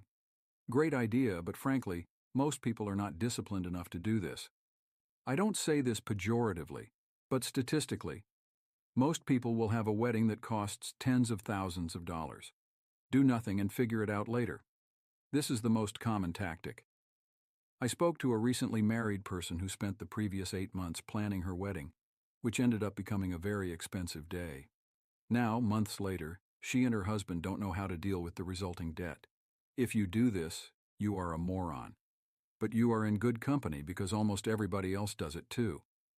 Budget and plan for the wedding. Ask 10 people which of these choices they'll make, and every single one of them will pick this one. Then ask them how much money they're saving every month for their wedding, whether they're engaged or not. I guarantee the sputtering and silence will be worth it. This is a great idea in theory, but is almost never followed in practice. If you think about it, we actually have all the information we need. The average age at marriage is about 27 for men and 26 for women. We know that the average amount of a wedding is about $28,000. So, if you really are committed to not going into debt for your wedding, here's the astonishing amount you should be saving, whether you're engaged or not. Scary figures. Most of us haven't even conceived of saving this amount for our weddings. Instead, we say things like, "Wow, that's a lot. There's no way I can save that. Maybe my parents will help. My wedding won't be like that. It'll be simple and elegant. I'll think about it when I get engaged. Luckily, I won't have to pay for it." Who will? Is your future spouse also thinking like this? I have to marry someone rich. I've heard people say this and they were only half joking. More commonly, though, we don't think about this at all. One of the most major expenditures of our lifetimes, which will almost certainly arrive in the next few years, and we don't even sit down for 10 minutes to think about it. Something's broken here. Surprising wedding math. This is pretty cool in a sickening, gut-wrenching kind of way. I set up a simulation to see which levers were the most powerful in reducing wedding costs. To be honest, I thought reducing the number of guests would produce the biggest result. I was wrong. Interestingly, changing the number of guests doesn't change the cost as much as you'd imagine. In the example on the next page, reducing the headcount by 50% reduces the cost only 25%. Beyond the obvious, negotiating for better prices on the venue and food, the best suggestion I've heard about cutting wedding costs is to tackle the fixed costs. One of my friends, for example, actually flew in a photographer from the Philippines for his wedding. It sounds extravagant, but even with the flight, he saved $4,000. In another example, my sister had her invitations designed and printed in India for a fraction of what it would have cost in the United States. In Chapter 4, I encouraged you to pick the 1 or 2 biggest problem areas in your spending and address them. Your wedding is no different. You want to look at the biggest expenses with a fine-toothed comb. Pick the biggest 2 or 3 expenditures and relentlessly cut their costs. Your honeymoon is going to cost $5,000? See if you can get someone to give you frequent flyer miles as a wedding gift. Check for travel deals online. Enlist your second cousin who's a travel agent, or see if your credit card offers any perks you can use. Bridesmaids' dresses cost $4,000. Cut it in half by going with a local dress store. Chances are, it's better to optimize the three biggest cost areas by 30% than to get a 10% reduction in everything, and it'll keep you sane. Sample wedding costs. You can run the simulation yourself to check out how your own planning stacks up. Visit the live wedding cost spreadsheet at www.iwillteachyouToberic.com/wedding. Work and money. I've said it before and I'll say it again. Fundamentally, there are two ways to get more money. You can earn more or you can spend less. Cutting costs is great, but I personally find increasing earnings to be a lot more fun. Because most of our income comes from work, it's an excellent place to optimize and earn more. In fact, negotiating your salary at a new job is the fastest legal way to make money. Your starting salary is even more important than you think, because it sets the bar for future raises, and in all likelihood, your starting salary at future jobs.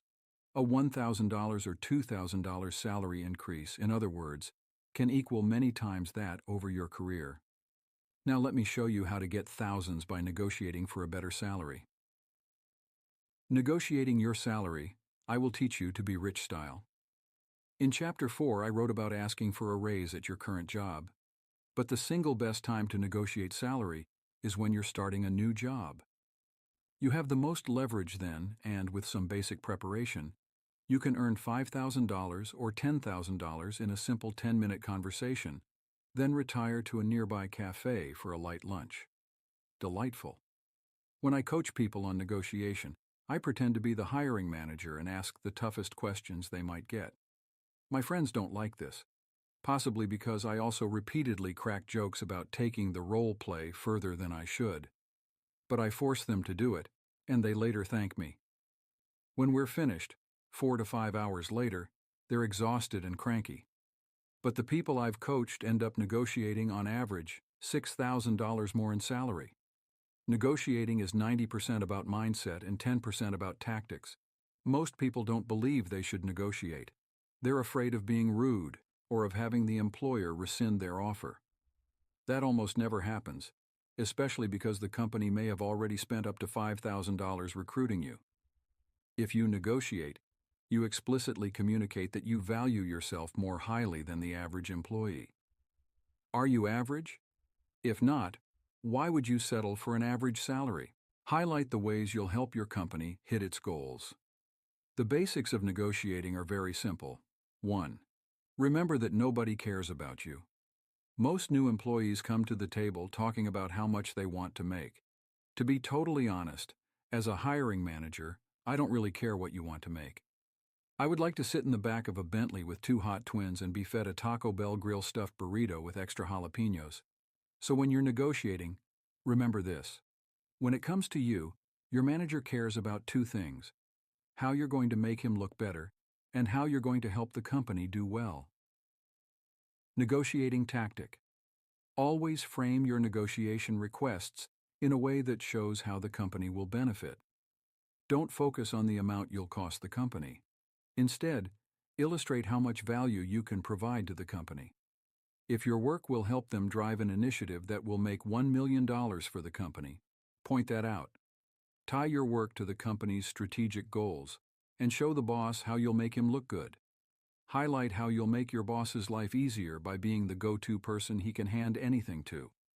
And remember that your company will make much more off your work than they pay you, so highlight the ways you'll help your company hit its goals. Your key phrase here is, let's find a way to arrive at a fair number that works for both of us. 2. Have another job offer and use it. This is the single most effective thing you can do to increase your salary. When you have another job offer, your potential employers will have a newfound respect for your skills. It's like seeing the hot girl in the bar who's surrounded by guys. You want her more because everyone else does too. Case study. How my friend got a 28% raise by doing her homework. I recently helped my friend Rachel, 25, negotiate a job offer, and at my request she wrote up the process. First, the big picture, I got a 28% raise in base salary, which comes out to more than $1,000 hour based on how much time I spent getting the job, plus stock options, which at least allow me the luxury of dreaming about being a gazillionaire. I've applied to and been ignored for many, many job openings, more than I care to share. Despite this, I decided to jump back into the job market a few months ago after doing marketing for a large hotel in San Francisco. I found a marketing manager position on a site called Venture Loop, Craigslist for startups. And through it, I sent in a resume, which snagged a phone interview, which was followed by an in-person interview, which was followed by an offer letter. Sounds like a cakewalk, right? Actually, the VP of marketing told me that I had the least experience of anyone she was interviewing. Then she hired me anyway. I can't pinpoint exactly why I was successful in getting this job in contrast to all of my past attempts, but I can think of a few things that probably made the difference.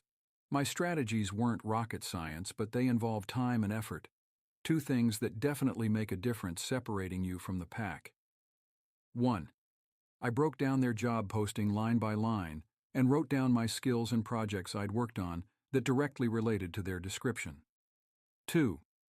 I researched their website extensively, read articles about the company, and looked up the management team's backgrounds so that I could speak knowledgeably about the company and why I was a good fit. 3.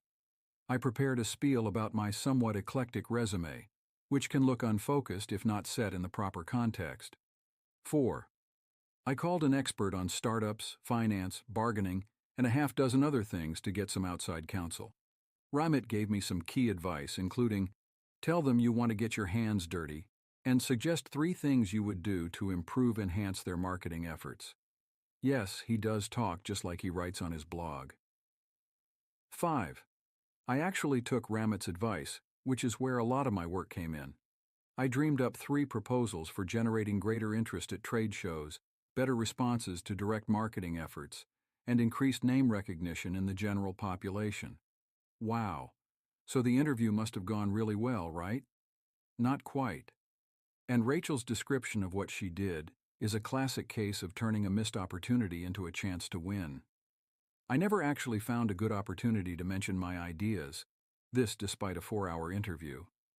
I emailed the proposals to my potential boss instead.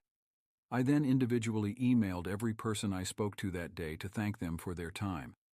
Might have been overkill, but then again, my email flurry may have been the tipping point for my hiring.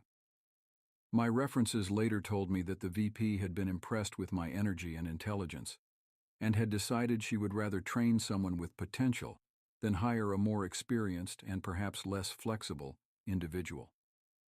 3 weeks of research and planning paid off with an entirely new career, a pretty stellar return on the investment of my time. Just notice how this is the exact embodiment of everything this book stands for. Rachel carefully researched her options, took action, reached out to more experienced people for advice, and came in with a presentation that was better than everyone else's, so much so that she actually didn't have to negotiate much. And when she didn't get a chance to show off all of her presentation, she sent it by email, even though some people would think that was weird. Getting rich isn't about one silver bullet or secret strategy. It happens through regular, boring, disciplined action. Most people see only the results of all this action, a winnable moment or an article in the press. But it's the behind-the-scenes work that really makes you rich. Negotiating tactic. Interview with multiple companies at once. Be sure to let each company know when you get another job offer, but don't reveal the amount of the exact offer. You're under no obligation to. In the best case, the companies will get into a bidding war and you'll profit while watching 2 multinational firms rumble over you. I can think of no better way to spend a casual weekday. 3. Come prepared. 99% of people don't. Don't just pick a salary out of thin air. First, visit www.salary.com and www.payscale.com to get a median amount for the position. Then, if you can, talk to people currently at the company. If you know someone who has recently left, even better, they'll be more willing to give you the real information. And ask what the salary range really is for the job. Finally, and this is important, bring a plan of how you'll hit your goals to the negotiating session. Bring a strategic plan of what you want to do in the position and hand it to your hiring manager. Negotiating tactic. Most of the negotiation happens outside the room. Call your contacts. Figure out the salary amount you'd love, what you can realistically get, and what you'll settle for. And don't just ask for money. Literally, bring a strategic plan of what you want to do in the position and hand it to your hiring manager. Do you realize how few people come to a negotiation with a plan for their role? This alone could win you $2,000 to $5,000. And of course, it allows you to negotiate on the value you're going to bring to the company, not just the amount they'll pay you. 4. Have a toolbox of negotiating tricks up your sleeve. Just as in a job interview, you'll want to have a list of things in your head that you can use to strengthen your negotiation. Think about your strong points and figure out ways you might be able to bring them to the hiring manager's attention. For example, I often ask, what qualities make someone do an extraordinary job in this position? If they say, the 5 things you should never do in a negotiation. 1. Don't tell them your current salary. Why do they need to know? I'll tell you, so they can offer you just a little bit more than what you're currently making. If you're asked, say, I'm sure we can find a number that's fair for both of us. If they press you, push back. I'm not comfortable revealing my salary, so let's move on. What else can I answer for you? Note, typically, first-line recruiters will ask for these. If they won't budge, ask to speak to the hiring manager. No recruiter wants to be responsible for losing a great candidate, so this will usually get you through the gatekeeper. Also, some government jobs require you to reveal your salary, but if a place insists that you reveal your prior salary, it's a pretty good sign that it's not a great job. 2. Don't make the first offer. That's their job. If they ask you to suggest a number, smile and say, now come on, that's your job. What's a fair number that we can both work from? 3. If you've got another offer from a company that's generally regarded to be mediocre, don't reveal the company's name.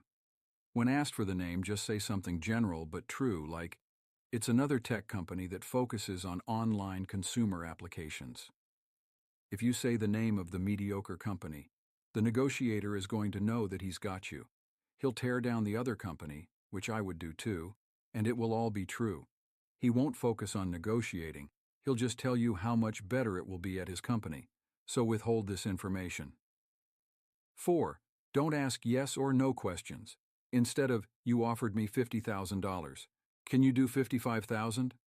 Say, $50,000 is a great number to work from. We're in the same ballpark, but how can we get to $55,000? 5. Never lie. Don't say you have another offer when you don't. Don't inflate your current salary. Don't promise things you can't deliver. You should always be truthful in negotiations. Make sure a raise goes to your bottom line, not to your head. How to Turn Small Raises into Long-Term Financial Success by Trent Ham of www.thesimpledollar.com every year. Many Americans receive a welcome addition to their paycheck, a cost of living raise. This raise is a small percentage, between 3 and 4% of salary that is added to keep pace with the increase in inflation. Some of us get even luckier and receive a performance-based raise or a promotion. I know the joys of receiving a raise, and I also know how tempting it can be to spend the extra money. When I received my first significant raise as a working adult, which amounted to roughly a 10% increase in my salary, I celebrated. I bought an iPod and a pile of video games, and then later I invested the rest of that raise in some vintage baseball cards. To a small degree, that kind of behavior is fine. It's great to celebrate our successes in life. When our hard work pays off, it's natural and healthy to do something fun to mark that occasion, whether it's to buy something new or to go out on the town. Celebrate a little, and then get smart. As with many things in life, however, true success is achieved by finding a healthy balance. So when you receive a raise, don't feel bad about celebrating, but do it modestly. Go out for a dinner date with your partner, or buy a DVD you've been thinking about picking up. And that's where the celebration should stop. A mere increase in your income is not a call to change your standard of living. Instead, use your raise to put yourself in a better financial position. Start by calculating how much your take-home pay will increase each month after your raise, and then plan on setting aside most of that extra money. The next step is to automatically transfer that amount from your checking account to your savings account each time you're paid, so that you're never tempted to check your account balance and spend more than you should. What do you do with that saved amount? You have a lot of options. If you're still carrying student loans or credit card debt, you can use it to accelerate your repayment plan, which will allow you to systematically eliminate your personal debt more quickly. Another smart move is to simply let it build up in your savings account as an emergency fund. This cash will come in handy if you need a major car repair or if you lose your job, for example. Another tactic is to invest it toward a long-term goal, like a home for yourself and your potential family, or for retirement. When you receive a raise, don't feel bad about celebrating, but do it modestly. A mere increase in your income is not a call to change your standard of living. Be like Warren Buffett. Storing away your extra income also has a second benefit. It keeps you from growing your standard of living in step with the growth in your paycheck. While it can be very tempting to do this, I encourage you to look at the story of Warren Buffett. His abilities as a businessman and investor have made him the richest man in America, yet he still lives in the same modest house in Omaha, Nebraska, that he's lived in for much of his adult life. Buffett realized long ago that having money doesn't require you to spend it, and that the money you don't spend can be invested, growing from a small amount today into a large amount tomorrow. His $50 billion net worth certainly attests to it.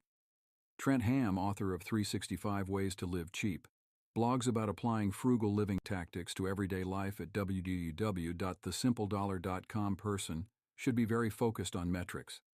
I say that's great that you said that. We're really on the same page. In fact, when I was at my last company, I launched a product that used an analytical package to negotiating tactic. Have a repertoire of your accomplishments and aptitudes at your fingertips that you can include in your responses to commonly asked questions. These should include the following: stories about successes you've had at previous jobs that illustrate your key strengths. Questions to ask the negotiator if the conversation gets off track. What do you like most about this job? Oh, really? That's interesting because when I was at my last job, I found. 5. Negotiate for more than money. Don't forget to discuss whether or not the company offers a bonus, stock options, flexible commuting, or further education. You can also negotiate vacation and even job title.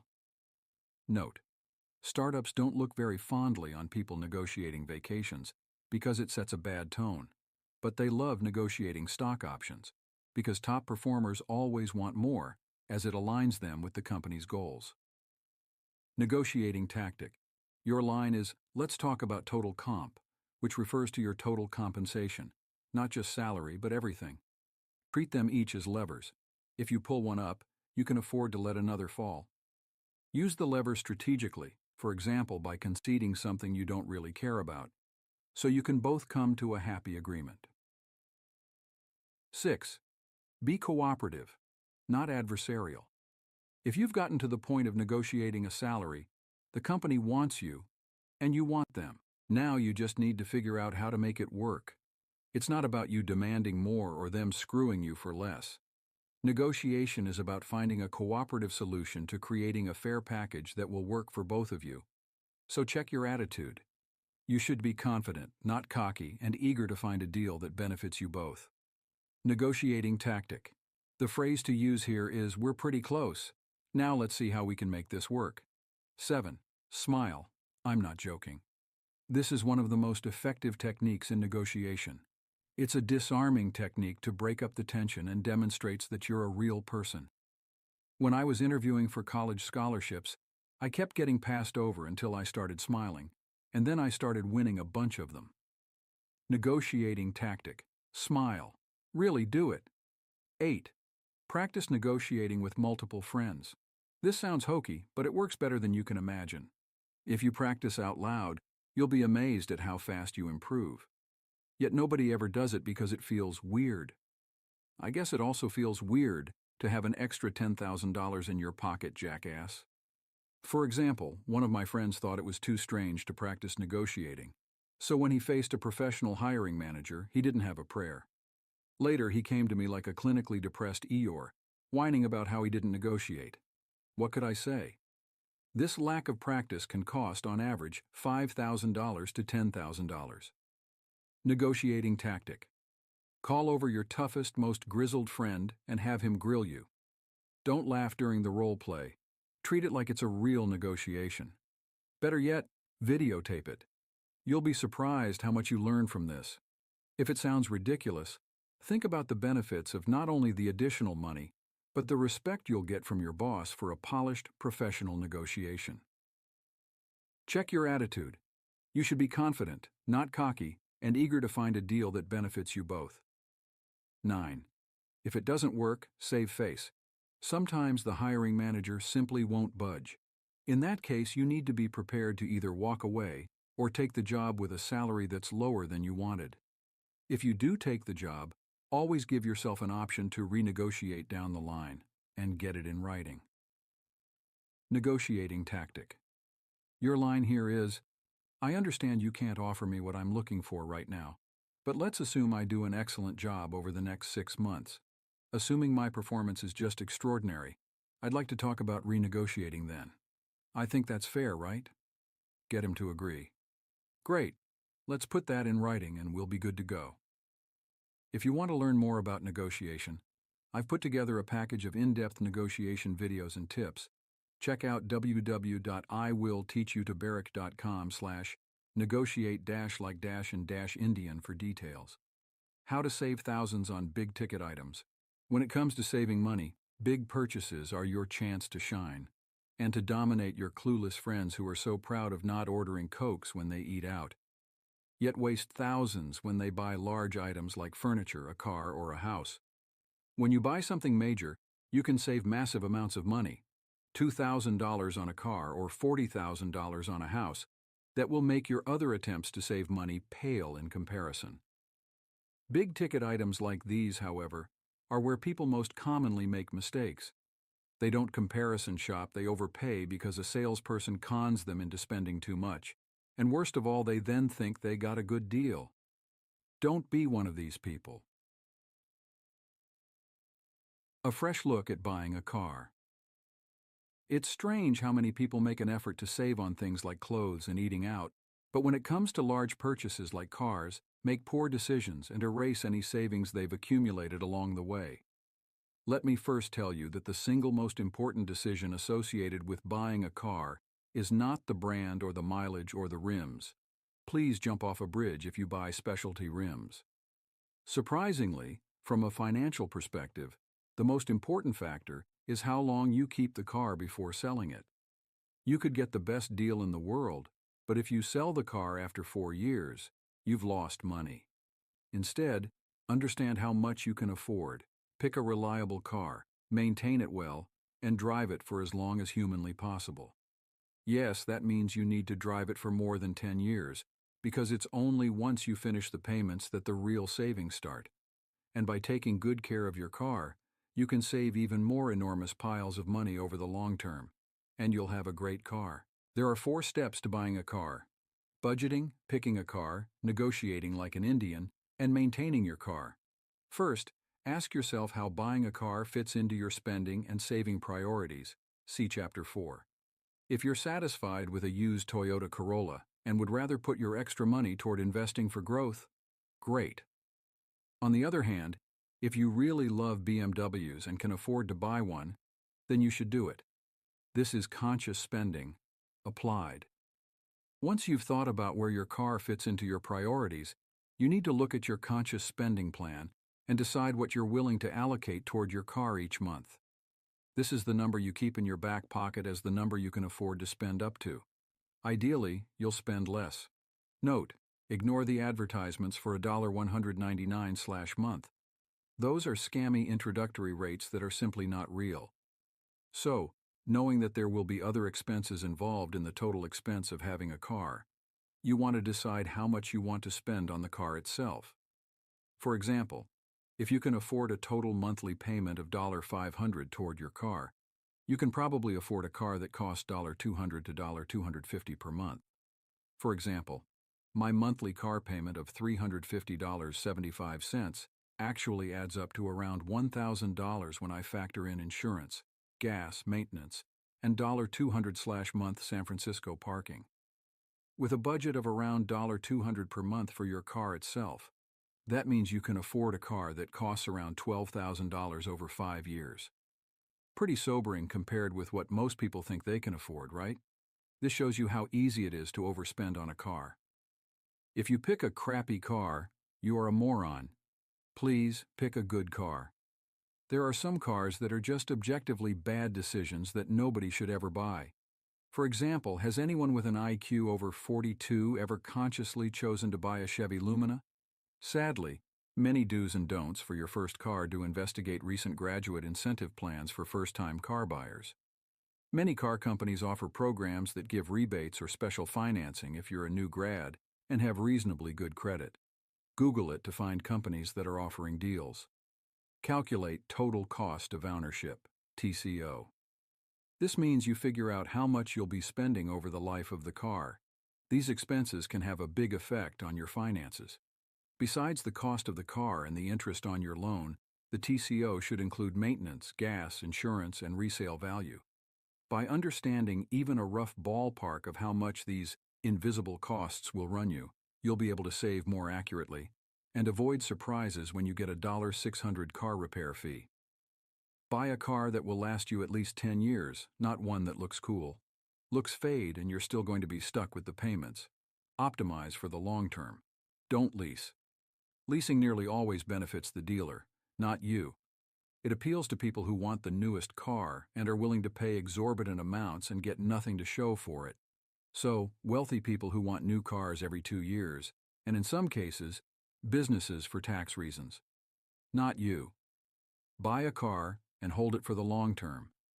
Consumer Reports research recently determined that buying a car, in this case the best-selling 2008 Honda Accord X, at $24,495, would cost $4,597 less over 5 years than closed-end leasing for exactly the same model.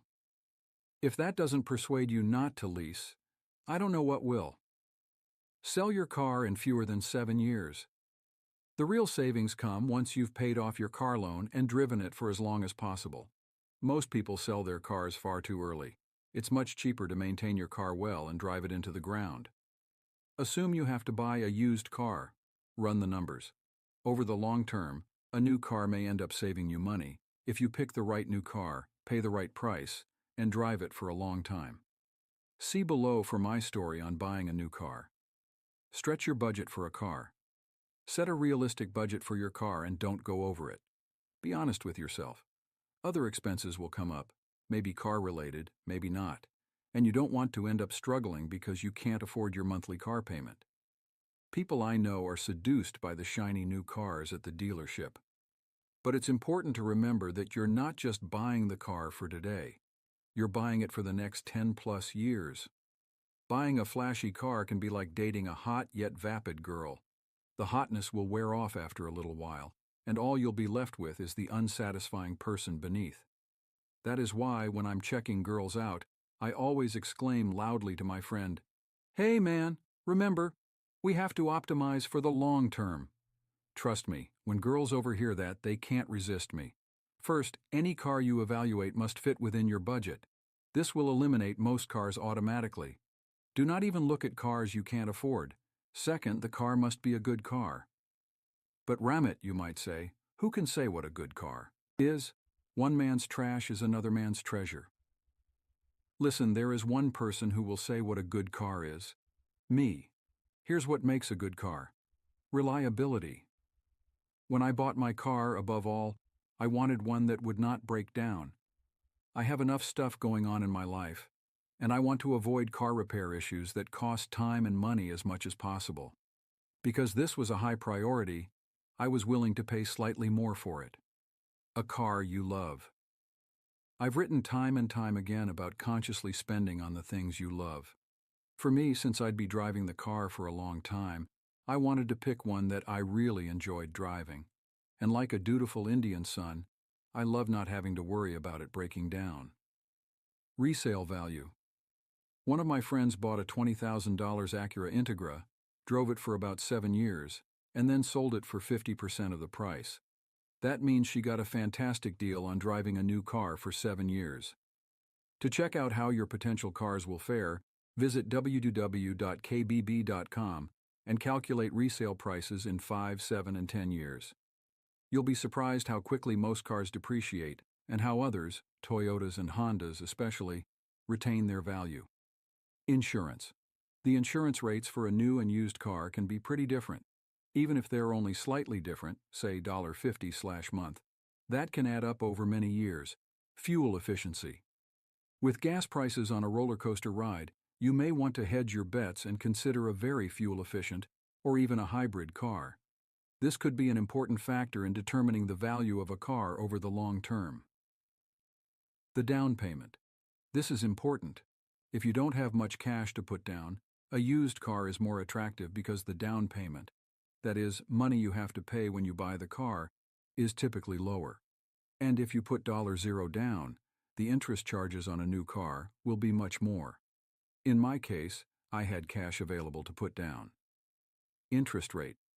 The interest rate on your car loan will depend on your credit, which is why having a good credit score matters. See page 16.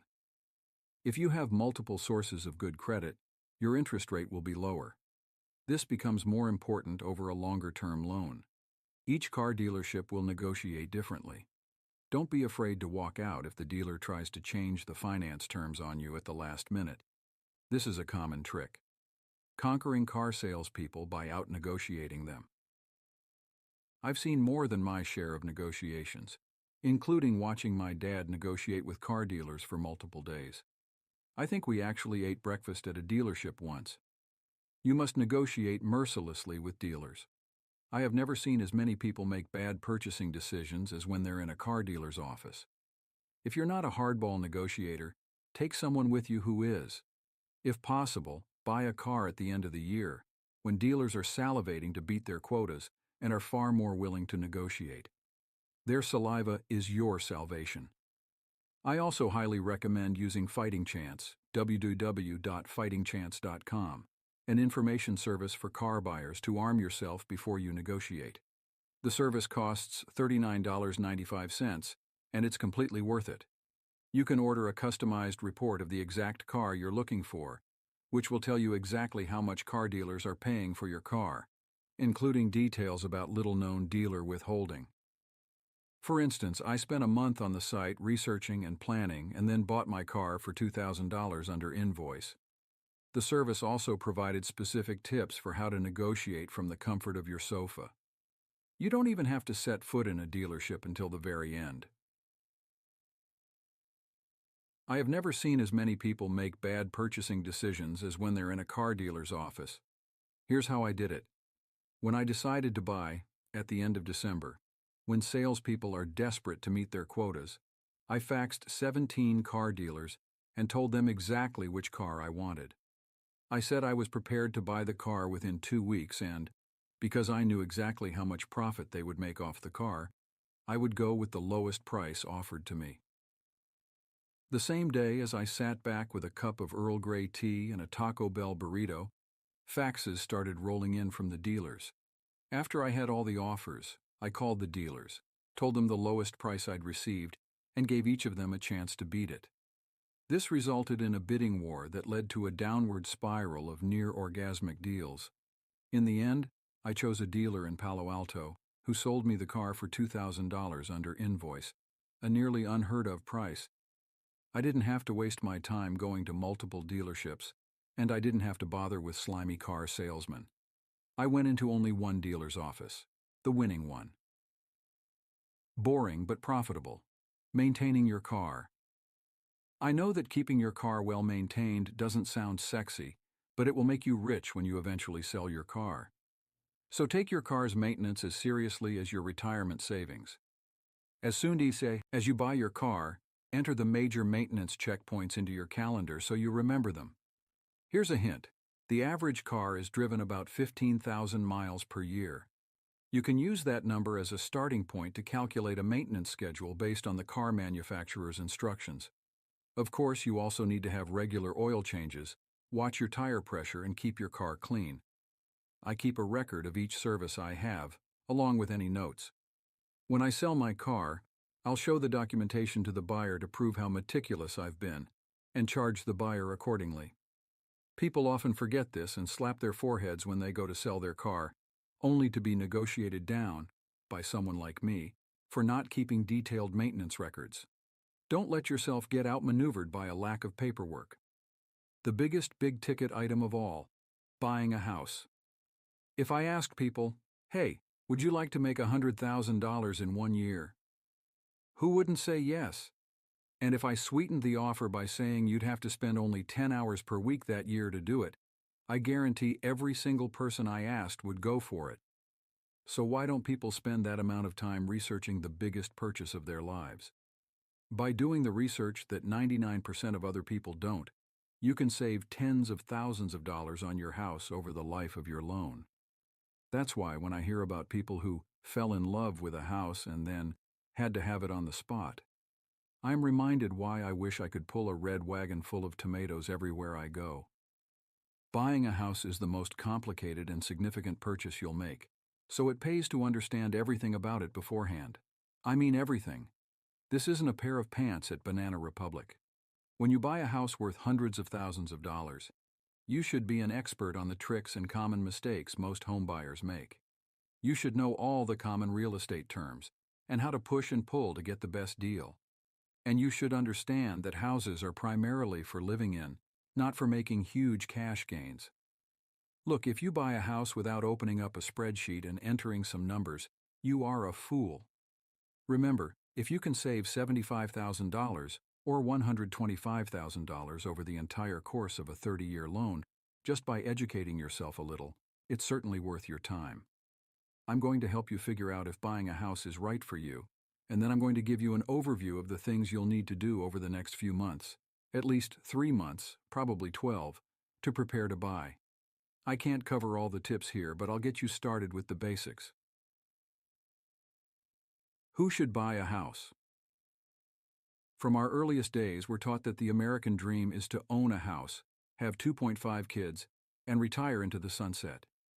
In fact, I have friends who graduated from college, and the first major purchase they wanted to make was a house. What the hell? No budget, no 401k, but they wanted to buy a house.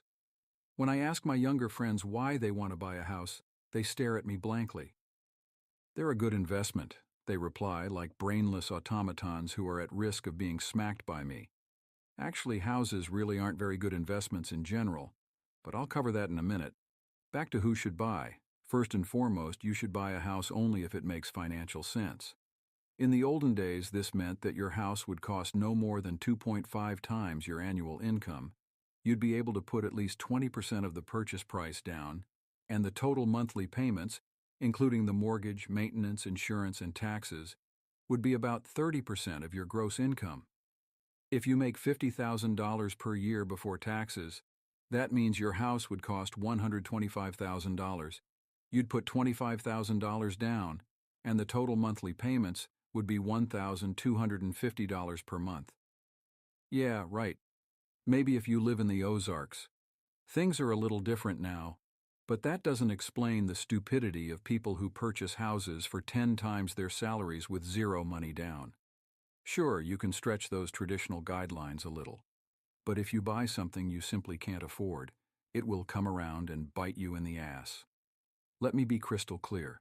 Can you afford at least a 10% down payment for the house? Even if you've got a down payment, you still need to be sure you make enough money to cover the monthly payments. Mortgage payments are very different from rent. You might be tempted to think, oh, I'm paying $1,000 month for my apartment, so I can definitely afford $1,000 for a house and build equity. Wrong. First off, chances are you'll want to buy a nicer house than you're currently renting, which means the monthly payment will likely be higher. Second, when you buy a house, you'll owe property taxes, insurance, and maintenance fees that will add hundreds per month. If the garage door breaks or the toilet needs repairing, that's coming out of your pocket, not a landlord's, and home repairs are ridiculously expensive. So even if your mortgage payment is the same $1,000 month as your rental, your real cost will be about 40 to 50% higher, In this case, more like $1, $500 month when you factor everything in. The bottom line: buy only if you're planning to live in the same place for 10 years or more. Bottom line, if you don't have enough money to make a down payment and cover your total monthly costs, you need to set up a savings goal and defer buying until you've proven that you can hit your goal consistently, month after month. Next thing to think about: are the houses you're looking at within your price range? It's funny how so many people I know want to live only in the grandest possible house. Sure, your parents may live in one of those now, but it probably took them 30 or 40 years to be able to afford it. Unless you're already loaded, you need to readjust your expectations and begin with a starter house. They're called that for a reason. They're simple houses that require you to make trade-offs, but allow you to get started. Your first house probably won't have as many bedrooms as you want. It won't be in the most amazing location, but it will let you get started making consistent monthly payments and building equity. Finally, will you be able to stay in the house for at least 10 years? Buying a house means you're staying put for a long time.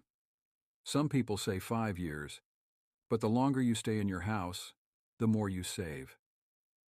There are a few reasons for this. If you sell through a traditional realtor, you pay that person a huge fee, usually 6% of the selling price. Divide that by just a few years, and it hits you a lot harder than if you had held the house for 10 or 20 years. There are also the costs associated with moving. And depending on how you structure your sale, you may pay a significant amount in taxes. The bottom line here: buy only if you're planning to live in the same place for 10 years or more.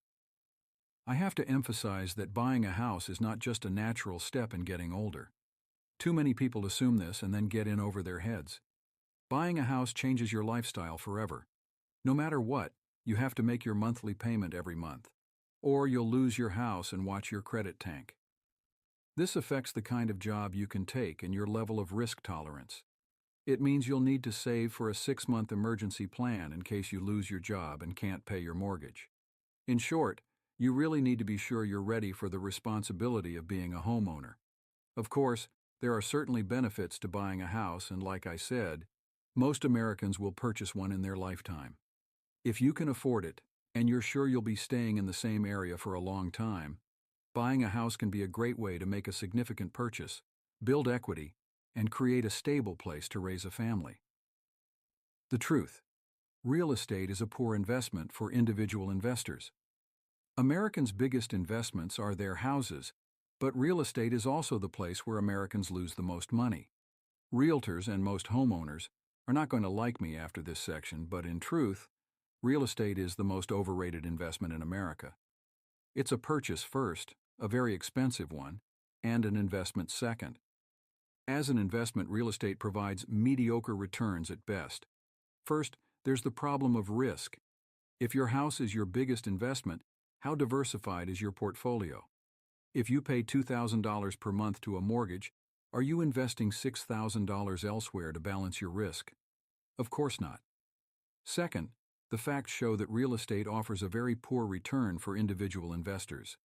Yale economist Robert Shiller found that from 1890 through 1990, the return on residential real estate was just about zero after inflation.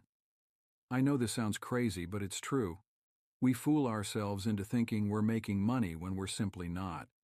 For example, if someone buys a house for $250,000 and sells it for $400,000 20 years later, they think, "Great, I made $150,000.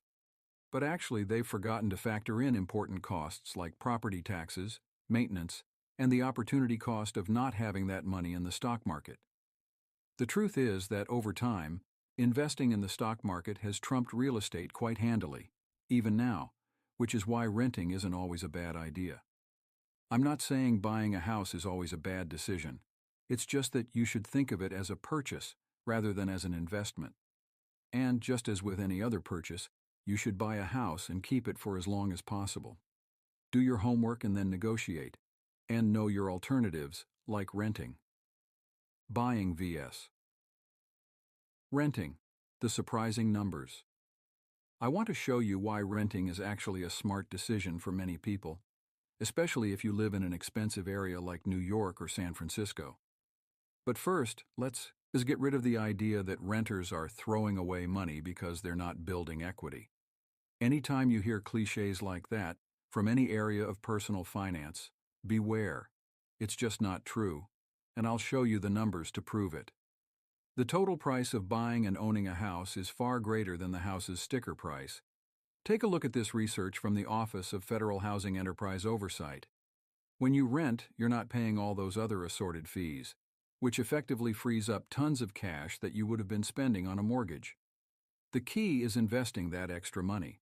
If you do nothing with it, or worse, spend it all, you might as well buy a house and use it as a forced savings account. But if you've read this far, chances are good that you'll take whatever extra money you have each month and invest it. Of course, like buying, renting isn't best for everyone. It all depends on your individual situation. The easiest way to see if you should rent or buy is to use the New York Times' excellent online calculator. Is it better to rent or buy? It will factor in maintenance, renovations, capital gains, the costs of buying and selling, inflation, and more. You can find it at www.nytimes.com/2007/04/1007_buyrent_graphic.html. The cost of buying a home over 30 years becoming a homeowner. Tips for buying your new house. Like any area of personal finance, there are no secrets to buying a house. But it does involve thinking differently from most other people, who make the biggest purchase of their lives without fully understanding the true costs. Although I may be aggressive with my asset allocation, I'm conservative when it comes to real estate. That means I urge you to stick by tried and true rules like 20% down, a 30-year fixed-rate mortgage, and a total monthly payment that represents no more than 30% of your gross pay. If you can't do that, wait until you've saved more. It's okay to stretch a little, but don't stretch beyond what you can actually pay. If you make a poor financial decision up front, you'll end up struggling, and it can compound and become a bigger problem through the life of your loan. Don't let this happen, because it will undo all the hard work you put into the other areas of your financial life. If you make a good financial decision when buying, you'll be in an excellent position. You'll know exactly how much you're spending each month on your house. You'll be in control of your expenses, and you'll have money to pay your mortgage, invest and take vacations, buy a TV, or whatever else you want to do. Here are some of the things you'll need to do to make a sound decision. Myths about owning a home. Prices always go up in real estate, or the value of a house doubles every 10 years. Not true. We can see this now in a very obvious way with the recent real estate crash. But most insidiously, net house prices haven't increased when you factor in inflation, taxes, and other homeowner fees. They appear to be higher because the sticker price is higher, but you have to dig beneath the surface. You can use leverage to increase your money. Homeowners will often point to leverage as the key benefit of real estate. In other words, you can put $20,000 down for a $100,000 house, and if the house climbs to $120,000, you've effectively doubled your money. Unfortunately, leverage can also work against you if the price goes down. If your house declines by 10%, you don't just lose 10% of your equity. It's more like 20% once you factor in the 6% realtor's fees, the closing costs, new furniture, and other expenses. I can deduct my mortgage interest from my taxes and save a bunch of money. Be very careful here. Tax savings are great, but people forget that they're saving money they ordinarily would never have spent. That's because the amount you pay out, owning a house, is much higher than you would for any rental, when you include maintenance, renovations, and higher insurance costs, to name a few. So although you will certainly save money on your mortgage interest specifically, the net is usually a loss. As Patrick Kilalia from the real estate site www.patrick.net says, you don't get rich spending $1 to save 30 cents. 1. Check your credit score. The higher your score, the better the interest rate on your mortgage will be. If your credit score is low, it might be a better decision to delay buying until you can improve your score. See page 17 for details on bettering your score. Good credit translates into not only a lower total cost, but lower monthly payments. The table on the next page from www.myfico.com shows how interest rates affect your mortgage payments on a 30-year fixed $300,000 loan. The effect of credit scores on a mortgage payment. 2. Save as much money as possible for a down payment. Traditionally, you had to put 20% down. In recent years, people were allowed to put as little as zero down, but it's become all too clear that that was a very bad idea. If you can't save enough to put 20% down, you'll have to get something called private mortgage insurance, PMI, which serves as insurance against your defaulting on your monthly payments. PMI costs between 1 and 1.25% of the mortgage, plus an annual charge. The more you put down, the less PMI you'll have to pay. If you haven't been able to save at least 10% to put down, stop thinking about buying a house.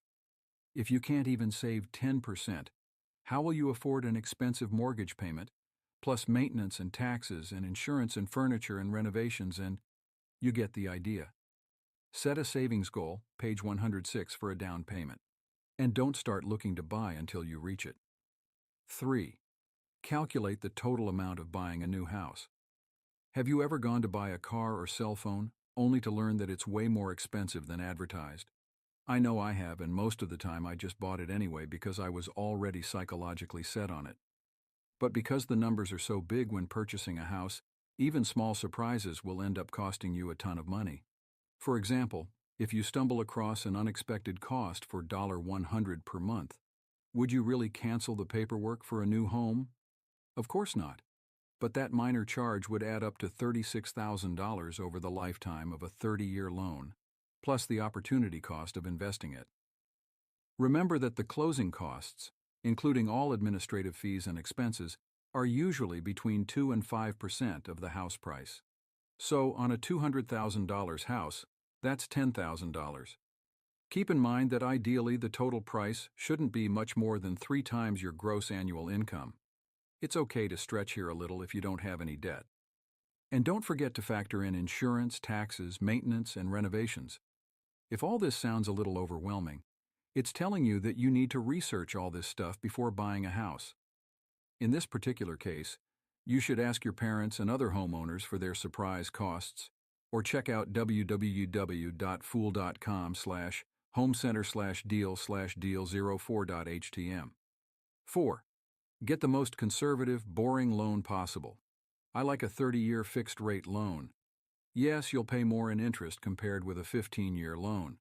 But 30-year loans are more flexible because you can always pay extra toward your loan and pay it off faster if you want. But you probably shouldn't. Consumer Reports simulated what to do with an extra $100 per month, comparing the benefits of prepaying your mortgage versus investing in an index fund that returned 8%. Over a 20-year period, the fund won 100% of the time. As they said, the longer you own your home, the less likely it is that mortgage prepayment will be the better choice. 5. Don't forget to check for perks. The government wants to make it easy for first-time home buyers to purchase a house. Many state and local governments offer benefits for first-time home buyers. Check out www.hud.gov/buying/localbuying.cfm to see the programs in your state. Also, check with your employer, who may also offer special first-time home buying rates. Ask, it's worth it. Finally, don't forget to check with any associations you belong to, including local credit unions and teachers' associations. You may get access to special lower rates. Hell, check even your Costco membership. They offer special rates for members too. 6. Use online services to comparison shop. You may have heard about www.zillow.com, which is a rich source of data about home prices all over in the United States.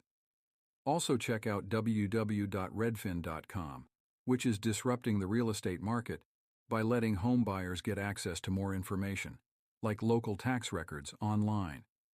You can do your research online, and Redfin will send an agent to negotiate for you. They claim an average savings of $14,000.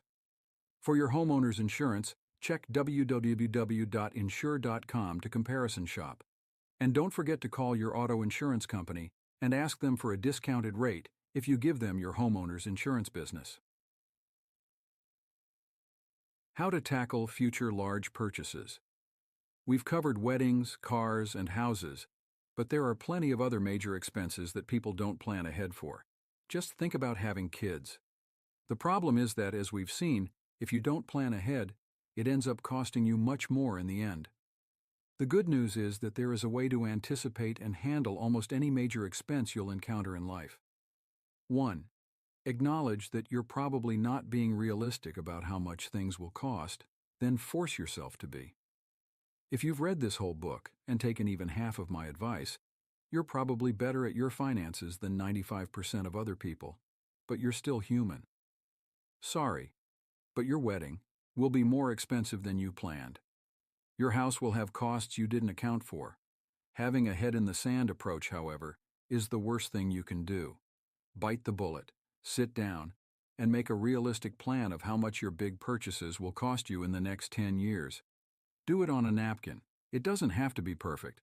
Just spend 20 minutes and see what you come up with. 2. Set up an automatic savings plan. Because almost nobody will take my recommendation to make a budget to forecast major purchases, I suggest just taking a shortcut and setting up an automatic savings plan. See page 133. Assume you'll spend $28,000 on your wedding, $20,000 on a car, $20,000 for the first 2 years of your firstborn kid, and however much you'll need for a typical down payment for a house in your city. Then figure out how much you need to save. If you're 25 and you're going to buy a car and get married in 3 years, that's $45,000, or 36 months equal. Sign $1,250 per month. But Ramit, you might say in an annoying whine, that's more than $1,000 per month. I can't afford that. Okay, can you afford $300? If so, that's $300 more than you were doing yesterday. 3. You can't have the best of everything, so use the P word. Priorities are essential. Like I said, it's human nature to want the best for our wedding day or first house, and we need to be realistic about acknowledging that. But we also need to acknowledge that we simply can't have the best of everything. Do you want the filet mignon or an open bar at your wedding? Do you want a house with a backyard or a neighborhood with better local schools? If you have the costs down on paper, you'll know exactly which trade-offs you can make to keep within your budget. If you haven't written anything down, there will appear to be no trade-offs necessary, and that's how people get into staggering amounts of debt.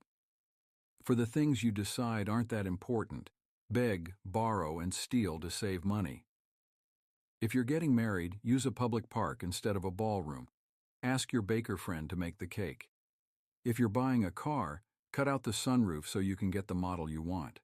And whatever you do, negotiate the hell out of big-ticket purchases. This is where, if you plan ahead, time can take the place of money. A rich life for you and others. If I've been successful, the end of this book is the beginning of a rich future for you. We know that being rich isn't just about money. We know that most people around us have strong opinions about money, yet are clueless with their own. And we know that conscious spending can be fun, especially when it's automated. But now that you know how money really works, there's one other thing. Not enough people know about being rich.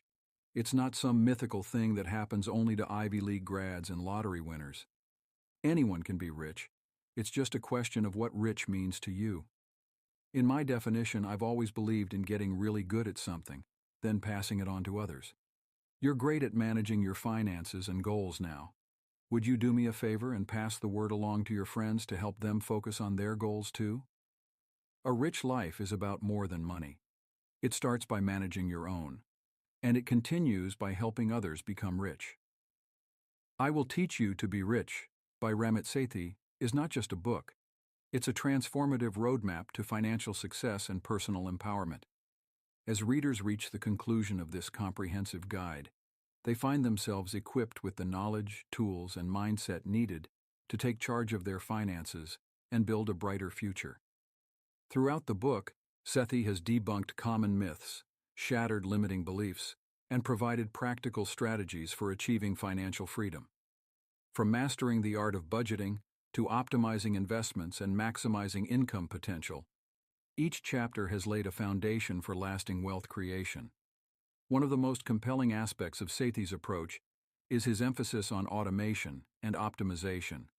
By setting up systems to manage money effortlessly and strategically, reallocating resources for maximum impact, readers can make significant strides toward their financial goals without feeling overwhelmed or deprived. Moreover, Sethi's insights into the psychology of money have empowered readers to understand their own behaviors and biases better. Armed with this knowledge, they can make more rational decisions, resist impulsive urges, and stay focused on their long-term objectives. As readers reflect on their journey through I Will Teach You to Be Rich, they recognize that financial success is not just about accumulating wealth. It's about living a life of abundance and fulfillment. Sethi's holistic approach encourages readers to align their spending with their values, prioritize experiences over possessions, and cultivate a mindset of gratitude and generosity. Ultimately, I Will Teach You to Be Rich is more than a guide to managing money. It's a manifesto for living life on one's own terms. By implementing Sethi's principles and embracing a mindset of abundance, readers can unlock their full potential and create a future filled with prosperity, purpose, and joy. In closing, I Will Teach You to Be Rich is a timeless masterpiece that will continue to inspire and empower readers for generations to come. As they embark on their journey toward financial mastery, they can take comfort in knowing that they have a trusted companion and guide in Ramit Sethi. So let this book be the catalyst for positive change in your financial life, and may your path to riches be paved with wisdom, courage, and abundance.